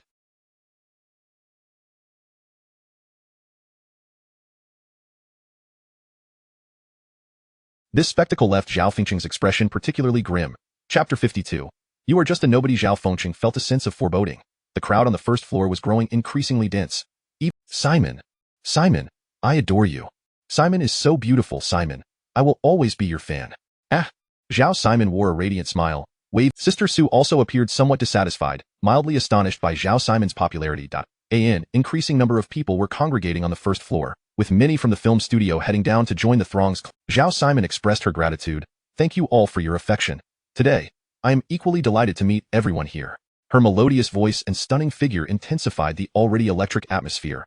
Below, the fans erupted into ecstatic screams. On stage, Zhao Siman shone brightly. Beside Zhao Fengqing, someone suggested, Director, Perhaps we should commence now. If this continues, I fear the crowd will disperse. Zhao Fengqing nodded. Yes, let us begin at once. Today's film preview event must succeed. Failure is not an option. Sister Su replied, understood. I will notify her immediately. Sister Su hurriedly exited. Zhao Fengqing clapped his hands. Everyone, please ensure you are ready. The film preview event will commence shortly. He turned to an individual nearby. Has Sun Han arrived? The person nodded. Yes, he is waiting in the dressing room. Zhao Fengqing exhaled a sigh of relief. That is good.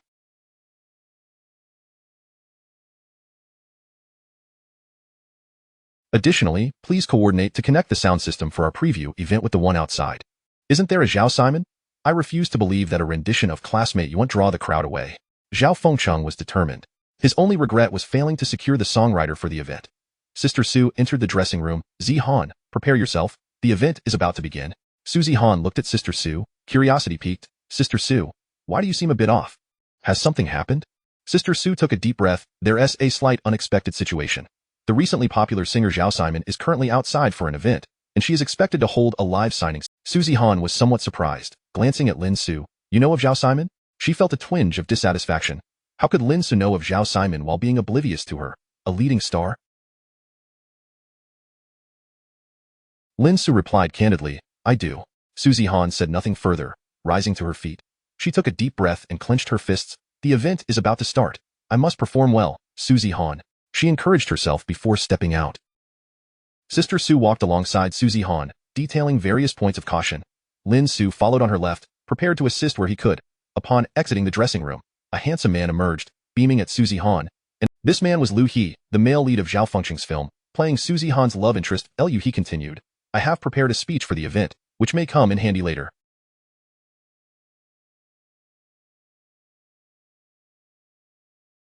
Moreover, the director has invested considerable time into this theme song. I am confident that our film's box office will not disappoint. His smile beamed as he unconsciously leaned closer to Su Zihan. Feeling increasingly uncomfortable, Su Zihan edged away. Liu He maintained his cheerful demeanor, inching closer stilled. At that moment, Lin Ce interjected, excuse me, you are caught off guard. Liu He nearly stumbled, his expression shifting to anger as he glared at Lin Ce. What do you think you're doing? Lin Ce replied coolly, I am merely ensuring you maintain a respectful distance. Have you not noticed how Su Zihan has been trying to avoid you? Liu He's expression darkened.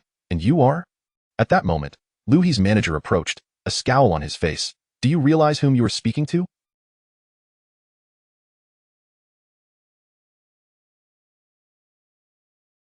If anything were to happen to Liu He and it affected his work, can you afford the repercussions? After speaking, he turned to Sister Su. Sister Su, is this person one of your staff? What kind of training do they receive to behave so rudely? Sister Su regarded Lin Ce with a disapproving expression. Before she could respond, Su Zihan interjected. At that moment, the door to another dressing room swung open, and Sun Han emerged, guitar in hand. The two collided, nearly tumbling over. Watch where you're going, Liu He exclaimed, already in a foul mood. Spotting Sun Han's disheveled appearance, he spat. What a pathetic excuse for a singer. Sun Han, momentarily stunned, was at a loss. Sun Han scratched his head, perplexed. What a lunatic. Turning, he caught sight of Su Zihan and Sister Su. Then, he glanced further back and brightened upon seeing Lin Ce. Before he could speak, Sister Su remarked, Zihan, we should hurry over now. She cast a disdainful glance at Sun Han, initially believing him to be another opportunist. Besides, he certainly exuded the aura of a struggling artist, as if proclaiming to the world that he had yet to achieve fame. Su Zihan, however, offered Sun Han a smile as a friendly gesture. They quickened their pace to leave, while Sun Han, undeterred, rushed toward Lin Ce. Chapter 53. Stepping onto the stage to sing, just sing well later. I have faith in you. He patted Sun Han on the shoulder. Encouraged, Sun Han felt invigorated, brimming with determination. Teacher, rest assured, I will exert double. Lin Ce remained silent, feeling awkward. He knew his presence here was purely coincidental, prompted by other work commitments, and his true hope was simply for the song to gain popularity, so that he might benefit financially. However, witnessing Sun Han's fervor, Lin Ce opted not to elaborate further, merely offering another encouraging pat on his shoulder. Go for it. Sister Su, walking ahead, her expression soured slightly. Zihan, look at the assistant you found. He is talking to someone else without your prompting. This assistant lacks any perceptiveness. It's plain to see that the singer over there is in dire straits. How could he waste time on that singer? Sister Su's dissatisfaction grew. I wouldn't be surprised if that singer is trying to leverage Lin Ce to get closer to you. So, Zihan, be more cautious in the future. Don't let this assistant lead you astray. Su Zihan frowned. Sister Su, please stop. I don't believe he is that kind of person. Sister Su scoffed. You can't know a person's heart just by... Inside, a considerable number of audience members had already gathered. However, compared to before, the crowd was noticeably diminished. The primary reason for this was that many had gone downstairs to see Zhao Siman.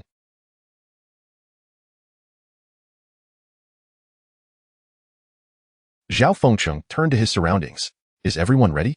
Someone responded. We are all set. Zhao Fengcheng nodded, his expression grim and tense. If they delayed any longer, it was likely the audience would dwindle even further. Yet, despite this, the vast venue still had empty spaces. Sister Su approached. Director Zhao, our Zihan is ready.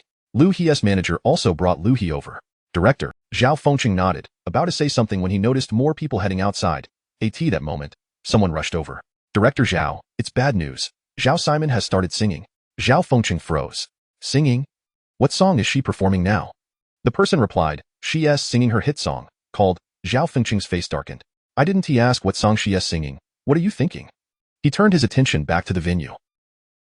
More and more people were leaving. Shouts echoed. Zhao Siman has begun singing. Wow, I've never heard her sing live. Let us hurry. Siman, I can't wait any longer. As the exodus continued, Zhao Fengcheng's expression grew increasingly grim. Sister Su, too, felt the urgency. Director, what should we do now? Zhao Fengcheng took a deep breath. What can we do? We must continue. Are we really going to end this now? The other actors shared his feelings of helplessness. Sister Su glanced at Su Zihan, who also bore a look of unease. She understood her current predicament well. As a leading actress in television dramas, if Su Zihan wished to ascend to greater heights, she needed to explore new avenues, either transitioning to film or becoming a singer. However, the prospect of becoming a singer had crossed her mind, and she had sought out songs, yet none felt suitable, leaving her ambitions on hold. Presently, investors were more inclined to favor actors with cinematic appeal. Beside her, Lu He was equally anxious. His stature was not particularly strong, and he was pinning his hopes on director Zhao's film for a turnaround. The same sentiment resonated with the others. At that moment, Lin Ce and Sun Han approached. Sun Han was still expressing his gratitude, thankful for the opportunity Lin Ce had provided him. Lin Ce gestured for him to be quiet, and Sun Han complied. Zhao Fengcheng inhaled deeply and, not wanting to dwell on too much, strode directly to the front of the stage. Standing on the stage, he surveyed the audience. The number of people had dwindled significantly, and he could faintly hear Zhao Siman's melodious voice drifting in from outside. The singing was enchanting. Many were restless, eager to step outside and witness Zhao Siman's live performance. Yet, some remained steadfast, hoping to see their favorite actors, such as Su Zihan. Zhao Fengcheng began, thank you all for coming, and for attending the preheating event for our film. The reason for falling for someone back, then, might have been as simple as that person wearing a shirt you adored one summer. Or perhaps it was a specific phrase they said at a certain moment. And then, it was just pure affection. However, simultaneously, many could no longer sit still. They rose, preparing to leave to see Zhao Siman. After all, Zhao Siman was beautiful and had a sweet voice, while Zhao Fengcheng was merely an older man. As more people exited, Zhao Fengcheng felt a surge of anxiety. Sister Su was also frantic. Is this event going to flop? Lu He's manager expressed his dissatisfaction. What should we do? Su Zihan sighed. Lin Ce stood beside her, observing. Why the sigh? The audience isn't too sparse, is it? Su Zihan forced a smile. There are indeed many people, but most have their hearts elsewhere. Upon her, Sister Su could no longer hold back. What good does your understanding do? Are you going to make those who have left come back? Lin Ce pondered. It's worth a try. Sister Su was exasperated. I can't even be bothered to scold you. It was absurd. Those who had left were gone. What could Lin Ce possibly do to bring them back? Sister Su shook her head, while Su Zihan smiled at Lin Ce, choosing not to comment.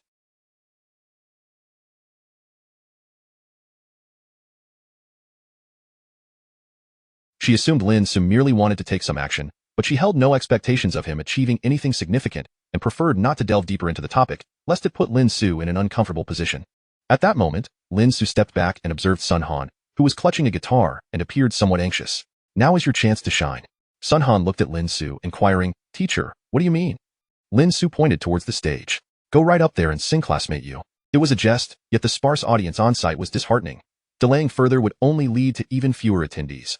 Once the audience dwindled, the pre-show atmosphere would dissipate, rendering any performance futile.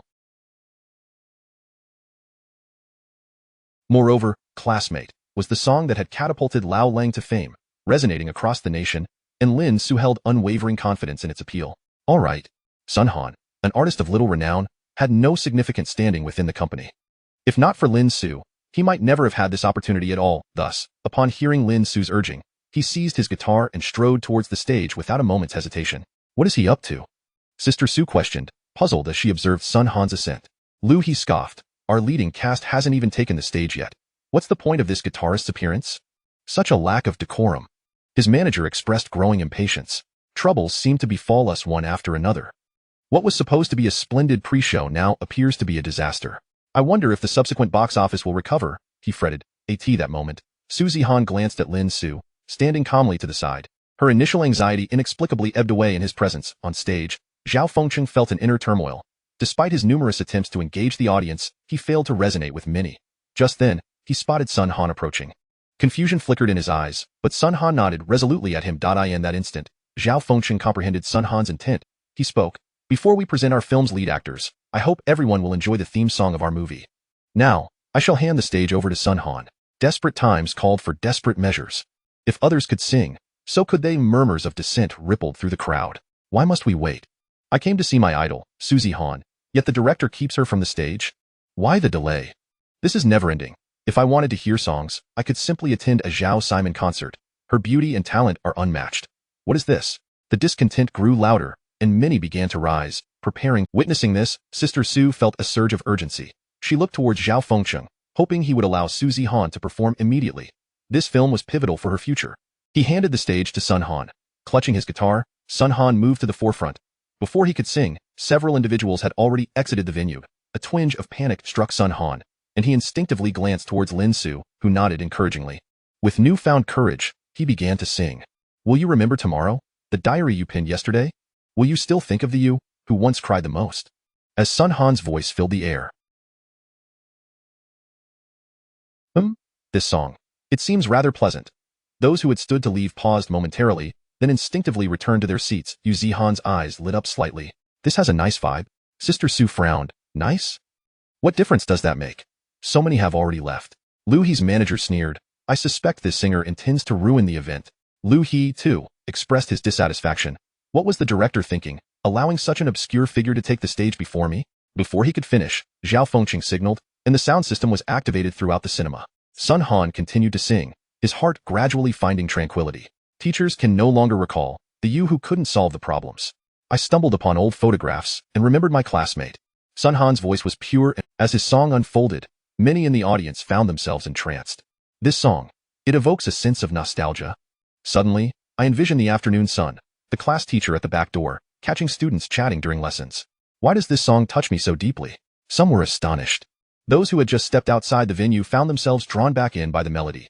Meanwhile, on the first floor, Zhao Siman had just finished her song and began her signing session. As she sat at the signing table, her companion Wu Shui observed the throngs of fans converging from various floors. A sense of exhilaration filled Wu Shui's heart. This event seems destined for remarkable success. Her spirits soared as the now, all that remained was to quietly finish the signing. However, at that moment, the entire mall resonated with the clear sound of Sun Han. Who is singing? I feel as if I've never heard it before. The murmurs among the crowd grew louder. Zhao Siman paused her signing, instinctively looking around, seemingly searching for the source of the captivating, but all she saw were the towering ceilings, as the voice echoed from all directions. You were always so careful, borrowing half an eraser from me. You once inadvertently mentioned how much you liked being with me. Back then, the sky was always blue, and time seemed to pass too slowly. You often said graduation was a distant dream, yet in the blink of an eye, we went our separate ways. The song continued. This melody enveloped Zhao Siman, evoking a fleeting sense of disorientation. Simon, Simon? Wu Shui called, snapping Zhao Siman back to reality as she resumed signing. Yet her heart was in turmoil, as memories of the past flooded her mind. In the crowd, someone suddenly exclaimed, Isn't this the theme song for Zhao Fengcheng's movie at the cinema?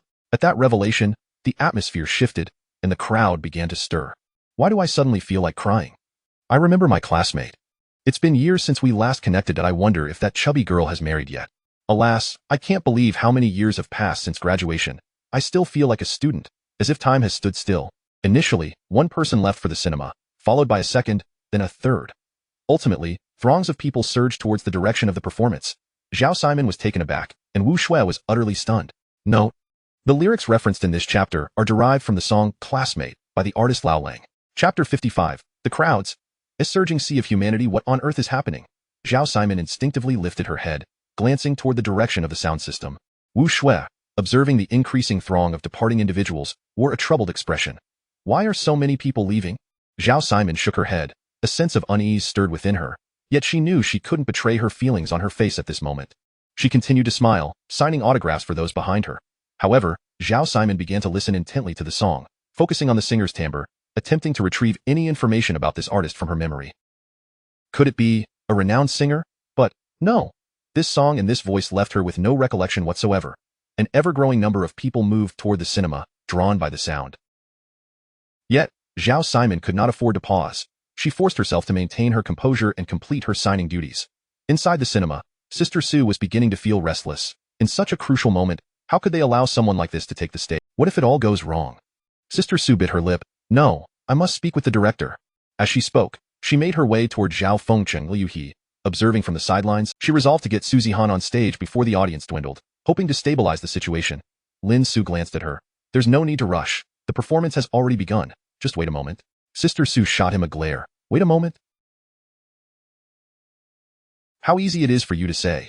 Do you have any idea how crucial this film is for Zihan? If you don't, then kindly keep your silence. If you jeopardize Zihan's career, can you bear the consequences? Sister Su's tone was stern. Lin Ce regarded her with a slight frown. Before he could respond, Su Zihan suddenly spoke up. Look at the entrance. It seems someone is coming in. Huh. As soon as her words left her lips, Sister Su and the others turned in unison toward the door. There, 1, 2, and then, increasingly more people streamed in from outside. The once somewhat spacious venue quickly became packed to the brim. Every available seat was occupied, and soon, even the aisles were filled to capacity. A multitude of individuals appeared at the scene. Without exception, they all directed their gaze toward the stage, where Sun Han was strumming his guitar. So many people! Exclaimed someone beside Zhao. It's miraculous, simply astounding. The joy on Zhao Fengcheng's face was unmistakable. He felt an immense weight lift from his chest. Sister Su, too, was taken aback. I can't believe so many people actually showed up. Su Zihan's eyes flickered. They must have come because of this song. This song, she murmured. The singer's vocal skills need improvement, but the composition is truly exceptional. Liu He's manager was momentarily stunned, but then erupted in joy. Look at all these people. They've come in droves. Liu He, you must perform splendidly. Seize this opportunity to shine. I have a premonition that this promotional event will be a resounding success. Liu He shared in the excitement. Absolutely. I never expected such a huge turnout. I bet many of them are my fans. He adjusted his attire with purpose. I will ensure that I present my best self to them. Liu He brimmed with confidence. At that moment, Su Zihan glanced at Lin Ce, who stood beside her with a composed expression. Lin Ce met her gaze with a gentle smile. Su Zihan nodded in silence, then turned her attention back to the stage. On stage, Sun Han's song approached its conclusion. As the final note faded, the audience fell into a brief silence, followed by thunderous applause. The clapping was deafening. Incredible. This song evokes so many memories. I feel utterly captivated. Many in the audience expressed their sentiments. Some even had tears in their eyes. I suddenly miss my first love. At the time, his parents opposed our relationship, belittling me for my family's lack of wealth. Eventually, I succumbed to the pressure and chose to break up. If I had only held on a little longer, would things be different now? Others appeared lost in thought. I once promised a girl that we would attend the same school, but I failed. We started dating in high school and have finally made it to today. She nodded, smiling. Indeed. Once we get our marriage certificate and hold our wedding, we must invite that teacher who kept trying to separate us to the banquet and tell him that we never parted ways. We ultimately triumphed. The two exchanged smiles, their eyes warm with affection. Sun Han, making his debut on stage, felt somewhat at a loss. Zhao Fengcheng approached him with a hearty laugh. Thank you, Sun Han, for delivering that rendition of Deskmate. From the crowd, voices called out, do it again. Do it again. This song is simply magnificent. Just for this song, I am definitely going to watch this film. Many shouted in agreement. Zhao Fengcheng, witnessing the enthusiasm, turned to Sun Han. The audience is incredibly passionate. Why not say a few more words? Sun Han, microphone in hand, felt a wave of nerves. First and foremost, thank you all for your appreciation of this song. This song is the theme for director Zhao Fengcheng's film, and it is personally one of my absolute favorites. Sun Han, feeling flustered, stumbled over his words. It was his first time facing such a large crowd, receiving recognition from so many. He was overwhelmed with excitement.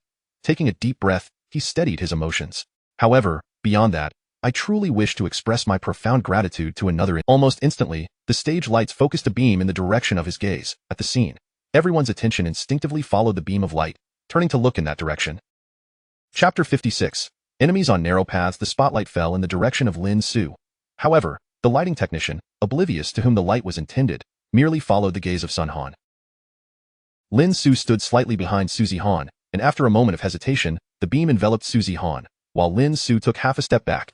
He merely wished to quietly pursue his financial interests, entirely disinterested in the notion of fame. The thought of becoming well-known, leading to the constant vigilance against paparazzi when stepping out, felt overwhelmingly stifling to him. Sister Su gasped, murmuring softly, "This singer is quite savvy. Zihan, hurry up, it's almost your turn to take the stage," she urged.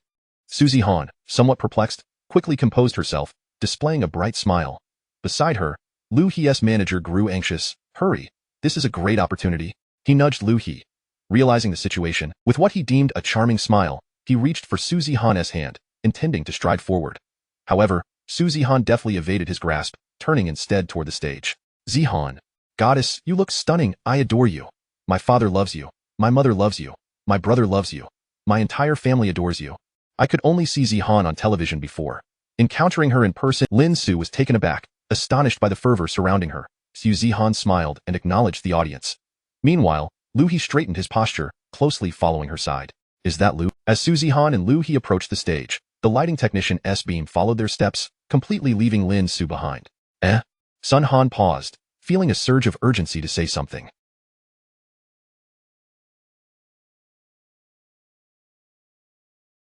Yet, beside him, Zhao Fengcheng was equally perplexed. At that moment, as Suzy Han and Lu He ascended the stage, he naturally began to introduce them. "Haha, now let's welcome the stars of our film. Lu He, to say a few words."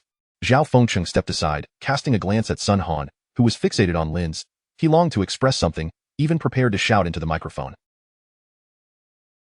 However, Lin Ce shook his head at him. This simple gesture left Sun Han frozen in place, feeling a bit flustered, fearing he might anger Lin Ce. Suzy Han had already reached the forefront. "I portray Tong Tong, a girl who isn't particularly fond of studying. In truth, I used to despise studying as well." Suzy Han spoke in a down-to-earth manner, devoid of any celebrity pretensions. She engaged warmly with the audience, followed by Lu He, whose popularity paled in comparison to Suzy Han's, though it was not insignificant. Several boisterous girls, with freckled faces and robust figures, shouted his name excitedly.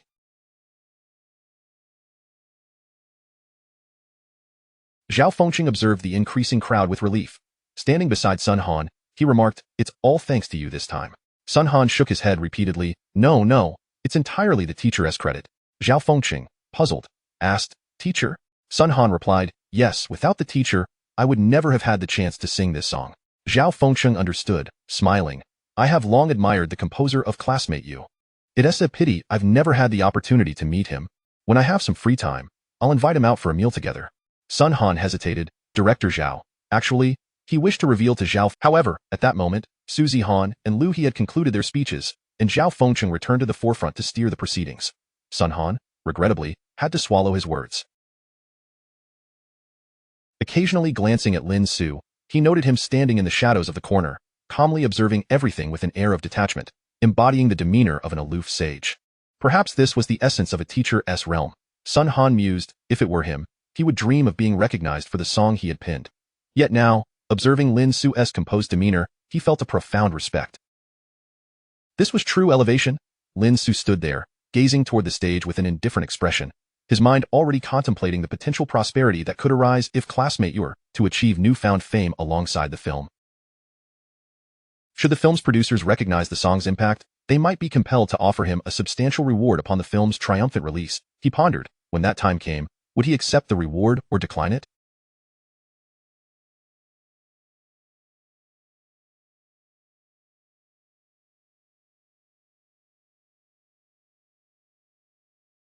Lost in his reverie, he was interrupted by a somewhat surprised and cold voice from beside him. "Lin Ce, what brings you here?" Turning toward the voice, Lin Ce saw Wu Shui entering from the side. "Why shouldn't I be here?" Seeing Wu Shui dampened Lin Ce's mood. Wu Shui scoffed. "I suppose you came specifically to watch Suzy Han, didn't you? I never expected you to be such a superficial and fickle man." "Superficial and fickle?" Lin Ce frowned. "But do you know that the popularity of your song Mountain and Sea is waning? Perhaps Mountain and Sea was your closest brush with success, yet you are letting it slip away. How foolish."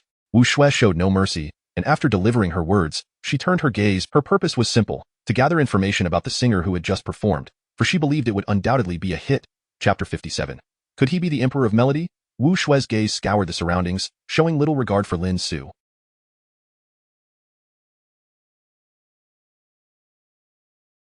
Soon, her attention was drawn to the stage, where Sun Han was strumming a guitar. She swiftly took out her phone, captured a photograph of him, and then turned to leave.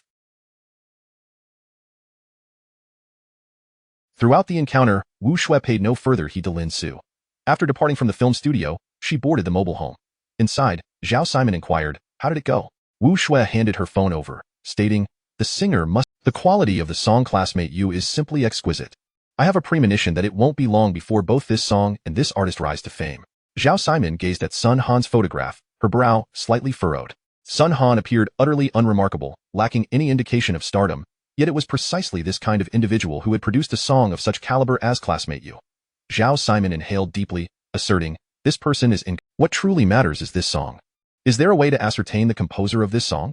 I hope to meet them, and ideally, we could entice them to join us." Zhao Siman's tone was resolute. Wu Shui nodded in agreement. "I share the same sentiment." After speaking, she hesitated momentarily. Zhao Siman sensed something amiss. "What troubles you?" Wu Shui replied, "I just saw Lin Ce in the cinema. Do you think he could have penned this song?" Wu Shui voiced her speculation. However, Zhao Siman shook her head decisively. "That shouldn't be the case. I refuse to believe he could produce two high-quality works in such a short span. Perhaps I overthought it. I will have someone investigate the song's composer.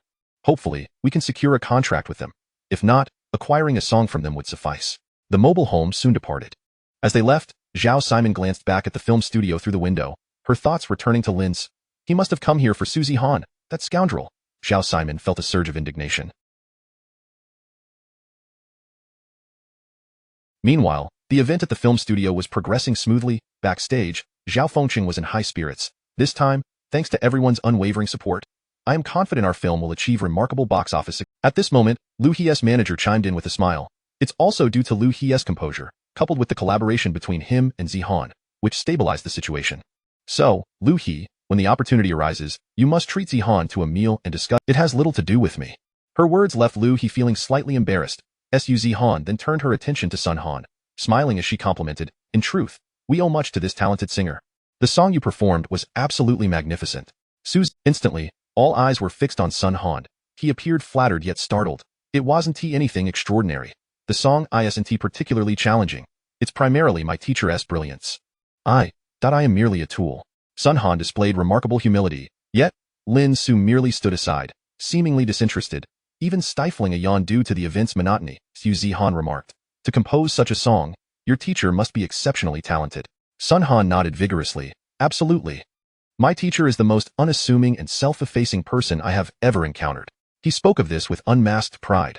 Sun Han was indeed a profoundly grateful individual. However, he harbored his own motives.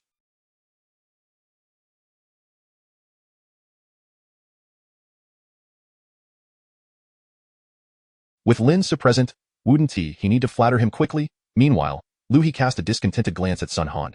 He felt perturbed that Suzy Han had shifted her attention to Sun Han mid-conversation. Although Sun Han's song was commendable, he was merely an unknown singer. What significance did he hold? At that moment, Liu He sought to draw Suzy Han's attention, jesting, "It seems you genuinely admire your teacher." However, aside from his exceptional talent, I doubt he possesses my looks. Liu He teased, confident in his attractiveness, believing it a requisite for an actor, especially a leading one. He expected Sun Han to give him some acknowledgement, or at least a graceful exit.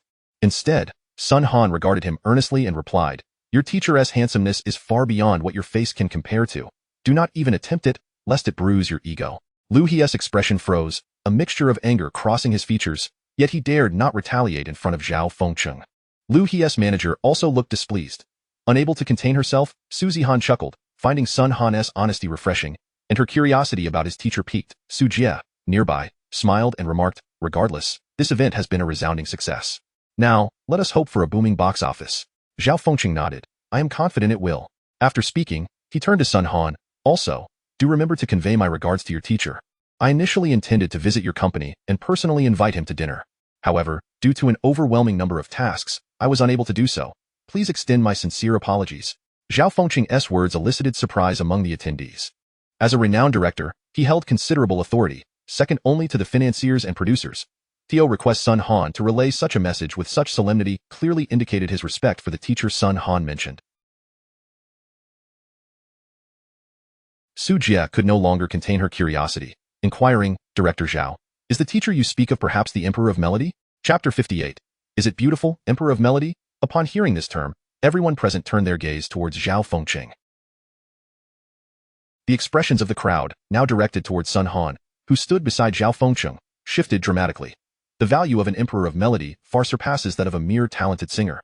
Even the weight of a true superstar might not compare to that of an Emperor of Melody. After all, a superstar represents only themselves, while an Emperor of Melody is likely backed by numerous superstars and divas. The title of Emperor of Melody embodies both capability and connections.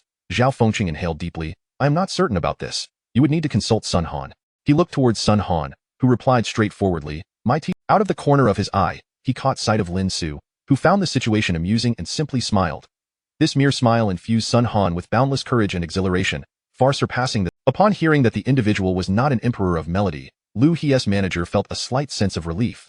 He chuckled, I have faith that he is an exceptional composer. However, becoming an Emperor of Melody is likely an arduous journey.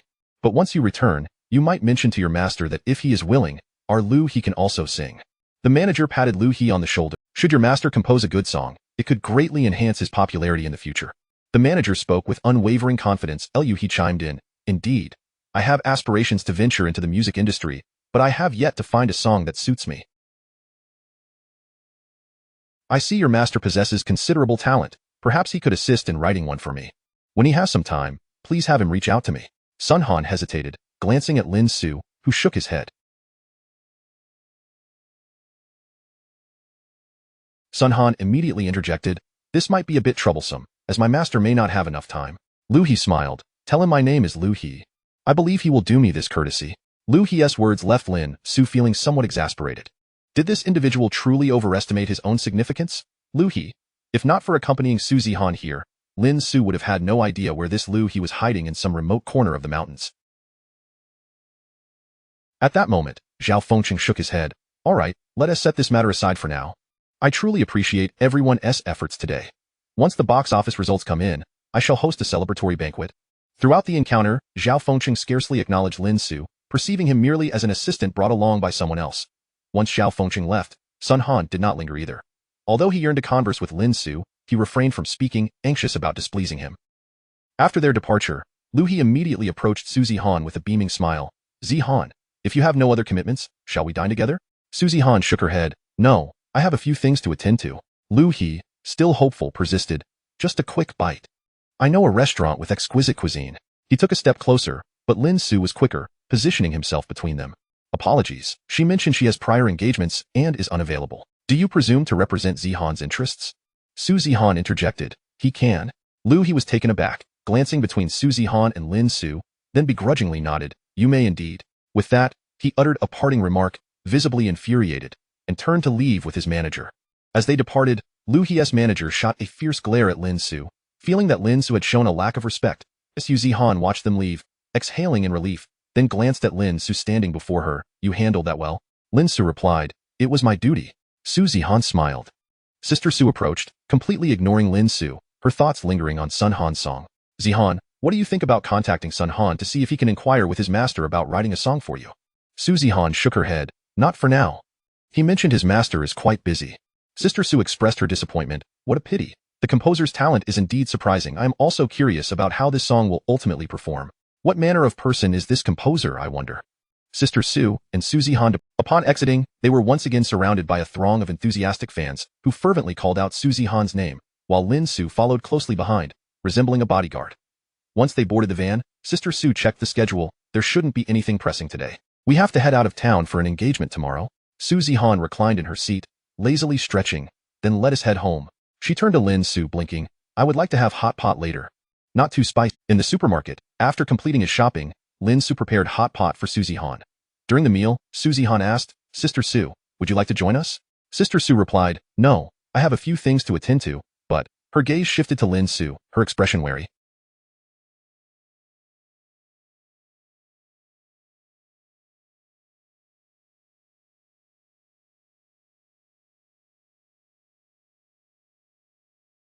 Suzy Han chuckled. It's fine. If you have something to do, go ahead. He won't be a problem. After saying this, she turned to Lin Ce. Grab a bowl and join us. Also, find me a horror movie. Upon hearing this, Sister Su hesitated, finally casting a discontented glance at Lin Ce before advising Suzy Han not to overindulge before leaving. Once Sister Su departed, Lin Ce chose a movie, and the two enjoyed hot pot while watching it. Suzy Han nibbled delicately, and from the side, Lin Ce observed her rosy cheeks, unexpectedly finding her increasingly charming. Is it beautiful?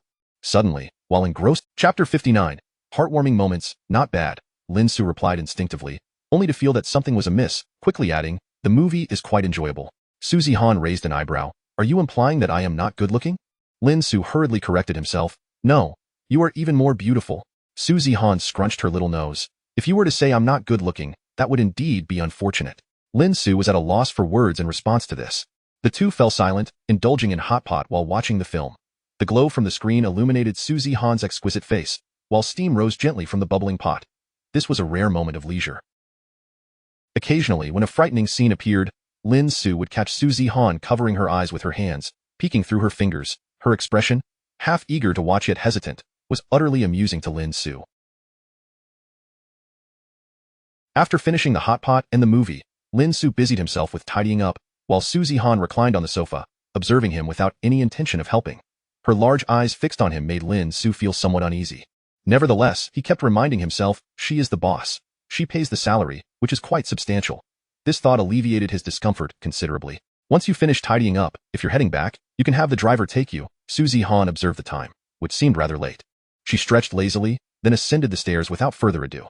Having eaten a bit too much today, Suzy Han felt the need for some exercise, perhaps a yoga session to maintain her figure. She paid no further attention to Lin Ce. Lin Ce, undeterred, completed his tasks and returned home. He opted not to have the driver use the van. It appeared overly ostentatious. Instead, he hailed a taxi at the community entrance.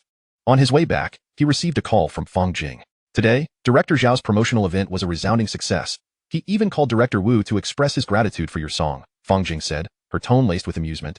Director Wu asked me to commend you. Lin Ce replied, just a commendation? Is there something more tangible? Fang Jing sighed, don't worry, there will be a bonus as well. Lin Ce's spirits lifted, that's great news. Fang Jing continued, is there really a need to rush? Lin Ce chuckled, but I haven't earned it yet, have I? Once I do, I won't be in such a hurry. Fang Jing did not pursue the matter further. Also, I mentioned it to Director Wu, hoping they could allocate some resources for your two artists, she added. Those would be Huang Juniao and Huang Fei. I'm hoping the operations team can support them a bit. However, the operations team hasn't given a definitive answer yet, and I sense this. Tonight, Director Wu will be treating some people to dinner over there, and I will join to gauge the situation. Fang Jing sounded somewhat concerned. However, if it turns out they cannot provide support, and you must believe that the issue does not lie with you. She was preemptively cushioning Lin Ce against potential setbacks in competitions like the rookie competition. Initial data is crucial. The more listeners there are at the start, provided the song quality is intact, the greater the chances of it being spread through word of mouth. Conversely, if the initial listeners are few, it becomes increasingly difficult for the song's data to improve later on. Despite Lin Ce's history of writing excellent songs, Huang Juniao and Huang Fei were, after all, D-list artists.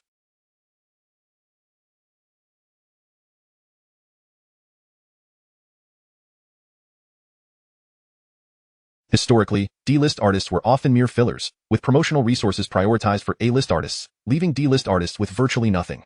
Fang Jing was concerned that this situation might undermine Lin Ce's confidence, so she felt it necessary to mention it. I'm not worried about that. My two songs are exceptionally strong, Lin Ce asserted. If the operations team is willing to extend a hand and promote them, that would be ideal. If they choose not to, the one who ends up embarrassed will be them. Lin Ce was brimming with confidence. Fang Jing offered a bittersweet smile. Let us hope so. By the way, how was your first day at the new job? Lin Ce replied, it was rather pleasant.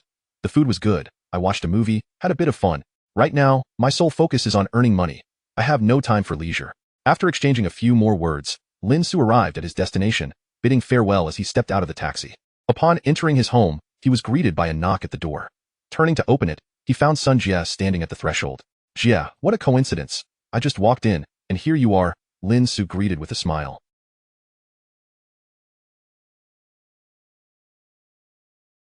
Sun Jie appeared to have just finished exercising, clad in a simple tank top, with beads of perspiration glistening on her forehead.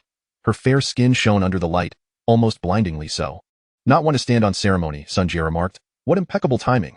I was about to head out to buy some cola, but seeing you return, I thought I'd check if you had any to spare, to save me a trip downstairs. Yes, I have some.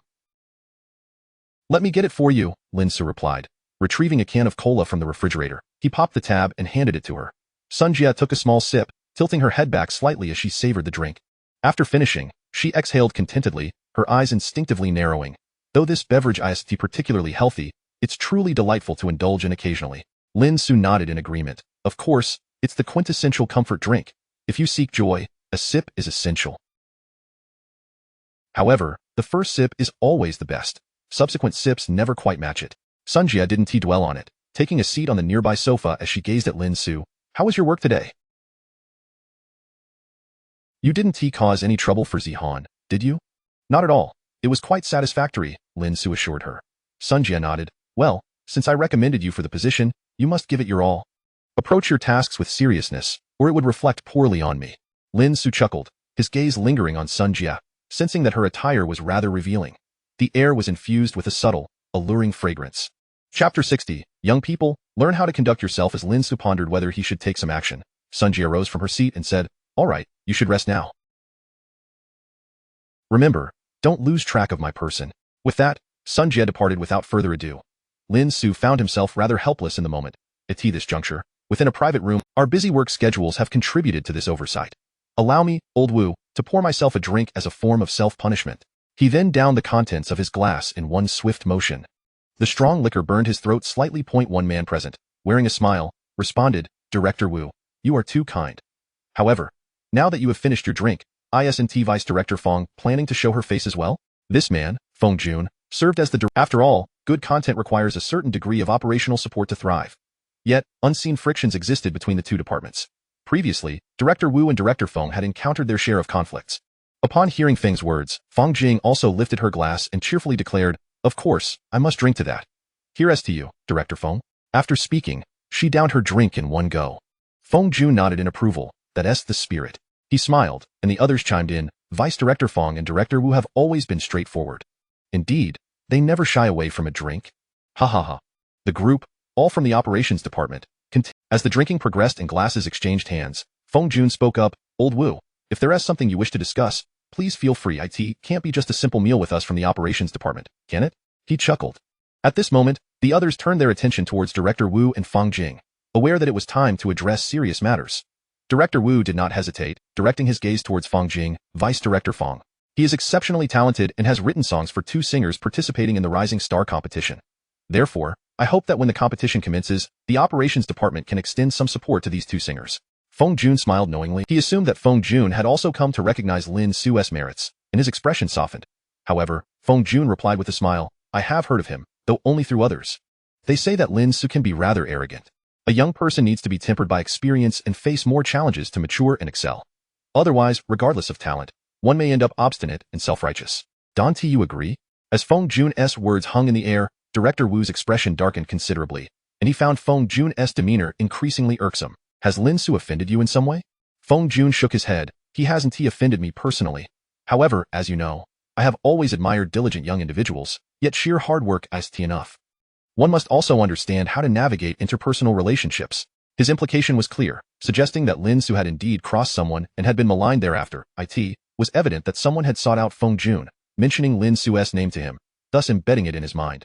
Feng Jing remained unconvinced. Lin Ce's songs are genuinely commendable. Moreover, he has high hopes for these 2 pieces. I believe those songs have the potential to achieve success. Feng Jun chuckled. I am aware that he wrote. They are classified as such because they are deemed worthy only of that rank. They are superfluous, mere fillers, devoid of hope, and now you expect us to allocate resources to 2 D-grade singers. Isn't that absurd? Feng Jun spoke without mincing words. After finishing, he stood up. I thoroughly enjoyed this meal. Thank you, Director Wu and Vice Director Feng, for your hospitality. I hope you do not put me in a difficult position. After all, this is company policy. Our operations department must prioritize higher-tier singers, ensuring that A-grade singers can achieve commendable results in the Rising Star competition. This is our responsibility. Additionally, please convey to your young man, Lin Ce, that humility in conduct is essential. He should avoid offending everyone, lest his path become increasingly narrow. With that, Feng Jun smiled, bid farewell, and departed. The operations department personnel followed. Logically, even a little resource allocation shouldn't be an issue. Director Wu scoffed. I suspect Feng Jun was preemptively warned by Lin Ce. Upon hearing this, Feng Jing fell silent for a moment. Lin Ce and Feng Jun had a decent relationship. Feng Jing sighed, "This complicates matters. The operations department will likely withhold resources." Director Wu shook his head. "There's nothing we can do. You might want to find an opportunity to speak with Lin Ce later to prevent any discouragement." However, considering the timeline, the Rising Star competition should be commencing soon. Chapter 61. Lin Ce anticipated this outcome. "I understand. It's all right, Sister Jing. I firmly believe these two songs of mine will surely become hits." Feng Jing chuckled. "Seeing your unwavering confidence puts my mind at ease. However, one must always prepare for the worst. Even if the results are less than ideal, do not let your spirits dwindle. I have immense faith in your abilities. You are inherently suited for this line of work." After ending the call with, although he feigned indifference, a hint of gloom lingered in his heart. If there are no resources in the early stages, it implies that the pace of profit will inevitably slow.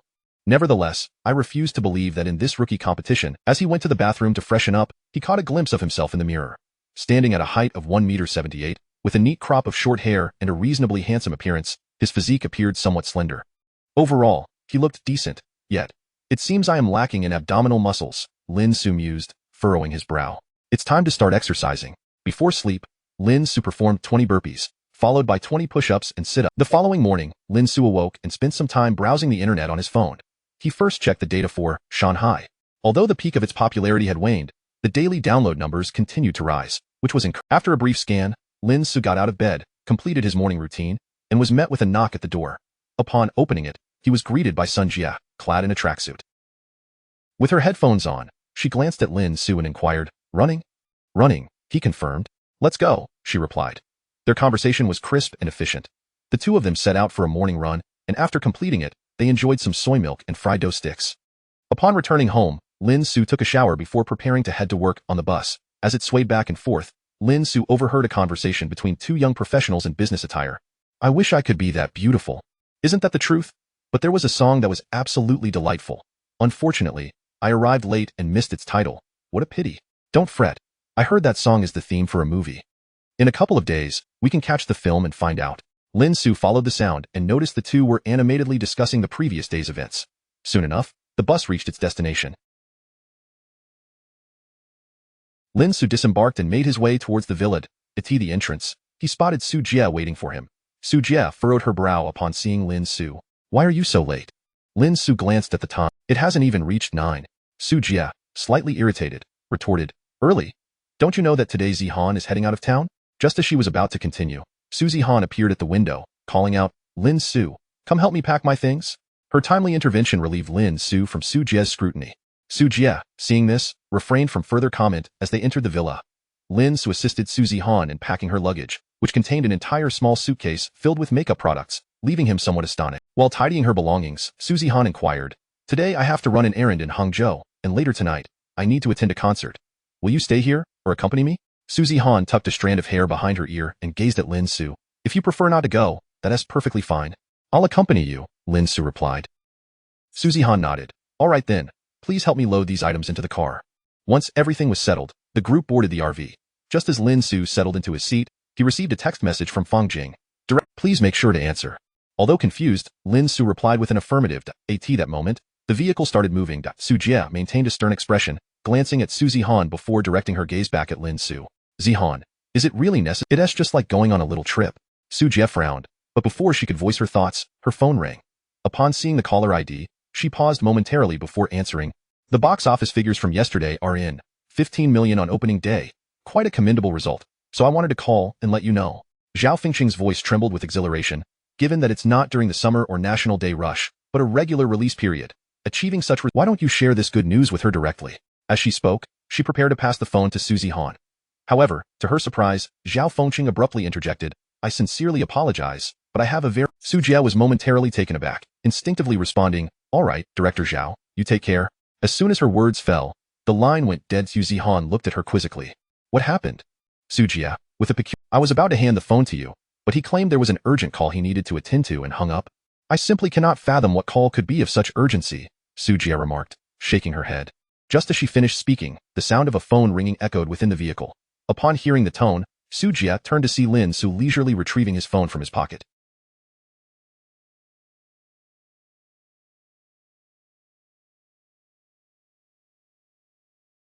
Chapter 62. The director's call. Lin Ce retrieved his mobile phone, only to find Suzy Han and Sister Su both gazing at him. Lin Ce said, "Excuse me, I need to take a call." He rose from his seat. Observing Lin Ce's departure, Sister Su furrowed her brow and remarked, "That call came at quite the opportune moment. Just moments ago, Director Zhao mentioned making an important call, and lo and behold, his phone rang." Sister Su scoffed in disbelief.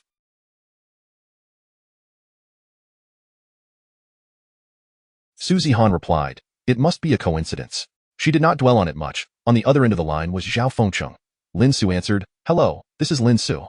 Zhao Fengcheng's hearty and animated laughter resonated through the receiver. "Ha ha, hello, great composer. I hope I'm not interrupting you." Lin Ce, feeling somewhat awkward, responded, "Director Zhao, you just... Please, no need to call me a great composer. It feels rather strange." Zhao Fengcheng insisted, You have no idea what transpired yesterday. If it weren't for your song saving the day, our promotional event might have flopped." As Zhao Fengcheng recounted the events, his words brimmed with emotion. He recalled how nearly everyone had been on the verge of leaving the venue, only for them to be drawn back by the performance of The One Sitting Next to You. The thrill of that moment was an exhilarating brush with disaster.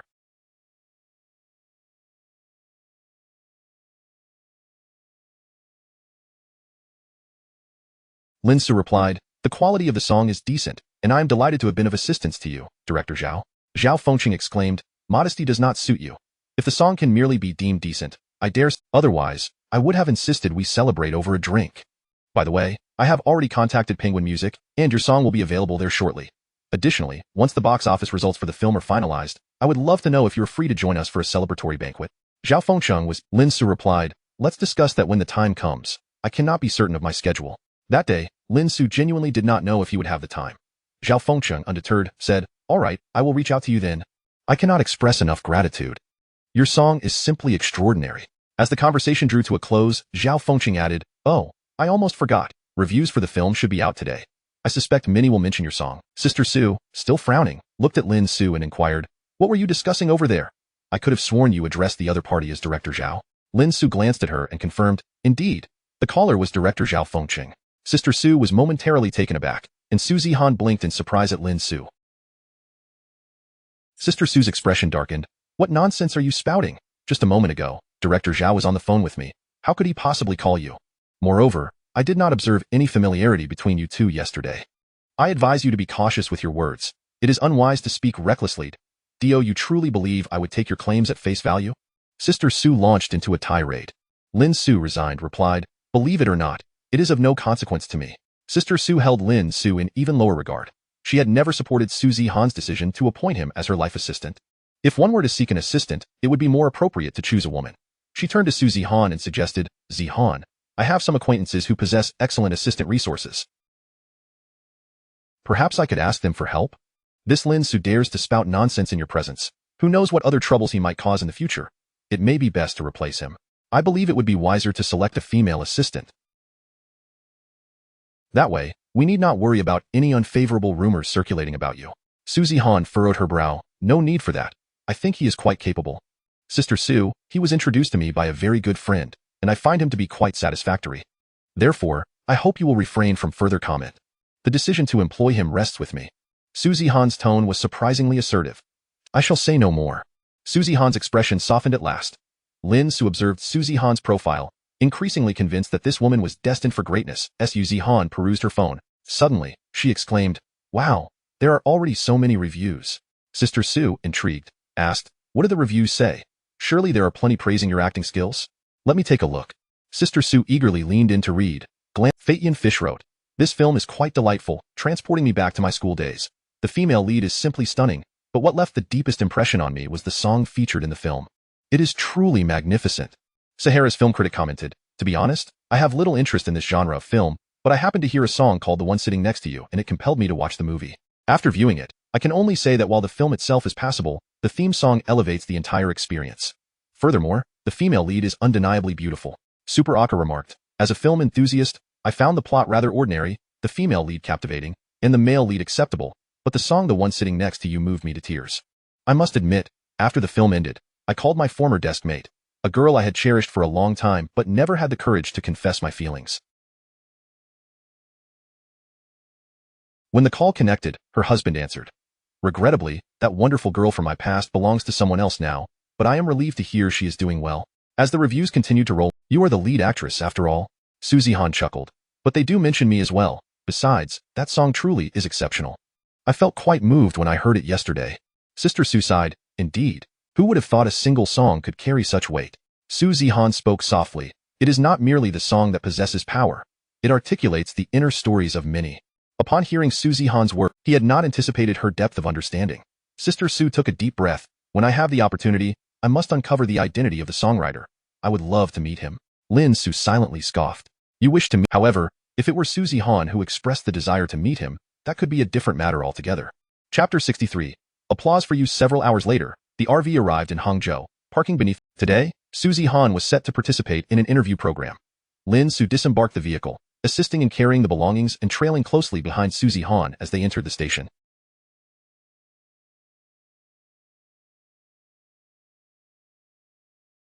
Within the makeup room, Su Zihan was undergoing her transformation. Sister Su was engaged in a dialogue with the staff, addressing various intricate details while scrutinizing the interview script provided by. You take a look at the script and prepare yourself, Su instructed. Once Su departed, the makeup room was left with just the makeup artist, Su Zihan, and Lin Ce. Through the mirror, Su Zihan observed Lin Ce, who was idly scrolling through his phone. Are you feeling bored? She inquired. Lin Ce glanced up at her and smiled. Not at all, it's quite relaxing. Su Zihan returned the smile. That's good to hear. If you find it too tedious, feel free to wander outside. This interview is likely to last over an hour, and there's not much to do right now, Lin Ce replied. It's fine. I'll just stay here, he added. Now that's what I call dedication. Observing Lin Ce's earnest demeanor, Su Zihan nodded, not pressing the matter further. Lin Ce perused his phone. The number of critiques had surged, with discussions surrounding the song, Classmate, predominantly favorable. Inquiries regarding the song's artist and composer were plentiful, creating quite a buzz. Remarkably, this was merely the first day. As the film continued its release, an even larger audience would soon hear the song. Moreover, once Classmate became available for purchase on Penguin Music, Lin Ce would begin to. This thought only intensified Lin Ce's anticipation. While he was lost in thought, the makeup artist's door swung open. A man entered, impeccably dressed in a suit, his hair neatly slicked back. Su Zihan was momentarily taken aback. Zhao Xian? What brings you here? She asked. Zhao Xian stepped further into the makeup room, beaming as he replied, Of course, I'm here, and I was the one who secured your tickets for tonight's. As Zhao Xian approached her, he cast a curious glance at Lin Ce, his expression shifting to one of mild interest. May I inquire who you are? He asked, his tone imbued with humility and curiosity. Zhao Xian chuckled softly. I wasn't merely asking for your name.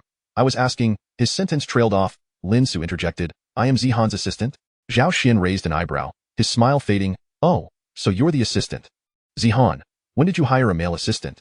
This may not be ideal. Perhaps I should help you find another assistant, he suggested, a hint of condescension in his tone. If others were to discover this, they might whisper things that could tarnish your reputation. Su Zihan frowned. You needn't worry. He is the one I chose.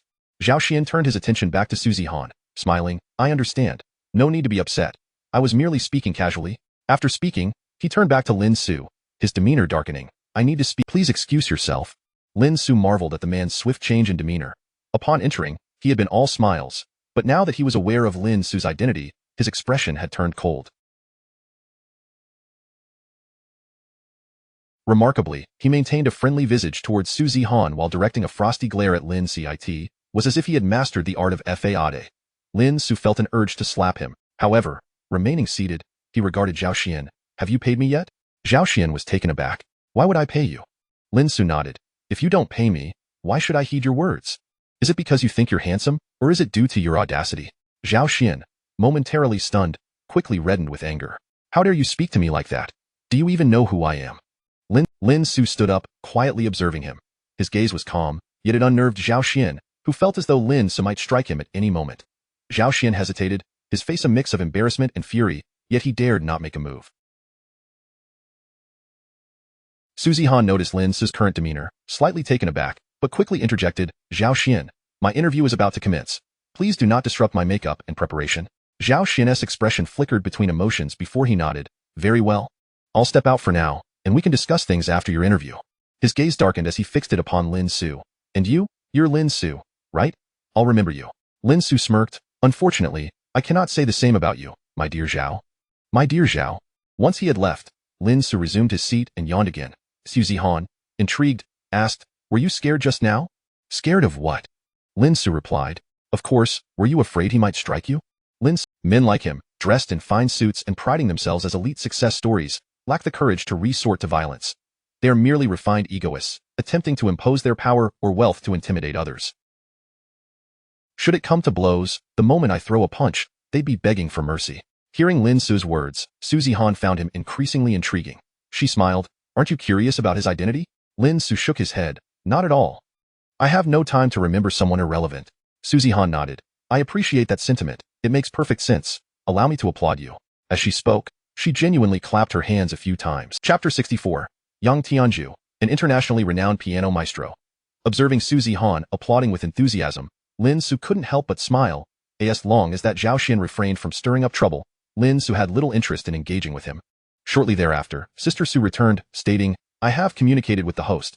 She will not pose any particularly tricky questions. Just perform well? Su Zihan replied, I understand. Before long, a staff member approached and knocked on the door. Miss Zihan, are you ready? The interview is about to commence. Su Zihan rose, declaring, I am ready. With a light makeup enhancing her youthful radiance, Su Zihan followed the staff member towards the front stage. Sister Su walked beside her, offering reminders of key points, while upon reaching the front stage, the host was already seated. Soon, Su Zihan made her entrance, and the interview began. Lin Ce and Sister Su settled into their seats, awaiting the conclusion of the discussion.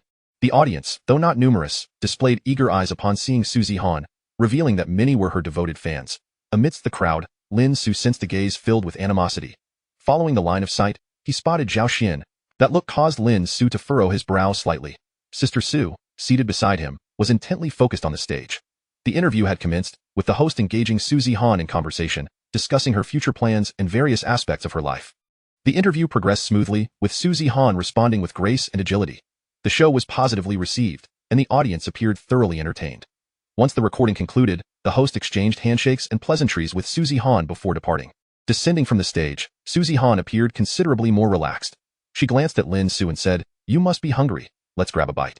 Lin Ce nodded, while Sister Su chimed in, You performed quite well just now. Once this program airs, it will undoubtedly garner you a wave of attention, thus boosting your popularity. The key now lies with the film. Once the box office results are in and your acting is recognized, your future path will become much smoother. After finishing her statement, Sister Su checked the time. By the way, you must attend the concert tonight. Many influential figures from the music industry will be present. Although you have yet to enter this circle, it is beneficial to meet more people. As Sister Su spoke, Zhao Siman approached. Zihan, let's. Sister Su, upon seeing Zhao Siman, immediately greeted him with a warm smile. Ah, it is young Master Zhao. Zihan, hurry over and greet him. Su Zihan frowned and remained silent. Zhao Siman, unfazed, continued, Sister Su, I already met Zihan. I was busy and didn't see you. She turned to Su Zihan. Zihan, young Master Zhao has invited you for a meal. Don't dawdle.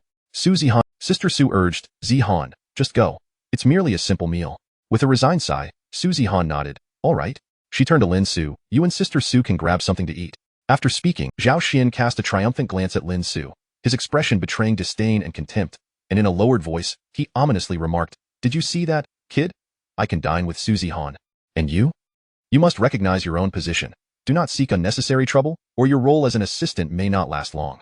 After delivering his words, Zhao Siman straightened his attire and departed with an air of victory, quickly catching up with Su Zihan, adopting a congenial demeanor as they shared light banter.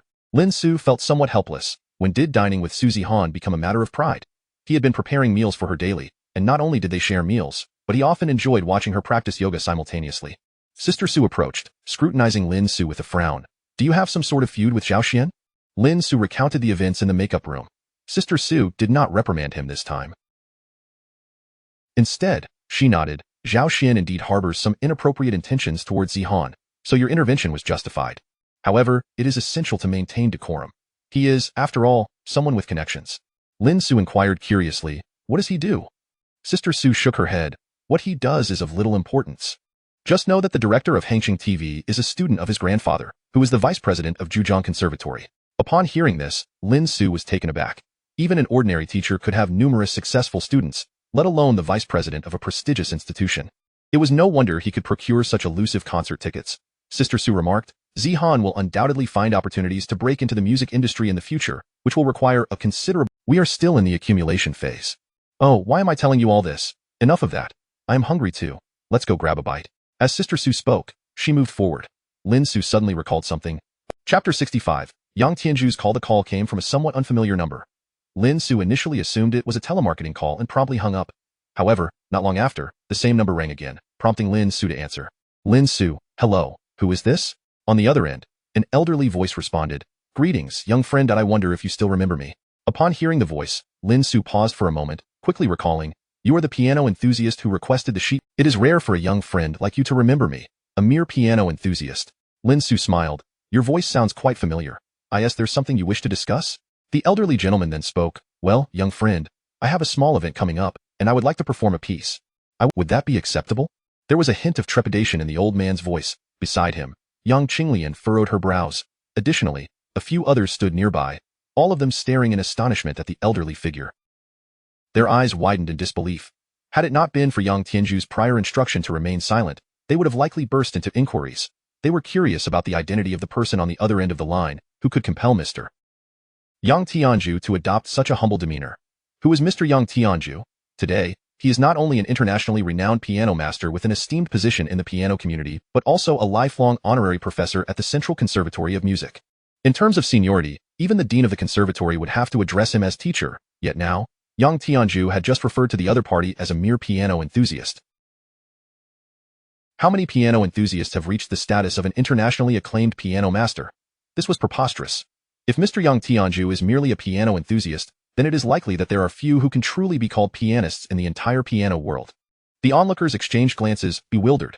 However, Yang Tianju paid no mind to the gazes of those around him, clutching his phone, fearful of missing any word from the caller. Lin Ce responded decisively, no problem, of course you may. The piece was written to be played. If it cannot be performed, then it loses its significance. Yang Tianju was overjoyed, laughing heartily. That is truly wonderful. Thank you very much. I am currently out of town. After ending the call, Lin Ce and Sister Su were dining at the cafeteria of the television station, while Su Zihan had gone with Zhao Siman to find a restaurant outside. At times, even celebrities find themselves in situations beyond their control. Nevertheless, Lin Ce was not overly concerned. After stretching, he finished his meal and she sent him an address, instructing him to head there first. Following the directions, Lin Ce arrived at a restaurant. Shortly after he arrived, he spotted Su Zihan and Zhao Siman coming out from within. Su Zihan was wearing a hat and sunglasses, concealing herself thoroughly. Zhao Siman, accompanying her, appeared somewhat displeased. He kept pace with Su Zihan, insisting, Zihan, are you really not considering it? Just a Yang Tianju, and I can also assure you access to resources from several professors at the Music Academy. Su Zihan shook her head. No, I only wish to attend the concert. Let us meet again when the concert begins. I need to rest for a while. Her demeanor was particularly frosty. Zhao Siman, growing anxious, stepped forward to grasp Su Zihan's wrist. At that moment, Lin Ce arrived just in time, positioning himself between them. Seeing Lin Ce, Zhao Siman's face flushed with anger. Why are you so persistent? Lin Ce shot him a glance. Zihan needs her rest. Zhao Siman's expression shifted between green and white. He took a deep breath to stabilize his emotions, then looked towards Su Zihan, nodding. All right, Zihan, you take your rest. We can discuss our matters after the concert. During this time, you can think it over thoroughly, he added playfully, casting a glare at Lin Ce. And you? Remember what you just said? He stormed off in indignation.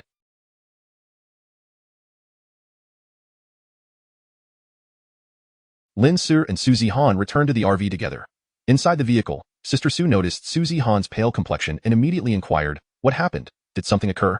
Is it still that Zhao Siman being untrustworthy? Su Zihan exhaled deeply, shaking her head. He wants me to accompany him for drinks tonight. Otherwise, he refuses to introduce me to anyone. Sister Su sighed. What did you say? Su Zihan's expression was somewhat subdued. I declined. Sister Su appeared somewhat helpless. At this juncture, it might be wise to agree, and once you've met with the person, you can find an excuse to leave. This opportunity is exceptionally rare. While those professors from the Music Academy may not have direct ties to the entertainment industry, their network is filled with connections to that realm. If you wish to navigate this circle more securely in the future, I believe if it were merely having a meal, it would be different, but let us leave it as is for now. If it truly comes to it, I can consider it as merely attending a concert. That is perfectly acceptable. After all, regardless of how many connections one establishes, ultimately, breaking through requires one's own capabilities. Su Zihan appeared somewhat reconciled. There is still some time before the concert begins. As Sister Su finished speaking, she received a phone call and stepped out to take it. Lin Ce remained in the RV, and as Su Zihan stretched and made her way toward the bed at the back, a fragrant breeze followed in her wake as she passed by Lin Ce. Chapter 66. Are you unable to drive? Su Zihan paid no heed to Lin Ce, who remained in the car, as she threw herself onto the bed, pulling a blanket over herself and drifting into slumber. Inside the vehicle, Lin Ce could only chuckle helplessly, scrolling through his phone on Weibo. Some trending topics regarding director Zhao's film had already begun to surface, although they were not yet abundant. However, he was confident that in due time, similar news would proliferate. It was not until after 6 in the evening that Su Zihan finally stirred from her sleep. Upon waking, she appeared somewhat disoriented, sitting up in bed and gazing blankly at Lin Ce, who was seated nearby. Lin Ce glanced at her and remarked, "You're awake." After a prolonged moment, Su Zihan nodded, "Yes, I am awake." "What time is it?" Lin Ce checked the time. "It's just past 6:10. Su Zihan got out of bed and stretched. "The concert, we still have some time to grab a quick bite." "What about Sister Su?" Lin Ce replied, "I'm not sure. She might be busy." Su Zihan sighed, "Could you order me some takeout? Make it from somewhere nearby." "I didn't eat enough at lunch, and Zhao Xian was rather troublesome." Mentioning Zhao Xian brought another wave of exasperation to Su Zihan. "All right, I'll go buy you something to eat," Lin Ce said. "Good. I'll change into some." Lin Ce exited the mobile home, queued at a nearby eatery, and returned with 2 meals. Upon entering the mobile home, Lin Ce was momentarily taken aback. Su Zihan had changed into an evening gown.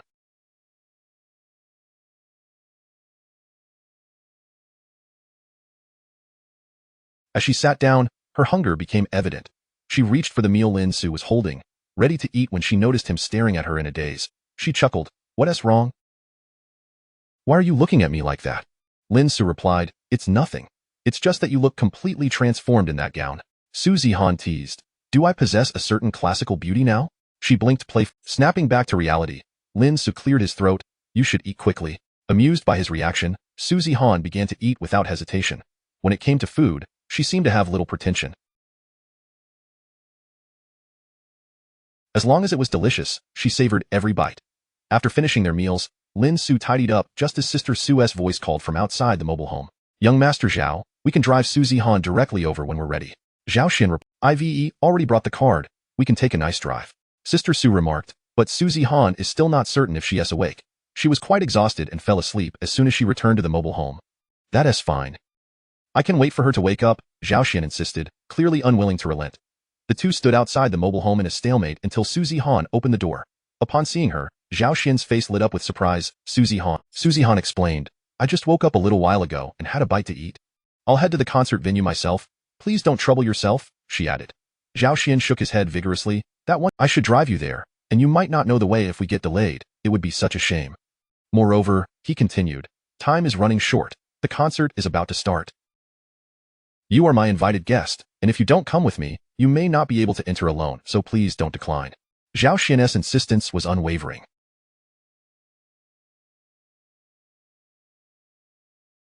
Su Zihan frowned slightly, and Sister Su appeared somewhat troubled. If she were to reject Zhao Xian outright, he might just prevent her from entering the concert altogether. Su Zihan hesitated, truly not wanting to be alone with Zhao Xian.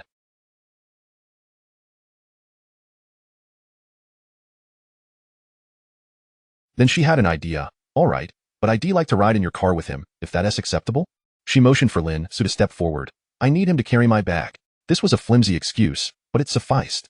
Zhao Xian's expression soured slightly, yet he had no choice but to acquiesce. "Sure, that's absolutely fine. It's just one more person. It's no trouble," he laughed. "Let us get going." Su Zihan and Lin Ce descended from the mobile home. With Sister Su approached Lin Ce and whispered, "Take good care of Su Zihan. If anything arises, call me immediately." Lin Ce nodded in response. Zhao Xian attempted to engage Su Zihan in conversation several times, even trying to move closer to her, but Lin Ce consistently blocked him. This nearly led to a confrontation between Zhao Xian and Lin Ce on multiple occasions. Upon reaching the car, Zhao Xian eagerly opened the passenger door. "Su Zihan, please, get in." As he spoke, Lin Ce casually approached and opened the Su Zihan chuckled softly and took a seat in the back, with Lin Ce following suit beside her. This left Zhao Xian standing alone by the passenger door, his expression stiffening. "Zhao Xian, didn't you say we're short on time? Why are you just standing there?" Lin Ce called out. Zhao Xian bristled. "What kind of tone is that? Do you think I'm your chauffeur?" Lin Ce shrugged. "You insisted we ride in your car, yet now you're hesitating to drive. What exactly do you want?" Zhao Xian glared at him, fury simmering beneath the surface. However, Lin Ce remained unfazed, exuding a calm confidence that only fueled Zhao Xian's frustration further. Realizing Su Zihan was watching, Zhao Xian forced himself to regain his composure. If his anger caused a rift in her perception of him, it would be detrimental. With that thought, he slammed the passenger door shut and took his place in the driver's seat. Taking a deep breath to steady himself, he smiled. Suzy Han, we're ready to set off. Please hold on tight. Before he could finish, Lin Ce interjected impatiently. Do you need to talk so much? Are you incapable of driving? If you can't, just say so and don't waste our time. Chapter 67. Encountering Yang Qinglian, you rascal. Zhao Siman was nearly driven to the brink of fury by Lin Ce's words. He reminded himself to remain calm. Zihan was still watching. He could not afford to lose his temper. Zhao Xian's eyelids twitched uncontrollably as he shot a fierce glare at Lin Ce, then took several deep breaths to gradually steady his emotions. He started the car without uttering another word, heading straight to the concert venue. Ding dong. Lin Ce's phone buzzed with a message. Upon opening it, he was somewhat surprised to find that it was from Suzy Han. He glanced at her, who was engrossed in her phone, as if the message had not originated from her at all. Suzy Han. He seemed a bit angry just now. I didn't expect you to be so formidable with your retorts. Lin Ce quickly Lin Ce, it's his own fault if he gets infuriated. He brought it upon himself. Suzy Han, ha ha ha, this is amusing. He probably has never been this angry in his life. Did you see his eyes? He looked quite fierce while staring at you. Lin Ce, what does it matter how fierce he appears? He can't overpower me. Upon hearing Lin Ce's nonchalant remarks, a subtle smile crept onto Suzy Han's lip. Due to her status, she could not confront Zhao Siman directly. Yet, Lin Ce's words had indeed given her a sense of satisfaction. It was a delightful feeling. Suzy Han, I'm somewhat relieved that I took Sister Sun's advice and chose you. Lin Ce, I am equally. Zhao Siman, who was behind the wheel, attempted several times to initiate a conversation with Suzy Han, but the atmosphere in the car felt rather awkward. He peered into the rearview mirror, increasingly feeling as if he were merely a rideshare driver. This realization filled Zhao Siman with indignation. However, once they entered the concert hall, he would be free of this bothersome individual. Then, he could chat and flirt with Suzy Han to his heart's content. Perhaps even the thought ignited a fervor within him, making the world seem all the more beautiful. He was even tempted to burst into song. After all, this was Suzy Han. The mere notion of spending a romantic night with her sent shivers of excitement coursing through him. For this goal, any hardship or indignity was worth it. Zhao Siman, keep pushing forward. He silently encouraged himself. Before long, they arrived at the entrance of the concert hall, the City Music Auditorium. Upon their arrival, a multitude of elegantly dressed individuals were already entering. The parking lot was filled with an array of luxury vehicles. Zihan, we've arrived. Zhao Siman parked the car, flashing what he believed to be a charming smile. Now, let me escort you inside. The concert is about to commence shortly, he added. Then, his gaze fell on Lin Ce in the back seat, and he smiled with an air of amusement. Now, you'll have the pleasure of keeping an eye on the car while Zihan and I enjoy the concert. Remember, do ensure that no one scratches my car. I'll tip you handsomely once the concert concludes, Zhao Siman declared, adopting a condescending demeanor. Zihan frowned slightly, wishing to voice her thoughts but feeling somewhat helpless. Lin Ce, uninterested in engaging with Zhao Siman, simply exited the vehicle. Suzy Han turned to Lin Ce. Why don't you find a spot nearby to rest or explore for a bit? Lin Ce nodded in agreement. Zhao Siman, wearing a victorious smile, feigned a sigh. Alas, I truly wish you could join us inside the concert hall. But alas, you have no idea how difficult it is to acquire tickets for this event. They are nearly impossible to obtain, he continued. After all, the average person has neither the opportunity nor the privilege to attend such a concert. Zhao Siman feigned sympathy, looking down at Lin Ce from his elevated position. Lin Ce replied, you can derive a sense of superiority from merely listening to music? Hurry along, and remember to come back to drive after the concert. Zhao Xian's expression darkened as he clenched his fists, letting out a cold snort before turning to Suzy Han. Zihan. Lin Ce took out his phone, searching for the concert's duration, pondering whether to find a place to wander around in the meantime. Just as he was lost in thought, a voice pierced through the air. Is that you? Lin Ce turned to see a woman standing before him, her expression one of evident astonishment upon recognizing him. Beside her were several men of similar age. They had just been surrounding her, but she appeared disinterested in their company. Hearing the woman speak, the men turned their attention to Lin Ce. Qinglian, who is this person? Is he your friend? Why isn't he dressed in formal attire? Is he here for the concert? He certainly doesn't look the part.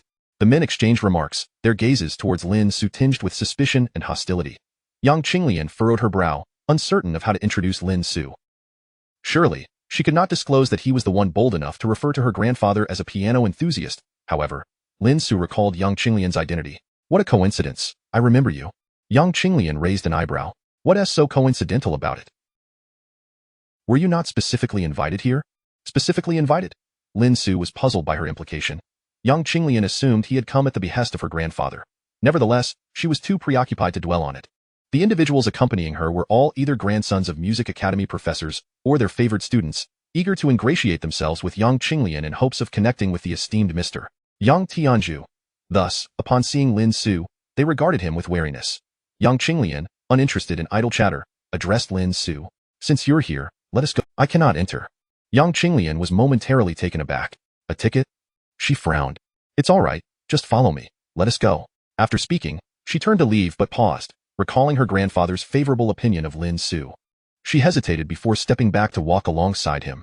If my grandfather knew you were here, he would be thrilled. Chapter 68. Did you sneak in?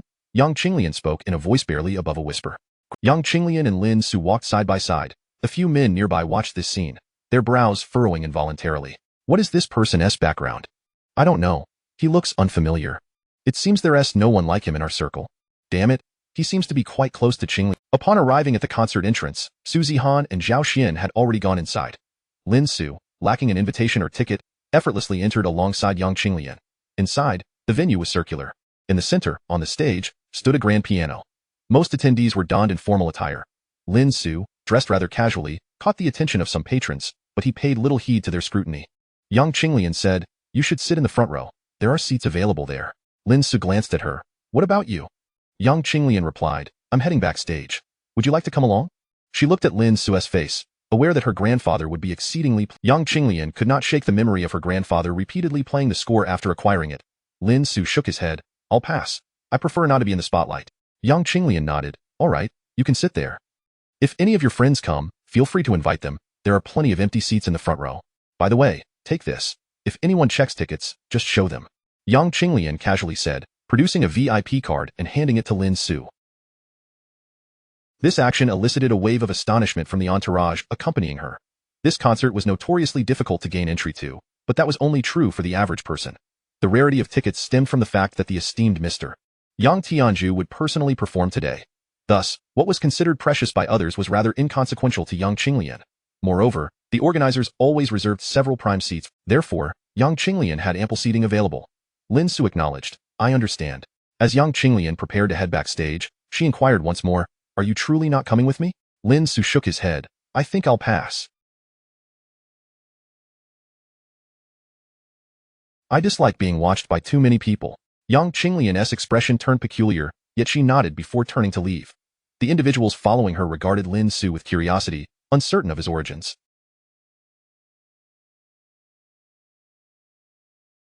Lin Ce paid them little mind. He merely came to observe, and since the ticket was free, he thought it fine to stay for a while. At that moment, Zhao Xian, seated in the fifth row, wore a beaming smile as he addressed Su Zihan. "Zihan, everyone here is a social elite. There are quite a few prominent figures in the industry. If the opportunity arises, I'll introduce you to some of them. And did you notice those seated in the front row? They're all professors from various music academies. Generally, one can only acquire tickets from the sixth row onward. My ticket for the fifth row was obtained through connections." He spoke with evident pride. Yu Zihan nodded, remaining silent and uninterested in engaging with him.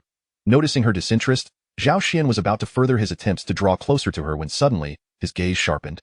Zhao Xian sprang to his feet, staring incredulously at Lin Ce, who was walking down the aisle. "How did you get in?" His sudden exclamation caused Su Zihan to look up, surprised to see Lin Ce. Upon hearing the voice, Lin Ce turned to Zhao Xian. "I simply walked in. Did you expect me to arrive by your car?" Zhao Xian's expression shifted. "You dared to sneak in? You have quite the audacity. Do you even realize where this is? It's not a place you can just waltz into." Lin Ce retorted. "I entered quite openly. Why are you seated in the fifth row? How can you hear anything from that far back?" He glanced at Su Zihan. "Would you like to sit in the front with me?" "Sit in the front?" Su Zihan momentarily froze, blinking at Lin Ce. Before she could respond, Zhao Xian sneered, "I don't know how you got in, but you even dare to sit in the front? Do you know who sits in those seats?"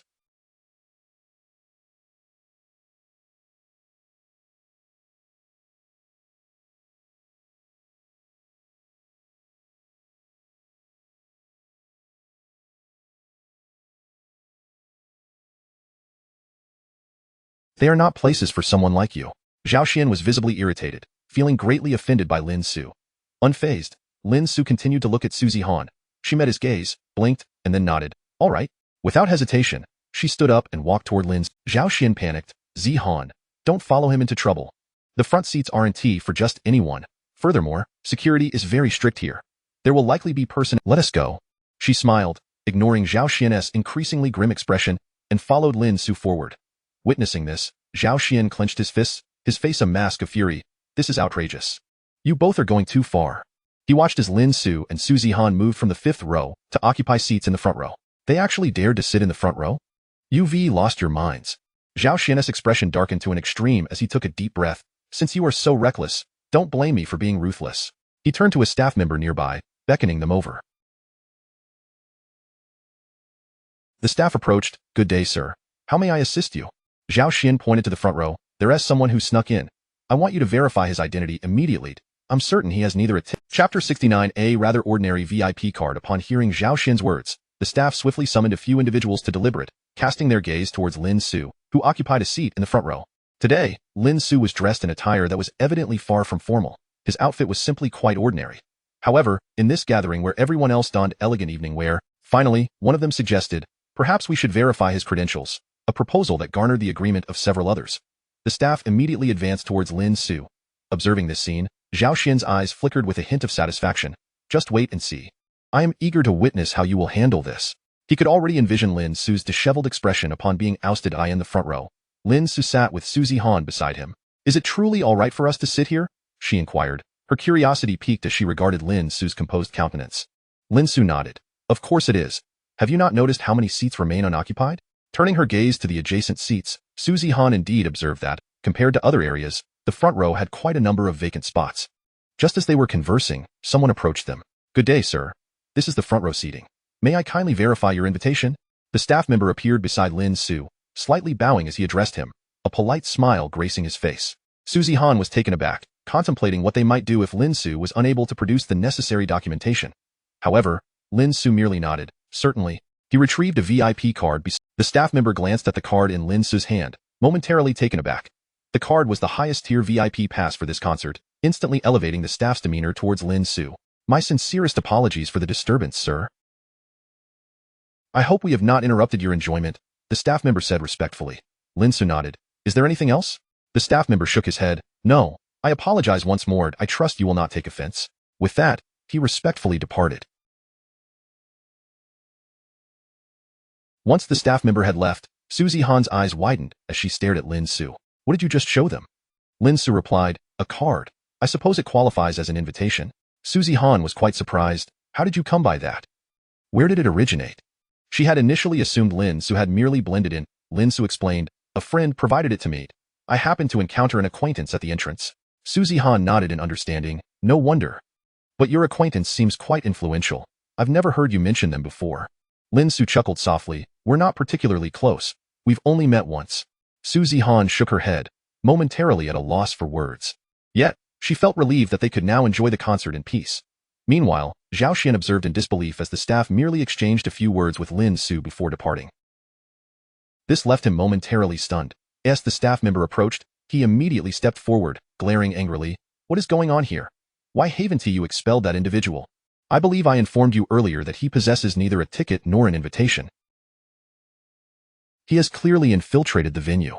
The staff member regarded Zhao Siman with evident displeasure, yet professionalism compelled him to respond with a slight bow. I apologize, sir, but I have verified the gentleman's entry credentials, and there are no issues.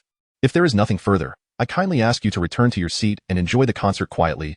Fuming, Zhao Siman exclaimed, have you accepted bribes from him? His outburst drew the attention of those nearby, yet the staff member frowned and shot him a cold glance. Sir, I must insist you temper your language. Should you continue to make baseless accusations that disrupt one by one, the staff members exited. Returning to his seat, Zhao Siman glared resentfully at the backs of Su Zihan and Lin Ce, his fists clenched. Unfortunately, his fury went unnoticed. Su Zihan didn't even turn to glance in his direction. Before long, the host took to the stage. We extend our heartfelt gratitude to everyone for attending this concert. Now, let us welcome the first pianist to take the stage. The first pianist, a young man in his 30s clad in a tailcoat, bowed to the audience before taking his place at the piano, and the hall fell silent, with only the music flowing through the air. The pianist's skills were commendable, and the piece he played was quite captivating. Su Zihan found herself entranced. Midway through the performance, she turned to glance at Lin Ce beside her and noted that he had his eyes half closed. This fellow must have little interest in the piano, she mused. It was indeed a pity for him. Resigned, Su Zihan said nothing further.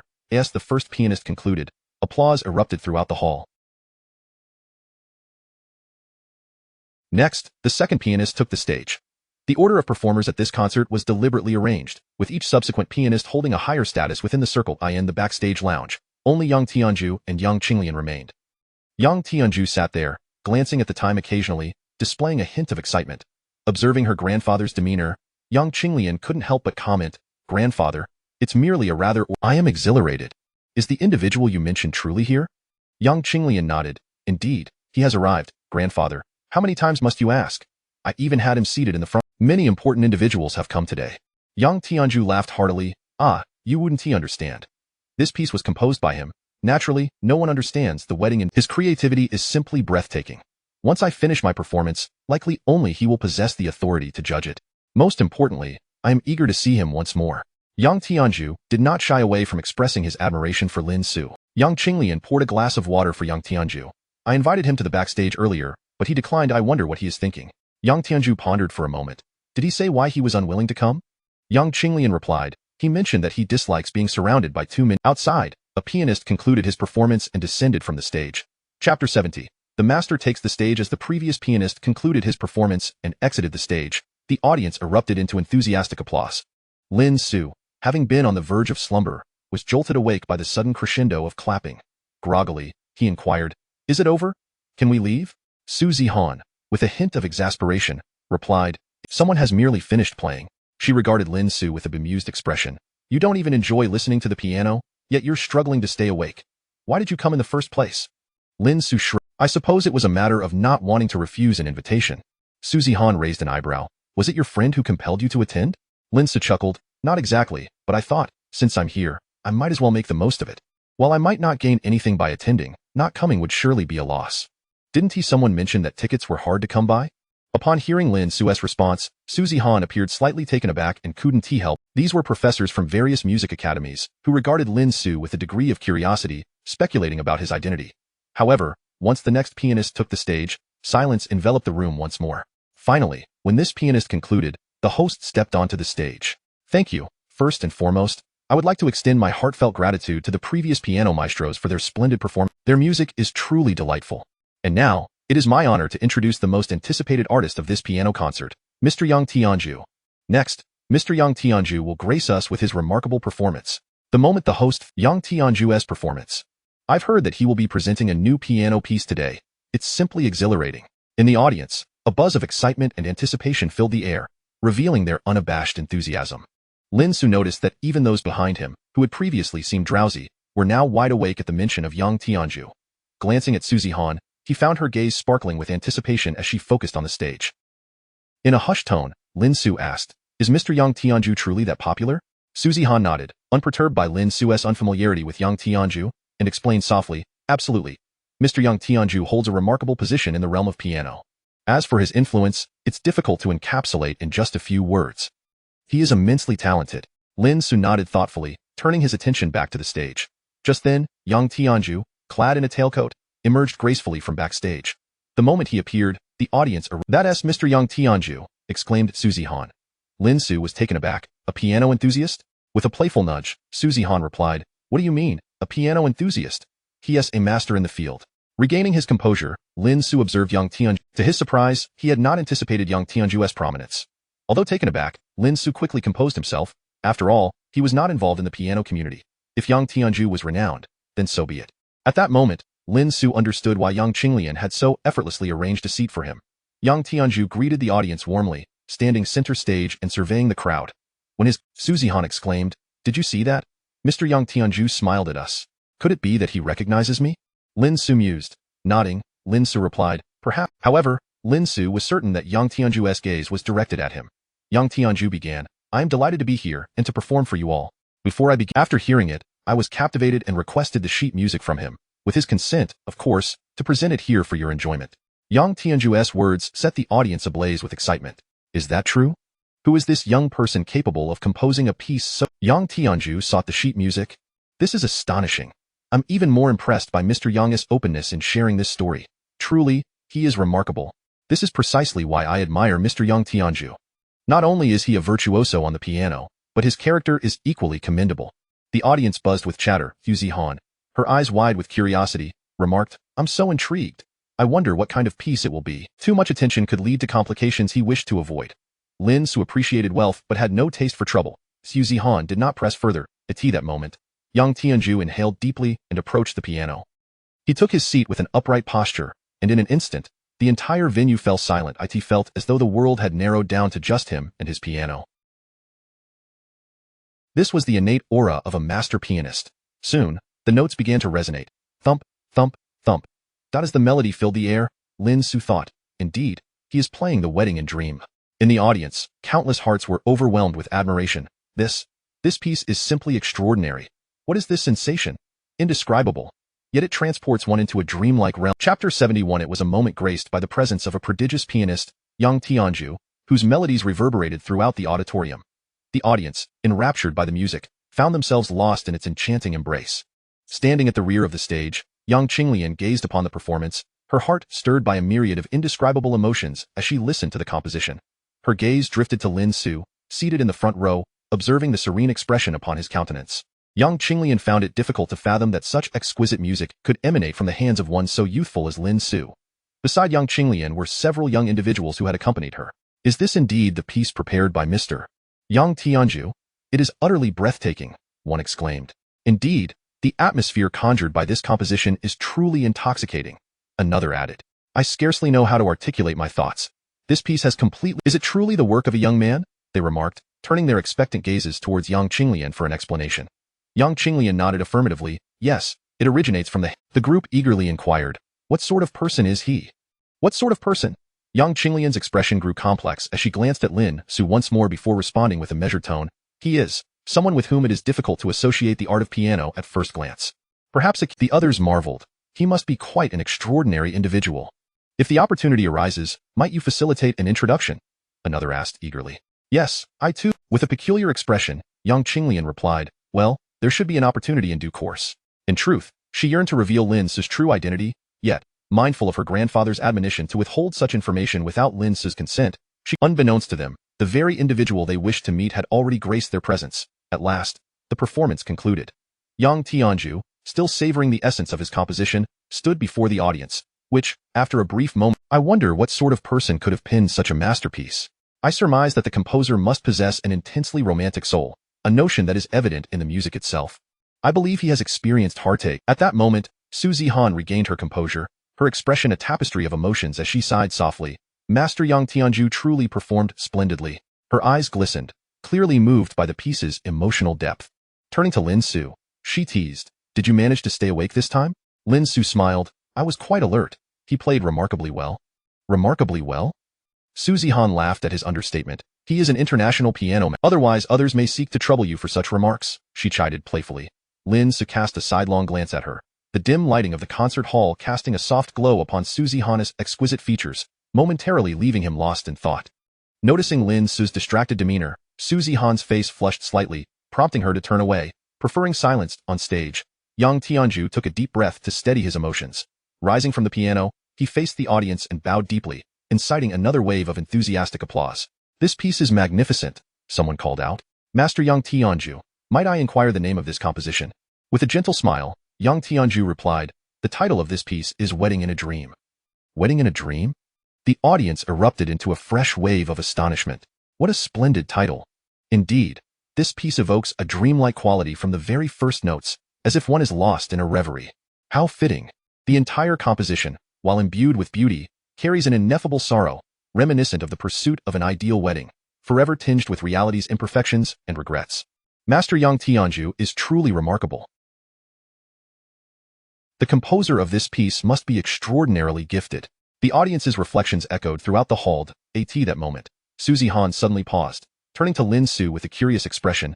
Did you just suggest that this piece— Xu Zihan, momentarily bewildered, nodded. Your guess was quite astute. A vague sense of unease flickered within her, but the reasoning eluded her grasp. Meanwhile, Yang Tianju, noticing his reluctance to rise, he understood Lin Ce's preference for discretion and felt a twinge of regret, offering a slight nod in acknowledgement. As the concert drew to a close, attendees in the back rows began to exit. However, many seated in the front row stood up, eager to approach the stage. Those fortunate enough to occupy such prime seats were either acquaintances of Yang Tianju or individuals of notable standing, now impatient to glimpse the sheet music of his composition. We should take our leave as well, Xu Zihan remarked, glancing at the departing crowd with a hint of regret. At that moment, Zhao Siman finally seized his chance to approach. His expression darkened as he glared at Lin Ce. How much did you give that attendant to let you off so easily?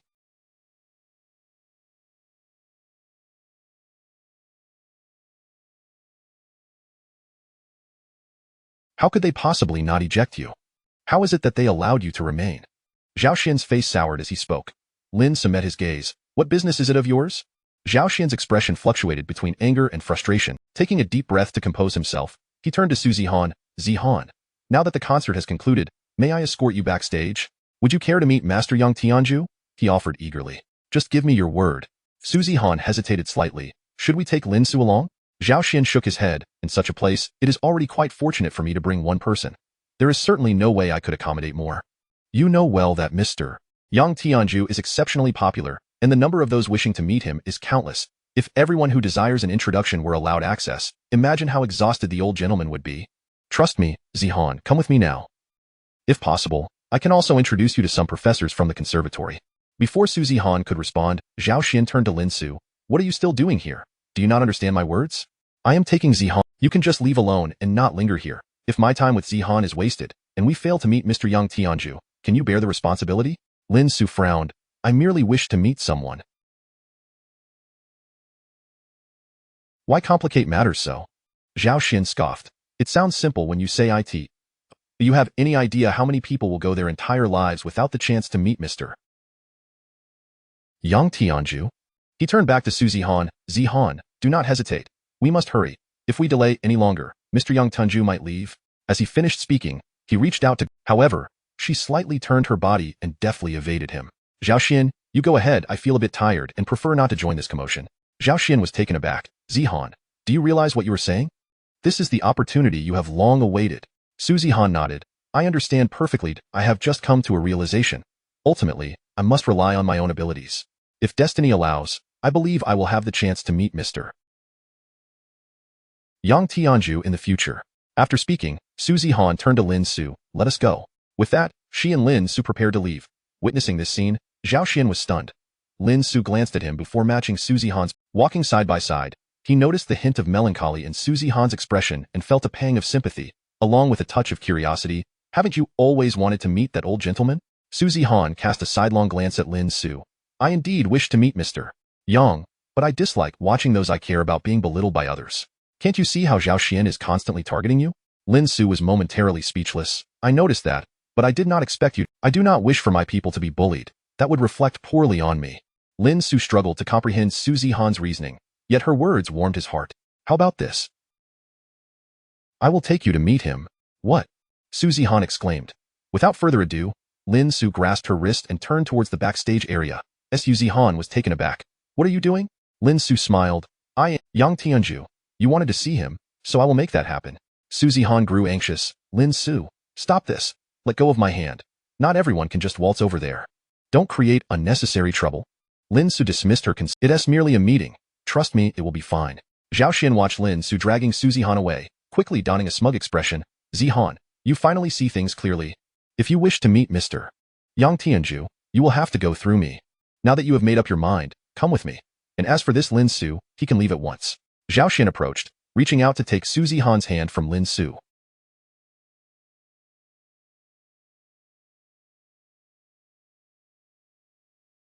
Yet, Lin Ce pressed onward, maintaining his speed, and gently pushed Zhao Siman aside. This is none of your concern. Step aside.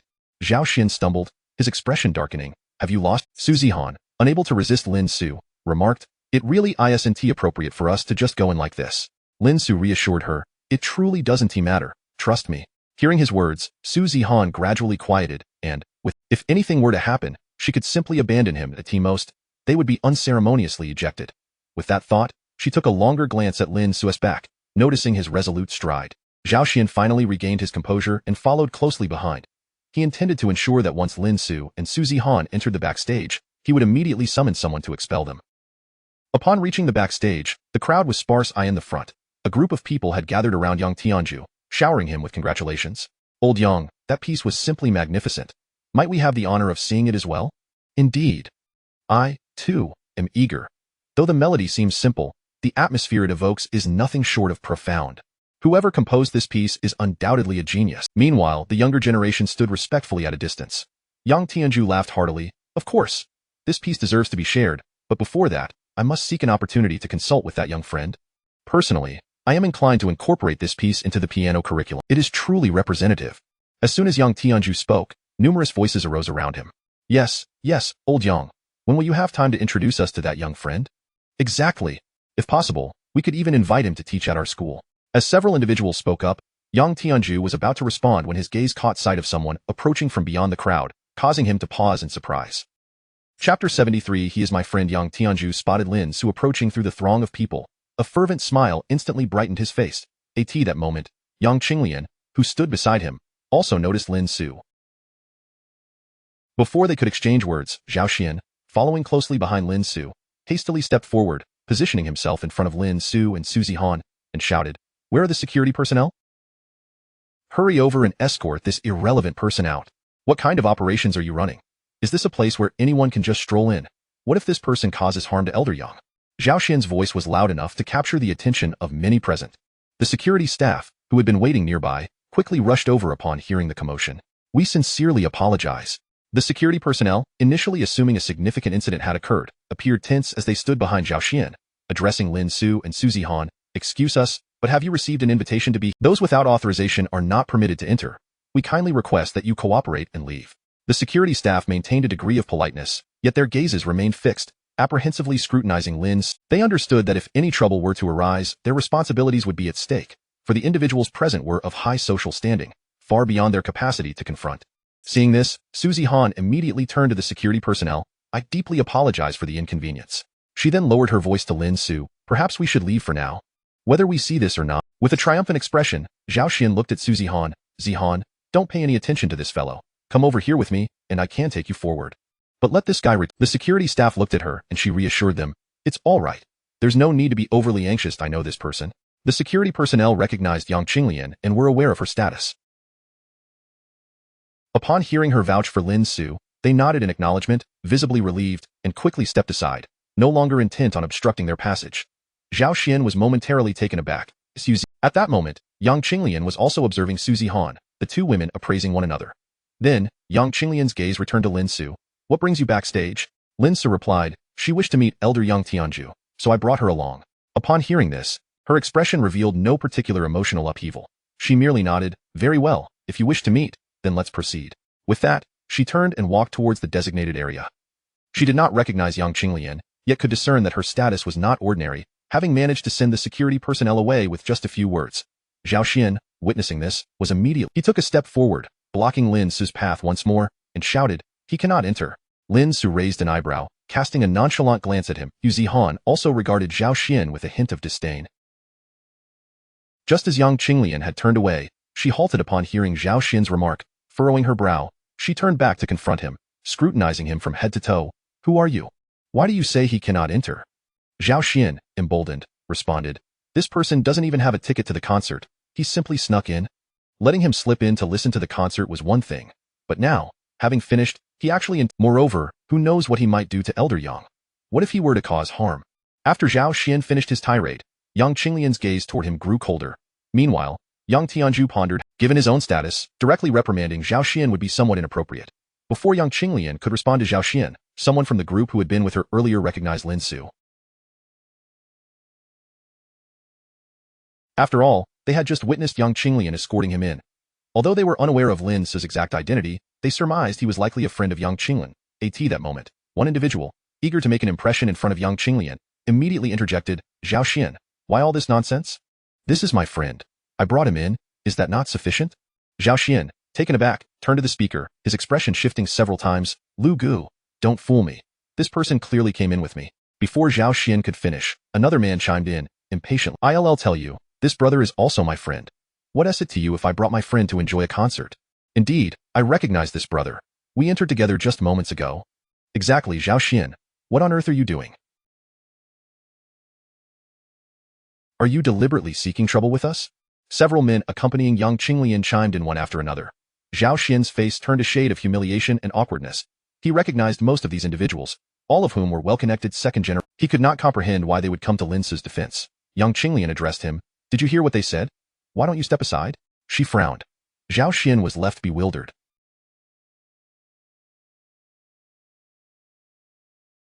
He did not know young Qinglian and now found himself the target of collective scrutiny. Just as he hesitated, a man standing at the far back, beside young Tianju, urgently called out to Zhao Xian, "Zhao Xian, why are you still dawdling? Make way." Zhao Xian turned to see the man, stunned. "Dad." The man, exasperated, retorted, "What do you mean, Dad? Hurry up and let them through." He was furious. Yet, it appeared that his precious son had stirred up trouble with the wrong crowd. "What a mess." Lin Ce watched Zhao Xian with amusement. "Why are you still standing there? Do you need me to—" Accompanying Su Zihan to the five-star hotel, "You," Zhao Xian exclaimed, filled with reluctance. Yet he had no choice but to step aside. Lin Ce successfully led Su Zihan forward, drawing the attention of numerous onlookers. At that moment, someone recognized Su Zihan and tentatively inquired, "Are you Su Zihan?" She glanced at the individual, nodded affirmatively. This recognition sparked a lively atmosphere backstage, albeit briefly in the eyes of the onlookers. The once seemingly unattainable star was not as rare a sight as they had imagined. Finally, they approached Yang Tianju. Yang Tianju regarded Lin Ce, who subtly gestured with his eyes. Understanding the hint, Yang Tianju, though somewhat resigned, chose not to reveal Lin Ce's identity. He turned to Su Zihan, his voice warm, "Hello." Su Zihan appeared noticeably anxious, replying, "Hello." Yang Tianju, exuding a friendly demeanor, extended his hand for a handshake with Su Zihan. They engaged in a brief discussion regarding their understanding of music and piano, a simple yet meaningful exchange, while Lin Ce stood to the side. Other professors and deans from the music academy joined the conversation, creating an atmosphere of camaraderie. Yang Tianju produced a business card and handed it to Su Zihan, saying, "This is my card. If you ever need assistance, feel free to call me." Su Zihan, taken aback, responded with genuine surprise, "Thank you." Her expression radiated delight. Not wishing to intrude further on Yang Tianju's respite, she exchanged a few more words before departing with Lin Ce. As they exited, someone chuckled, "Yang Lao, are you considering taking her as a disciple?" Another teased, "Well, she is quite the star now." However, being valued by Yang Lao would indeed be her fortune. Yang Tianju offered a wry smile and shook his head. "I harbor no such intentions." The others refrained from probing deeper into the topic. Only Yang Qinglian and Yang Tianju were privy to the fact that Lin Ce was the composer of the piece. The younger generation still gathered around Yang Qinglian, while the professors and deans of the music academy suddenly recalled, "By the way, Yang Lao, could you help introduce us to that young friend of yours? A young man capable of composing such a piece must have immense potential. He should consider teaching at our institution." "I share the same sentiment. Perhaps Yang Lao could facilitate an introduction?" The deans and professors regarded Yang Tianju with eager eyes. After a moment's contemplation, Yang Tianju replied, "I cannot promise you anything directly, but I will contact him shortly to gauge his interest. If possible, I can arrange a meeting. However, if it comes to qualifications, I fear a stand." As dusk began to settle, Su Zihan, in high spirits, looked at Lin Ce with excitement and asked, "How did you manage that?" Lin Ce chuckled, "It wasn't complicated. If you want to enter, you simply walk in. If you wish to meet Mr.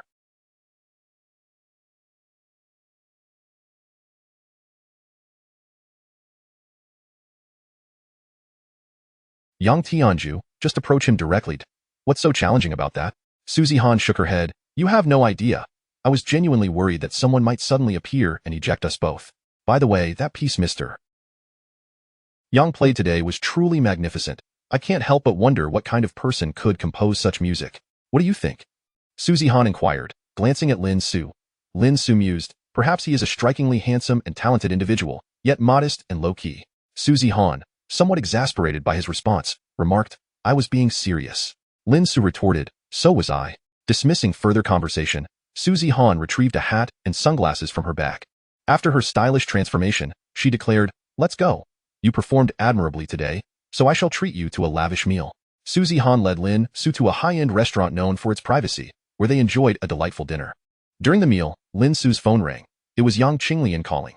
Noticing the incoming call, Lin Ce stood up, saying, "I'll take this call." Su Zihan, engrossed in her steak and humming a tune, waved him off without looking up. Yang Tianju laughed heartily. "Ah, my young friend, how delightful to hear from you. My friends expressed a desire to meet you. Would that be convenient?" Lin Ce pondered for a moment. "Well, I'm uncertain if I will be leaving Hangzhou today." "All right," Yang Tianju responded. After hanging up, Lin Ce returned to the table to continue dining with Su Zihan. During their meal, Su Zihan received a call from Sister Su. "I will be back shortly." "All right, we will talk later. I've asked Sister Su to arrange a hotel for us. We can head there directly afterward." Lin Ce nodded. "Sounds good." Once they finished their meal, Lin Ce hailed a cab to the prearranged hotel, a 5-star establishment. Upon their arrival, Sister Su noticed Lin Ce and Su Zihan returning without Zhao Xian and frowned. "Where's Zhao Xian?" She then turned to Lin Ce with narrowed eyes. "Did you cause a delay?" Su Zihan quickly interjected. "Today's events were— I'll explain everything later." She took a room key from Sister Sue and handed it to Lin Ce. You'll be staying in this room. Make sure to rest early tonight. We might need to get up early tomorrow. Su Zihan then departed with Sister Sue. Lin Ce, realizing he had time since they were not returning home, decided to call Yang Tianju. I now have time. Where shall we meet? Don't decline. Not wanting to argue, Lin Ce provided an address and waited at the hotel entrance. Just after hanging up, he heard a surprised voice nearby. You are, Lin Ce. It turns out to be her, a voice, tinged with surprise, echoed through the air. Upon hearing it, Lin Ce turned his head and followed the sound, only to find a beautiful woman standing behind him. She appeared to be in her 20s, dressed in fashionable attire, with flowing light blonde hair cascading over her shoulders. Upon noticing Lin Ce's gaze, she exclaimed, Lin Ce, is it truly you? As Lin Ce observed, this woman was, in fact, his cousin, Sun Yi. She was the daughter of Lin Ce's mother's younger sister, slightly younger than him, and had been studying in Hangzhou. He recalled visiting Sun Yi's home as a child, where she possessed numerous toys, yet she preferred to share them with other children rather than allowing Lin Ce to play with them. The primary reason for this was her disdain for Lin Ce's modest upbringing. On Lin Ce's 18th birthday, Sunny had sent him a text message stating that being poor is not frightening, but being poor and unaware of it is.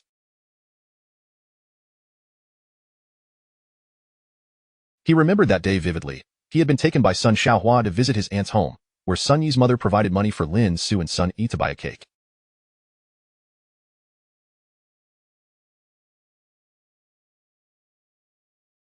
However, upon encountering her classmates, Sunny ended up treating them instead, and during their meal, she introduced Lin Ce as her impoverished relative.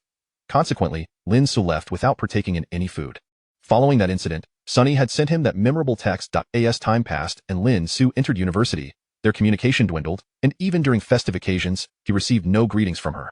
Lin Ce was taken aback to encounter Sunny here. It's me. What a coincidence, he replied. Sunny raised an eyebrow, scrutinizing Lin Ce from head to toe, before her gaze shifted to the five-star hotel behind him. Oh. You're not working at this hotel, are you? Didn't I hear your mother say that you found yourself a celebrity girlfriend? Why aren't you clinging to her now? Sun Yi teased, her words laced with mockery. Lin Ce frowned slightly. He was not fond of entanglements. Beside her stood a man, approximately 6 feet tall, who chuckled at Sun Yi's remark. Sunny, aren't you going to introduce us?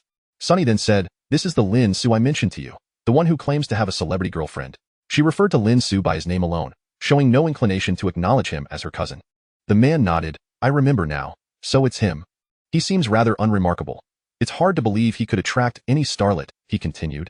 The celebrity girlfriend he speaks of must be one of those low-tier streamers, right? The man laughed, and Sunny joined in. Lin Ce glanced at them and stated, I have other matters to attend to. If you have nothing else, you may leave. Hearing this, Sunny burst into laughter. Oh, what could you possibly have to do? Or are you simply feeling embarrassed? I'll tell you, your mother mentioned that you should bring your girlfriend home for us to meet. I know quite a few celebrities. Why not tell me your girlfriend's name? Sunny jested, her disdain for Lin Ce evident.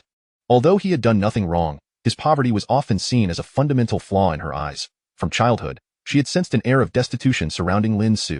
This was unavoidable. His family situation was modest, and he often wore second-hand clothes, faded jeans, and worn-out sneakers. The overall impression he left was one of poverty.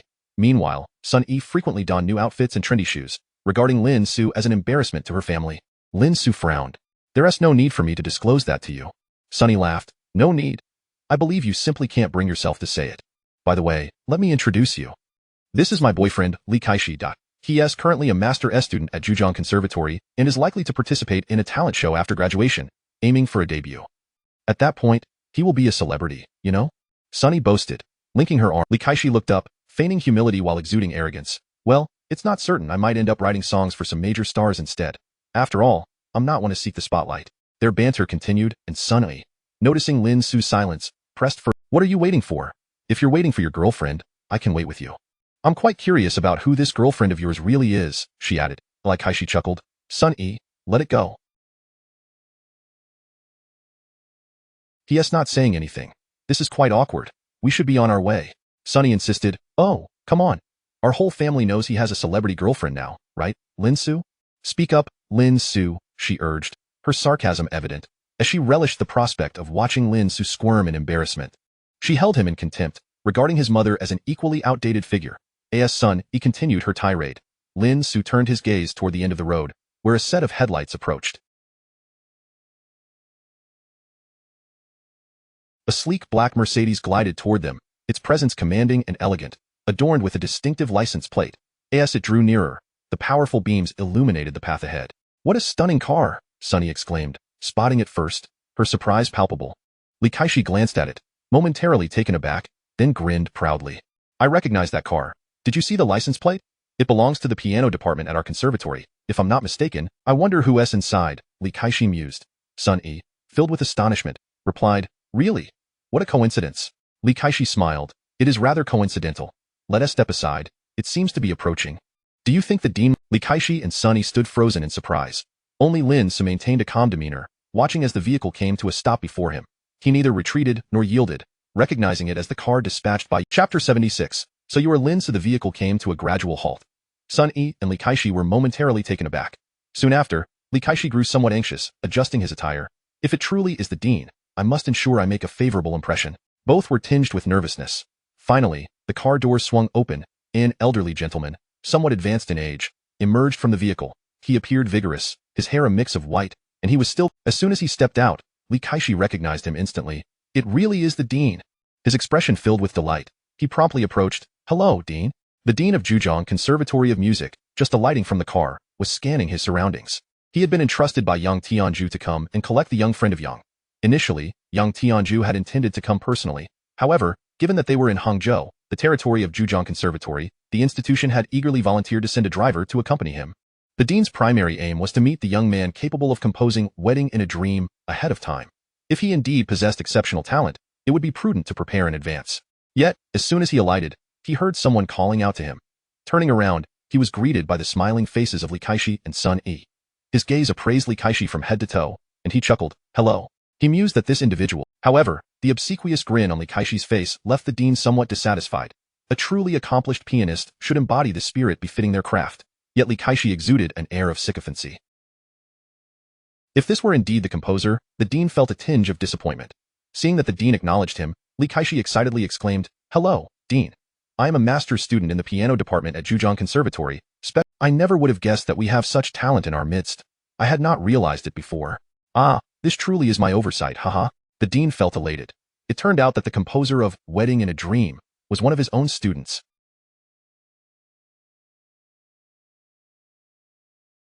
If this news were to spread, the dean would feel immensely proud. Li Kaishi was equally exhilarated. "You flatter me, dean." His heart swelled with joy. He had thought himself to be a mere Sunny was particularly enthusiastic. "Kaishi, so you are this popular in your academy?" "Huh, Kaishi." Upon hearing Sun Yi call out Li Kaishi's name, the dean's smile took on a peculiar twist. He turned to Li Kaishi and inquired, "What is your name?" Li Kaishi respectfully replied, "My name is Li Kaishi." The dean frowned. "Li Kaishi?"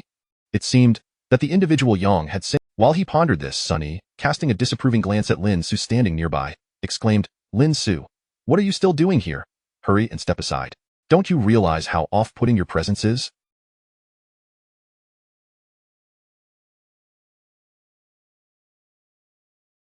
"Can't you see that our Kaishi is speaking with the dean?"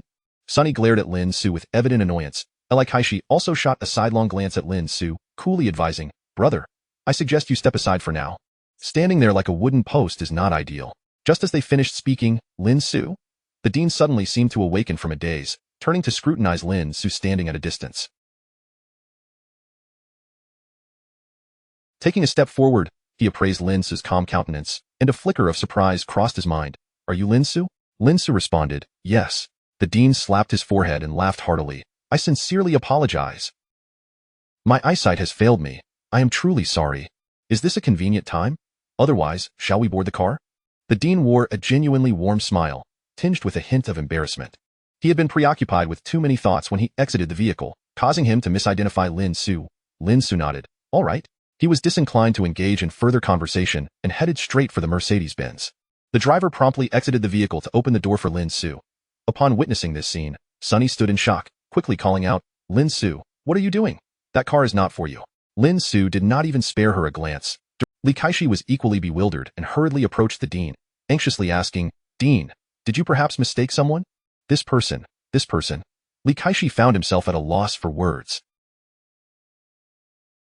The dean gave him a sidelong glance. This time, his expression was noticeably more detached.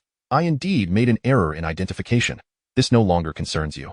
You should attend to your own matters and strive diligently. After speaking, the dean climbed into the rear seat of the car and closed the door. The Mercedes-Benz roared to life and sped away. Through the tinted windows, Sun Yi and Li Kaishi clearly saw the dean beaming amiably at Lin Ce. What on earth just transpired? Li Kaishi regained his composure. How does he know our dean? Did you not previously mention that his family is impoverished and insignificant? Sunny was equally perplexed. I also do not know. Could there be some misunderstanding here? How could he possibly know your dean? It makes no sense. A person like him, someone who hasn't even graduated from university, how could he possibly be acquainted with your dean? Sunny shook her head, feeling as if she were caught in a dream. Lin Ce settled into the car. Beside him, the dean wore a gentle smile. I sincerely apologize for the earlier incident.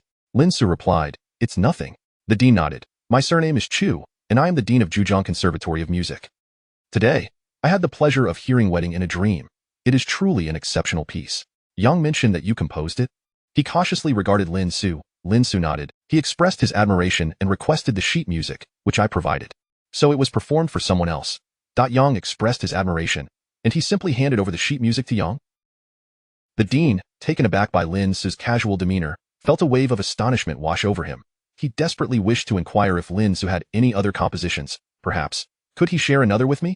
Dean Chu shook his head, preparing to say something, when Lin Ce unexpectedly interjected, Dean, may I trouble you with a request? Dean Chu nodded. Of course, please go ahead. Lin Ce continued, what about the student named Li Kaishi? How is he performing academically? The dean paused. I am not entirely sure. Is he your friend? Are you suggesting? Lin Ce smiled. I hope that the students from your esteemed institution can be deemed as talents. Dean Chu contemplated for a moment and nodded. I understand. I will reach out to his mentor and ensure that they pay closer attention to his academic progress. If his thesis is deemed unsatisfactory, it could delay his graduation. Lin Ce nodded. Thank you. Dean Chu smiled. It is. Before long, the car came to a stop at their destination. Chapter 77. The gathering of influential figures upon arrival at their destination. Lin Ce and Dean Chu alighted from the vehicle. They found themselves in front of an exquisitely adorned villa. Once inside, they were soon greeted by a throng of individuals waiting for them. Young friend, it is a pleasure to see you again. Yang Tianju exclaimed with a The others present turned their gazes toward Lin Ce, their expressions filled with a mix of scrutiny and curiosity. Indeed, it is good to see you again, Lin Ce replied. Your performance today was quite impressive, he added with a nod, offering a composed critique.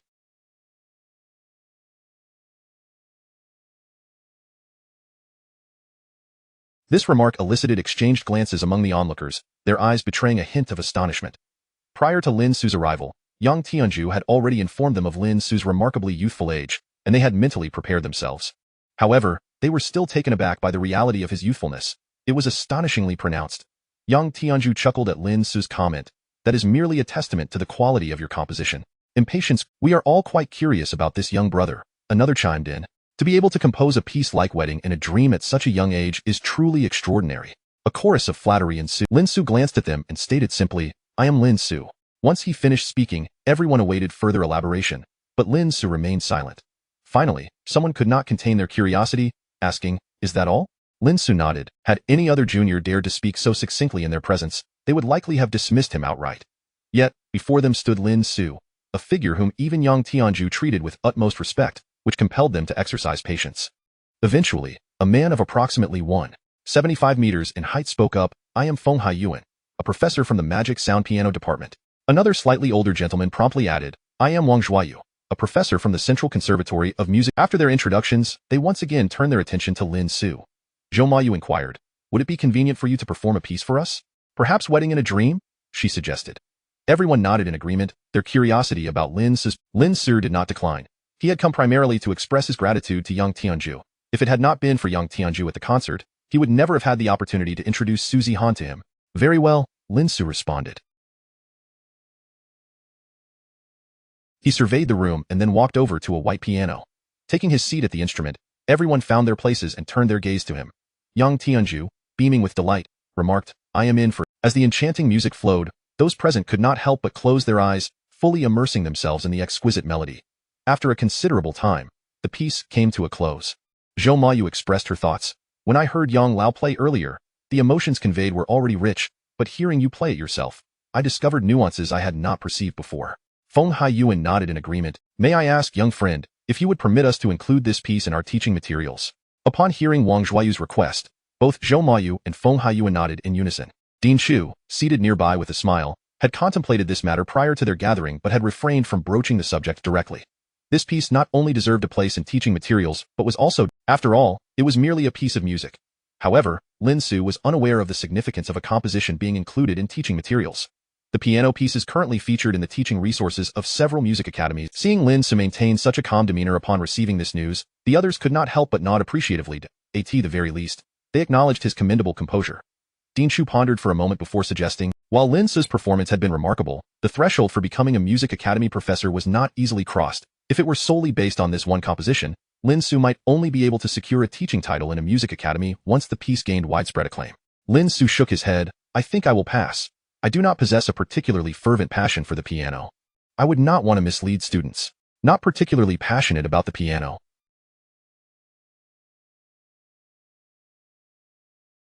Everyone was taken aback, their expressions turning somewhat peculiar. If one could compose Wedding in a Dream without a deep love for the piano, what kind of masterpieces might be produced should genuine passion ignite within? However, no one pursued the question further. Dinshu nodded. I understand. You may take your time to consider it and provide me with a response afterward. By the way, there will be an international piano music exchange conference in a few days. Would you be able to attend? Dinshu extended a sincere invitation. I will notify you of the details shortly. Lin Ce replied. It depends on the timing. He did not linger any longer. Ultimately, it was Yang Tianju who had Yang Qinglian. Once Lin Ce departed, Yang Tianju turned to the remaining individuals, exasperatedly saying, before we arrived, weren't you all eager to invite him to teach at your academies? Why has everyone suddenly? That complicates things. Feng Haiyuan nodded in agreement. I share the same sentiment. While Wedding in a Dream showcases his remarkable talent, relying solely on one piece that has yet to gain fame makes it somewhat challenging to invite him to teach here. Zhou Mayu chimed in with a smile. I believe once he composes another piece of similar quality, or when Wedding in a Dream becomes a sensation, you will find that inviting him will no longer be a matter of merely securing a teaching position. Yang Tianju sighed, shaking his head in resignation. Although he held high regard for Lin Ce's talent, the reality was indeed as stated. Nevertheless, he felt no cause for concern, for he believed that Wedding in a Dream would inevitably rise to prominence, and at that time, Lin Ce would surely soar to great heights.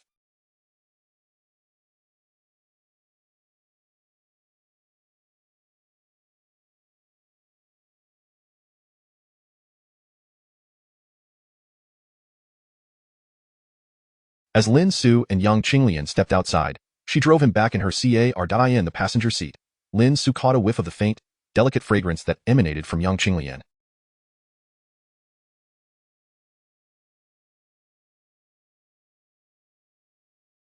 Suddenly, she asked, is the woman you were with today your girlfriend?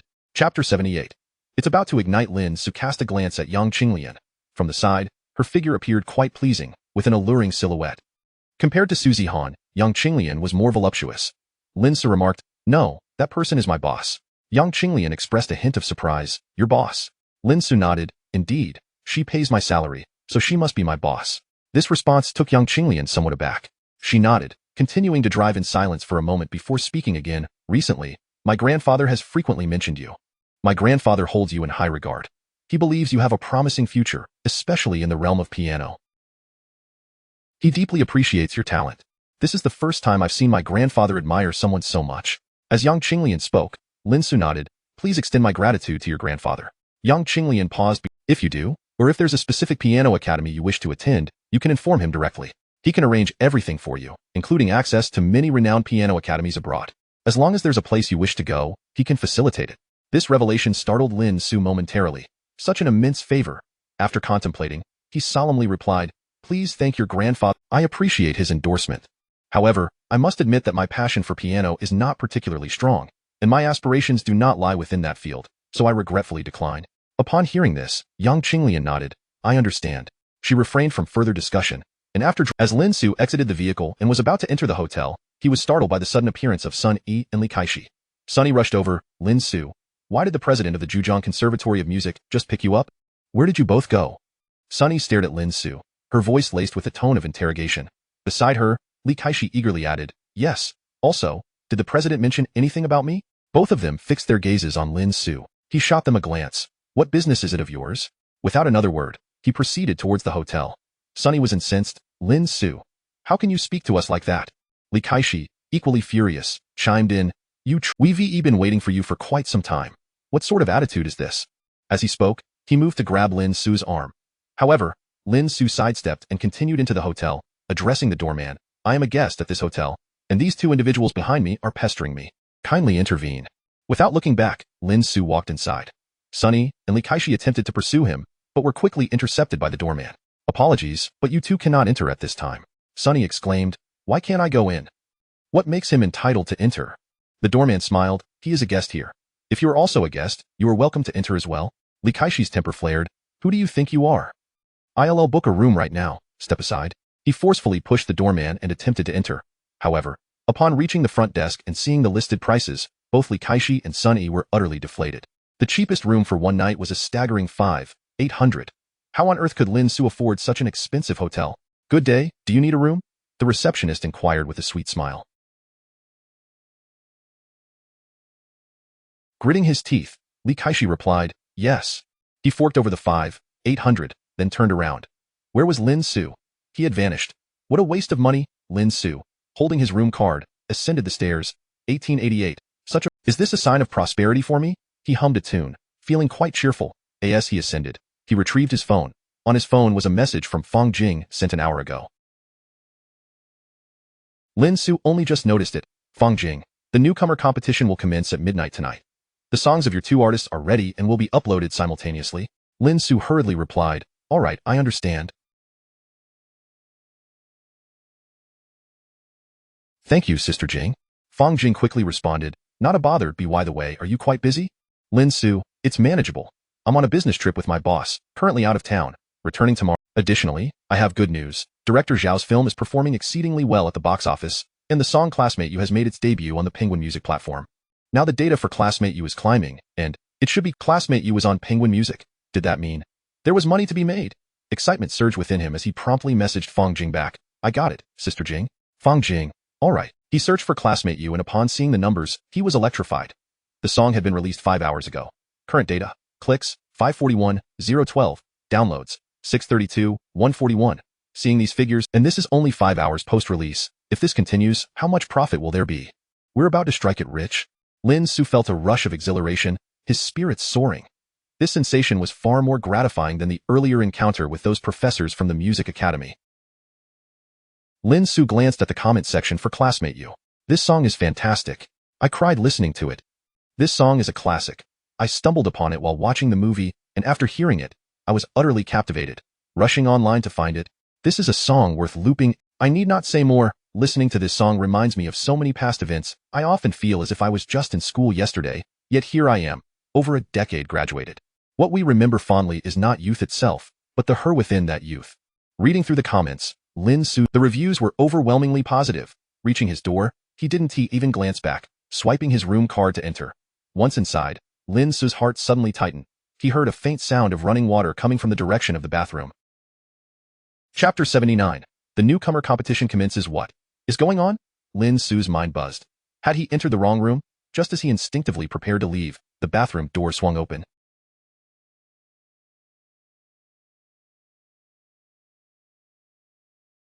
Suzy Han, in excellent spirits, hummed a tune as she emerged. Having just finished a relaxing bath and a refreshing shower, she was ready to apply a face mask and indulge in a delightful slumber. Clad casually in a bathrobe, she stepped out of the bathroom and the bathroom door open. Suzy Han's eyes widened in surprise as she spotted Lin Ce standing a short distance away, gazing in her direction. The two exchanged incredulous stares, the atmosphere seemingly frozen in that moment. What are you doing here? Suzy Han exclaimed, swiftly grasping her bathrobe with both hands. She retreated a step. I didn't know. The room card you gave me is for this room. After a brief pause to collect herself, Suzy Han opened the bathroom door just a crack, peeking out. Furrowing her brow, she glared at Lin Ce. What are you looking at? Turn around quickly. Regaining his composure, Lin Ce responded, oh, right. My apologies. He immediately, Sister Sue went out to buy bubble tea for me. Why don't you wait outside for a moment? I'll get dressed, and then you can come in once Sister Sue returns with the correct card. All right, Lin Ce agreed without hesitation, promptly turning to exit the room. He felt a wave of embarrassment wash over him, having been so engrossed in his phone moments before. After a brief wait, Suzy Han opened the door. Come in, find a place to sit for a while. Sister Sue should be back shortly. Now dressed in pajamas, Suzy Han spoke as she retrieved a face mask from her suitcase and applied it to her face. Glancing at Lin Ce, who stood nearby, she asked, "By the way, did you just step out?" Lin Ce nodded. "Yes, I met up with some." "You do have friends in Hangzhou. Were they male or female?" she inquired casually. Lin Ce replied honestly, "I met with a few older gentlemen." Suzy Han wrinkled her nose. "Older gentle? I don't think I need to." Suzy Han insisted, "As the boss, I command you to apply a face mask. What's the issue? Don't you want to keep me company?" Fine, Lin Ce conceded. Reluctantly, he washed his face and applied the mask. Watching Lin Ce with the mask on, Suzy Han found it amusing. "You men must strive to be refined. Otherwise, you'll inevitably be cast aside by this world." Lin Ce nodded in agreement. "I was even considering giving you a bonus." She teased out a bonus. Upon hearing this, Lin Ce cleared his throat. "Actually, I believe a token of gratitude would still be in order." Suzy Han rolled her eyes, huffing softly. Before long, there was a knock at the door. Lin Ce went to open it. Sister Su stood outside, holding bubble tea, and paused in surprise upon seeing Lin Ce. "Hurry inside and close the door. If anyone sees you and Zihan together in one room, tomorrow's headlines will feature her." "That would be quite detrimental," Lin Ce remarked, shutting the door behind him. Sister Su clearly disapproved of Lin Ce's presence, especially upon noticing the mask adorning his face, which only heightened her displeasure. Fortunately, Suzy Han interjected, "This hotel ensures privacy quite well. There's no need to worry too much. Plus, he just arrived not long ago." "Sister Su, please, hand me the bubble tea," Suzy Han urged, running to grab it. She selected a large cup for Lin Ce, stating, "I tend to gain weight easily from bubble tea. You should help me with this." "There's no need for gratitude," Suzy Han chuckled playfully. Lin Ce accepted the drink without hesitation, sipping through the straw. Sister Su then remarked, "By the way, Zihan, I just received." Suzy Han, enjoying her bubble tea, replied, "That's wonderful. The song is indeed delightful, so it's no surprise it's gaining popularity." Sister Su nodded. "Moreover, this song will indirectly boost box office performance. The better this film does, the more advantageous it will be for your future endeavors." As Sister Su and Suzy Han continued their conversation, Lin Ce remained absorbed in his phone, fixated. Watching the downloads of The Classmate Next to You steadily rise on Penguin Music brought him immense joy. After all, this translated to profit. After finishing her bubble tea, Sister Su handed Lin Ce a new room card. He took it and stepped outside, ready to return to his own room. Suzy Han called after him, "Make sure to wake up early tomorrow. We can enjoy breakfast together before heading back." "Okay," Lin Ce replied. There was still over an hour until the competition commenced. Yet, feeling quite fatigued from the day, he opted not to wait any longer. After watching a bit of television, he turned off the lights and drifted into slumber. Meanwhile, within the confines of Shenhuang Entertainment, a group eagerly awaited the countdown to the newcomer competition. Fang Jing glanced at the clock. "Are all the singer songs prepared?" Others promptly nodded. "All set, just waiting for the start to upload them collectively." Fang Jing acknowledged. The newcomer competition was an event of utmost significance for every entertainment company, as it determined the potential new talents for the upcoming year. Currently, the company was particularly optimistic about its A-level. Even if she wished to promote the 2D-level singers, she felt utterly powerless, and then, at last, the newcomer competition officially commenced. Chapter 80. Longing to embrace you in a mediocre life and legend in the dead of night, just past midnight, the newcomer competition officially commenced. Within the confines of Shenhuang Entertainment's operations department, urgency filled the air. "Quickly, first upload the songs of our A-level artists, followed by those of the B and C-level artists. Hurry, we must act. They must be ready for immediate deployment to attract traffic. Only by seizing the initial opportunity can we gain greater visibility." Feng Jun methodically orchestrated the various tasks. As he spoke, he noticed one operator furrowing their brow, repeatedly refreshing the page. "It's just that the computer network has suddenly malfunctioned." Feng Jun's countenance soured. The reason they were all focused on swiftly uploading songs at the onset of the newcomer competition was due to the significant head start effect in such competitions. Each year, countless listeners eagerly awaited the commencement of the newcomer competition to seek out their favorite songs, and during the initial moments, traffic surged to its peak. Securing even a Feng Jun, exasperated, exclaimed, "I emphasized repeatedly before we started to ensure a stable network and to shut down all unnecessary applications, yet here we are with complications? Whose song are you responsible for?" "I am in charge of the songs by Huang Junyao and Huang Fei." Feng Jun paused, his brow furrowing. Huang Junyao, Huang Fei, who are these two? He struggled to recall who they were, as only the names of more prominent artists lingered in his memory. The operator hastily interjected, "They are D-level artists." D-level artists? No wonder. Feng Jun's expression softened somewhat. If they were indeed D-level, Furthermore, Feng Jun was entirely indifferent to the fate of D-level artists. He nodded, "Very well, that's acceptable. However, do expedite the upload of their songs. Though their prospects are dim, they are still our company's artists." Within the halls of Xingyuan Media, a flurry of activity echoed. Lu Changlong was emphatically drumming his fingers on the table. This time, Our Xingyuan media must strive to achieve commendable results in the newcomer competition. Regardless of the circumstances, we must elevate our newcomers, understood? The assembled staff responded in unison, understood. Lu Changlong's gaze fell upon Cheng Hai, who sat at a distant corner with his head bowed. Coldly, he addressed him. And you, Cheng Hai, pay attention. If your newcomers fail to make an impression this time, don't expect to see your performance bonus. Cheng Hai nodded vigorously. I understand. Rest assured, manager, I have invested considerable effort in discovering a promising newcomer. As you know, his talent is remarkable, and this time he will undoubtedly achieve an excellent result. Lu Changlong scoffed. Let us hope so. Thankfully, after several days, the fervor surrounding Lin Ce had diminished significantly on the internet. While Shanghai still maintained a degree of popularity, its fervor was nowhere near its initial surge. Consequently, moreover, this time he had unearthed a promising talent, a newcomer designated as a level within Xingyuan media, and through considerable pleading, he had secured a song from a renowned composer for this newcomer. Thus, Cheng Hai was filled with confidence regarding the upcoming newcomer competition, enabling him to engage more freely with Lu Changlong. Once Lu Changlong departed, Cheng Hai exhaled in relief and turned to look at Wu Shui, who also had a newcomer to promote. However, her attention was largely focused on Zhao Siman. Noticing Cheng Hai's gaze, Wu Shui smiled. Manager Cheng, do endeavor to excel. Cheng Hai nodded. Rest assured, I shall. By the way, does Siman still have contact with Lin Ce? Wu Shui hesitated. I don't believe so. Why do you ask? Cheng Hai gritted his teeth. If they do have contact, please convey a message to Lin Ce for me. Just let him know that he will one day regret rejecting me tenfold, 100-fold, 1,000-fold. After watching his retreating figure, Wu Shui frowned but dismissed Cheng Hai's words. However, the actions of Lin Ce had indeed caused considerable embarrassment for Xingyuan media.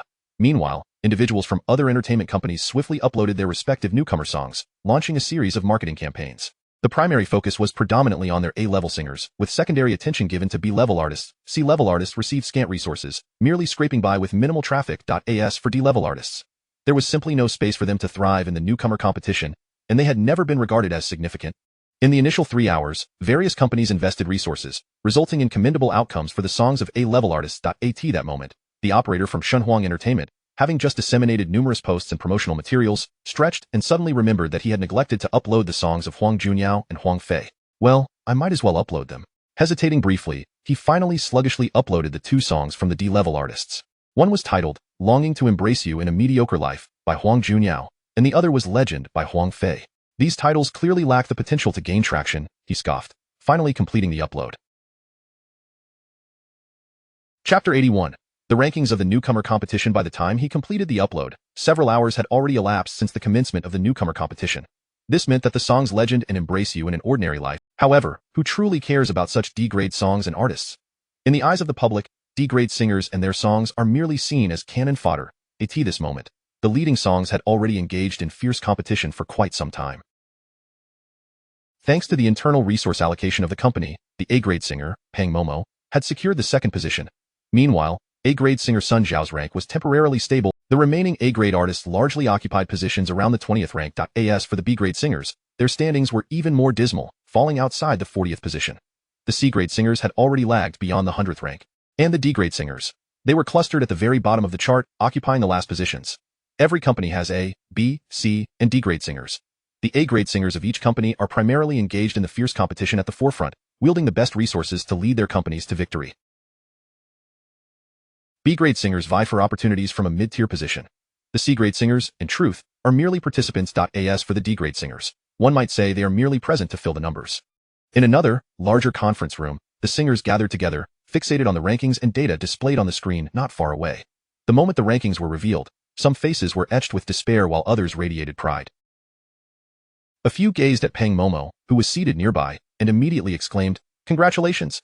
Achieving such an impressive rank, your future data will surely improve. Once this position stabilizes and the company provides further resources, you'll undoubtedly... Sister Pang, you'll have to take good care of us then. Truly impressive, Sister Pang. You surged to second place in no time. Who knows, you might even reach first, and then you can debut right away. A chorus of congratulations enveloped. She smiled softly. I hope so. Pang Momo was in high spirits, while Sun Xiao, at that moment, felt a tinge of frustration. He had only managed to secure the 11th position. If he could break into the top 10, perhaps he would have a... However, if he remained stagnant here, those opportunities might slip away. The newcomer competition is notoriously ruthless. Without resources, once the competition concludes, failing to meet the data requirements would result in being cast aside by the company. His mood was particularly foul, especially as he witnessed many showering praises upon Pang Momo, amplifying his sense of disparity. All were A-grade singers. Why was her ranking so much higher? With this, he rose from his chair and walked towards the exit. In a secluded corner at the entrance of the conference room, two individuals sat, seemingly detached from the surrounding commotion. Huang Junyao was fixated on the screen, remarking, "It seems our songs aren't even listed." Beside him, Huang Fei lowered her head, nodding with disappointment. Her face was marked by despondency. If they failed to achieve any ranking, composer Lin would surely be disheartened. Yet, there truly was no rank to speak of. Huang Fei struggled to find words, as expressing herself was not her. Huang Junyao glanced at the time. "It's getting late. We should head back. Composer Lin asked me to look after you when he left, so I'll escort you home." With a sigh, Huang Fei could only nod in agreement. The two D-grade singers found themselves in a space where no one paid them any mind, nor did anyone acknowledge their presence. As for their performance, it was non-existent. As Huang Junyao stood to open the conference room door, he inadvertently collided with Sun Xiao. The impact caused Huang Junyao to stumble back into his seat. "Watch where you're going." Sun Xiao, already in a foul mood, flared up, glaring at Huang Junyao and accusing, "Was that intentional?" Huang Junyao, "I wasn't paying attention." Sun Xiao's expression was one of fury, and "I'm sorry" suffices. A not paying attention clears you. Do you think this is a game? Apologize to me properly. Sun Xiao's voice boomed, drawing the attention of onlookers. Many turned to observe Huang Junyao and Huang Fei. At that moment, Huang Junyao felt a surge of irritation from Sun Xiao's tone. "I genuinely didn't see you. Besides, I was standing up while you were moving forward."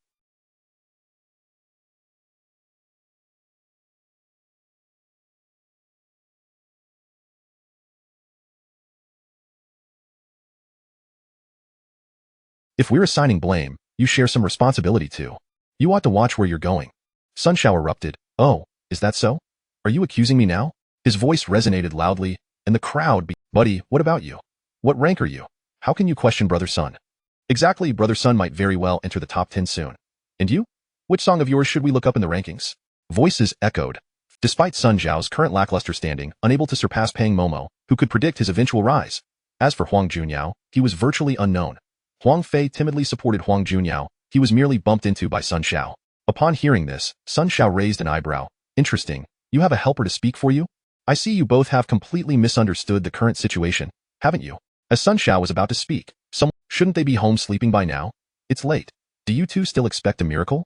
Ha ha ha. D-grade singers' songs are only fit for the bottom." A chorus of jeers erupted. "You truly are detestable. Conversing with you sullies my mouth." Chapter 82. This fellow possesses an extraordinary talent for cursing. He let out a cold snort and left, utterly satisfied, while being met with this only served to deepen the humiliation etched on Huang Junyao's face. Despite the overwhelming urge to confront someone and settle the score, he resisted the impulse upon noticing Huang Fei beside him. He turned to her and softly suggested, "Shall we return?" Huang Fei nodded in agreement. "All right." The two rose and exited the conference room, leaving behind a cacophony of mocking laughter. At that very moment, a streamer named Gu Ping on Yuzhan commenced his live broadcast. With a staggering fanbase of over 1 million, Gu Ping, despite lacking talent or good looks, was notorious for his foul-mouthed tirades. He fancied himself a singing streamer, yet rarely sang. Instead, he reveled in critiquing others' music. Unlike most other streamers who favored pleasant melodies for their commentary, Gu Ping took a markedly different approach, deliberately seeking out the most dreadful songs to dissect. This unconventional method garnered him even more attention. As Gu Ping initiated his stream, he boomed, "Hello everyone, I am Gu Ping. It's quite late, but we have finally arrived at this year's rookie contest. I believe." Despite the late hour, Gu Ping's popularity remained unabated, bolstered by his prior announcements about the stream. Observing the lively comments, he chuckled, "Rest assured, tonight will be exhilarating." Now, let us examine the leaderboard for the rookie contest. We can see that the entries at the top have garnered significant popularity. We are the scavengers of subpar talent, and together, we shall witness these wretched songs, spitting contempt upon them before they vanish from our sight. Gu Ping delivered this fervently, fully aware that his sensationalist tactics were a means to attract fans. Those unaware might have mistaken him for a crusader of some noble cause. The chat erupted with mirth. 6666666666666. I adore Gu Ping's delightfully shameless persona. The titles of these songs are utterly bizarre. One wonders what inspired them to release such drivel. With a multitude of fans, excitement filled the air. Without hesitation, Gu Ping adjusted his posture, discreetly readjusting his pants, then wiped his nose and donned his headphones. He declared, "Without further ado, let us commence tonight's revelry. Let us begin with the very bottom of the list. The first song is titled Flowers in My Dreams.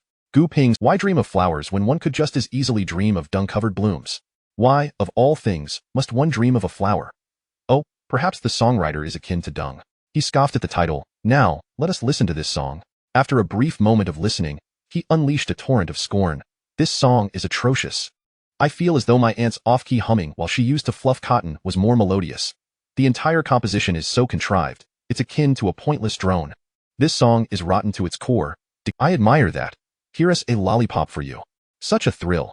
While he may lack skills, his ability to insult deserves an award. Hurry, I can hardly wait to hear. An hour later, Gu Ping had commented on over 10 songs, and the number of viewers in his stream had surged to 150,000.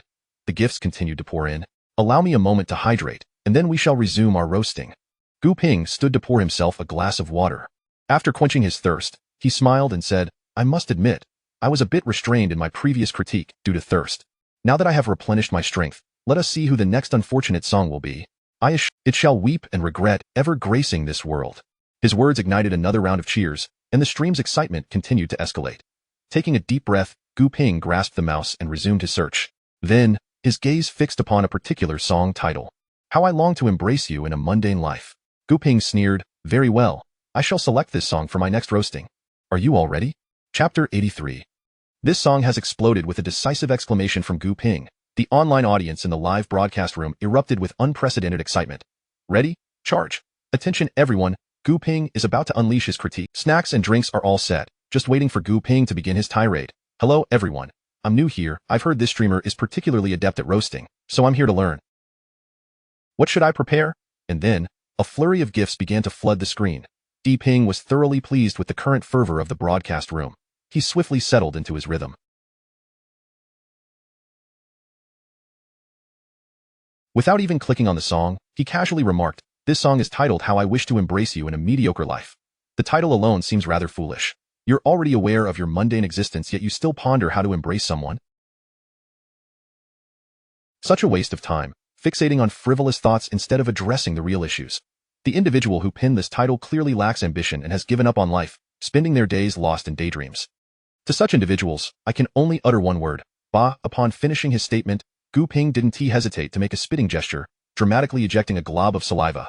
Inside the broadcast room, many erupted into laughter at Gu Ping's words and antics. Gu Lauda is really going for it. Right to the point. I love listening to Gu Ping's critiques. They're entertaining and profoundly satisfying. Far better than those streamers who merely collect money and sing praises of mediocre songs. I am off to recharge and send Gu Ping a plane. The music scene is inundated with such worthless artists, which has led to the current chaotic state. If these singers lack the ability to produce quality music, Gu Ping's critique is spot on. The fans were jubilant, eagerly anticipating Gu Ping's performance. Yet, none realized that this song, How I Wish to Embrace You in a Mediocre Life, originated from the neighboring artist Lao Fan, who had skyrocketed to. Some were already impatiently exclaiming, Hurry up and start listening. I can't wait to hear just how terrible this song is. Ha ha ha, after we listen, let us all roast it together. Amidst the chorus of encouragement, Gu Ping clicked on the song, Dum Dum Dum, Dum Dum Dum. A gentle melody began to play. At the sound of the prelude, Gu Ping was momentarily. It actually sounds rather pleasant. He was somewhat astonished. In the live room, many were similarly stunned. The songs they had previously heard had all collapsed from the very first notes, yet this one's prelude unexpectedly brought a sense of comfort. Simple, pure, and leaving them at a loss for where to begin their critique. Numerous onlookers gazed at Gu Ping, eagerly awaiting his commentary. Gu Ping's mind raced. Although I am a commentary streamer, I strive to remain fair and objective. This song sounds decent so far, but I suspect the subsequent parts might falter. Let us continue listening. Gu Ping's remarks not only spared him from backlash, but also garnered considerable agreement. The prelude of this song is indeed flawless. I enjoy hearing Gu Ping critique songs because he doesn't shoot aimlessly, one viewer chuckled. However, there must be a reason why this song ranks so low. We can always roast it later. Exactly. I think the same. Gu Ping's critiques ought to have reasoning behind them, something convincing. I quite like this prelude. What a shame it's likely to collapse later, wasting such a good introduction. Many listeners felt a twinge of regret at this point. Most had come to the conclusion that this song would inevitably fail. After all, how could a song with such a low rank truly be good?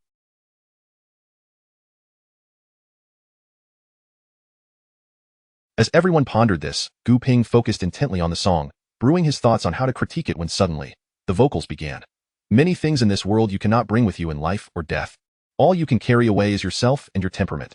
You once possessed the most beautiful love, heard the most exquisite melodies, felt another's lonely fears, and beheld the most breathtaking scenery. The song's arrival was so sudden. Huang Junyao's uniquely smoky voice startled everyone in an instant. Ji Ping, mouth agape and prepared to critique, found himself at a loss for words. Typically, when he listened to a song, he would conjure countless critiques in the shortest span of time. Yet, in this moment, Gu Ping struggled to utter a single word. His face reddened as he sat before millions of viewers, holding back for what felt like an eternity before finally saying this. This song sounds quite good so far. Let us wait a moment before critiquing. Upon hearing this, laughter erupted in the live room. 6666666. It's rare to see Gu Ping at a loss for words. I actually think it sounds quite good. There's really nothing to critique. I feel the same. These simple lyrics evoke an indescribable sense of desolation within me. Alas. The comments poured in like a tide. Gu Ping reassured, don't worry, this song must have issues later on.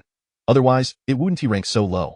Let us keep listening. This time, I must find something to critique. He made a firm resolution. Soon, the song continued, I stumble toward you. You cannot leave alone.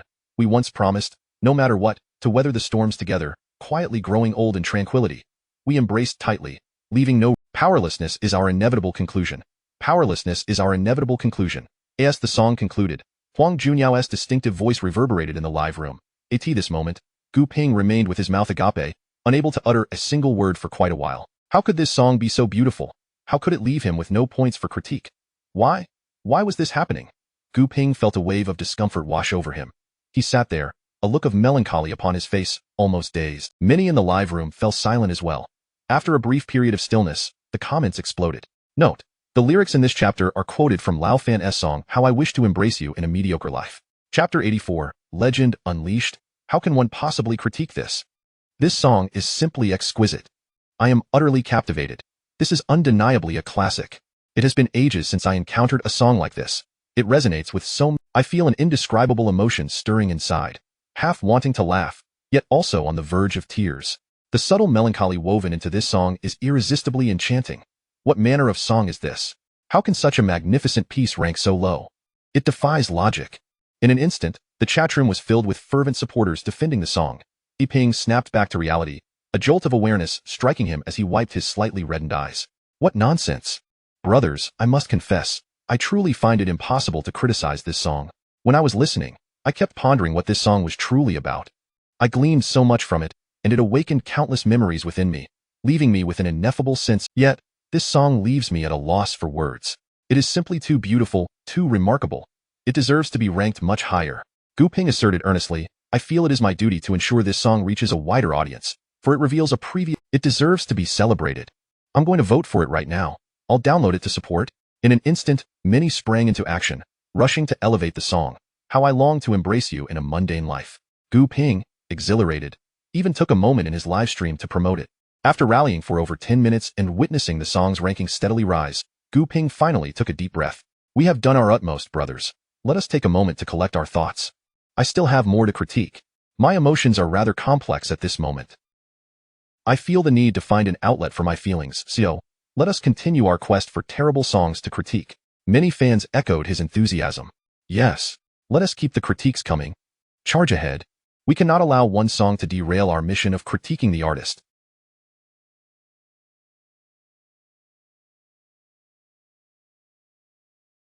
Collect yourselves, and let us set off again. Onward. Let us annihilate those dreadful songs. The fans in the live stream quickly regained their composure, their excitement bubbling anew as they eagerly anticipated. Gu Ping took a hearty sip of water, brimming with confidence. All right, let us resume our critiques. Next, I must find a truly dreadful song to mercilessly tear apart. Before long, his gaze landed on a particular song. Its title, Legend. Legend? Gu Ping raised an eyebrow. This is the one. This composer audaciously dares to name the song Legend. Does he truly believe that merely his remarks instantly shifted the atmosphere in the live stream?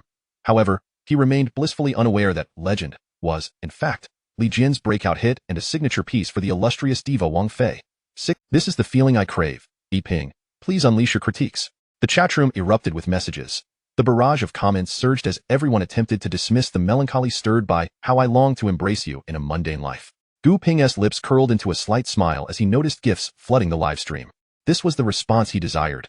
Clearing his throat, he announced, Now, let us listen to this legend. Let us together assess this song and uncover just how dreadful it can be. As he concluded, Legend, his heart raced with anticipation. However, as the song began, he was unexpectedly met not with instruments, but with an ethereal hum. Upon hearing this sound, Gu Ping was momentarily stunned. He opened his mouth, at a loss for words, his mind racing yet unsure. In the live stream, many fans were similarly astonished by the prelude. This voice, wow, this rhythm is incredible. All eyes turned towards Gu Ping. He was equally bewildered. This song, this prelude, leaves me speechless. It possesses a certain ethereal quality that evokes a sacred feeling. What kind of song is this? This time, a female voice emerged, as if descending from the heavens. Just because I gazed at you a moment in the crowd, I have never been able to forget your visage. Dreaming of the chance to meet you again someday, thus began my lonely yearning. When I think of you, you are far away. When I think of you, you are right before me. When I think of you, you linger in my mind. When I think of you, you reside in my heart. As the female voice soared, Gu Ping was instantly, his eyes widened, and he felt a tremor coursing through him. Meanwhile, the chat room exploded with excitement. Divine, celestial being. This voice makes me feel like a mere mortal. Fairy, a fairy has descended. Oh my goodness, this song is extraordinary, simply extraordinary. I feel an urge to kneel. This song is ethereal. Chapter 85. The live broadcast exploded within the live broadcast room. An eruption of excitement ensued. What manner of individual possesses the ability to sing like this? That ethereal voice, seemingly descending from the... Gu Ping found himself at a loss for words. His expression was one of sincerity mixed with embarrassment. Just moments ago, I pondered how to critique this performance, yet now I feel my perspective is woefully inadequate. This song has transcended all my expectations. I find myself utterly I cannot even fathom what to criticize, for I believe that uttering a single negative word would amount to an insult against this masterpiece. Thus, I must apologize everyone. I cannot bring myself to critique this song. With a countenance reflecting both regret and acceptance, Gu Ping continued, all I desire now is to quietly savor this enchanting piece. This song is simply breathtaking. Upon finishing his remarks, he fell silent, leaning back in his chair and closing his eyes. In the live broadcast room, Gu Ping's words elicited an overwhelming wave of agreement. I stand with Gu Ping. Indeed, there is nothing to critique. This song is truly magnificent. From its melody, no criticisms here. I support this. At this moment, the voice of Huang Fei continued to resonate. That I would rather believe that we were destined in a past life. Our love story in this life shall remain unchanged. I would rather spend my life waiting for you to realize that I have always been by your... At that moment, his mind was wholly consumed by the lyrics of Legend. Simply because I stole a glance at you among the crowd, I have never been able to forget your visage. These words seemed imbued with an indescribable magic, lingering in his heart, refusing to fade. Gu Ping suddenly felt profoundly insignificant. He was merely an ordinary man, while the singer was nothing short of a celestial being. Especially with that soul-stirring voice, so pure it seemed untouched by the dust of the world, leaving Gu Ping's heart in a tumult of emotions. After a prolonged moment, he finally took a deep breath and opened his eyes. He glanced at the barrage of comments in the live chat, initially expecting to be met with criticism, as he had failed to deliver a critique this time. However, to his surprise, there were no detractors in sight. The comments were solely expressions of support for his stance. I support Gu Ping.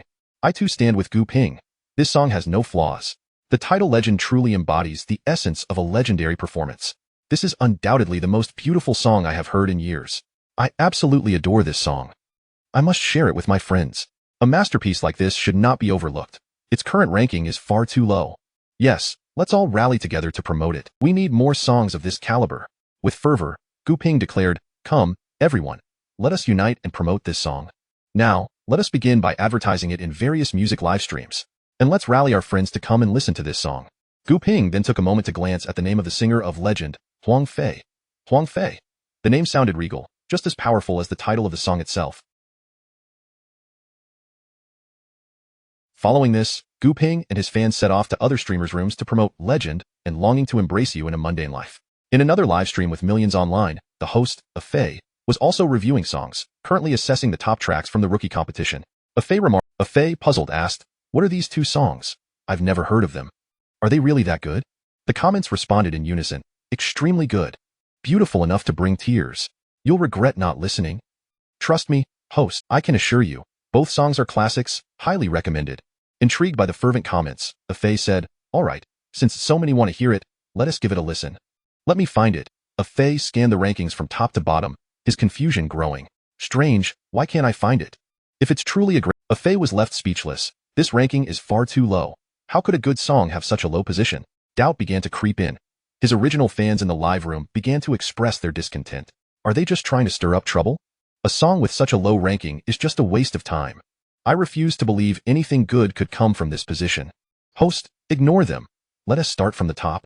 Since many had not heard these songs, they were filled with resistance. Yet soon, a flurry of comments erupted. It's genuinely good. If it's not good, let us wager 50 cents. These two songs are absolute gems. As tensions rose in the live room, a Faye quickly intervened. Since we've found them, let us just give them a listen. Everyone, let us keep the peace and not argue. With that, he casually clicked on Legend. And then, the previously indifferent Faye found himself utterly captivated. The live room erupted in excitement. Chapter 86. Everyone joined forces to boost the rankings and ignite the passion. This. How can it sound so enchanting? Faye's eyes widened, and in that moment, he found himself at a loss for words. At this instant, he felt as though his very soul had been elevated. Ethereal, exquisite, elegant, legendary. Such phrases inexplicably sprang to mind. He sat there, entranced. This is undoubtedly a song worthy of remembrance in the music industry. Faye's voice brimmed with excitement. Meanwhile, in the live stream, those who had previously opposed listening to this song, deeming it a waste of time, were now utterly remorseful. A celestial melody. I would proclaim it the strongest.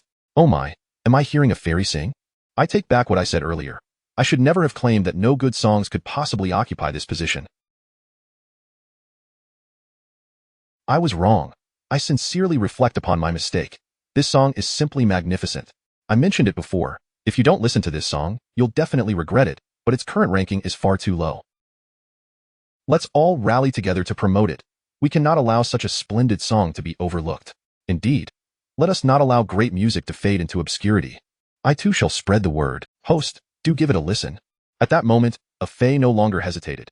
He clicked on How I Long to Embrace You in a Mundane Life.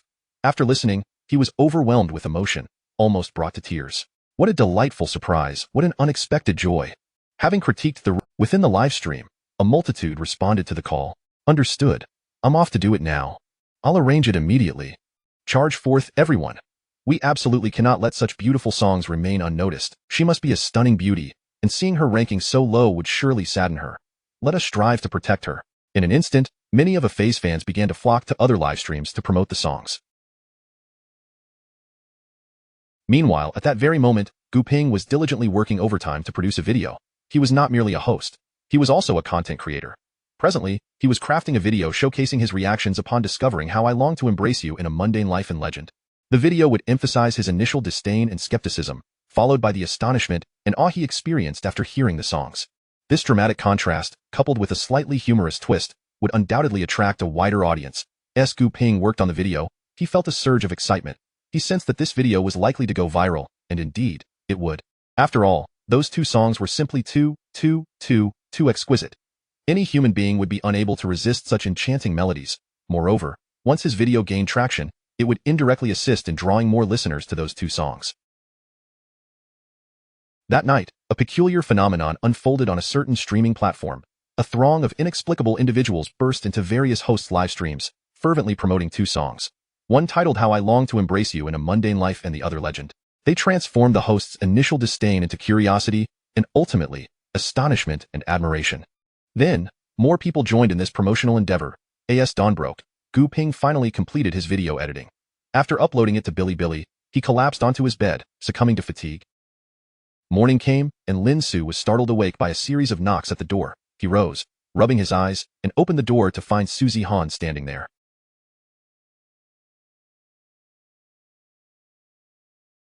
Clad in athletic attire, she surveyed Lin Ce from head to toe. Did you not sleep well last night? You seem rather lethargic. Lin Ce replied helplessly. It's far too early. Don't you need a bit more sleep? I'm about to hit the hotel gym for a workout. Would you like to join? If you're too tired, you can continue sleeping, and I'll come find you after my workout so we can grab breakfast together. After pondering for a moment, Lin Ce decided, I might as well accompany you. I am awake now, and I want to be able to fall back asleep. Just let me brush my teeth and wash my face. Once Lin Ce finished freshening up, he and Suzy Han made their way to the hotel gym for a brief workout. At this hour, the gym was nearly deserted.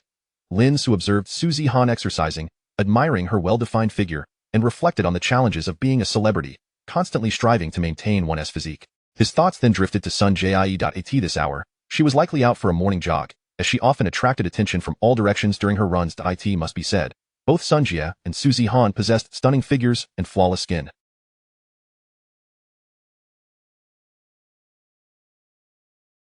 One couldn't help but wonder which fortunate man would one day be embraced by such beauty.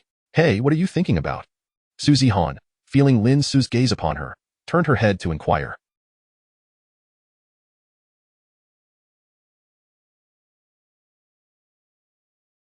Snapping back to reality, Lin Ce replied, "Oh, nothing much. I was just contemplating what we should eat later." Su Zihan said, "Eat whatever you find tasty." I'm craving some lava buns. Let us have that." Su Zihan was accommodating. After a bit more exercise, she decided to return to her room to shower and change clothes. Lin Ce also headed back to freshen up. Upon returning to her room, Su Zihan found Su Jie already seated there. "Su Jie, aren't you going to sleep a little longer?" Su Jie shook her head. "I just woke up, and I couldn't fall back asleep. By the way, Zihan, come look at this video. It features 2 songs that are truly, truly delightful." Chapter 87. It seems to be gaining popularity. What song? Su Zihan approached with curiosity.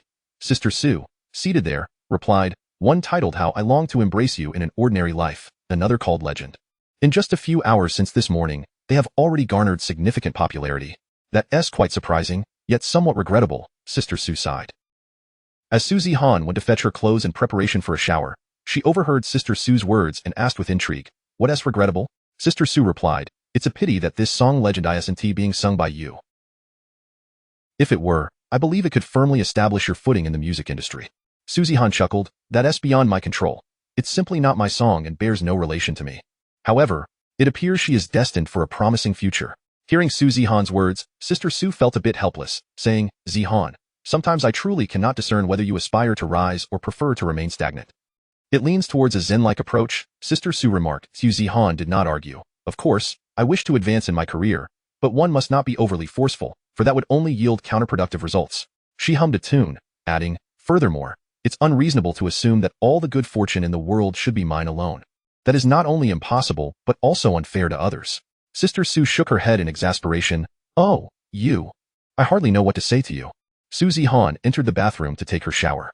After Lin Ce finished bathing and changed his clothes, he awaited Su Zihan's return for breakfast. He intended to check his phone but discovered it was out of battery, so he left it charging in the room. Shortly after, he saw Su Zihan, fully clad and bundled up against the cold, approaching him. "Let us go, let us have some lava buns," Su Zihan announced. Lin Ce looked at her, barely revealing her mouth. "Isn't this a bit excessive?" Su Zihan, "Let us hurry, I'm famished." She began humming again as she walked ahead, with Lin Ce trailing behind. When they reached the entrance, Su Zihan decisively turned around, pulling Lin Ce towards the back door. Lin Ce, puzzled, asked, "What is going on?" "There's an annoying fellow waiting at the front. We should exit through the back to avoid trouble," she explained. Lin Ce glanced back at the hotel lobby and noticed Zhao Siman lounging on. They slipped out through the back door and found a clean, hygienic spot nearby for breakfast. They placed their order, and soon their food arrived. Su Zihan eagerly dug in, glancing at Lin Ce. "What are you dawdling for?"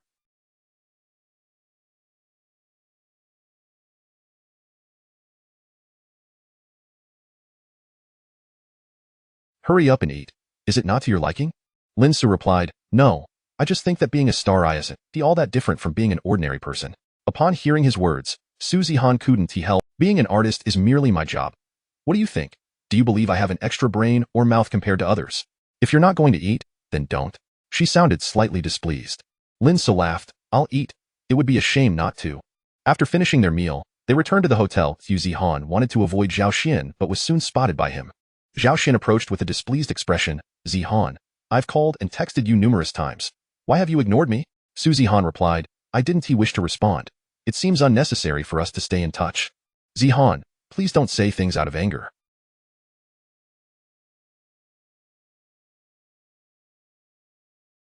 "I was wrong yesterday, and I sincerely hope you can forgive me. I apologize for everything I did. Moreover, my actions stemmed from my fondness for you," Zhao Siman said, his face flushed with emotion as he stepped closer, reaching out to grab Su Zihan's. Startled, Su Zihan instinctively took a step back. Zhao Siman, however, was not ready to give up. He attempted to move closer. Lin Ce immediately positioned himself between them, saying, "She has made her wishes clear. Please do not disturb her. Are you incapable of understanding simple words?" Blocked, Zhao Xian's expression darkened as he glared at Lin Ce. "What is it to you? This is between Zihan and me. Step aside." With a furious shout, Zhao Xian pushed Lin Ce. Without flinching, Lin Ce swiftly kicked out. "Ouch." Zhao Siman lost his balance and was sent sprawling to the ground. Now in a rather disheveled state, he scrambled to his feet. His fuming, Zhao Siman spat, "Fine, fine, fine. We shall see." In a fit of anger, he stormed off, ultimately not daring to take another step forward. Concerned, Su Zihan looked at Lin Ce. "Are you all right?" Lin Ce shook his head. "What could dealing with such a scoundrel is futile through reasoning. Force is the only way. All right, let us head upstairs, tidy up, and prepare to return." Su Zihan nodded in agreement, and they ascended the stairs together. After packing their belongings, they boarded the RV, which set off back. During the drive, Su Zihan communicated with Sister Su regarding work matters. Lin Ce powered on his phone, only to find several missed calls from Fang Jing. He sent her a text, "Sister Jing, is there something you need?" Fang Jing replied, "Two pieces of good news. First, the box office for you. The classmate continues to soar. The second piece of, they have unexpectedly taken off. Despite lacking any resources, they've burst onto the scene. This has sparked widespread discussion within the company. You are truly remarkable." He had forgotten to keep track of this matter, having gone straight to sleep last night without waiting for the competition to start. However, the success of How I Long to Embrace You in an Ordinary Life and Legend was hardly unexpected, was it? After a moment's contemplation, he replied, "Got it." On the other end, Fang Jing was momentarily stunned by Lin Ce's response. Her expression turned somewhat peculiar, which did not go unnoticed by Director Wu beside her. Director Wu promptly inquired, "What is going on? Is there news from Lin Ce?" With a sigh, Fang Jing handed her phone to Director Wu. "You can see for yourself." After reading the message, Director Wu couldn't help but burst. Chapter 88. "And I implore you, allow me to manage these two songs. Enter." With a decisive command from Director Wu, the door was swiftly pushed open. The individual who stepped through was none other than Director. Upon seeing Feng Jun, Director Wu and Fang Jing exchanged knowing glances, each detecting a hint of amusement in the other's eyes. Previously, the night before, Director Wu and Fang Jing had invited Feng Jun to dinner, hoping that the operations department would allocate resources to support the two D-tier singers. However, their request was met with a ruthless refusal from Feng Jun. This incident had left both Director Wu and Fang Jing with restless nights, believing the two D-tier singers were doomed. Yet, to their astonishment, they learned that, without any resources from the company, the two D-tier singers had inexplicably surged in popularity. This sudden turn of events left the operations department in disarray. Ultimately, a company thrives on profit, and the operations department's performance metrics hinge on the quality of data generated and the value created for the company. However, the resources allocated by the operations department had their songs not gained traction, all would have remained well. Yet, with their newfound popularity, Feng Jun couldn't help but worry that Director Wu would hold him accountable for the lack of support given to these rising talents, which could jeopardize his. That very morning, as Feng Jun arrived at the company to organize work, he quickly grasped the situation and promptly sent someone to discuss the next steps for promoting the two songs with Directors Wu and Feng Jing. However, he was met with refusal from both parties. Consequently, Feng Jun, feeling dejected, resolved to approach them personally and present a conciliatory demeanor. With a beaming smile, Feng Jun addressed them, "Director Wu, Director Feng, are you both quite occupied?" Director Wu smirked. "How is it that you have time to visit us?" Feng Jun chuckled, as if nothing had transpired. "Oh, I've come to discuss those two songs. I have already arranged resources for them today, specifically for Embracing You in an Ordinary Life and Legend, to funnel some traffic their way. I had someone come over earlier to coordinate with you, but unfortunately, both directors were preoccupied, so I thought it best to come personally." He spoke with a smile.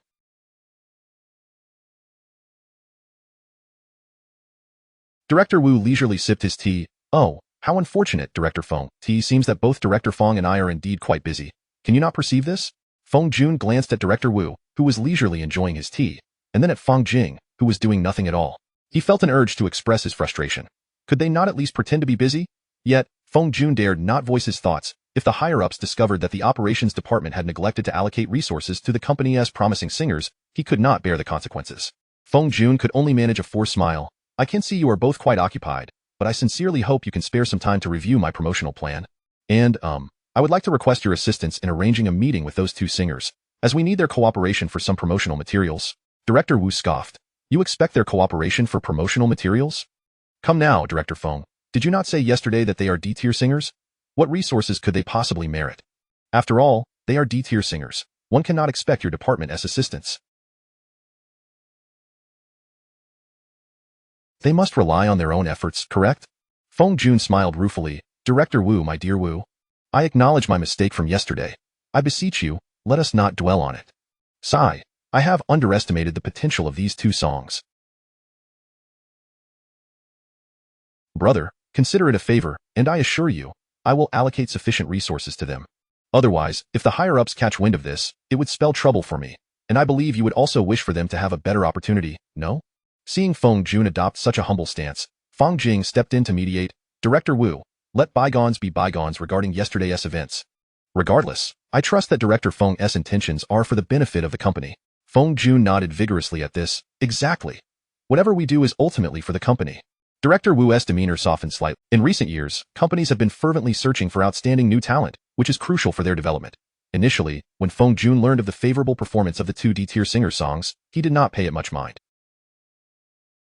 However, upon opening the comments section for those songs, he was utterly astonished. It was then that he resolved to come and humble himself before Director Wu.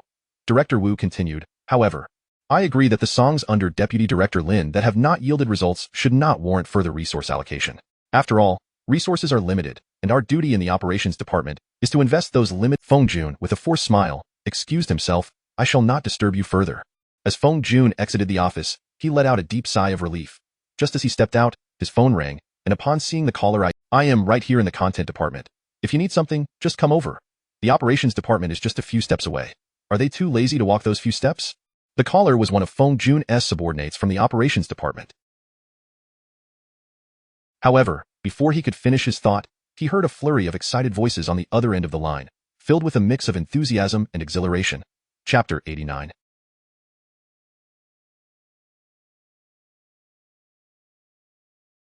Shocking Data Director Feng, both Embracing You in a Mediocre Life and Legend have made it to the top 3. Currently, Legend is closing in on the first place. Upon hearing the voice from the operations department, Feng, wait for me, I'm on my way.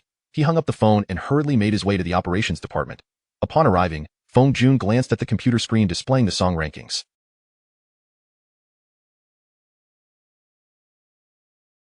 At present, on the Penguin Music Rookie Competition chart, Legend held the second position, with 1,864, 101 listens and 147, 811 downloads. The listen count was nearing 2 million, while downloads had already surpassed 1 million. The gap between Legend and the leading song was a mere 30,000. This was an impressive feat, especially considering that Legend had only been uploaded a few hours late the previous night.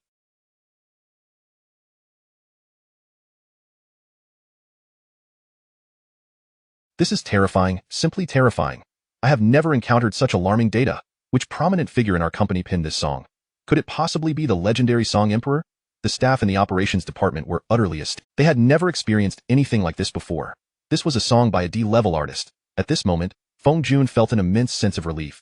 If this song were to reach the pinnacle, it would mean the operations department, given Director Wu's temperament, if he were to mention at a company meeting that this song had achieved first place without any promotional resources, Feng Jun's role as the operations director would be rendered obsolete.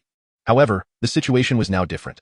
Feng Jun immediately declared, arrange all available promotional resources at once. We must ensure that Legend reaches the top spot. As soon as he spoke, many understood the implication. By supporting the song's South ascent to first place, they could later proclaim that the operations department had played a pivotal role in securing the rookie competition title. This would demonstrate the department's achievements to higher-ups, potentially increasing bonuses. If the song achieved first place on its own, it would only highlight the operations department's lack of contribution. After making his statement, Feng Jun looked down at the rankings.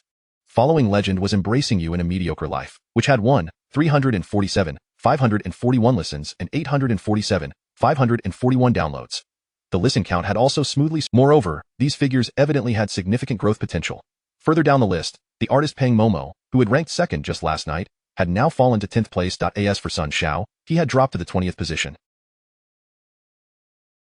It was evident that the A-level artist from Shenhuang Entertainment had performed poorly this time, while the D-level artist had managed to stand out amidst the chaos. The performances of the other artists were currently abysmal. In the operations department, preparations for various resources were swiftly underway, determined to elevate the rankings of both Legend and Embracing You in a Mediocre Life. While the operations team was busy, Fang Jing had already called Huang Junyao and Huang Fei, urging them to come to the company immediately. Before long, Huang Fei arrived at the company entrance. She hadn't slept well the previous night, consumed by worries that she had let Lin Ce down by not performing well. Additionally, financial pressures had left her looking haggard. Just as she was about to enter, she encountered Sun Xiao, who was stepping out of a BMW. Sun Xiao was in relatively good spirits, as he had spoken with Feng Jun the night before and received a promise of continued resources to boost his song. After a restful night, he spotted Huang Fei from a distance as she was about to enter the building. Seeing her, Sun Xiao wore a smirk. Oh, isn't this the D-level artist from last night? Arriving at the company so early, are you here to resign? But if I recall correctly, D-level artists like you don't seem to have jobs, so what is the difference? As he approached, Huang Fei kept her head down, wanting to ignore him and enter the company directly. However, Sun Xiao stepped in front of her. Sun Xiao remarked, why the rush to leave? I still haven't received an answer to my question. His intention to not let Huang Fei go was clear. Huang Fei, her voice soft, replied, please move aside. Sun Xiao taunted. Oh, his demeanor was arrogant, and his gaze at Huang Fei was filled with disdain. I truly cannot comprehend individuals like you, a D-level artist, clearly unworthy of this industry. Why do you cling to it? And you've been keeping your head down. Is it because you're too ugly to face anyone? As he spoke, he laughed derisively, moving to grab Huang Fei's hand. It's that moment. Huang Junyao arrived. Get away from her. What do you think you're doing? He shouted, stepping in front of Huang Fei and blocking Sun Xiao. Sun Xiao coldly responded, oh, speaking of the devil, here you are. Two D-level artists banding together for warmth? Look at yourselves, clinging to the company like dogs. If I were you, I would have resigned long ago. Still dreaming of becoming a star? Huang Junyao's face was filled with fury. What I do is none of your business. Just mind your own affairs, Feng Jun scoffed. It's truly embarrassing to converse with D-level artists like you. I haven't even complained about your D-level status tarnishing my A-level identity, yet you seem impatient already. Feng Jun held himself in high regard. The commotion drew the attention of many. Just as he was about to say more, he noticed Pang Momo entering the building and his eyes lit up. He immediately approached her, eye in his eyes. Pang Momo was the most promising artist, and he was determined to cultivate a good relationship with her.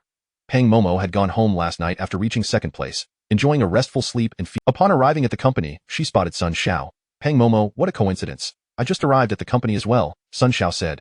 Pang Momo nodded slightly. Indeed, quite, she replied coolly, then proceeded towards the elevator.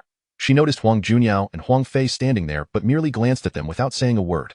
After all, they were not particularly familiar with one another.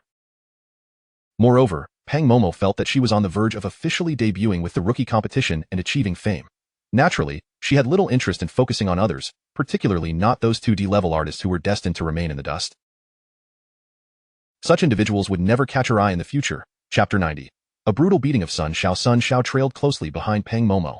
Huang Junyao consoled Huang Fei, saying, come on, we should head up as well.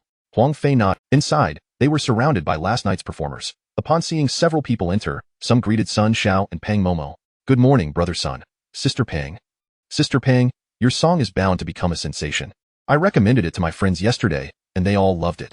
Brother Sun, I've heard that your promotional resources are going to be extensive. When you strike it rich, don't forget about me. A chorus of flattery filled the air, with most of the crowd aiming to curry favor with Sun. Among them were individuals whose current standings had plummeted, showing little interest in the industry.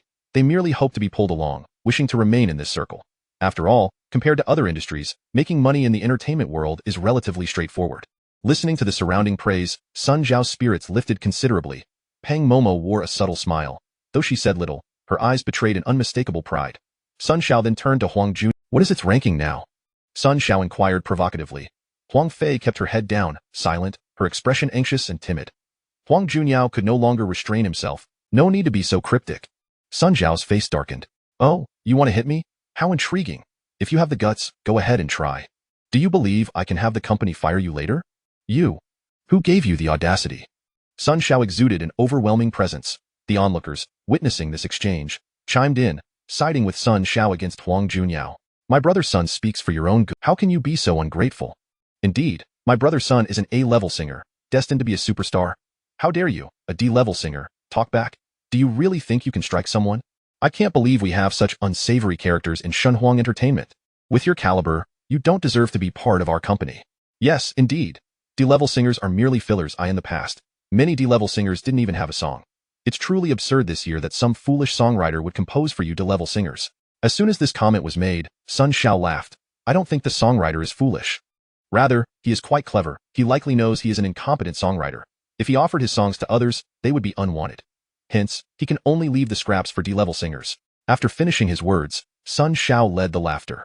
Huang Junyao could no longer contain himself. You can insult me, but how dare you insult Teacher Lin, the one who wrote me a song? Sun Xiao scoffed dismissively. What nonsense, Teacher Lin. Are you out of your mind? Huang Fei, who had remained silent with her head down, felt her face flush with anger upon hearing Sun Xiao insult Lin Ce. Is that not allowed? I stand by my assertion that the songwriter who wrote for you is a fool, utterly incapable, a waste. Is that unacceptable? If he weren't a waste, why would he? Surely, it's because he knows you have no other options. The more Sun Xiao spoke, the more animated he became, when suddenly, bang, Huang Juanyao's fist collided with Sun Zhao's face. Sun Xiao cried out in pain, taken aback by Huang Juanyao's audacity. As he attempted to retaliate, Huang Juanyao was already one step ahead, delivering a kick to his groin, leaving Sun Xiao pale and weak, collapsing to the ground, cursing. He had never encountered such ruthless aggression. Huang Juanyao continued his assault, mounting Sun Xiao and unleashing a flurry of blows. I'll teach you to be so mouthy. The onlookers were taken aback. After Sun Xiao had yelled several times, they finally reacted, rushing to pull him away. Pang Momo frowned, observing coldly from the side. Ding! The elevator reached the floor. As the doors opened, a few security guards preparing to enter saw the commotion and immediately rushed in to separate the brawlers. Huang Juanyao had just exchanged a few blows, while Sun Xiao clutched. He had initially intended to ignore the situation, but upon hearing someone call out to him, he felt obliged to intervene. Upon seeing him, Huang Juanyao regained his composure, albeit with a hint of panic. Huang Fei stood beside him, biting her lip, her head bowed. Sun Xiao, as if he had found a savior, cried out to Director Wu, "Director Wu, you must expel these two rascals. They have gone too far. They actually assaulted me." Due to his injury, Sun Xiao's voice took on a slightly shrill note, which made Director Wu uncomfortable. The others began chattering, recounting the events that had just unfolded. However, Director Wu was disinterested. He glanced at Pang Momo and said, "You explain what just happened." He was counting on Pang Momo to provide a somewhat neutral account, so he could resolve the matter swiftly. Suddenly, all eyes turned to her. Pang Momo glanced at Sun Xiao, then at Huang Juanyao and Huang Fei, weighing her options. Ultimately, she assessed that Sun Xiao had a higher chance of rising to prominence in the future. Pang Momo spoke. "This person struck first. I suggest we call the police." Her expression was calm. Director Wu nodded. "Then we shall call the police." After speaking, he prepared to leave. That moment, Sun Xiao gleefully shouted, "I will make sure you end up in jail. You two worthless D-level singers, truly deluded." As soon as Sun Xiao finished speaking, everyone suddenly noticed that Director Wu, who had just turned to leave, spun around in a complete circle and returned. He approached Huang Juanyao and Huang Fei with an expression of astonishment. "You two are D-level singers?" One is Huang Juanyao, and the other is Huang Fei. Chapter 91, Legend. Huang Juanyao, however, appeared somewhat wary, responding, "Yes." Beside him, Huang Fei seemed to recall something. "This matter has nothing to do with composer Lin." Before Director Wu could speak, Sun Xiao, unable to contain himself, chimed in, "Yes, they are those two D-grade singers.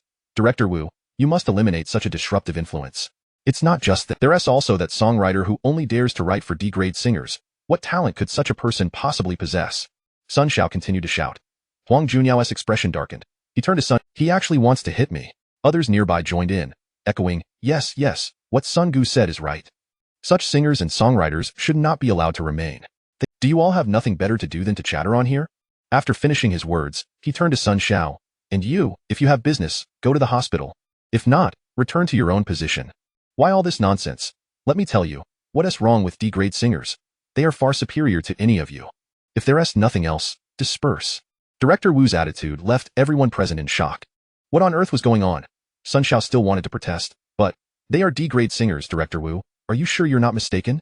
I am the A-grade singer here." Sun Xiao was growing frantic, feeling his dignity was at stake.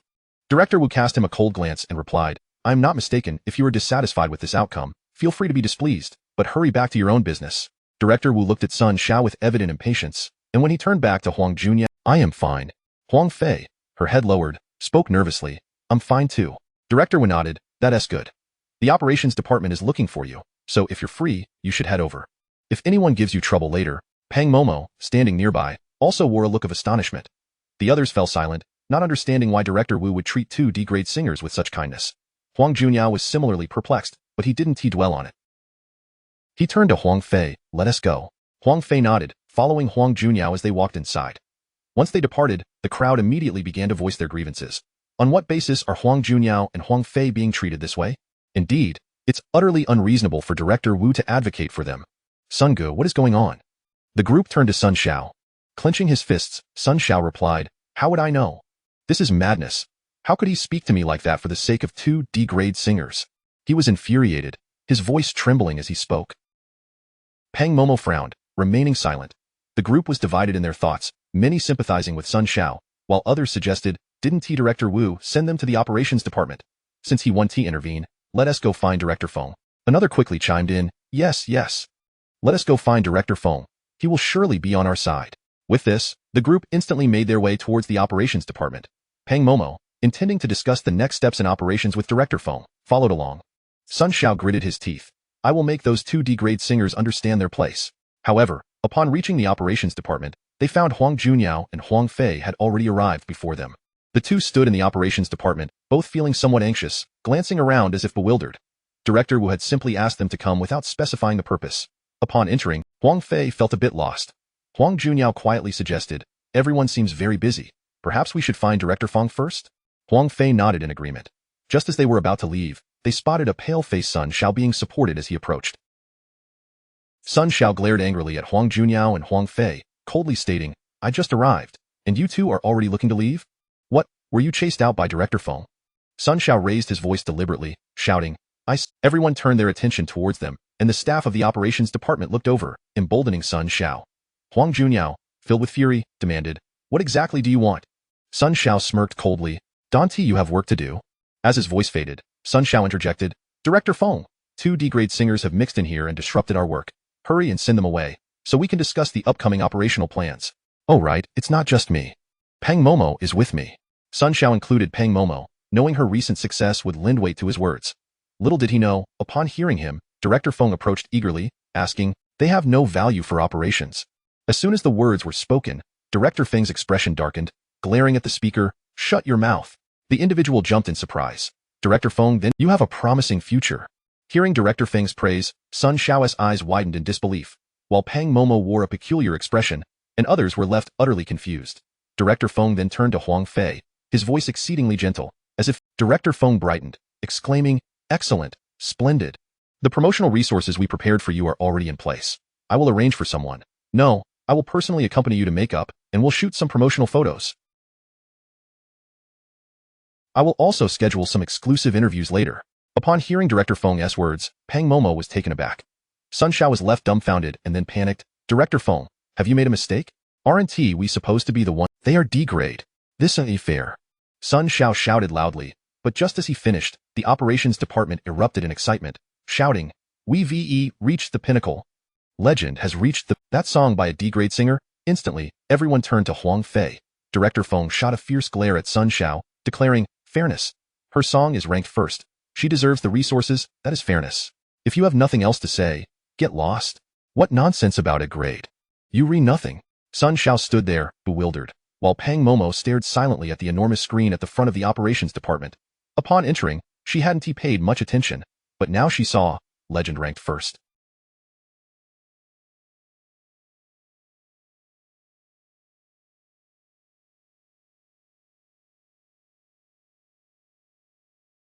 Singer, Huang Fei, and I long to embrace you in an ordinary life rank 3rd singer, Huang Junyao. Those 2 D-grade singers held the top 2 spots, while she, Pang Momo, was nowhere in the top. As for Sun Xiao, he couldn't even see a trace of himself. After reprimanding Sun Xiao, Director Feng then turned back to Huang Fei with a warm expression. Would you like something to drink?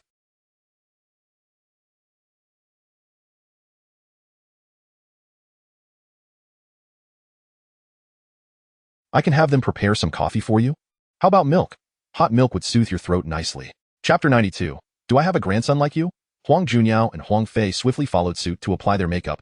Feng Jun was bustling about, exhibiting an extraordinary level of attentiveness.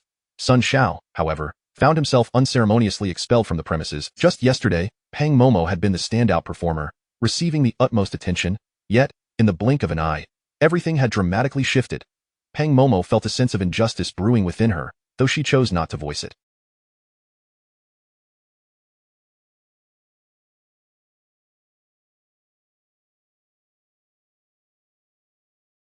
As the others exited the operations department, they were all left in a state of bewilderment. Lin Ce had no inkling of these developments. After ending his call with Feng Jing, he perused the comment sections for Legend and yearning to embrace. As anticipated, the majority of responses were overwhelmingly positive. The comments about Legend predominantly praised its exquisite ambience, its melodious voice, and the fervent shouts of God. To be fair, Huang Fei's rendition of Legend was not entirely flawless. The primary issue lay in her somewhat insecure mindset. Nevertheless, even with this shortcoming, Legend far surpassed other songs in the comment section for the myriad of human experiences and stories resonated throughout the comments. What are you so engrossed in? Suzy Han inquired curiously, noticing Lin Ce absorbed in his phone after concluding a discussion with Sister Sue regarding work plans. Lin Ce replied, I'm looking at the comment sections for 2 songs on Penguin Music. Suzy Han asked, is it legend? Lin Ce, slightly surprised, responded, you've heard it? Suzy Han shook her head, no, it was merely mentioned by Sister Sue, and I brought it up casually. It's genuinely remarkable. Just based on its composition and lyrics, it surpasses many renowned songwriters. Lin Ce pondered, is it merely the renowned songwriters? Could this song potentially eclipse the Emperor of... However, the Emperor of Composition holds that title due to the sheer volume and excellence of their works, as well as their personal charisma. The composer of this song, however, has not yet attained such renown. Lin Ce remained silent, focused solely on earning money, showing little regard for the ephemeral nature of fame. The vehicle raced along the highway, arriving at Suzy Han's villa around 11:30 in the morning. Upon returning home, Suzy Han reclined on the sofa and glanced at the time. It's time for lunch, but you must be exhausted from following me around all day. Let us just order takeout to save you the trouble of cooking. Lin Ce agreed, all right, and proceeded to order takeout on his phone. After finishing their meal, Suzy Han prepared to head upstairs for a nap. She looked at Lin Ce and said, I'll give you the day off since there's no work left. You can go home and rest. With that, she ascended the stairs. Lin Ce lingered for a brief moment before leaving the villa. He returned home first, tossing his laundry into the washing machine, then made his way to the company, as Shunhuang Entertainment was still compensating him. He hadn't been there in the past couple of days. Once ready, Lin Ce stepped outside and boarded the bus. By the time he arrived at the company, it was already 3 in the afternoon. Humming a tune, Lin Ce entered the building, only to spot 2 familiar faces in the lobby, Zhang Yin and Sun Xiao. Sun Xiao appeared rather unwell, his complexion pale as he stood before Zhang Yin, wearing an expression of desperation. Zhang Yin, brother Zhang, I'm begging you, please help me contact that esteemed individual. You re the one with a grandfather. Your entire family are grandfathers. Brother Zhang, please don't say such things in anger. I merely want the contact information of your esteemed individual from the recording studio the other day when I brought 2 D-level singers. Please, just give it to me. Zhang Yin's face fluctuated. Originally, Zhang Yin had intended to have a pleasant meal with Chen Jia, but being accosted by Sun Xiao upon arrival at the office had soured his mood. Initially, Zhang Yin had planned to feign politeness due to Sun Xiao being an A-level singer, but that individual had monopolized the studio, declaring himself to be Zhang Yin's grandfather. Thus, Sun Xiao resolved to find that person, hoping they could intercede on his behalf with Huang Junyao and Huang Fei, perhaps even assisting in his promotion. Sun Xiao was determined to locate that individual, even if it meant apologizing in front of Huang Junyao and Huang Fei, for both were undeniably on the brink of stardom. Zhang Yin bellowed, get lost. I have no grandfather. As soon as his words left his mouth, Sun Xiao spotted a somewhat familiar figure approaching the elevator. He paused momentarily, then exclaimed joyfully, Brother Zhang. Hearing the commotion, Lin Ce turned, puzzled, and asked, what is up? Sun Xiao, with an ingratiating smile, said, Brother Zhang, could I trouble you for a favor? Lin Ce immediately he had not anticipated Lin Ce's swift rejection. Refusing to give up, Sun Xiao insisted, aren't you even going to ask what the matter is? Lin Ce replied, I can't be bothered to ask. Sun Xiao was left speechless. At that moment, Zhang Yin, brimming with fury, approached Lin Ce. He pointed an accusatory finger at Lin Ce's face. How did you become my grandfather? Lin Ce glanced at him and retorted, don't casually assign titles.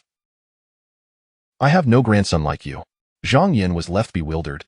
He had originally come to confront Lin Ce but found himself momentarily stifled by the latter's words. What do you mean by that?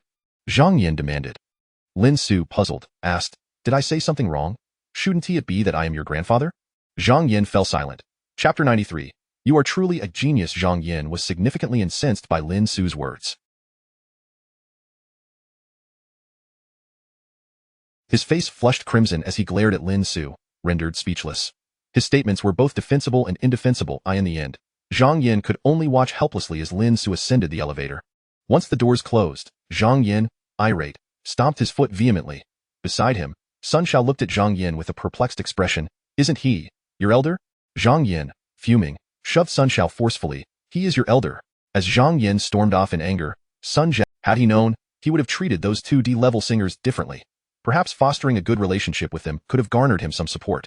Now, feeling utterly powerless, Sun Xiao was at a loss. Upon reaching his office desk, Lin Ce sat down and immediately noticed the peculiar gaze from Cui Yuan. She seemed eager to scrutinize him closely. Lin Ce sighed, why are you staring at me like that? Is there something on my face? Cui Yuan shook her head, no, I was just wondering why you didn't come to work yesterday. Lin Ce replied, I discussed this with Director Fong. As long as the job gets done, one can come and go as they please. Those two songs have exploded in popularity. Legend has topped the charts, obliterating all its competitors. Embracing You in a Mediocre Life is currently in third place, and I believe it won't be long before it claims the second spot. How did you manage? How did you accomplish that? Cui Yuan's voice was loud enough to draw the attention of everyone nearby. Startled, Lin Ce quickly gestured for her to lower her voice. Cui Yuan realized her volume was too high. As several individuals approached to inquire, Cui Yuan, what happened? What did you just say? What do you mean what happened with those two songs, and who wrote them? The songs had become a sensation, but the composer was known only by the pseudonym Du Renjian. However, curiosity had begun to stir among the crowd. Hearing Cui Yuan's words attracted quite a bit of attention. Cui Yuan quickly concocted an explanation for her colleagues. Oh, it's nothing. I was just asking if Lin Ce knew about these two songs. He claimed he didn't, which annoyed me. Upon hearing this, the surrounding colleagues nodded in understanding. Some of the more seasoned ones even offered advice. You're referring to that newcomer who just joined, right? He should pay more attention to the industry news. With how popular these songs are, he shouldn't be oblivious. Indeed, newcomers ought to remain humble and learn more. Once their attention shifted and everyone returned to their tasks, Cui Yuan leaned closer to Lin. She was filled with excitement. How did you do it? How did you write them? Seeing the astonishment in Cui Yuan's eyes, Lin Ce replied nonchalantly, aren't they just two songs? Is it real? You make it sound so trivial. You casually write songs that top the charts. What about the rest of us? Cui Yuan was increasingly animated. I thought you were just a newcomer, but it turns out you have such hidden depths and talent. But why don't you want others to know? If I hadn't discovered your intention to write for the D-level singers, you probably wouldn't have told me, would you? Lin Ce sincerely admitted, yes, if you hadn't found out, I wouldn't have intended to share this with you. So, I hope you can keep it a secret. Cui Yuan was puzzled. Why? Isn't everyone keen on achieving success and recognition? You're obviously so talented. Why remain so low-key? Lin Ce explained, I simply want to make money. That's all that matters to me. As for fame, let it belong to Du Renjian. I prefer not to have my life scrutinized by many, and I don't believe this is anything extraordinary.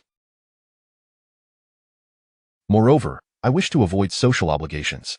If others were to learn of Lin Ce's accomplishments, he would inevitably face numerous social engagements, such as dining and drinking, things he genuinely disliked. After hearing this, Cui Yuan, with a hint of envy, remarked, it's a classic case of the drought-stricken perishing, while the flood-stricken drown. If I were you, I'd make sure the world knew I wrote such. Additionally, when you have time, could you teach me how to write songs? A few pointers, perhaps?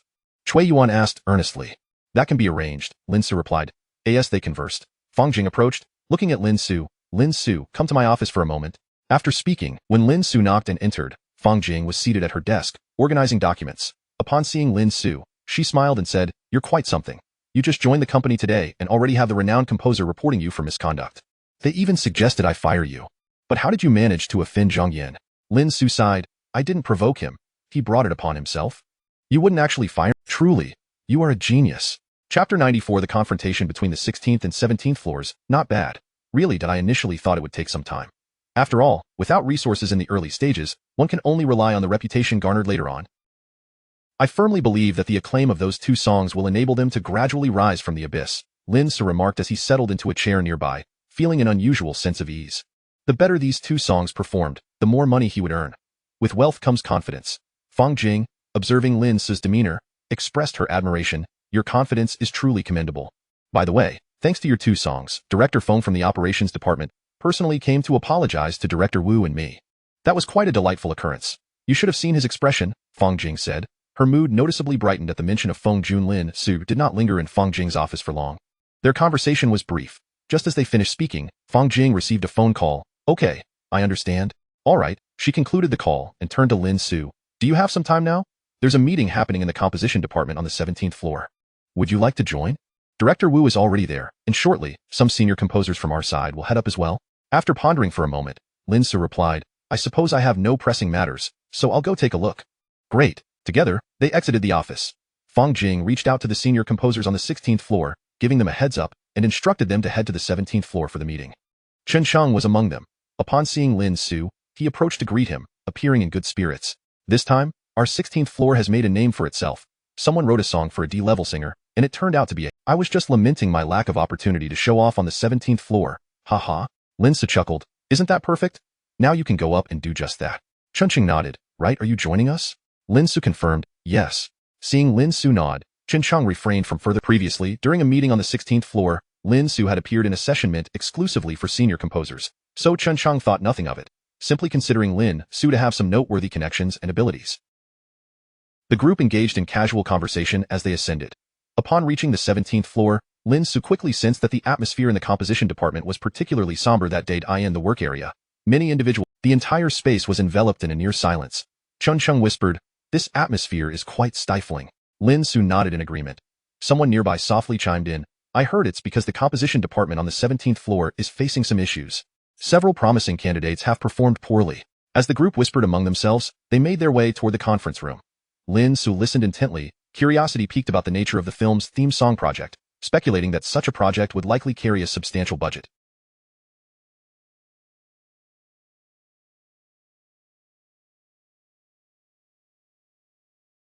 Soon, they arrived at the conference room. Lin Ce stood at the front, furiously banging on the table, his expression dark and filled with fury. "After giving you so many days, you still haven't managed to deliver a satisfactory piece to the client." The senior composers from the 17th floor sat with bowed heads, too intimidated to speak. That moment, anyone who dared to voice an opinion risked becoming a target for Lin Ce's ire. In stark contrast, Director Wu lounged nearby, leisurely sipping tea. Leaning back, he spoke in a calm tone, "Old Lin, why such anger? One must remain composed. The company understands that this project is somewhat challenging, which is precisely. This project had been a hard-won opportunity for him, one he had anticipated with great enthusiasm, only to find that the numerous songs produced by the 17th floor had all been rejected. Now, it seemed that this piece of meat was on the verge of being devoured by Wu from the 16th floor. Lin Ce, unwilling to concede, retorted, "Director Wu, just because we on the 17th floor, this project is worth $1 million, and the rewards will be substantial upon completion."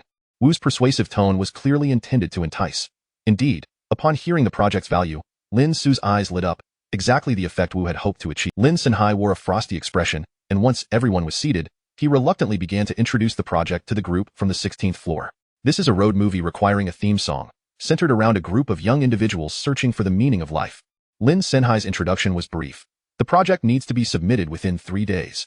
If you cannot produce something, do not feel pressured. This project is highly challenging. The film's director is a young author with exceedingly high standards, and ordinary songs simply do not meet his expectations. Therefore, you all better think it through. Yet, upon hearing that it was a theme song for a road movie, Lin Ce suddenly recalled a song. Chapter 95 features the film, The Ordinary Road, a road movie that explores the essence of life. Isn't this precisely what The Ordinary Road is all about? What could possibly be a more fitting song than this? It is simply impossible. The Ordinary Road marks the return of Pu Shu from his previous life. Upon its release, it dominated various trending lists. Furthermore, this song was specifically composed as the theme for a film by Han Han. Even now, Lin Ce vividly recalls the visuals of the music video, portraying a car traversing the highways. The vehicle journeys along various roads, perpetually moving forward without pause. It embodies that very sentiment. Lin Ce felt a sense of clarity within but refrained from expressing it too eagerly. To finalize the song on the spot would be rather ostentatious. Meanwhile, Lin Ce continued to speak in a condescending tone. "This project is not as easy as you might think. Both the director and producer here are exceedingly stringent. Therefore, I advise you, unless you possess absolute confidence, it would be best not to hastily produce anything, lest others perceive our company as lacking in capability." After Lin Ce finished speaking, he noticed Lin Ce seated nearby. He raised an eyebrow, looking displeased at Director Wu. "Old Wu, I recall that in occasions like this, only seasoned composers are invited. Why has your team from the 16th floor brought along a newcomer? If your 16th floor has no one available, you needn't come at all." However, Director Wu remained unfazed, stating, "I brought him here because I have great faith in his abilities." "What, Director Lin, do you have an issue with me?" Lin Ce's expression shifted several times, before he coldly huffed, "No, how could I dare to have an opinion about you? Since you insisted on bringing him, let him stay here." However, a person like him is unlikely to possess the capability to He held no belief that Lin Ce could craft a good song. The sole reason Lin Ce was present was likely due to Director Wu's apparent desire to embarrass him. Yet, at that moment, Lin Ce could do nothing further. Their team on the 17th floor had indeed failed to secure the project. Once Lin Ce departed, Director Wu turned to Lin Ce, offering him an encouraging smile. He had great faith in Lin Ce.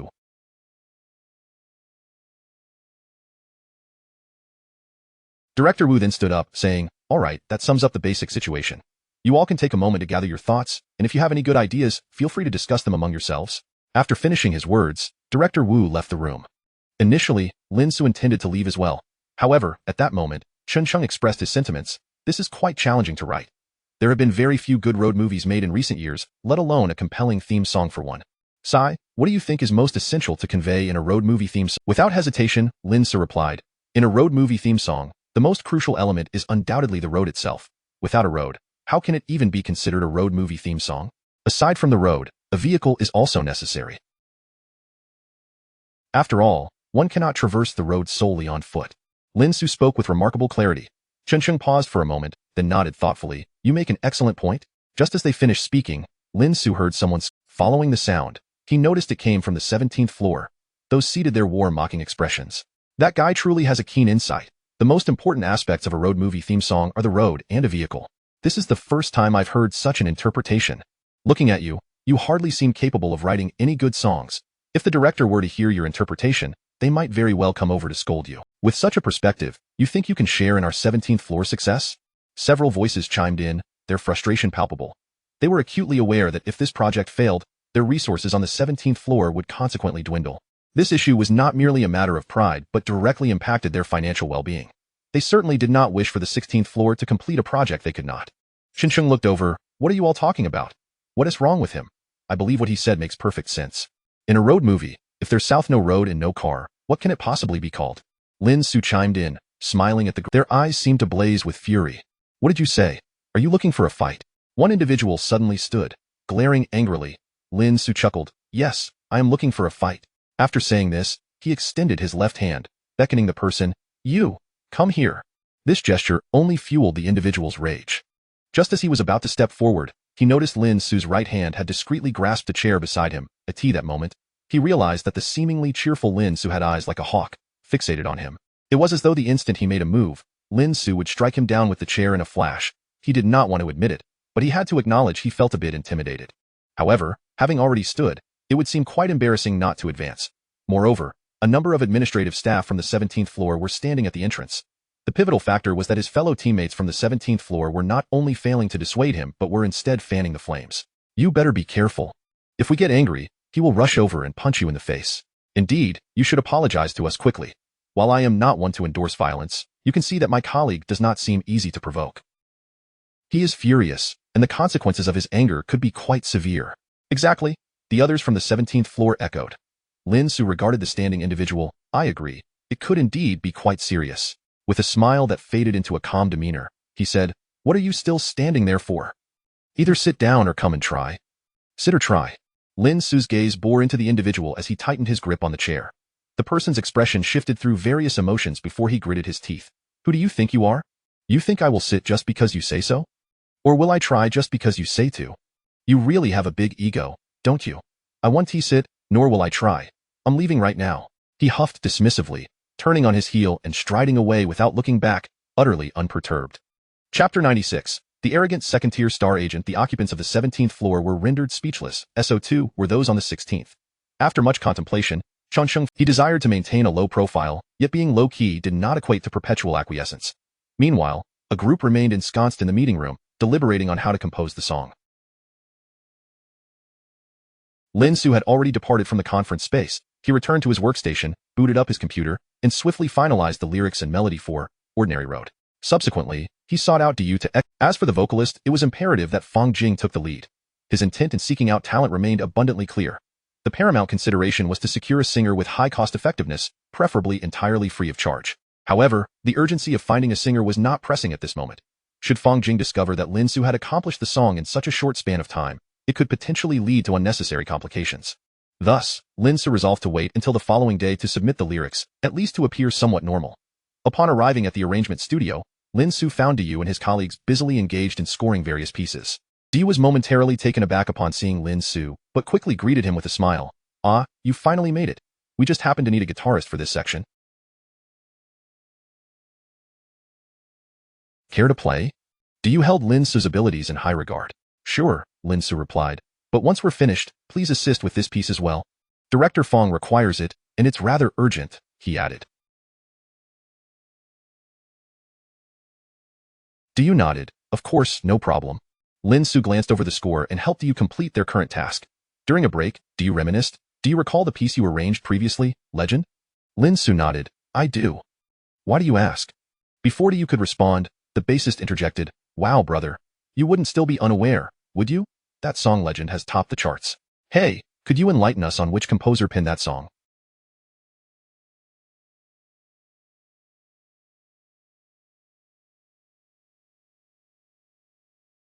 If I recall correctly, you recorded it on behalf of director Fong last time.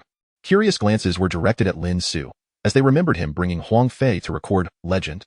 To them, Lin Ce was merely a guitar player. Now, all eyes were on Lin Ce, eager for a revelation. Just as he was about to speak, Chun Jia's manager, Sisterly, approached. Have you finished the music I requested? Upon entering, she spotted Lin Ce and raised an eyebrow. Oh, it's you. What have you decided regarding our... Furthermore, if Chun Jia has performance opportunities in the future, you may be considered as well. This is a golden opportunity for you, and I implore you not to be unappreciative. Sister Li scoffed. You have indeed declined, but I am magnanimous enough to offer you another chance. Trust me, Chun Jia is bound for success. The renowned composer Zhang Yin has already agreed to continue writing songs for her. And you? If you accept, you could arrange for the works of a celebrated composer, a once-in-a-lifetime opportunity. Without my assistance, you might wait a lifetime for such a chance. Sister Li's words dripped with arrogance. Lin Ce shook his head. No, thank you, I'm not interested. Sister Li huffed. Aren't you curious about the compensation we can provide? At this point, Du Yu and the others exchanged glances, intrigued by her offer. Before Lin Ce could inquire, the bassist blurted out, Sister Li, what is the price for arranging music for Chun Jia? She tilted her head back, a minimum of 8,000 a month, plus additional fees for performances. Altogether, you could earn at least 12,000 monthly. The bassist was taken aback. Wow, 12,000? The drummer nodded in agreement, while Du Yu coughed. That income, well, it's not insignificant. 12,000 is not considered high in the industry, merely average. Yet, Sister Li's haughty delivery made it seem more impressive than it truly was. She turned back to Lin Ce. So, what do you say? Consider it. This income, along with the opportunities we can provide, far exceeds your current position. I'm sorry, but I'm not interested. If you have no other matters to discuss, I would appreciate your departure as I have work to attend to. Sister Li frowned at his words. 12,000 is already quite generous. If you demonstrate more capability, I could advocate for a raise. Lin Ce sighed. Pardon me, but I must reiterate, I am uninterested, and I would appreciate it if you could refrain from bothering me further. Aside from playing the guitar decently, what other skills do you possess? You would do well not to overestimate your abilities. Lin Ce, now at the end of his patience, snapped, Leave. Sister Li was momentarily, perhaps it's best not to dwell on trivialities. I'll finish this arrangement and send it to you right away. After much negotiation, they finally managed to escort Sister Li out. As she departed, she cast a fierce glare at Lin Ce. Do you? Chuckled Riley. You truly have guts. She rarely backs down. Ever since Chun Jia ascended to second-tier status and secured resources, she has become increasingly difficult to manage.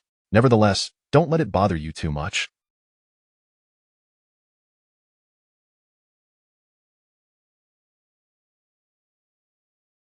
Such peculiar individuals exist in society. Keep your chin up.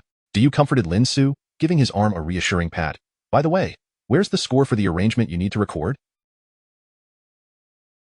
Let's get started. Once Lin Ce produced the score, Du Yu took a cursory glance at it, and his eyes instantly lit up. Chapter 97. I would rather work overtime for you than compose your... He hummed along, increasingly delighted. This rhythm is quite soothing, gentle, neither arrogant nor impatient. Yet, I wonder what sort of lyrics will accompany it. Du Yu mused. The bassist, intrigued, leaned in. Let me take a look. After glancing at the score a couple of times, he nodded in agreement. It seems quite good. Several hours later, the accompaniment was complete. Lin Ce listened and found it satisfactory, though the chorus and harmonization were yet to be finalized. Thus, he recorded the chorus and mixing parts separately. By the time he wrapped everything up, it was already quite late. Listening to the finished product, Lin Ce noted a significant improvement in its completeness. He felt very pleased. Thank you. Lin Ce expressed his gratitude. Du Yu waved his hand dismissively. It's no trouble at all. In fact, being able to record such accompaniment is a pleasure for us. He reflected. You wouldn't believe how challenging it is to come across appealing compositions.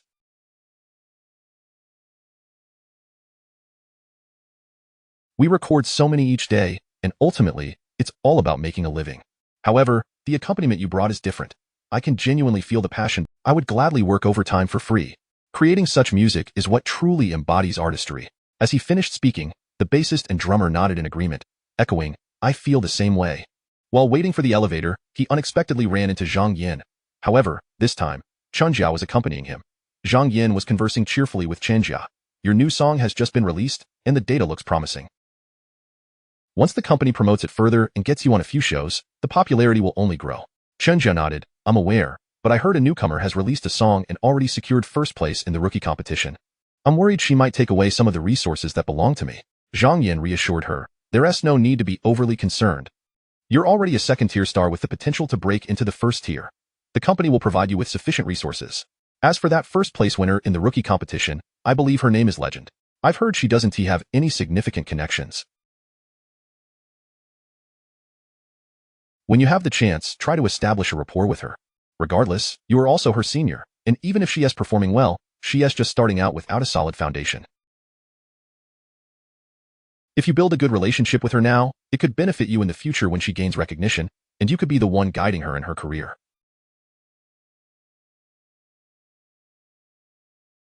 That way, her rise in popularity could reflect positively on you. Zhang Yan offered various pieces of advice in a gentle tone, appearing to be in good spirits. Chen Jia nodded. I understand. Zhang Yan suddenly recalled something. By the way, you could have your manager put in some effort. The singer of that song Legend doesn't have a manager yet. The company should arrange one for her soon. When that happens, have Sisterly try to manage both of you. If she can, you'll benefit from the resources allocated to her. Upon hearing this, Chen Jia's eyes lit up. That is a great idea. The two continued to chat and laugh. However, Chen Jia soon noticed that Zhang Yan's smile had vanished, replaced by a look of anger directed at Lin Ce by the elevator entrance. You really are tenacious. What are you doing? Your face doesn't seem particularly notable, but your audacity is remarkable. Zhang Yan's face twitched in anger. You only know how to use your words. I'll tell you, one day. His words trailed off as Lin Ce yawned. One day you'll do what to me? Save your breath. Don't talk to me. You're just annoying. I genuinely don't want to engage with you. Zhang Yan was infuriated once more. Lin Ce's blatant disregard for him was a clear indication that he considered him insignificant. However, Zhang Yan had already contacted Director Wu previously, hoping to have Lin Ce dismissed, but that plan had failed. Thus, he understood that Lin Ce likely had some undisclosed connections, at least a form. Chen Jia furrowed her brow, recognizing Lin Ce. At this moment, her expression darkened. I know you have a good relationship with the esteemed composer Chen Cheng and that Director Wu values you, but regardless, Zhang Yan is a gold standard composer and your senior. How can you treat him with such disdain? I believe you owe him an apology. Apologize? Lin Ce turned to look at her as if she were a fool. Apologize to him? Chen Jia nodded, her expression one of certainty. Of course. Lin Ce shook his head, and just as the elevator arrived, he felt that any further conversation with Chen Jia and Zhang Yan would be a waste of time. As he watched Lin Ce walk away, Chen Jia's face was filled with dissatisfaction.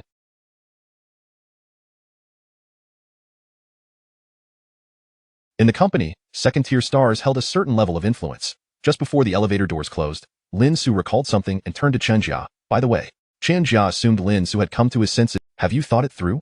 Ready to apologize? Rest assured, if you're willing to apologize, I can guarantee Zhang Yan will forgive you. Lin Ce shook his head. You've misunderstood. I merely wanted to remind you. Keep your distance from Huang Fei.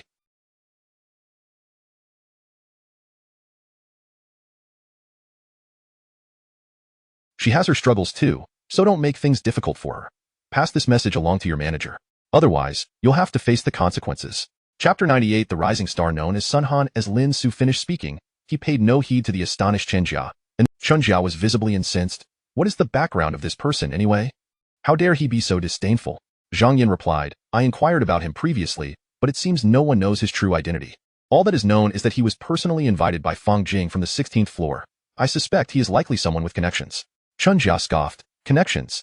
Just how strong could they be? And by the way, do you think he overheard our conversation? Could there be any repercussions? Who is this Huang Fei? Chen Jia struggled to recall Huang Fei's identity. Fortunately, Zhang Yan remembered, she is the singer of Legend. His warning was probably aimed at Huang Fei from the 16th floor. This all makes sense now. Huang Fei is also under Fang Jing's wing.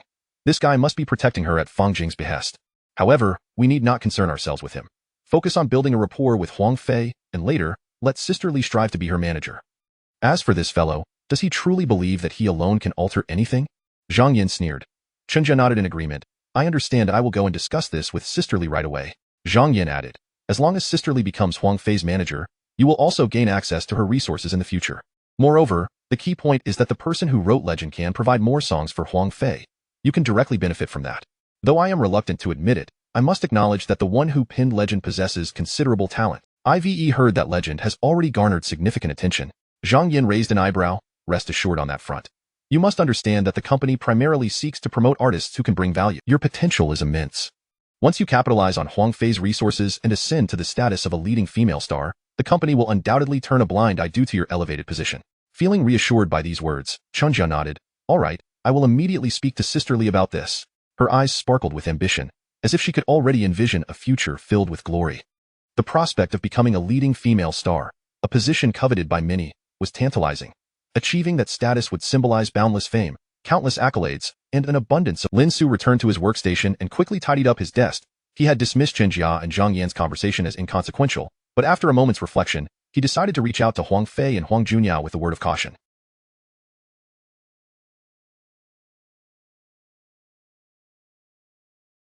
He retrieved his phone and sent a text message to both Huang Fei and Huang Junyao. Are you free now? Let us meet at the CAF downstairs. Before long, both responded. Huang Junyao replied, okay, on my way. Huang Fei simply said, sure. Both were quite prompt in their responses. Lin Ce put away his phone and prepared to leave, just as Cui Yuan finished her shift. Noticing Lin Ce's departure, she stood up as well. Let us go down together. She did not give Lin Ce a chance to refuse and accompanied him into the elevator. Inside, Cui Yuan looked at Lin Ce. By the way, did you just visit the 17th floor? Lin Ce was taken aback. Yes, how did you know? Cui Yuan rolled her eyes. Do you really need to ask? It's all over the gossip groups in the company. They say someone from our 16th floor went to the 17th floor's conference room and scared someone away. Quite a few people are spreading this gossip. I noticed you didn't return after visiting Director Fong, so I figured you must have gone to the 17th floor. Besides, the only person capable of such an act is you, so I guessed it was you. How's that for reasoning? Cui Yuan said with a hint of pride. Lin Ce chuckled. That's quite reasonable, but don't make a habit of guessing. Cui Yuan rolled her eyes again. Upon exiting the building, Lin Ce made his way to the CAF nearby, while Cui Yuan prepared to leave the company. Just then, they spotted a vehicle surrounded by reporters pulling into the premises. As the car door swung open, a simply dressed man emerged, wearing a cap and keeping his head down as he hurried into the building. Lin Ce was momentarily stunned upon seeing him. Cui Yuan quickly exclaimed, her eyes filled with envy. Did you see that person? His name is Sun Han. He used to be an obscure peripheral singer in the company. Do you know what a peripheral singer is? That's someone with little hope, who could be discarded by the company at any moment. I can't believe he has become famous for Deskmate U. The speed of his rise is astonishing, especially with the movie's backing. His popularity is soaring, and many reporters are now seeking various news about him. He is incredibly busy these days. Today, he seems to have a photo shoot scheduled at the company, followed by a small interview. He's simply swamped. Cui Yuan lamented, and upon finishing, she noticed Lin Ce's silence and turned to him. Why aren't you saying anything? Lin Ce snapped back to reality. Oh, I just can't fathom is he mentally unstable, or does he simply prefer to play the saint? He clearly has the ability to write many great songs and could choose to collaborate with top-tier artists, yet he deliberately opts for those who are rather mediocre. Moreover, I've inquired internally, yet I won't bother discussing it with you any longer. It's no fun. She bid farewell and departed. Once Cui Yuan left, Lin Ce headed straight to the CAF beside the company. Just before entering, he received a text from Sun Han. Teacher Lin, I heard you came to the company this afternoon. May we meet? Sun Han held Lin Ce in high regard. However, recalling Cui Yuan's earlier words, Lin Ce quickly replied, there will be plenty of time ahead, and you seem quite occupied. Focus on your own matters for now, and we can meet later. Sun Han responded promptly, understood, Teacher Lin. I will certainly work hard. He interpreted Lin Ce's message as encouragement. Lin Ce shook his head and stepped into the CAF. Composer Lin. Huang Fei and Huang Junyao were already waiting there. Upon seeing Lin Ce, they immediately rose from their seats, their faces brimming with excitement. When Lin Ce caught sight of Huang Fei's expression at that moment, he couldn't help but be taken aback. Chapter 99. The woman calls, the man stands strong in the past. Huang Fei was a woman of simplicity, always dressed in plain attire that reflected her unpretentious nature. However, today, perhaps due to the upcoming promotional photo shoot, she was adorned by a makeup artist and donned an outfit meticulously selected by the company. Thus, when Lin Ce first laid eyes on Huang Fei, he was struck by her stunning transformation. Approaching her with a smile, he remarked, that outfit is truly exquisite. You look remarkably beautiful. Huang Fei, feeling a bit bashful, lowered her gaze. Beside her, Huang Junyao could not help but interject, Lin, don't you think this outfit looks rather good on me as well? Lin Ce shot him a sidelong glance, replying, what does it matter how a man looks? Just keep it tidy. Huang Junyao scratched his head, slightly embarrassed. The group settled down, and Lin Ce picked up the menu to order 3 drinks. How are you all feeling now? he inquired. Huang Junyao, filled with excitement, exclaimed, "It feels absolutely fantastic. Lin, I never dared to dream that I would be treated with such seriousness one day." I, too, was surprised to discover how amiable the makeup artists were. Having been overlooked for so long, Huang Junyao was elated by the sudden shift in the attitudes of those around him.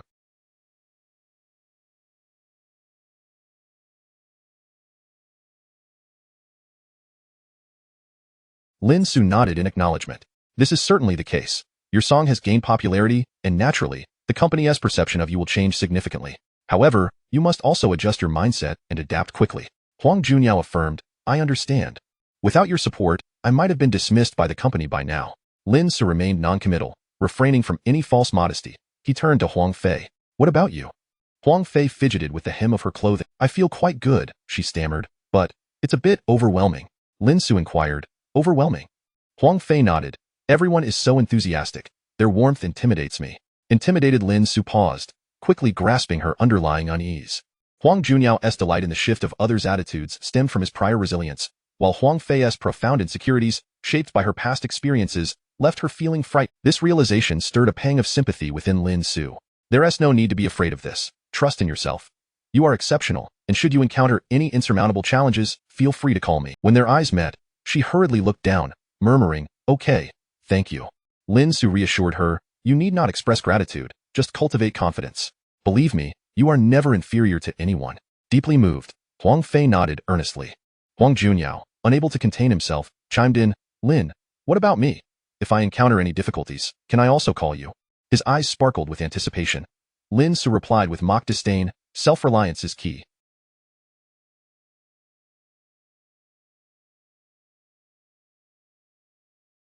You should manage on your own." Of course, it was merely a jest, oh Lin Ce. Both Huang Junyao and Huang Fei displayed commendable character, and whenever he could lend a hand, he would. After spending some time in the CAF with Huang Junyao and Huang Fei, Lin Ce rose to leave. Since the two had a small interview to attend that evening, they could not leave the company. Lin Ce encouraged, "Stay strong. Adjust your inner state and believe in yourselves.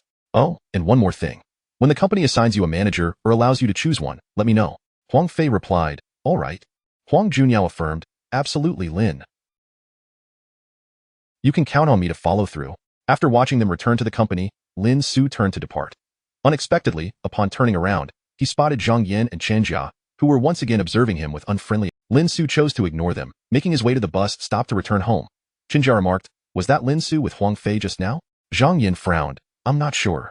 Chen Jia speculated, "Could he have gone to see Huang Fei to dissuade her from having our leave? How despicable of him to meddle in something that doesn't concern him."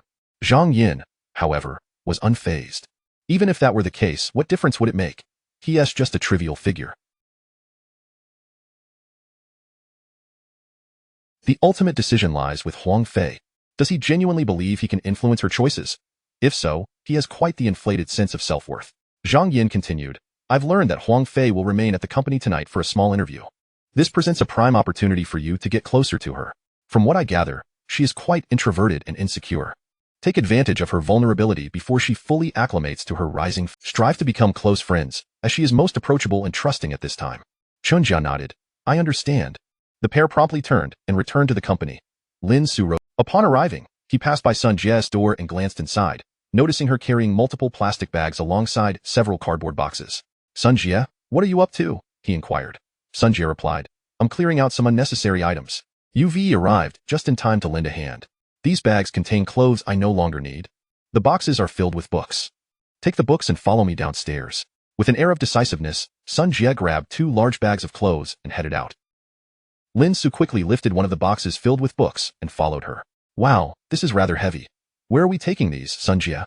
If you intend to sell them, you could..." Sun Jia pressed the elevator button, glancing back at Lin Ce with an exasperated look. "Just carry them without all the chatter." Once the elevator arrived, they descended, and as they exited, Lin Ce finally grasped Sun Jia's intentions when they reached a flower bed in the community. Chapter 100. The project belongs to us. Beside the flower bed, a multitude of individuals busied themselves in the vicinity. Parked nearby was a small truck. At this moment, numerous residents were handing over various garments and some school supplies, such as books and stationery. Everyone formed an orderly queue. When it was Lin Ce and Sun Jia's turn, Lin Ce noticed that Sun Jia's bag contained only children's clothing. As she passed it over, these garments appeared to be in pristine condition, yet all the tags had been neatly removed. Lin Ce also realized that the box he was holding primarily contained fairy tale picture books. Once the items were handed over, the person in charge of receiving them expressed gratitude. Done. Have you eaten dinner yet? If not, let us find a place near the community entrance for hot pot. Sun Jie stretched lazily and inquired. Lin Ce replied, not yet.is that donation for an orphanage? Lin Ce asked.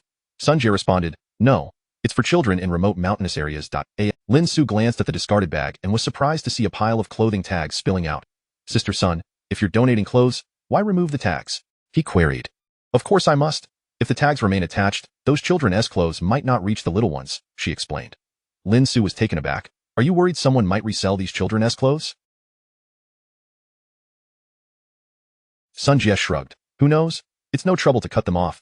Hey, why do you seem so sluggish? Hurry up. If I starve, it'll be your fault. Sun Jie shot him a glare and strode ahead.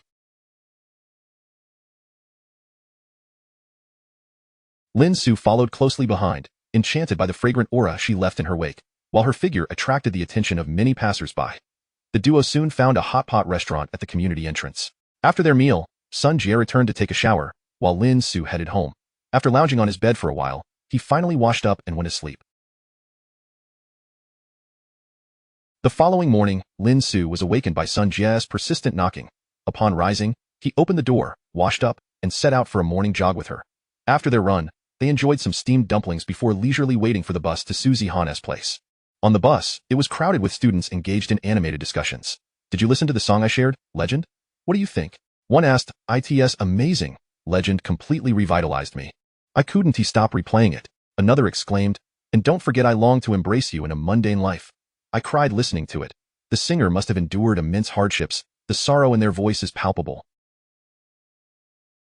Ive heard both songs. They're both excellent. Plus, I saw the news that there will be an interview with these two singers this afternoon. A third chimed in. Wow, that is fantastic. I have PE class this afternoon, so I can catch it. I have a literature class, but I've carved a hole in my desk to sneak a peek. The students chattered excitedly, their faces alight with enthusiasm. Lin Ce listened to their youthful banter and couldn't help but reminisce about his high school days. High school. Thought it felt like ages ago, yet there were girls he had longed for during that time. Alas, those were tales of a different world.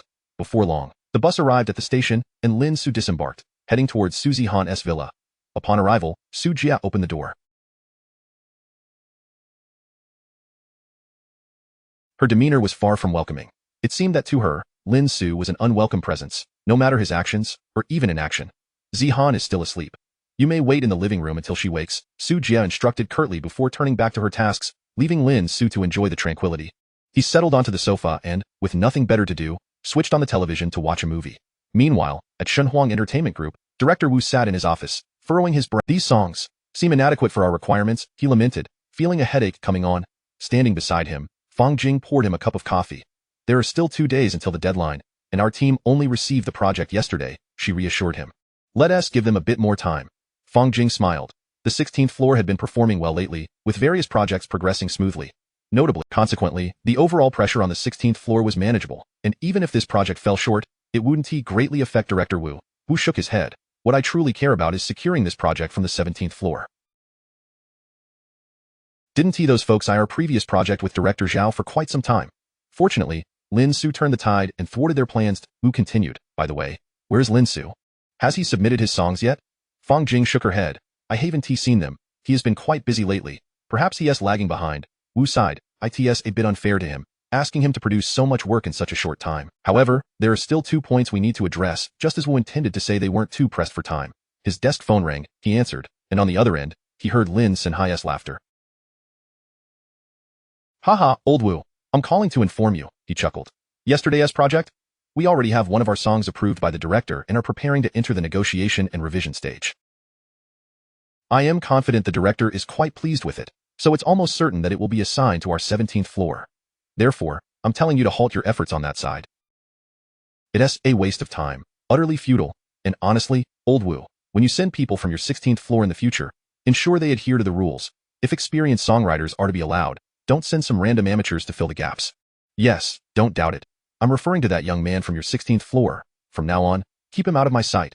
Ha ha ha, you can forget about that project.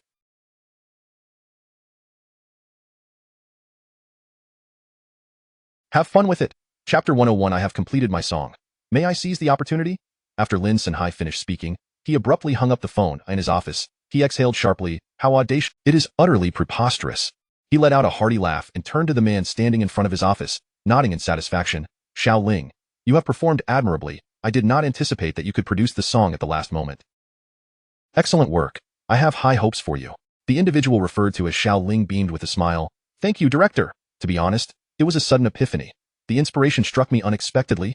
This Xiao Ling was, in fact, the very person who— Lin Ce nodded. Focus on your task. Quickly seek out a singer to record this demo, and then send the complete version over. We must expedite the director's approval of this song. Once this project is successfully completed, before he could respond, Lin Ce had already hung up the phone. Director Wu's expression darkened considerably. He slammed his hand on the table, visibly furious. This is utterly outrageous. Do you think Lin Ce has lost his mind? They have finally managed to handle the project that the 17th floor struggled with, and now he feels the need to call us? Isn't that absurd? What is he trying to brag about? Director Wu's face twitched with anger. Fang Jing inquired, what has transpired? Director Wu replied, Lin Ce called specifically to inform us that the 17th floor has completed yesterday's project, and they have produced a song that meets the director's standards. He even had the audacity. Fang Jing said, well, there is little we can do now. Since they have submitted the song, I will notify everyone to refrain from investing further time and energy into this project. Director Wu nodded. If the director prefers our work from the 16th floor, I would relish the opportunity to call him and tell him to have fun. Director Wu expressed his frustration. Fang Jing chuckled softly. Calm down. There will surely be many opportunities like this in the future. I will go inform the team to prevent any further waste of time on this project. Director Wu nodded, visibly displeased. Very well. I need a moment of silence. When I next encounter Lin Ce, I will certainly berate him in front of everyone. What audacity. Fang Jing stepped out. She found a seasoned composer who had been present the day before and said, please inform the others who went to the 17th floor with you that yesterday's project has concluded, and they should not waste. She initially intended to call Lin Ce to inform him of the news. However, considering that he might still be busy, she ultimately decided to send him a text message instead. Fang Jing wrote, regarding the theme song for yesterday's road movie, you may temporarily set it aside, as someone from the 17th floor has already submitted a song, and the director seems satisfied. Upon checking, she saw it was Lin Ce calling. She answered, smiling, I was concerned you might be busy, which is why I didn't call. Fang Jing continued, I just learned about this situation, and you need not feel the 17th floor had already invested considerable time in writing, so it is natural that they would have something ready by now. Fang Jing wished to comfort Lin Ce, fearing he might overthink the news. However, Lin Ce interjected, actually Sister Jing, I have finished the song, you think we could still make a case for it? Fang Jing was taken aback. Finished it? Yes, the score is also complete. If there are no issues, I can send it to your email right now. You can take a look first and then arrange for a singer. Fang Jing quickly responded, all right, please send it over. I will review it immediately. After hanging up, she rushed to Director Wu's office. Upon seeing her return, Director Wu looked puzzled. What is it? Fang Jing explained, Lin Ce has informed me that he has already completed the song.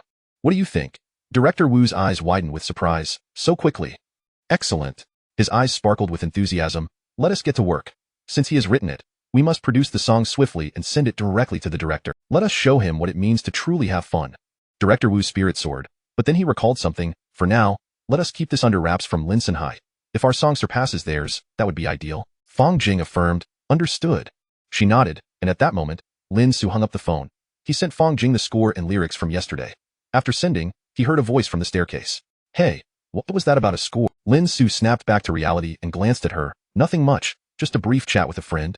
Suzy Han replied, oh. She yawned, her sleepy eyes blinking. Then I might go buy something to eat later. I feel like having steak for lunch. Lin Ce replied, sounds good. As he spoke, Fang Jing received Lin Ce's song and quickly skimmed through it before opening the score. Chapter 102 I am a person who places considerable emphasis on cost-effectiveness. The soundtrack echoed in Fang Jing's ears. She gazed at the lyrics, listening to the music, and instinctively began to hum along. Then, Fang Jing's heart swelled with excitement. This is precisely the sensation that a road movie's theme song ought to evoke. Moreover, she felt that even without this film, this song alone would undoubtedly be a classic among classics. Suddenly, she sprang to her feet and promptly dialed Lin Ce's number. Lin Ce's phone rang. He glanced at Suzy Han, who was lazily nestled on the sofa. Suzy Han cast a just answer your phone. I want to say anything if you take a trivial call. Lin Ce stood up. All right, I was just about to go buy some food. Suzy Han nodded. Go ahead. Remember to keep the receipt for reimbursement when you return. Lin Ce took his phone and stepped outside. On his way to the supermarket, he answered the call. Fang Jing, I've listened to the soundtrack and read the lyrics. This song is bound to become a hit. You are simply amazing. Fang Jing exclaimed excitedly. I will send you various audio materials of the candidates shortly, and you can choose for yourself. Lin Ce, all right, but as always, I prefer, a singer with a high cost-performance ratio. If the cost is too low, then never mind. Fang Jing sighed. I understand. Honestly, I don't know why you need so much money. With your talent, you certainly won't lack for it in the future. Regarding the matter of money, Lin Ce did not elaborate much. After all, he was indeed in dire need of funds. Just as he ended the call with Fang Jing and was nearing the supermarket, he received another. Upon answering, Lin Ce entered the supermarket, selecting items as he spoke. Hello, Mom. What is up? Sun Xiaohua, are you busy right now? Lin Ce, today, Sunny called me and asked for your phone number. From her tone, I sensed she might have some grievances against you, so I thought I'd check in. Is there any issue between you and Sunny? Hearing this, Lin Ce understood. It was likely that Sunny harbored resentment due to the events in Hangzhou. However, he held no fondness for that cousin, and regarding those snobbish relatives, he was even less inclined to engage.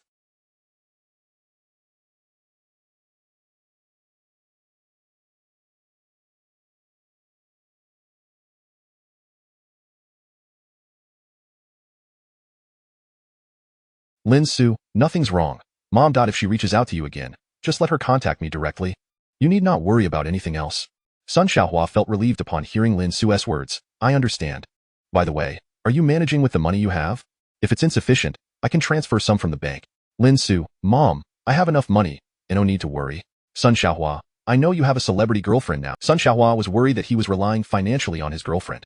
After all, in recent years, Lin Ce had not been perceived as particularly industrious in the eyes of his family. His career seemed stagnant, and academically, he had sacrificed his chance to obtain a university degree for Zhao Siman, leaving him with only a high school diploma. In various aspects, his family was largely dissatisfied. The only point of pride, in the eyes of those relatives, was his relationship with a celebrity. Moreover, Sun Xiaohua likely believed that Lin Ce was financially dependent on his girlfriend.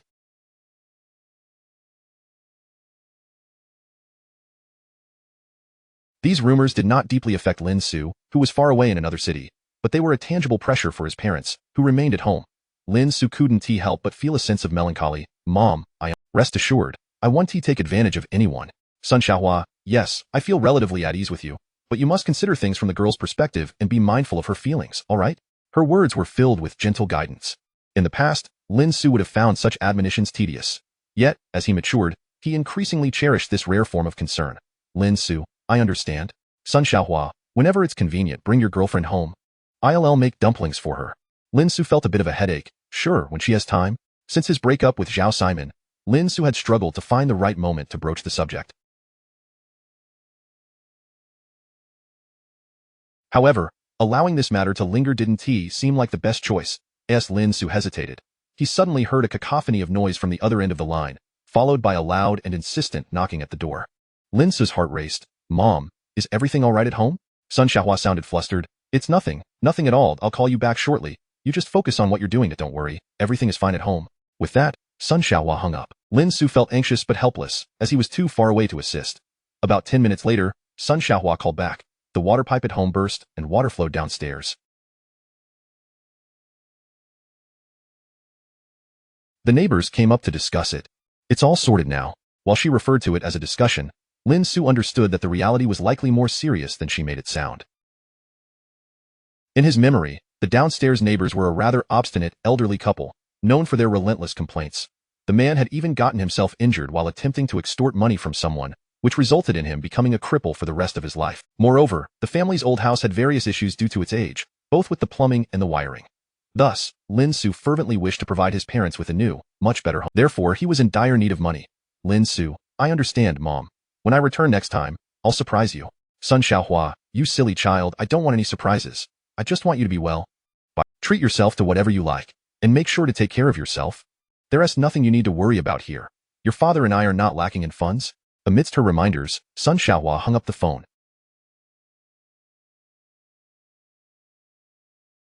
Lin Ce took a deep breath, adjusted his mindset, and resolved that the next time he returned home, he would bring money and directly purchase a house.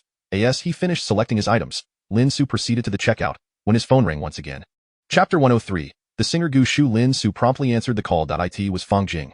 Fang Jing. I have sent some information and audio files of various singers to your email, along with their current rankings, which I believe you are particularly concerned about in terms of cost effectiveness. Fang Jing, Please make your selection as soon as possible to identify the most suitable candidate. And otherwise, I fear that the project will be secured by the 17th floor, and if they finalize everything, our song will become irrelevant. Lin Ce, understood. Please send it to me now. I will review it immediately. After hanging up the phone, Fang Jing soon sent over the materials. Lin Ce briefly scanned through them. Firstly, Lin Ce eliminated all artists below the intermediate level. These artists had all released songs. Some had even experienced brief fame. Compared to the initial roster of singers Lin Ce had access to, this new list featured a noticeably higher caliber of artists. Unfortunately, their requested shares were also considerably higher. Thus, Lin Ce opted to forego these. It was no joke. Lin Ce was confident that his song could achieve great success. He merely needed to find an appropriate singer to bring it to life. Glancing at the artist details in his hands, he noted, Jiang Yu, female, age 22, sweet appearance, excellent figure, measurements. After a cursory glance, Lin Ce swiftly moved on.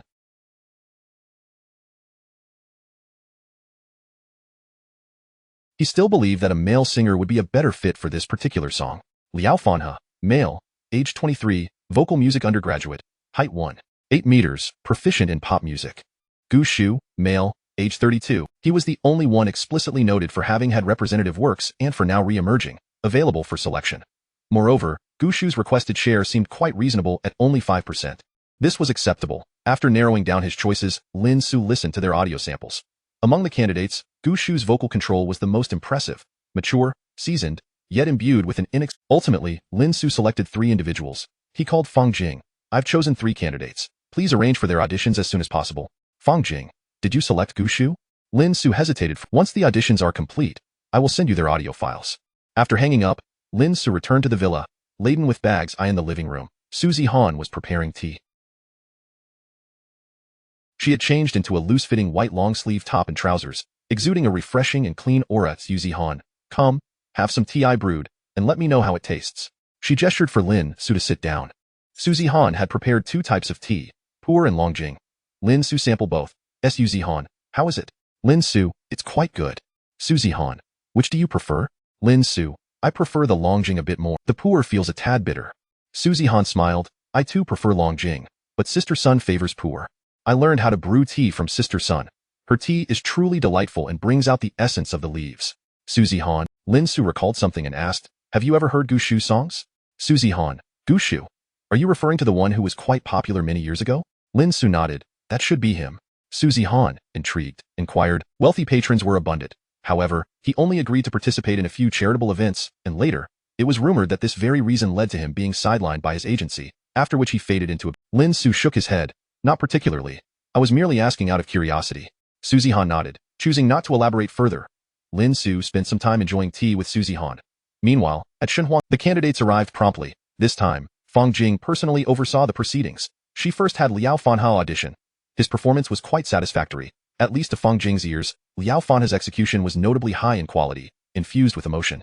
She nodded approvingly before moving on to the next candidate.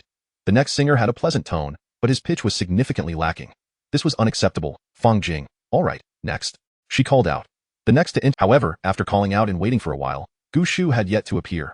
Fang Jing rose, opened the recording studio door, and stepped outside in the corner of the hallway. Fang Jing spotted Gu Shu speaking on the phone, appearing somewhat anxious. Fang Jing approached but paused to listen. Please, do not stop the medication. I will gather the outstanding medical fees shortly. Thank you, thank you. After hanging up, Gu Shu exhaled in relief. Gu Shu smiled at Fang Jing, his expression clean and genuine. Fang Jing, observing this man who once had boundless potential and had enjoyed immense popularity in years past, felt a surge of reflection. It's your turn now. Come on in. Gu Shu, all right.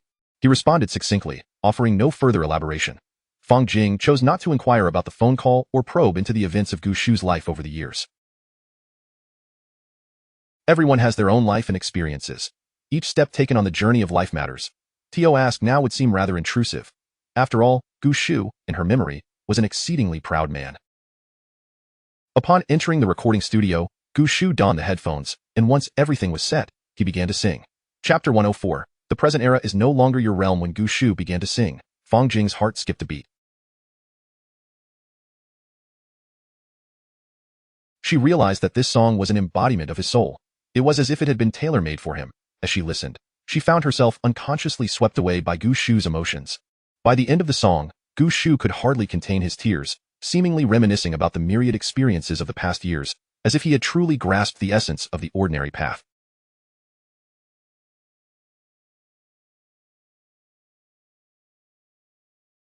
He exuded an aura of profound tranquility, as if, after enduring life's storms, he had finally glimpsed the rainbow. When the song concluded, both Gu Shu and Fang Jing fell into silence. This was no longer merely a matter of completion. Fang Jing exclaimed, "Your singing is simply exquisite." She marveled, "Over the years, your vocal prowess has not diminished in the slightest.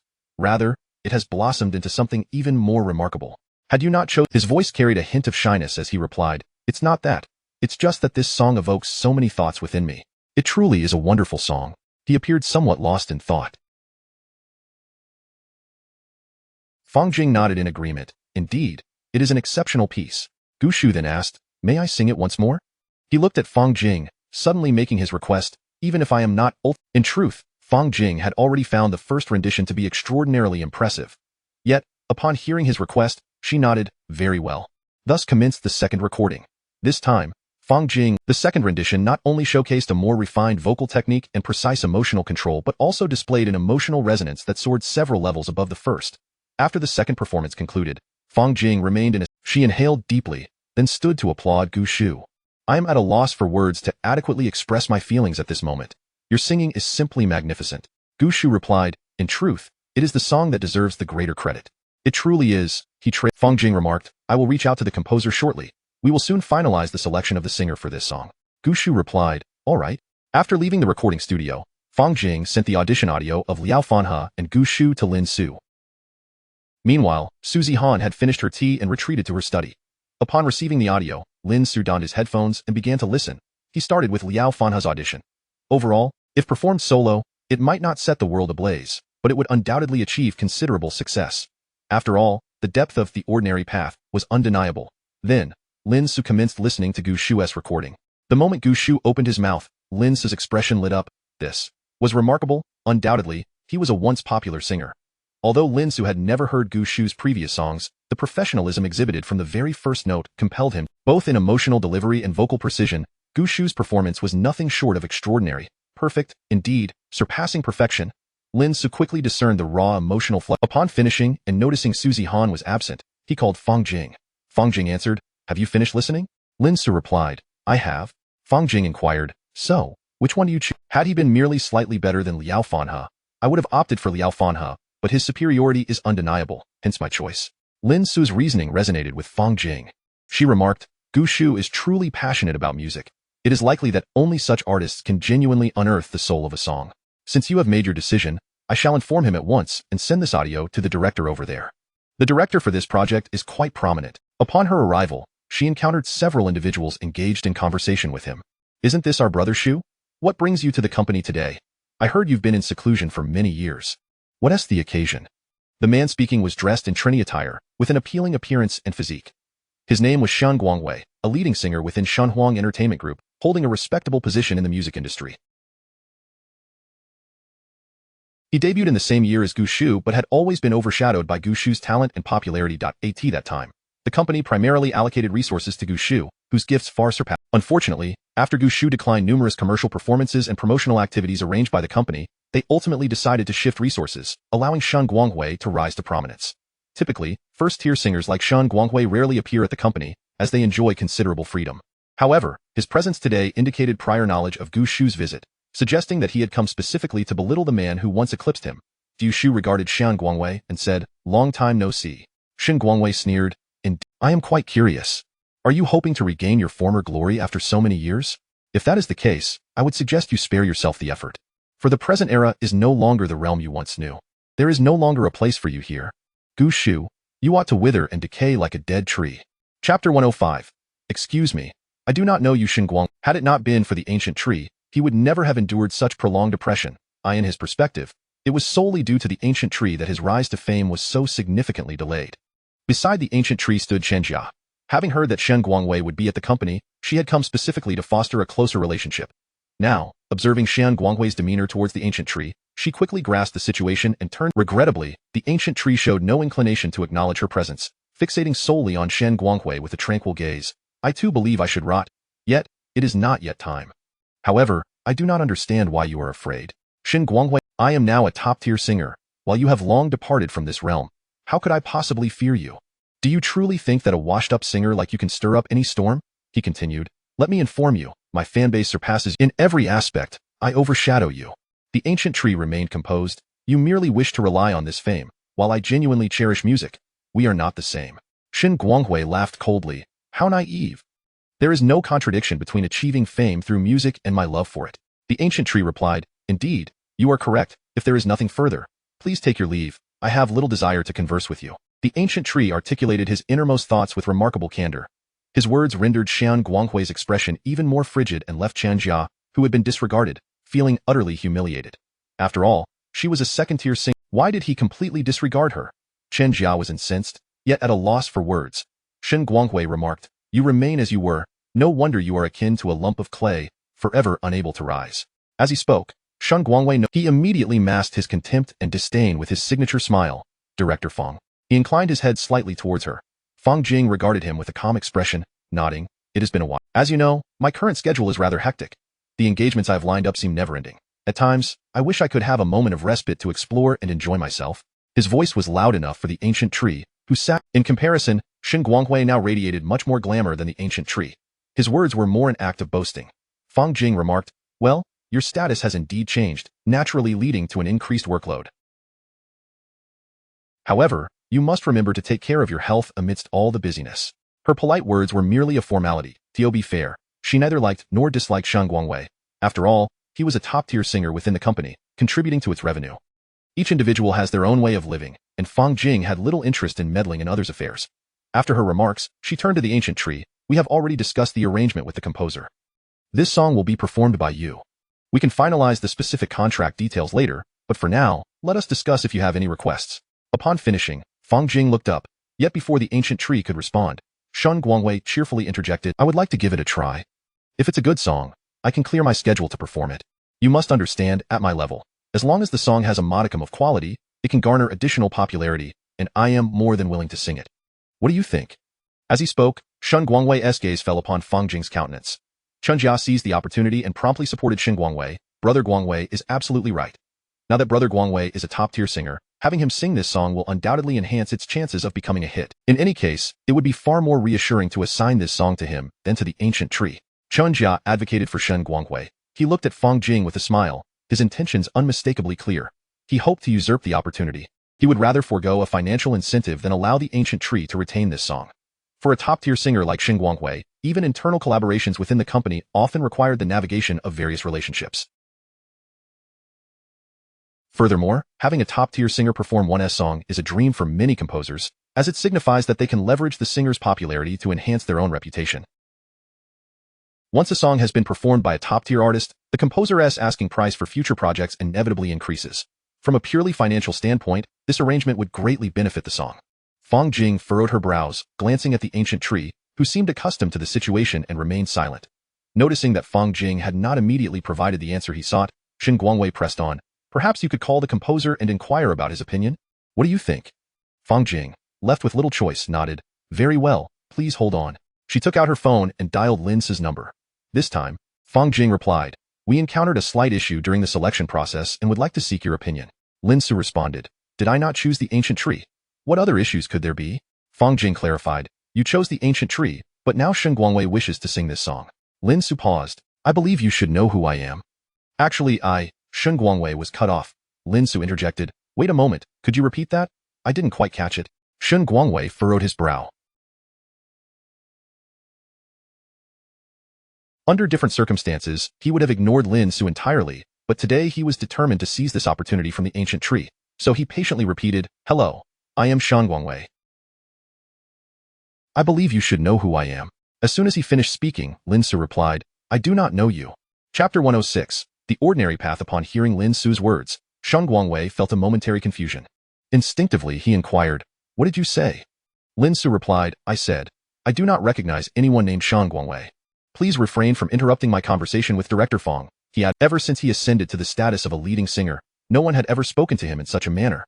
Meanwhile, Chen Jia was taken aback as well. She promptly approached, addressing Lin Ce on the other end of the phone with a frosty tone. Do you even comprehend what you were saying? You don't even know Brother Guanghui? She intended to say more, but Lin Ce cut her off. And who might you be? Spare me your idle chatter. My time is exceedingly precious. This retort left Chen Jia's complexion shifting between shades of pale and flush. Fang Jing, maintaining her composure, continued speaking into the phone. I am here. Lin Ce responded, good, let us not waste time. This song is suitable for Gu Shu to sing. I believe he is the perfect fit. I shall attend to other matters. Fang Jing turned to Shen Guangwei, saying, I sincerely apologize. The composer has chosen Gu Shu. After several fluctuations in his expression, Shen Guangwei coolly nodded. Fang Jing remarked, that is simply his nature, and even I am unable to exert any influence over him. Shen Guangwei refrained from further comments, glancing toward Gu Shu. In that case, this opportunity shall be yours. However, you ought to consider whether your current state. Chen Jia followed closely by his side, not neglecting to address Fang Jing. Director Fang, I believe you ought to reconsider allowing a composer who shows such blatant disrespect to remain with us. Please deliberate on whether such a person should continue in our company. Fang Jing regarded her with a frosty gaze. You need not concern yourself with that. Chen Jia, taken aback by Fang Jing's response, was evidently surprised that she would speak to her so sharply over an obscure composer. Within the company, she at least held aspirations of ascending to the ranks of a leading singer. Biting her lip, she cast one last glance at Fang Jing before departing, not wishing to offend a vice president of her stature. However, her previous comment had merely been an attempt to win Shen Guangwei's favor. Once they had departed, Fang Jing turned her attention to Gu Shu. Now that the irrelevant parties have left, let us discuss the specifics of the contract.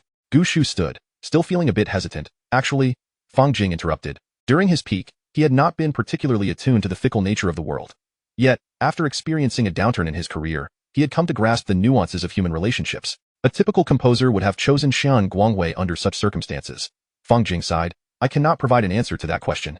If pressed, I can only tell you that this composer is quite unlike others. Because he is the most talented individual I have encountered thus far. Moreover, I can see that you both share a genuine passion for music. A spark of excitement flickered in Gu Shu's eyes. Yes, she and Gu Shu swiftly finalized the details of the contract. Once completed, she promptly forwarded Gu Shu's audio materials to the director. The director, Gu Chunhan, was an author who had self-published his first novel during high school, quickly rising to fame and conducting numerous. In the ensuing years, he had ventured into music, car racing, and magazine publishing, engaging in various pursuits. Now, having secured funding, he was producing a film, a road movie titled Tomorrow for the Youth.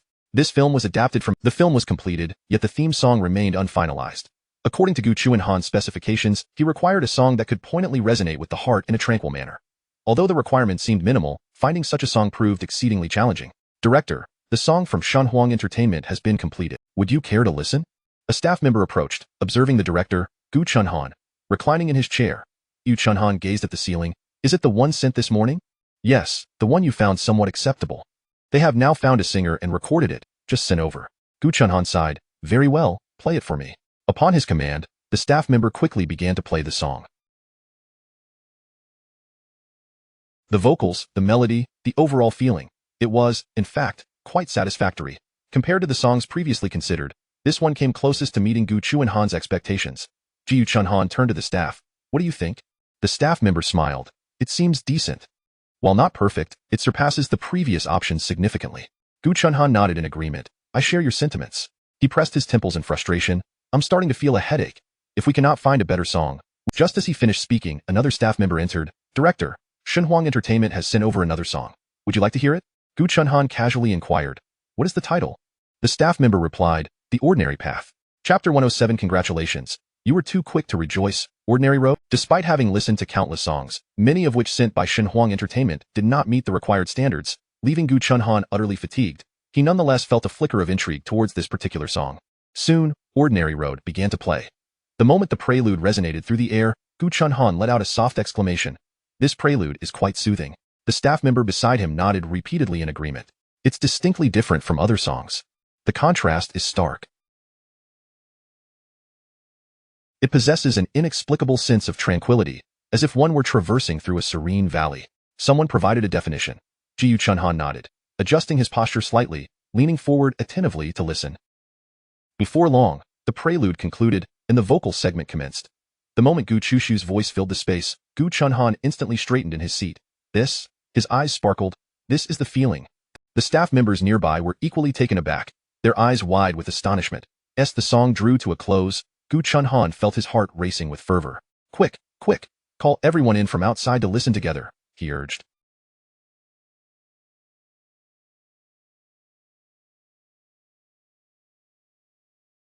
Then, without hesitation, He grabbed his laptop, declaring, "Never mind. Let us just take it out and have everyone come over to listen." He could hardly contain his eagerness as he exited the office. Outside, the crew had been engrossed in their tasks, but upon hearing his call, they looked up to see Gu Chunhan placing the laptop on a table. He clapped his hands. "Everyone, pause what you're doing and gather around to listen." Someone called out, "Director, what song are we about to hear that warrants such a grand assembly?" Gu Chunhan chuckled heartily. "Need you even ask? It's the theme song. I've already heard it, and it's marvelous." As the prelude began and the vocals emerged, the entire assembly was captivated, fully immersed in the melody. When the song concluded, exclamations filled the air. Listening to this this is not merely a song. It is a heartfelt monologue. It transcends mere monologue. The entire composition is a profound reflection on life, as if after enduring countless experiences, one finally comprehends that the ordinary is the answer. This song, they had poured immeasurable effort into this film, not merely for the sake of livelihood, but out of a genuine passion for the project. The quest for a suitable theme song had been a source of great stress. To their astonishment, they had now discovered a song that met all their criteria, and most importantly, its quality was exceptional. I find no need for any alterations. This singer is nothing short of divine, having captured the very essence of the song. It feels as though this individual has truly traversed the journey from the heights of life to the depths, awakening amidst adversity. Having experienced the tapestry of life, the lingering aftertaste, I believe this song is destined for greatness. Upon hearing their remarks, Gu Chunhan swiftly made a decision. "Contact Shenhuang Entertainment. We want this song. Let us discard that previous song. I initially thought it could be somewhat passable, but after hearing that, the staff member responded, "Understood. I will reach out immediately." He quickly dialed Lin Ce from Shenhuang Entertainment. At that moment, Lin Ce was pacing in his office, accompanied by Xiao Ling. For Lin Ce, this was a matter of reputation, face, and pride. For Xiao Ling, it was about his standing, self-esteem, and his bonus. Finally, Lin Ce's phone rang. "It's here." As he glanced at the caller ID, a smile spread across his face. "Hello. May I ask if the song has been approved?" The staff member on This song was crafted with immense dedication, and I hope the director is pleased. He intended to say more, but the staff member was brimming with excitement. "Indeed, you've worked hard, and it has certainly been worth the wait. Both the song and the accompaniment are phenomenal. We are immensely grateful to you. Our director is exceedingly satisfied." Lin Ce instinctively downplayed their achievements. "Haha, we could certainly improve. There is always room for enhancement. It's just that. Lin Ce hesitated for a moment, suddenly sensing something amiss. "Wait, what did you say the name of that song was?" The staff member replied, "It's Ordinary Road. And from its title to its content and accompaniment, it's simply perfect. It feels as if it was tailor-made for our film. It is truly magnificent." "Ordinary Road? Ordinary Road." Lin Ce gasped in surprise, cautiously saying, Did you perhaps misstate the song's title? Because the song I submitted..." By the way, the title of the song I submitted is... Before Lin Ce could complete his sentence, the staff member interjected, "I'm sorry, you celebrated too soon. I dialed the wrong number. The song you The call abruptly ended. Chapter 108. I take delight in seeing you flustered. What did you say? Hello? Hello. Lin Ce could only hear a series of static noises emanating from Director Lin. Xiao Ling, standing beside him, called out his name, a smile of excitement adorning his face. "Director Lin, how is it? When will the bonus be credited? And, will our song be featured in the movie's promotional camp? Should I come along to liven things up?" Xiao Ling's face glowed with anticipation. He had never felt such exhilaration in his life. It was as if victory was within reach, and he could return home in glory. However, Lin Ce abruptly turned around, fury igniting within him as he glared at Xiao Ling. Get lost, get lost, get lost. Have you even considered what you've written? How dare you come here to inquire about the bonus?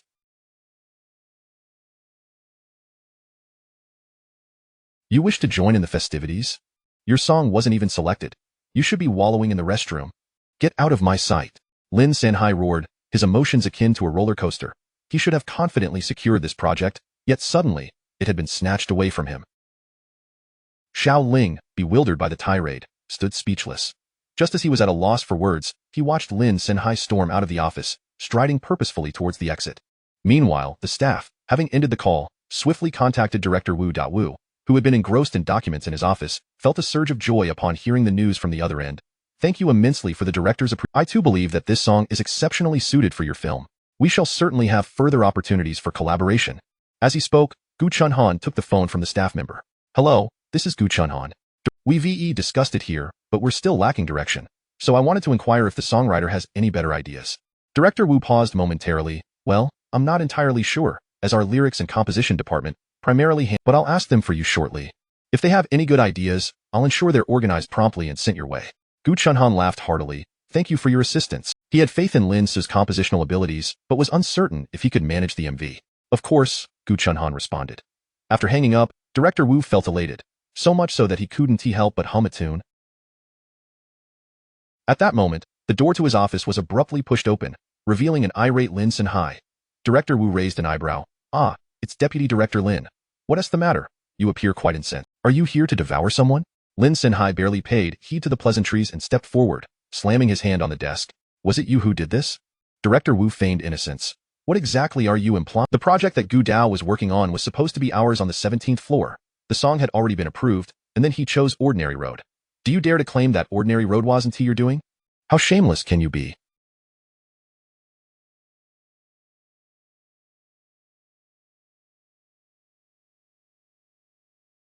We were on the verge of sealing the deal, and you had to interfere. What do you call that? It's utterly disgraceful. Lin Ce unleashed a torrent of curses, yet Director Wu remained unperturbed. Oh, about that. It's actually somewhat your fault. You see, not you hung up on me. You were so exuberant, so carefree, so delighted at that moment. I was merely concerned about dampening your spirits, which is why I refrained from mentioning it. Moreover, the personnel from the 6th, most importantly, Deputy Director Lin, you must understand. Whether it's you or me, the projects we undertake ultimately need to consider the company's interests. You submitted a song, and if you have any grievances, take them up with Director Gu over there. Director Wu chuckled, feeling invigorated. He compared the flustered Lin Ce before him to the earlier self-satisfied Lin Ce on the phone. He found his mood considerably uplifted. You. Lin Ce was seething with anger, pointing a trembling finger at Director Wu, his face a kaleidoscope of Ultimately, he could only grit his teeth and say, just you wait. With that, he stormed out. As Lin Ce departed, Director Wu felt even more elated. He made a call, summoning Fang Jing. Upon entering, Fang Jing immediately inquired, did Lin Ce and his team's song get rejected? Director Wu beamed, indeed. It's a pity you weren't here earlier. You missed witnessing the express. The director is still lacking direction for the promotional MV and needs some ideas to reference. Fang Jing replied, understood. I'll inquire right away. Director Wu nodded in approval. After leaving Director Wu, meanwhile Lin Ce, busy cooking steak, was just about to respond when a commotion erupted from upstairs. Chapter 109. I will treat your sprain upon hearing the sound. Lin Ce hastily ended the call and rushed upstairs. What happened? As he ascended to the 2nd floor, he found Su Zihan sitting on the ground, her complexion pale. Beside her lay a chair that had toppled over. Su Zihan explained. I was trying to reach for a book on the top shelf when the chair suddenly fell. Tears welled in her eyes, her voice tinged with a hint of grievance and pain. Lin Ce, without a moment's hesitation, scooped her up in his arms and carried her towards her bedroom. You ought to inform me about such matters. I could have helped you retrieve it. At that height, if you were to fall and injure yourself, it would reflect poorly on my responsibilities. He gently set Su Zihan. Lin Ce inquired, where is the first aid kit? Su Zihan replied, it might be in the cabinet in the bathroom. Lin Ce proceeded to search for it, and, after a brief moment, located the kit. There's no liniment in here. Wait for me. I'll run to the pharmacy and be back shortly. Su Zihan nodded softly. Okay. Lin Ce swiftly left, purchasing the liniment from a nearby store, and soon returned, unwrapping the package. Please extend your foot so I can examine it, he instructed. Su Zihan hesitated momentarily. Noticing her reluctance, Lin Ce, feeling somewhat exasperated, urged, it's best to treat it while the injury is still manageable. Otherwise, we may need to visit the hospital if it worsens. All right, she relented, shyly extending her foot towards him. Without a second thought, Lin Ce assessed the injury. Su Zihan's foot was petite and fair. How inappropriate to be concerned about such things at this moment. Shaking his head to dispel the thought, he noted that the swelling was not severe.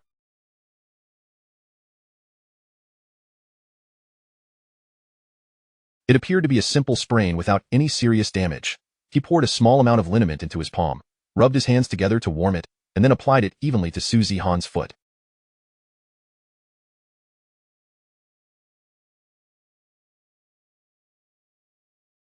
She felt a wave of warmth radiating from the injured area, a comforting sensation that alleviated her pain. Before long, he declared, all done. He carefully placed her foot back on the bed. I'll remain in bed. And when it's time for dinner, I would prefer to eat in bed as well. There's a small table beside me.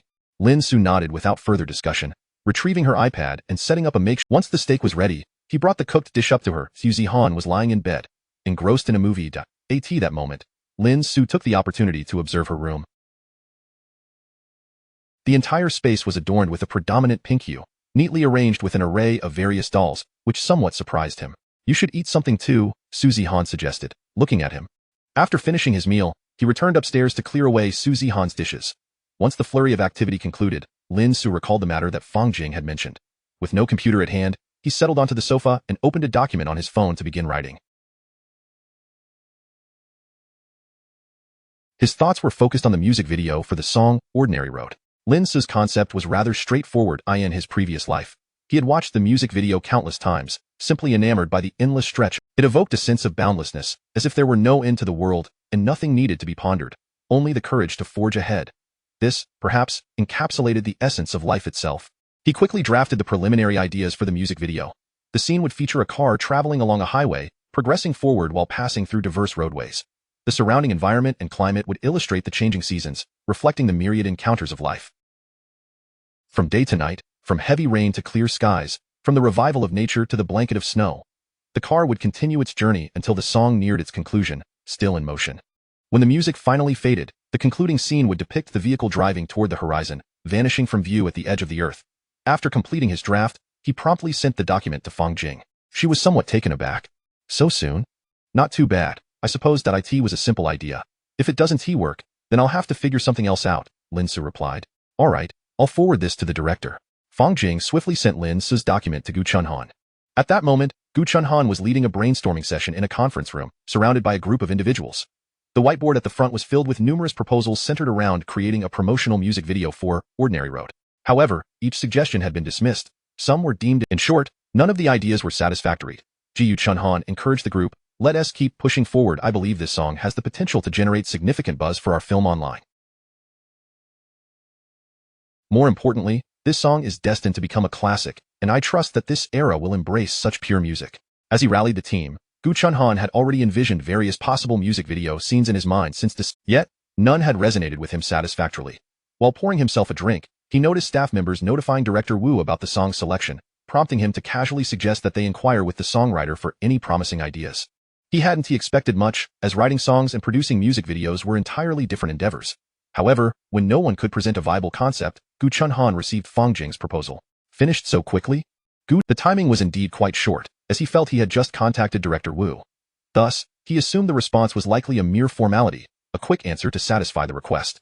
With diminished expectations, he decided to open the document sent by Fang Jing for a brief glance. Chapter 110. I. Comprehended. The way is utterly simple. Upon opening the document, Gu Chunhan casually glanced through it. Initially, he held little hope, however. At first sight, Gu Chunhan was momentarily taken aback by the proposal. Then came the second glance, the third. This? He abruptly rose from his seat. Director, what is the matter? Have you come up with a brilliant idea? Those nearby, noticing Gu Chunhan's sudden stand, turned their attention towards him. It's the proposal from the person who penned this song. Wow, I can't shake off this enlightening feeling. As he continued to read, Gu Chunhan couldn't help but burst into hearty laughter. Who would have thought? Let us all be surprised together. Exactly, let us see it too. This is driving me crazy. I'm so curious about the content. A throng of individuals rushed over, eager to glimpse the proposal on Gu Chunhan's phone.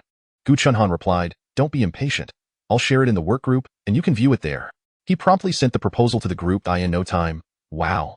I never expected this. Is this what they call the simplicity of the grand way? Incredible. Though it consists merely of a few simple lines, a vivid imagery naturally conjures in my mind. It's astonishing. Instantly, everyone was filled with excitement. Gu Chunhan declared, "I find this proposal exceptionally good. We can commence production immediately.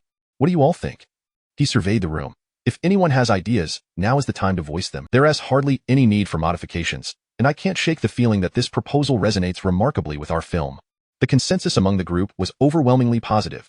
Gu Chunhan affirmed, "Great. Let us mobilize the team to start production. We'll use this proposal to create the MV. This time, we need to go to various cinemas for promotional activities. We'll wait for the MV to be completed, and then the staff responded, "Understood. I'll take care of it immediately. I have a strong feeling our film will achieve remarkable box office success.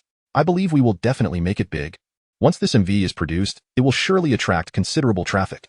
So many people are currently unaware of why they must work and live so diligently. I hope our film and this song can provide them with the answers." Observing the enthusiastic atmosphere, Gu Chunhan clapped his hands. "All right, everyone, let us get to work." With the film's release approaching, everyone echoed his encouragement. "Let us go. Let us work hard. We are the best. We will definitely succeed." The entire company buzzed with determination. Upon leaving the conference room, Gu Chunhan quickly called Fang Jing. Fang Jing, receiving the call, felt somewhat dazed. Within mere minutes, the director was on the line. Could it be that Lin Ce's proposal did not pass? Fang Jing felt a twinge of anxiety, yet I can provide additional proposals. Fang Jing wished to avoid offending Gu Chunhan, whose stature was formidable, a best-selling author and director with extensive connections. This film aimed squarely at the summer holiday season, a period renowned for high audience turnout.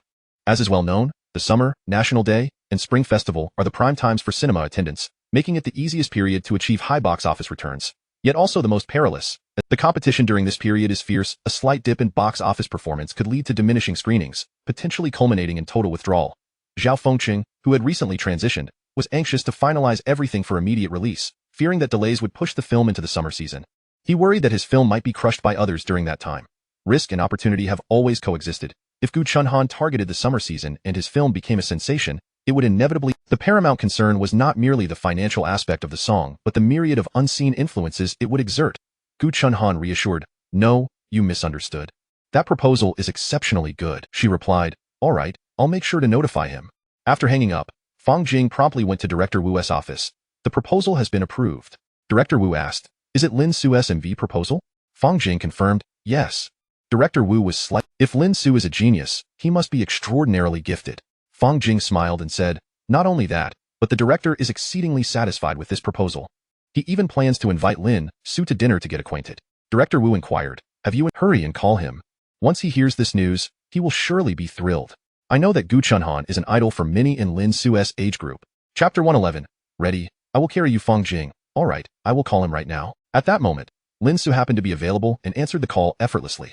Lin Ce, "Hello, Sister Jing. What is the matter?" Fang Jing, "I have some delightful news for you. Your proposal for the music video has been accepted by the director. Not only has it been accepted, but the director also mentioned that your proposal is exceptionally good, and he is very pleased. He plans to invite you to dinner to get acquainted." Lin Ce, "Oh, I see. I'll see if I have time then." Fang Jing, Director Wu. The two exchanged glances, each perceiving a hint of peculiar. After all, he was a renowned director. Yet, why did Lin Ce seem so composed? Moreover, his response had an oddly awkward tone. Upon hearing that the director was willing to treat him to a meal, one would expect a sense of joy and gratitude, but instead, it felt. Director Wu, unable to contain himself, whispered, "You must tell him. Inform him that the director is Gu Chunhan. If he realizes it is Gu Chunhan, he will undoubtedly be thrilled." Fang Jing immediately nodded. "By the way, I hadn't mentioned it." "And you merely respond with a no? At the very least, express some surprise." Finally, Director Wu could no longer hold back and leaned in. "Ah, Lin Ce, Gu Chunhan is an idol among the younger generation, a prolific writer of great acclaim, and a best-selling author. Are you aware of that? He is incredibly impressive, with a vast reputation and a legion of devoted fans. He praised you, expressing great confidence in your talent, and even invited you to dinner. Don't you feel surprised or delighted?" Lin Ce, "Oh, Lin Ce, so it's Gu Chunhan." Lin Ce, "I feel very pleased." Hearing this, Director Wu felt somewhat exasperated. "Director Wu, is there anything else?" Director Wu, "That is all." Just as he was about to hang up, he suddenly recalled, "Oh, wait, there is another matter. Tonight, Director Zhao is hosting a celebration. Will you attend?" Director Wu remembered, "Your work, the one sitting next to you, has achieved remarkable box office success, and Director Zhao has praised you more than once. Can you make time for it?" Lin Ce, "Not certain. We'll see when the time comes." Director Wu, "All right, then you get back to your tasks." Once the call ended, Director Wu frowned. "It's quite strange. Isn't Gu Chunhan famous? Why does Lin Ce show no surprise or astonishment? Even his expression of happiness seems so perfunctory." Fang Jing, "Perhaps he truly does not know Gu Chunhan. After all, not everyone is a fan of him. Different strokes for different folks." Director Wu nodded. "That is a possibility." Fang Jing smiled. "Perhaps a person like him." No sooner had the call ended than he received a call from Sun Han. "Sun Han, Teacher Lin. Lin Ce, I may not be able to attend the celebration banquet tonight. Please convey my regards to the director." On the other end, Sun Han paused for a moment. Without even speaking, he understood what you wanted to convey. "Such a pity. We want to have the chance to meet him again." Zhao Fengqing wore a look of regret. Sun Han actually wanted to say, "Director, you met him last." Currently, Sun Han's popularity was soaring, seemingly rising to fame with his song, "The One Sitting Next to You." After hanging up, Lin Ce cleared the dishes and utensils from the kitchen. He then brought a cup of hot water to Suzy Han upstairs. With some time to spare, Lin Ce decided to take a brief nap on the sofa. Wake up, wake up." Before long, Lin Ce was roused from his slumber. Upon opening his eyes, he saw Su Jie, who had appeared out of nowhere, looking discontented. Su Jie glared at Lin Ce. "Why are you still asleep on the sofa? Who permitted you to do so?" Lin Ce yawned. "No one specifically forbade me. Isn't there no schedule today?" Sujia, originally, there wasn't tea, but I just remembered that tonight is director Zhao's celebration banquet. As the female lead, you absolutely must attend. And let me tell you, that singer named Sun Han has become quite popular. Tonight, you can strengthen your relationship with him, which will facilitate promoting your work. After finishing her words, Sujia urged, hurry, get up and prepare. We'll be leaving shortly. However, Sujia quickly noticed something amiss. Why is your foot swollen? Suzy Han, I accidentally twisted it. Sujia, infuriated, hurried to the staircase and shouted down to Lin Ce, how are you managing as an assistant?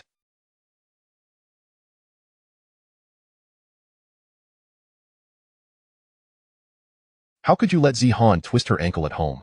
Suzy Han quickly interjected, this has nothing to do with him. I twisted it myself. Sujia, then what should we do now? Can you still walk? Suzy Han, it's fine. I can hop on one foot. Lin Ce frowned, you can hop on flat ground, but how can you do so on the stairs? No negotiation. Once you're ready, I will carry you. Chapter 112. Embrace him. After Suzy Han changed her clothes, she hesitated for a moment. She attempted to stand on her own, but descending the stairs proved to be somewhat troublesome.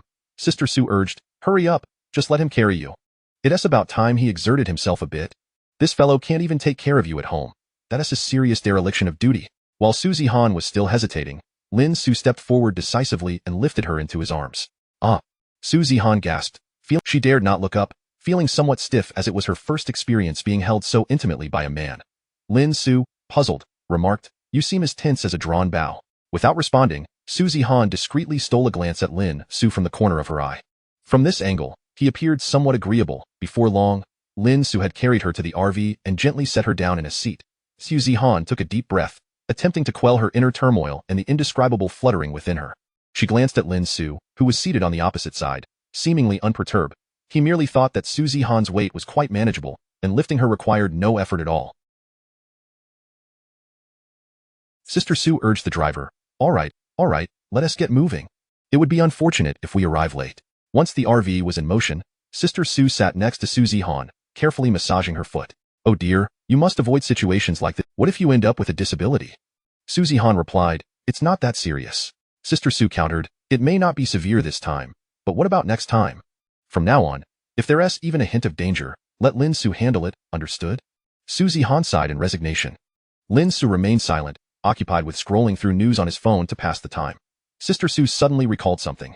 Oh, by the way, in a while, Director Gu has a film set to premiere.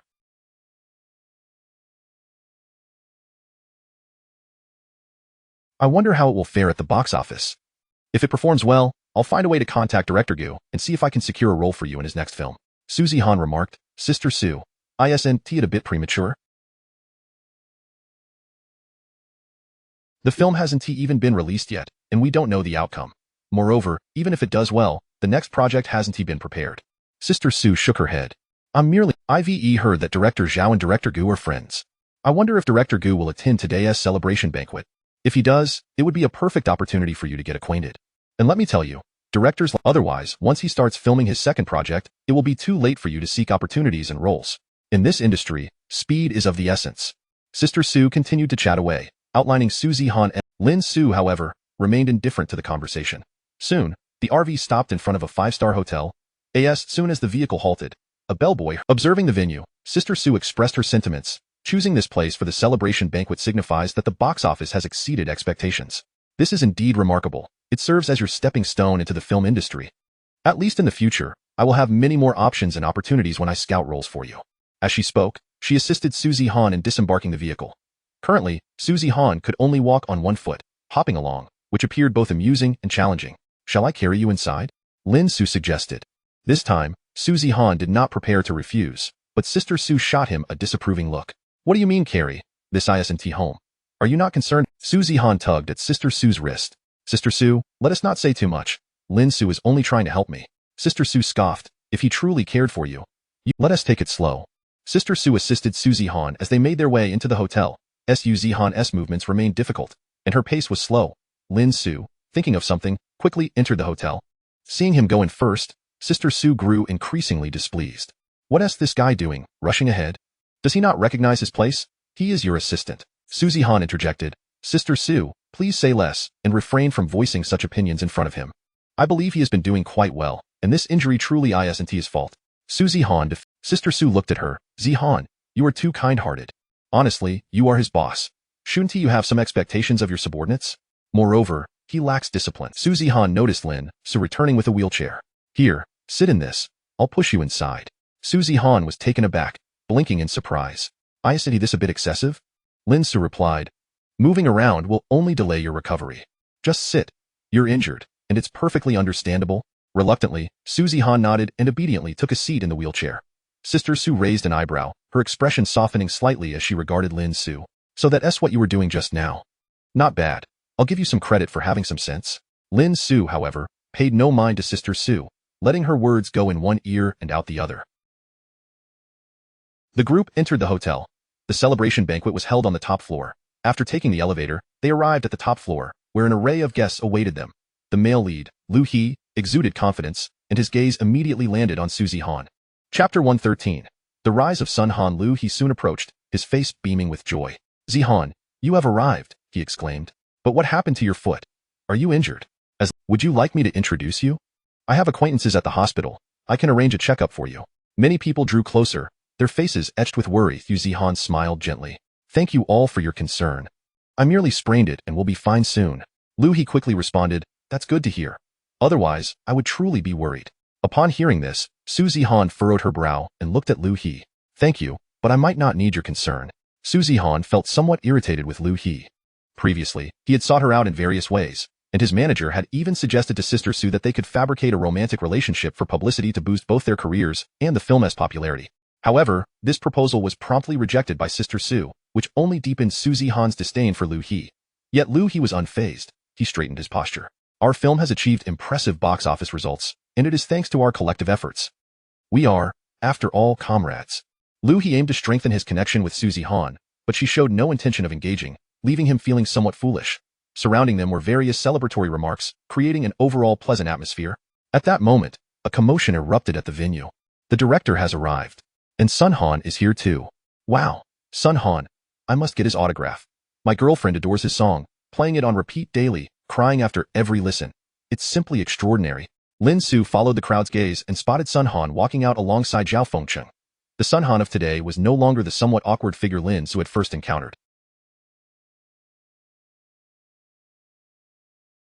While not overly ostentatious, he exuded a comfortable and pleasant aura. Sister Su and others also turned their attention that way. When I first saw this singer, I thought he was just here to make up the numbers. I never anticipated that in such a short time, his career would soar, Sister Su reflected. Especially with the current momentum, he and his song are likely to become classics. Su Zihan gazed at Sun Han, nodding in agreement. Lu He glanced over, a hint of displeasure in his eyes. I see this person as merely a pig riding the coattails of fortune. His talent is not particularly remarkable.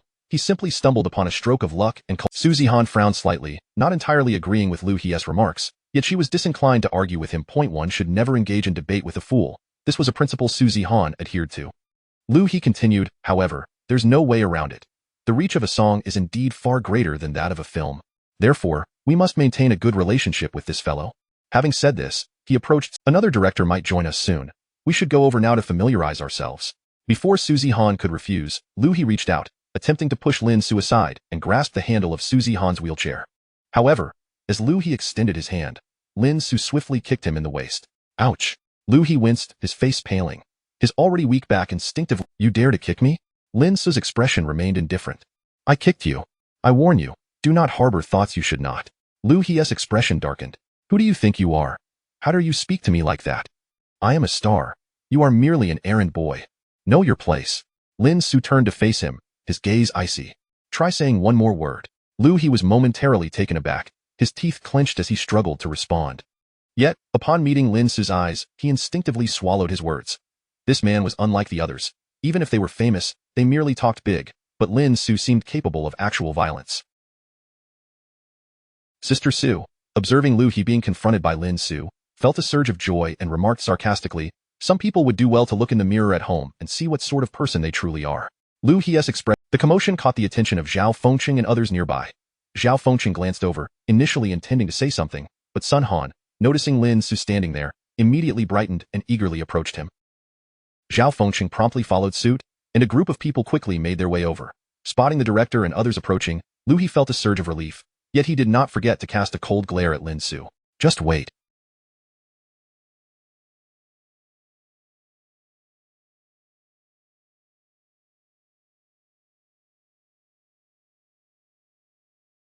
Daring to act out at the celebration banquet, I will have the director throw you out. As Lu He spoke, he stepped forward, only to find that the first to arrive was none other than Sun Han. Ignoring his pain, Lu He prepared to leave a favorable impression on the rising star, forcing a smile as he approached and extending his hand for a handshake. Yet, as Sun Han drew near, he unexpectedly bypassed Lu He entirely. Then, everyone witnessed Sun Han stride directly past Lu He. Chapter 114. Has your teacher arrived? Lu He's smile froze on his face. He never expected to be so completely disregarded by Sun Han.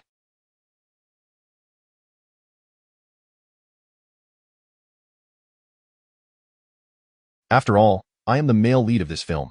I am a star, for heaven's sake. The gaze of the others also followed Sun Han. Sun Han looked at Lin Ce with palpable excitement. He opened his mouth intending to say something, but then recalled Lin Ce's preference for modesty, causing the word teacher to be abruptly swallowed back. Sister Su reacted swiftly. Upon seeing Sun Han stand, perhaps in the future, there might be an opportunity for you to collaborate.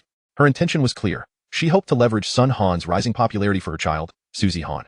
Sun Han glanced at Lin Ce and then at the hand Lin Ce had placed on Suzy Han's wheelchair. He then confidently declared, no problem. Sister Su's expression brightened. Suzy Han, somewhat surprised, smiled at Sun Han and said, thank you. At that moment, Lu He was displeased. I believe we should ask such irrelevant personnel to leave our celebration banquet. Zhao Fengqing appeared astonished. Is that so? He looked at Lin Ce but had not yet spoken when Sun Han interjected. I suspect it must. He could not comprehend why Sun Han was rushing to defend Lin Ce, or perhaps, was Sun Han primarily there to protect Suzy Han? Lu He's mind was in disarray. At this moment, Suzy Han also spoke up. It truly is a misunderstanding. She smiled at Zhao Fengqing and added, Director Zhao, let us not allow misunderstandings to mar today's joyous occasion. Zhao Fengqing, uncertain about what had transpired, chose not to pursue the matter further. He patted Lu He on the shoulder and said, all right, since it is a misunderstanding, let us put it behind us. Put it behind us?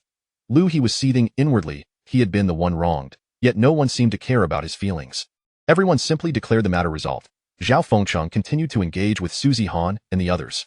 Currently, many people online are calling Sun Han the prince of campus love songs, and they say he has become the representative figure of this genre. I believe that in the future, any song in this category will inevitably revolve around the colossal presence of Sun Han.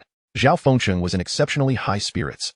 Sun Han humbly replied, the credit primarily belongs. I merely sing the songs. Without the songs written by my teacher, I would amount to nothing.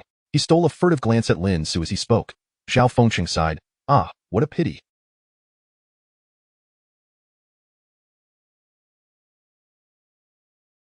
I have always hoped to meet your teacher, but they have been quite busy. It is truly a regret. If there is a chance in the future, please do ensure an introduction, Zhao Fengqing said earnestly. Of course, Sun Han replied.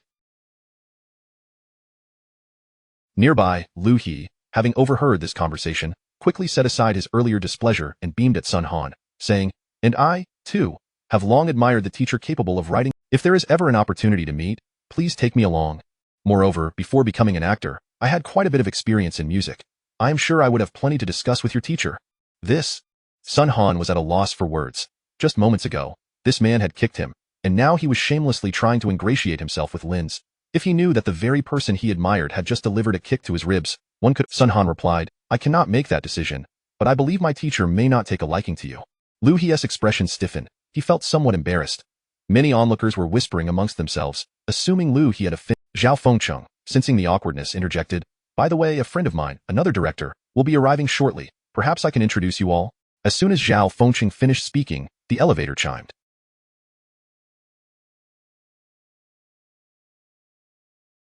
Soon, everyone saw Gu Chunhan stepping out of the elevator. Director Zhao, congratulations.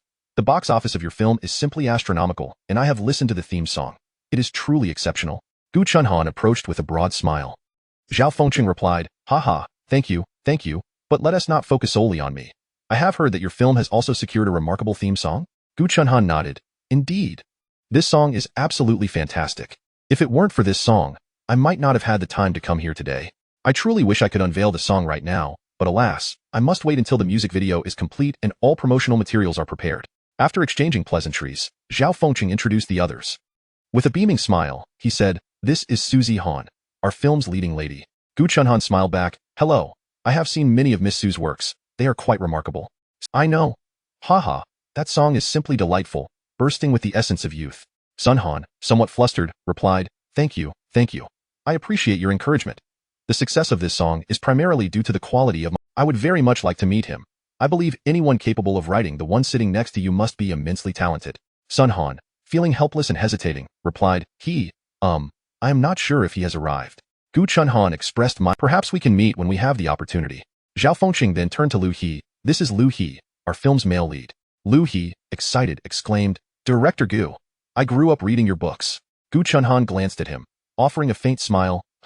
However, Gu Chunhan did not elaborate. Lu He's face flushed with embarrassment, his anger simmering. I am the esteemed male lead. Gu Chunhan engages in lengthy conversations with others, yet all I receive is a mere, Doesn't anyone have a kind word for me? Sun Han, feeling increasingly uncomfortable, sensed Gu Chunhan recalling something and turned to him. Oh, by the way, which company does your teacher belong to? Chapter 115.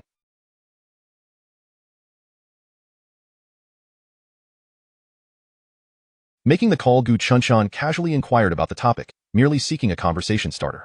Sun Han, with utmost respect, replied, Shunhuang Entertainment Group. Gu Chunhan was taken aback, his interest piqued. Shunhuang Entertainment? What a coincidence. They are also the ones composing our theme song. Perhaps your teacher is acquainted with the individual who is penning my song. Gu Chunhan chuckled heartily, his spirits soaring. Zhao Fengqing. He is the very teacher Sun Han mentioned. At this revelation, Gu Chunhan was momentarily stunned, as were those around him. After a brief pause, Gu Chunhan exclaimed, So it turns out they are— When I first heard Tong's Wadai, I never imagined this connection, for the essence of that song is vastly different from the piece he composed for me. I never anticipated that both songs would emerge from the same creative mind. This realization truly astounds me. Gu Chunhan's excitement escalated. This composer is truly remarkable. I absolutely must, meet him in person. Come, I shall call the director of their company right now, and ask if this composer— Beside him, Sun Han instinctively glanced at Lin Ce. Lin Ce was preoccupied with contemplating the potential profits generated by the hits Tong, Zwadai and Ian Ping Fanjilu. It seemed that Gu Chunhan's fame surpassed his expectations. He seized the opportunity to speak. If that composer is indeed available, it would be wonderful. I've longed for the chance to express my gratitude in person. Without his song, the film's box office wouldn't have soared, and his music has inadvertently elevated my own recognition. He spoke with an overtly grateful demeanor. He was now too absorbed in his aspirations to feel anger or resentment. All he desired was to meet the genius behind two timeless compositions. If he could persuade this composer to write a song for him, wouldn't that propel him to stardom? In such a scenario, he would transcend the role of merely an actor, becoming a singer with classic songs. The future appeared boundlessly promising. As these thoughts coursed through his mind, he felt a surge of excitement. Sister Su leaned closer to Susie Han, whispering, This composer seems genuinely extraordinarily talented. Though we have yet to hear the song he crafted for Director Gu, his words suggest that its quality is undoubtedly on par with Tong Zwadai. She furrowed her brow. Why do you appear so dispirited? Can you not muster a bit more enthusiasm? Lin Ce glanced at her, stifled a yawn, and greeted Susie Han. I'm just stepping out to the restroom. Susie Han nodded in acknowledgement. Lin Ce made his way toward the restroom. Meanwhile, all eyes were fixed upon Gu Chunhan. He had already retrieved his phone, opting to call Director Wu directly instead of asking Sun Han to make the— Hearing Gu Chunhan's voice, Director Wu quickly responded, Apologies, Director Gu, please hold on a moment. He then hurriedly extricated his child from his back and rushed to his study with the phone in hand. Director Wu, somewhat anxious, asked, Director Gu, is there something amiss? Do you have any concerns regarding the song? Gu Chunhan quickly reassured him, Not at all. The song provided by your company is exceptional. I could never have any objections. I'm calling to see if you might be able to reach out to the composer and inquire if he is available. If he is free, I would love to meet him for a cup of tea. As Gu Chunhan spoke, everyone's gaze remained fixed upon him, not attempting to conceal their anticipation. Director Wu replied, Understood, I will call him right away and find out. Thank you, Director Wu, Gu Chunhan said as he ended the call and smiled at Zhao Fengqing. Let us wait a moment. Zhao Fengqing nodded, and the surrounding individuals wore expressions of eager anticipation. Those present were all part of the industry, fully aware of the formidable talent concealed behind the composer's identity. If not for that song, Sun Han would still be an obscure figure. At that moment, Lin Ce returned from the restroom, having washed his hands, and re-entered the hall. As he stepped in, his phone rang. Noticing the caller ID, he saw it was Director Wu. He answered the call, walking towards Susie Han as he did. Hello. Upon hearing Lin Ce's voice, Suzy Han instinctively turned to glance at him. Lin Ce smiled at her. Sister Su frowned slightly, disapproving of Chapter 116. An extraordinary composer unbeknownst to others, Lin Ce was absorbed in a conversation on the other end of the line. Director Wu said, Lin Ce, it is as follows. Director Gu inquired whether you are available at the moment. He wishes to meet with you for tea, merely as a formal introduction and to express his gratitude for your song. Lin Ce replied, please inform him that I have a friend who has been injured, and it is not convenient for me to meet. Understood. After concluding the call, Lin Ce returned to his duties. It was work hours, and he served as the personal assistant to Suzy Han, who, in her current condition, was unable to walk.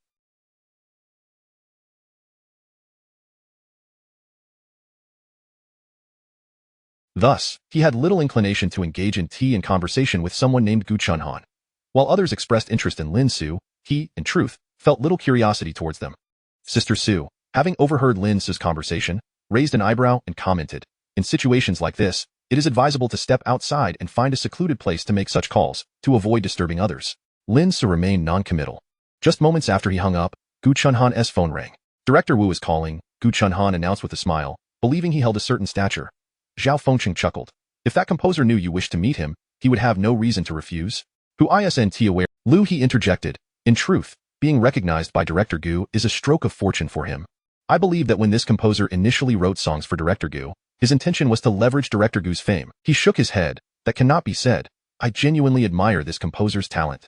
I hope we can meet someday. He answered the call. Zhao Fengcheng and the others leaned in closer. Observing this, Gu Chunhan activated the speakerphone. Director Wu. It seemed as though this unknown composer possessed a certain allure. Director Wu continued, he mentioned that he has a friend who is injured, so he is unable to meet you at this time. A friend is injured? Unable to meet? The implication was clear to all. The composer had unequivocally declined Gu Chunhan's invitation. Concerned glances were exchanged, wary of Gu Chunhan's reaction. However, he evidently was not a difficult individual. I understand. Given the circumstances, it is indeed inconvenient. We shall meet another time, he said. Thank you, Director Wu. Not a bother at all, Director Wu replied before hanging up. Gu Chunhan sighed. There is nothing to be done. It is unfortunate we cannot meet today. Zhao Fengcheng smiled. There will be other opportunities. Lu he could not refrain from speaking up. What if he doesn't even have a friend who is injured? Perhaps he is simply putting on airs. Upon hearing Lu He's remark, Sun Han shot him a cold glance. I urge you to be mindful of your words and actions. My teacher is not one who pursues fame or wealth. He has no interest in money or status, and within the company, he is always willing to assist others, unlike some who form cliques. His absence surely has its reasons, and based on my understanding of my teacher, he has no need to lie. Sun Han's words were straightforward. Lu He was momentarily taken aback, and the surrounding individuals turned to look. Zhao Fengcheng nodded. I concur with Sun Han. I too hope to connect with his teacher, but it seems he genuinely dislikes such occasions. Thus, when he declined my request, I have faith in the character of one who can compose such remarkable songs. Music reflects the heart, particularly the song he wrote for me. If you were to hear it, I believe you would understand. Gu Chunhan reflected, his mind drifting to the melody and lyrics of The Ordinary Road. The more he pondered, as for the decline meeting, Gu Chunhan did not take it to heart. Zhao Fengcheng grew somewhat impatient. Director Gu, you have mentioned the song he wrote for you several times now. I am exceedingly curious. What kind of song could elicit such admiration from you? Gu Chunhan laughed heartily. I am also eager to share, but this song has not yet been released. It will be tied to the film's promotional efforts. So, if you truly wish, you can listen to it on our movie's official Weibo. Trust me, this song will not disappoint. Gu Chunhan spoke with conviction. I will definitely keep an eye out. Me too. I am very much looking forward to it. A song that holds such significance to direct. I will be among the first to listen once it is released. The atmosphere among the crowd was harmonious, and no one paid attention to Lu He, leaving his expression particularly unsightly.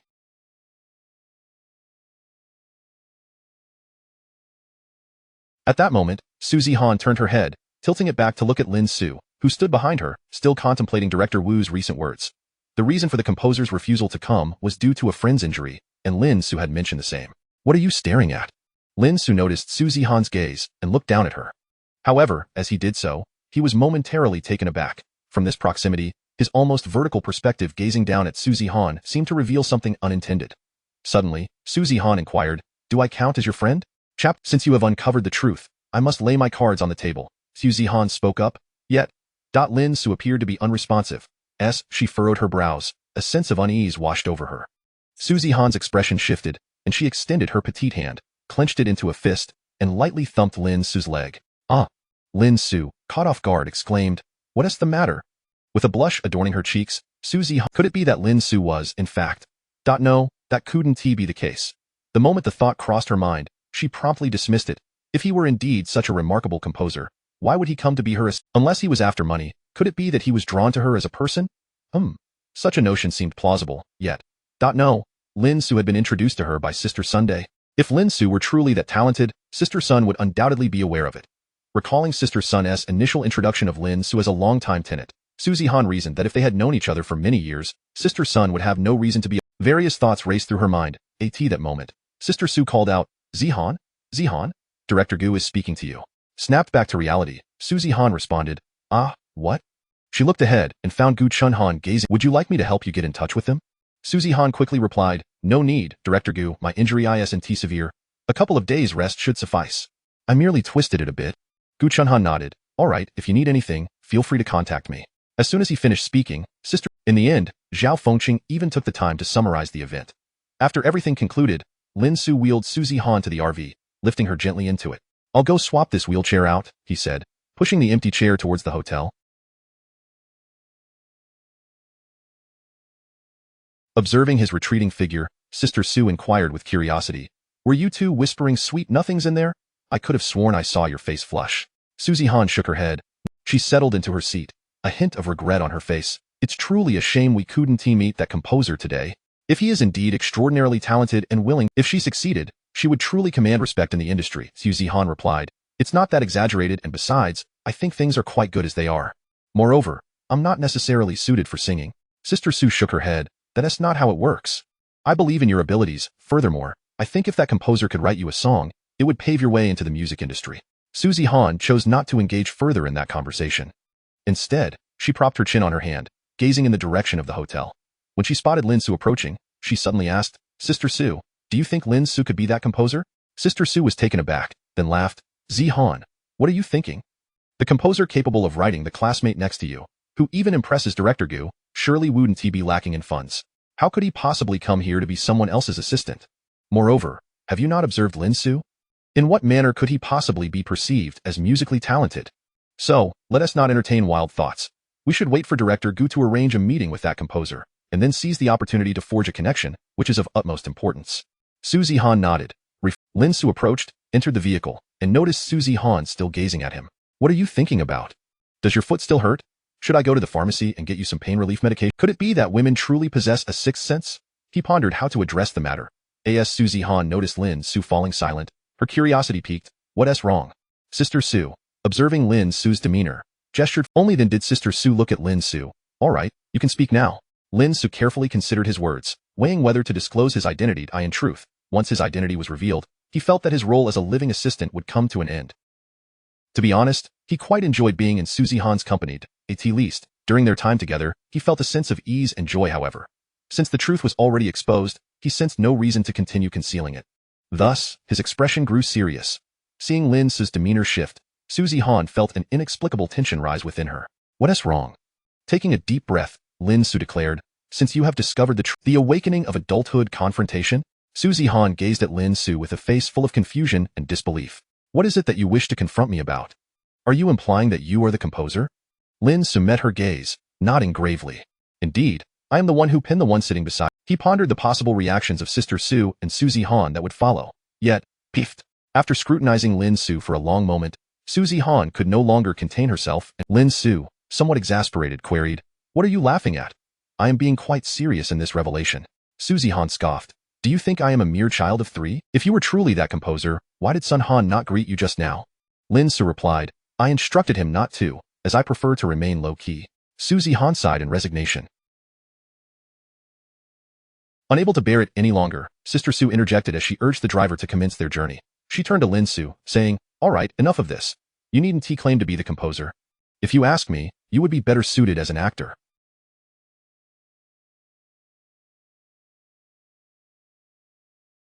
You possess a natural talent for it. Sister Su clearly dismissed Lin Ce's assertions. Momentarily taken aback, Lin Ce contemplated countering her statement, for it was Suzy Han who, to his surprise, when he finally revealed the truth, neither Suzy Han nor Sister Su believed him. Suzy Han regarded Lin Ce thoughtfully, suggesting, if you genuinely, however, there is no need to impersonate someone else. Simply be yourself. I am confident that with sufficient effort and perseverance, You will one day compose a song that resonates deeply with others.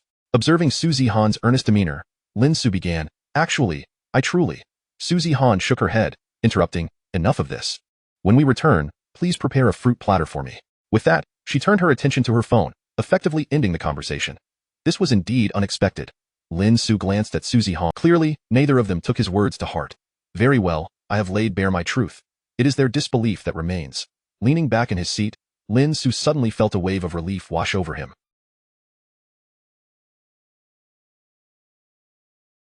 Before long, the vehicle arrived at the villa. Once the car came to a halt, Lin Ce carried Su Zihan up to the second floor and gently placed her on the bed in her room. I will prepare some fruit for you, and before you sleep, I will... Su Zihan suggested, perhaps I should have the driver take you home. Lin Ce replied, no need. The bus is still running. I will take that. I will come early tomorrow to prepare breakfast for you.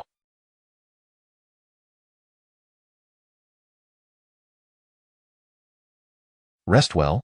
All right, you too. Please be careful on your way. Su Zihan watched Lin Ce depart, her thoughts drifting to the feeling of being carried by him today, evoking an indescribable sensation within her. Lin Ce stepped outside and arrived at the bus stop.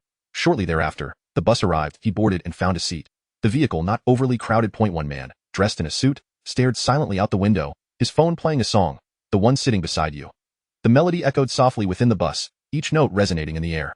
As Lin Ce listened, he turned to glance at the man, who suddenly had tears welling in his eyes, quietly sobbing. What could he have experienced? Yet, every individual carries their own story, their own life.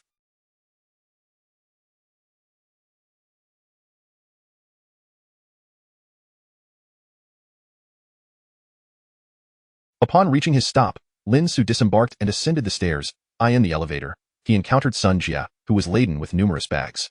Ah, perfect timing. Quickly, lend me a hand with these, she said as she spotted Lin Ce. Surprised, he replied, so many items, sister Sun. Are you stocking up? Sun Jia retorted, stocking up? You make me sound like I am running a supermarket. After delivering her belongings to her residence. However, as Lin Ce reached his front door and retrieved his keys, a voice interrupted him. Where have you been? Why did you take so long? Startled, he turned to see Zhao Siman seated on the steps of the fire escape. You startled me. What brings you here? Lin Ce asked. Zhao Siman frowned. Am I not allowed to check on you? It seems we no longer share any connection, he replied. With a cold smile, as for being callous, it seemed he was the one who had been cast aside. Lin Ce understood that reasoning with women was often futile, so he opted to bypass the topic. Fine, he said, opening the door. If you have something to discuss, come inside. Zhao Siman promptly entered and settled herself on the sofa, her mood evidently not very cheerful.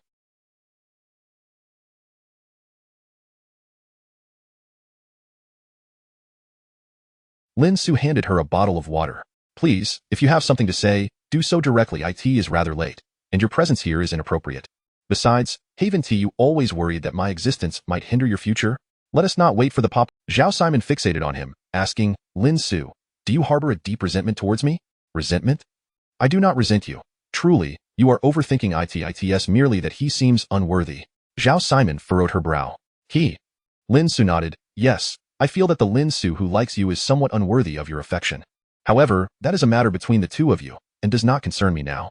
When Lin Ce traversed into this world, it coincided with his contract termination and the end of his relationship with Zhao Siman. Nevertheless, that was the tale of the previous Lin Ce and Zhao Siman. He held no nostalgic feelings for the past. Yet Zhao Siman interpreted his words as a desire to sever all ties with her past. She gazed intently at him, her expression one of confusion.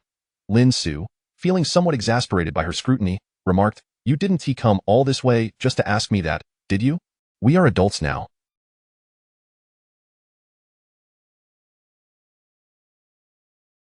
Can we not exhibit some semblance of adult awareness? Zhao Siman countered. In the spirit of adult awareness, what should we be doing at this moment?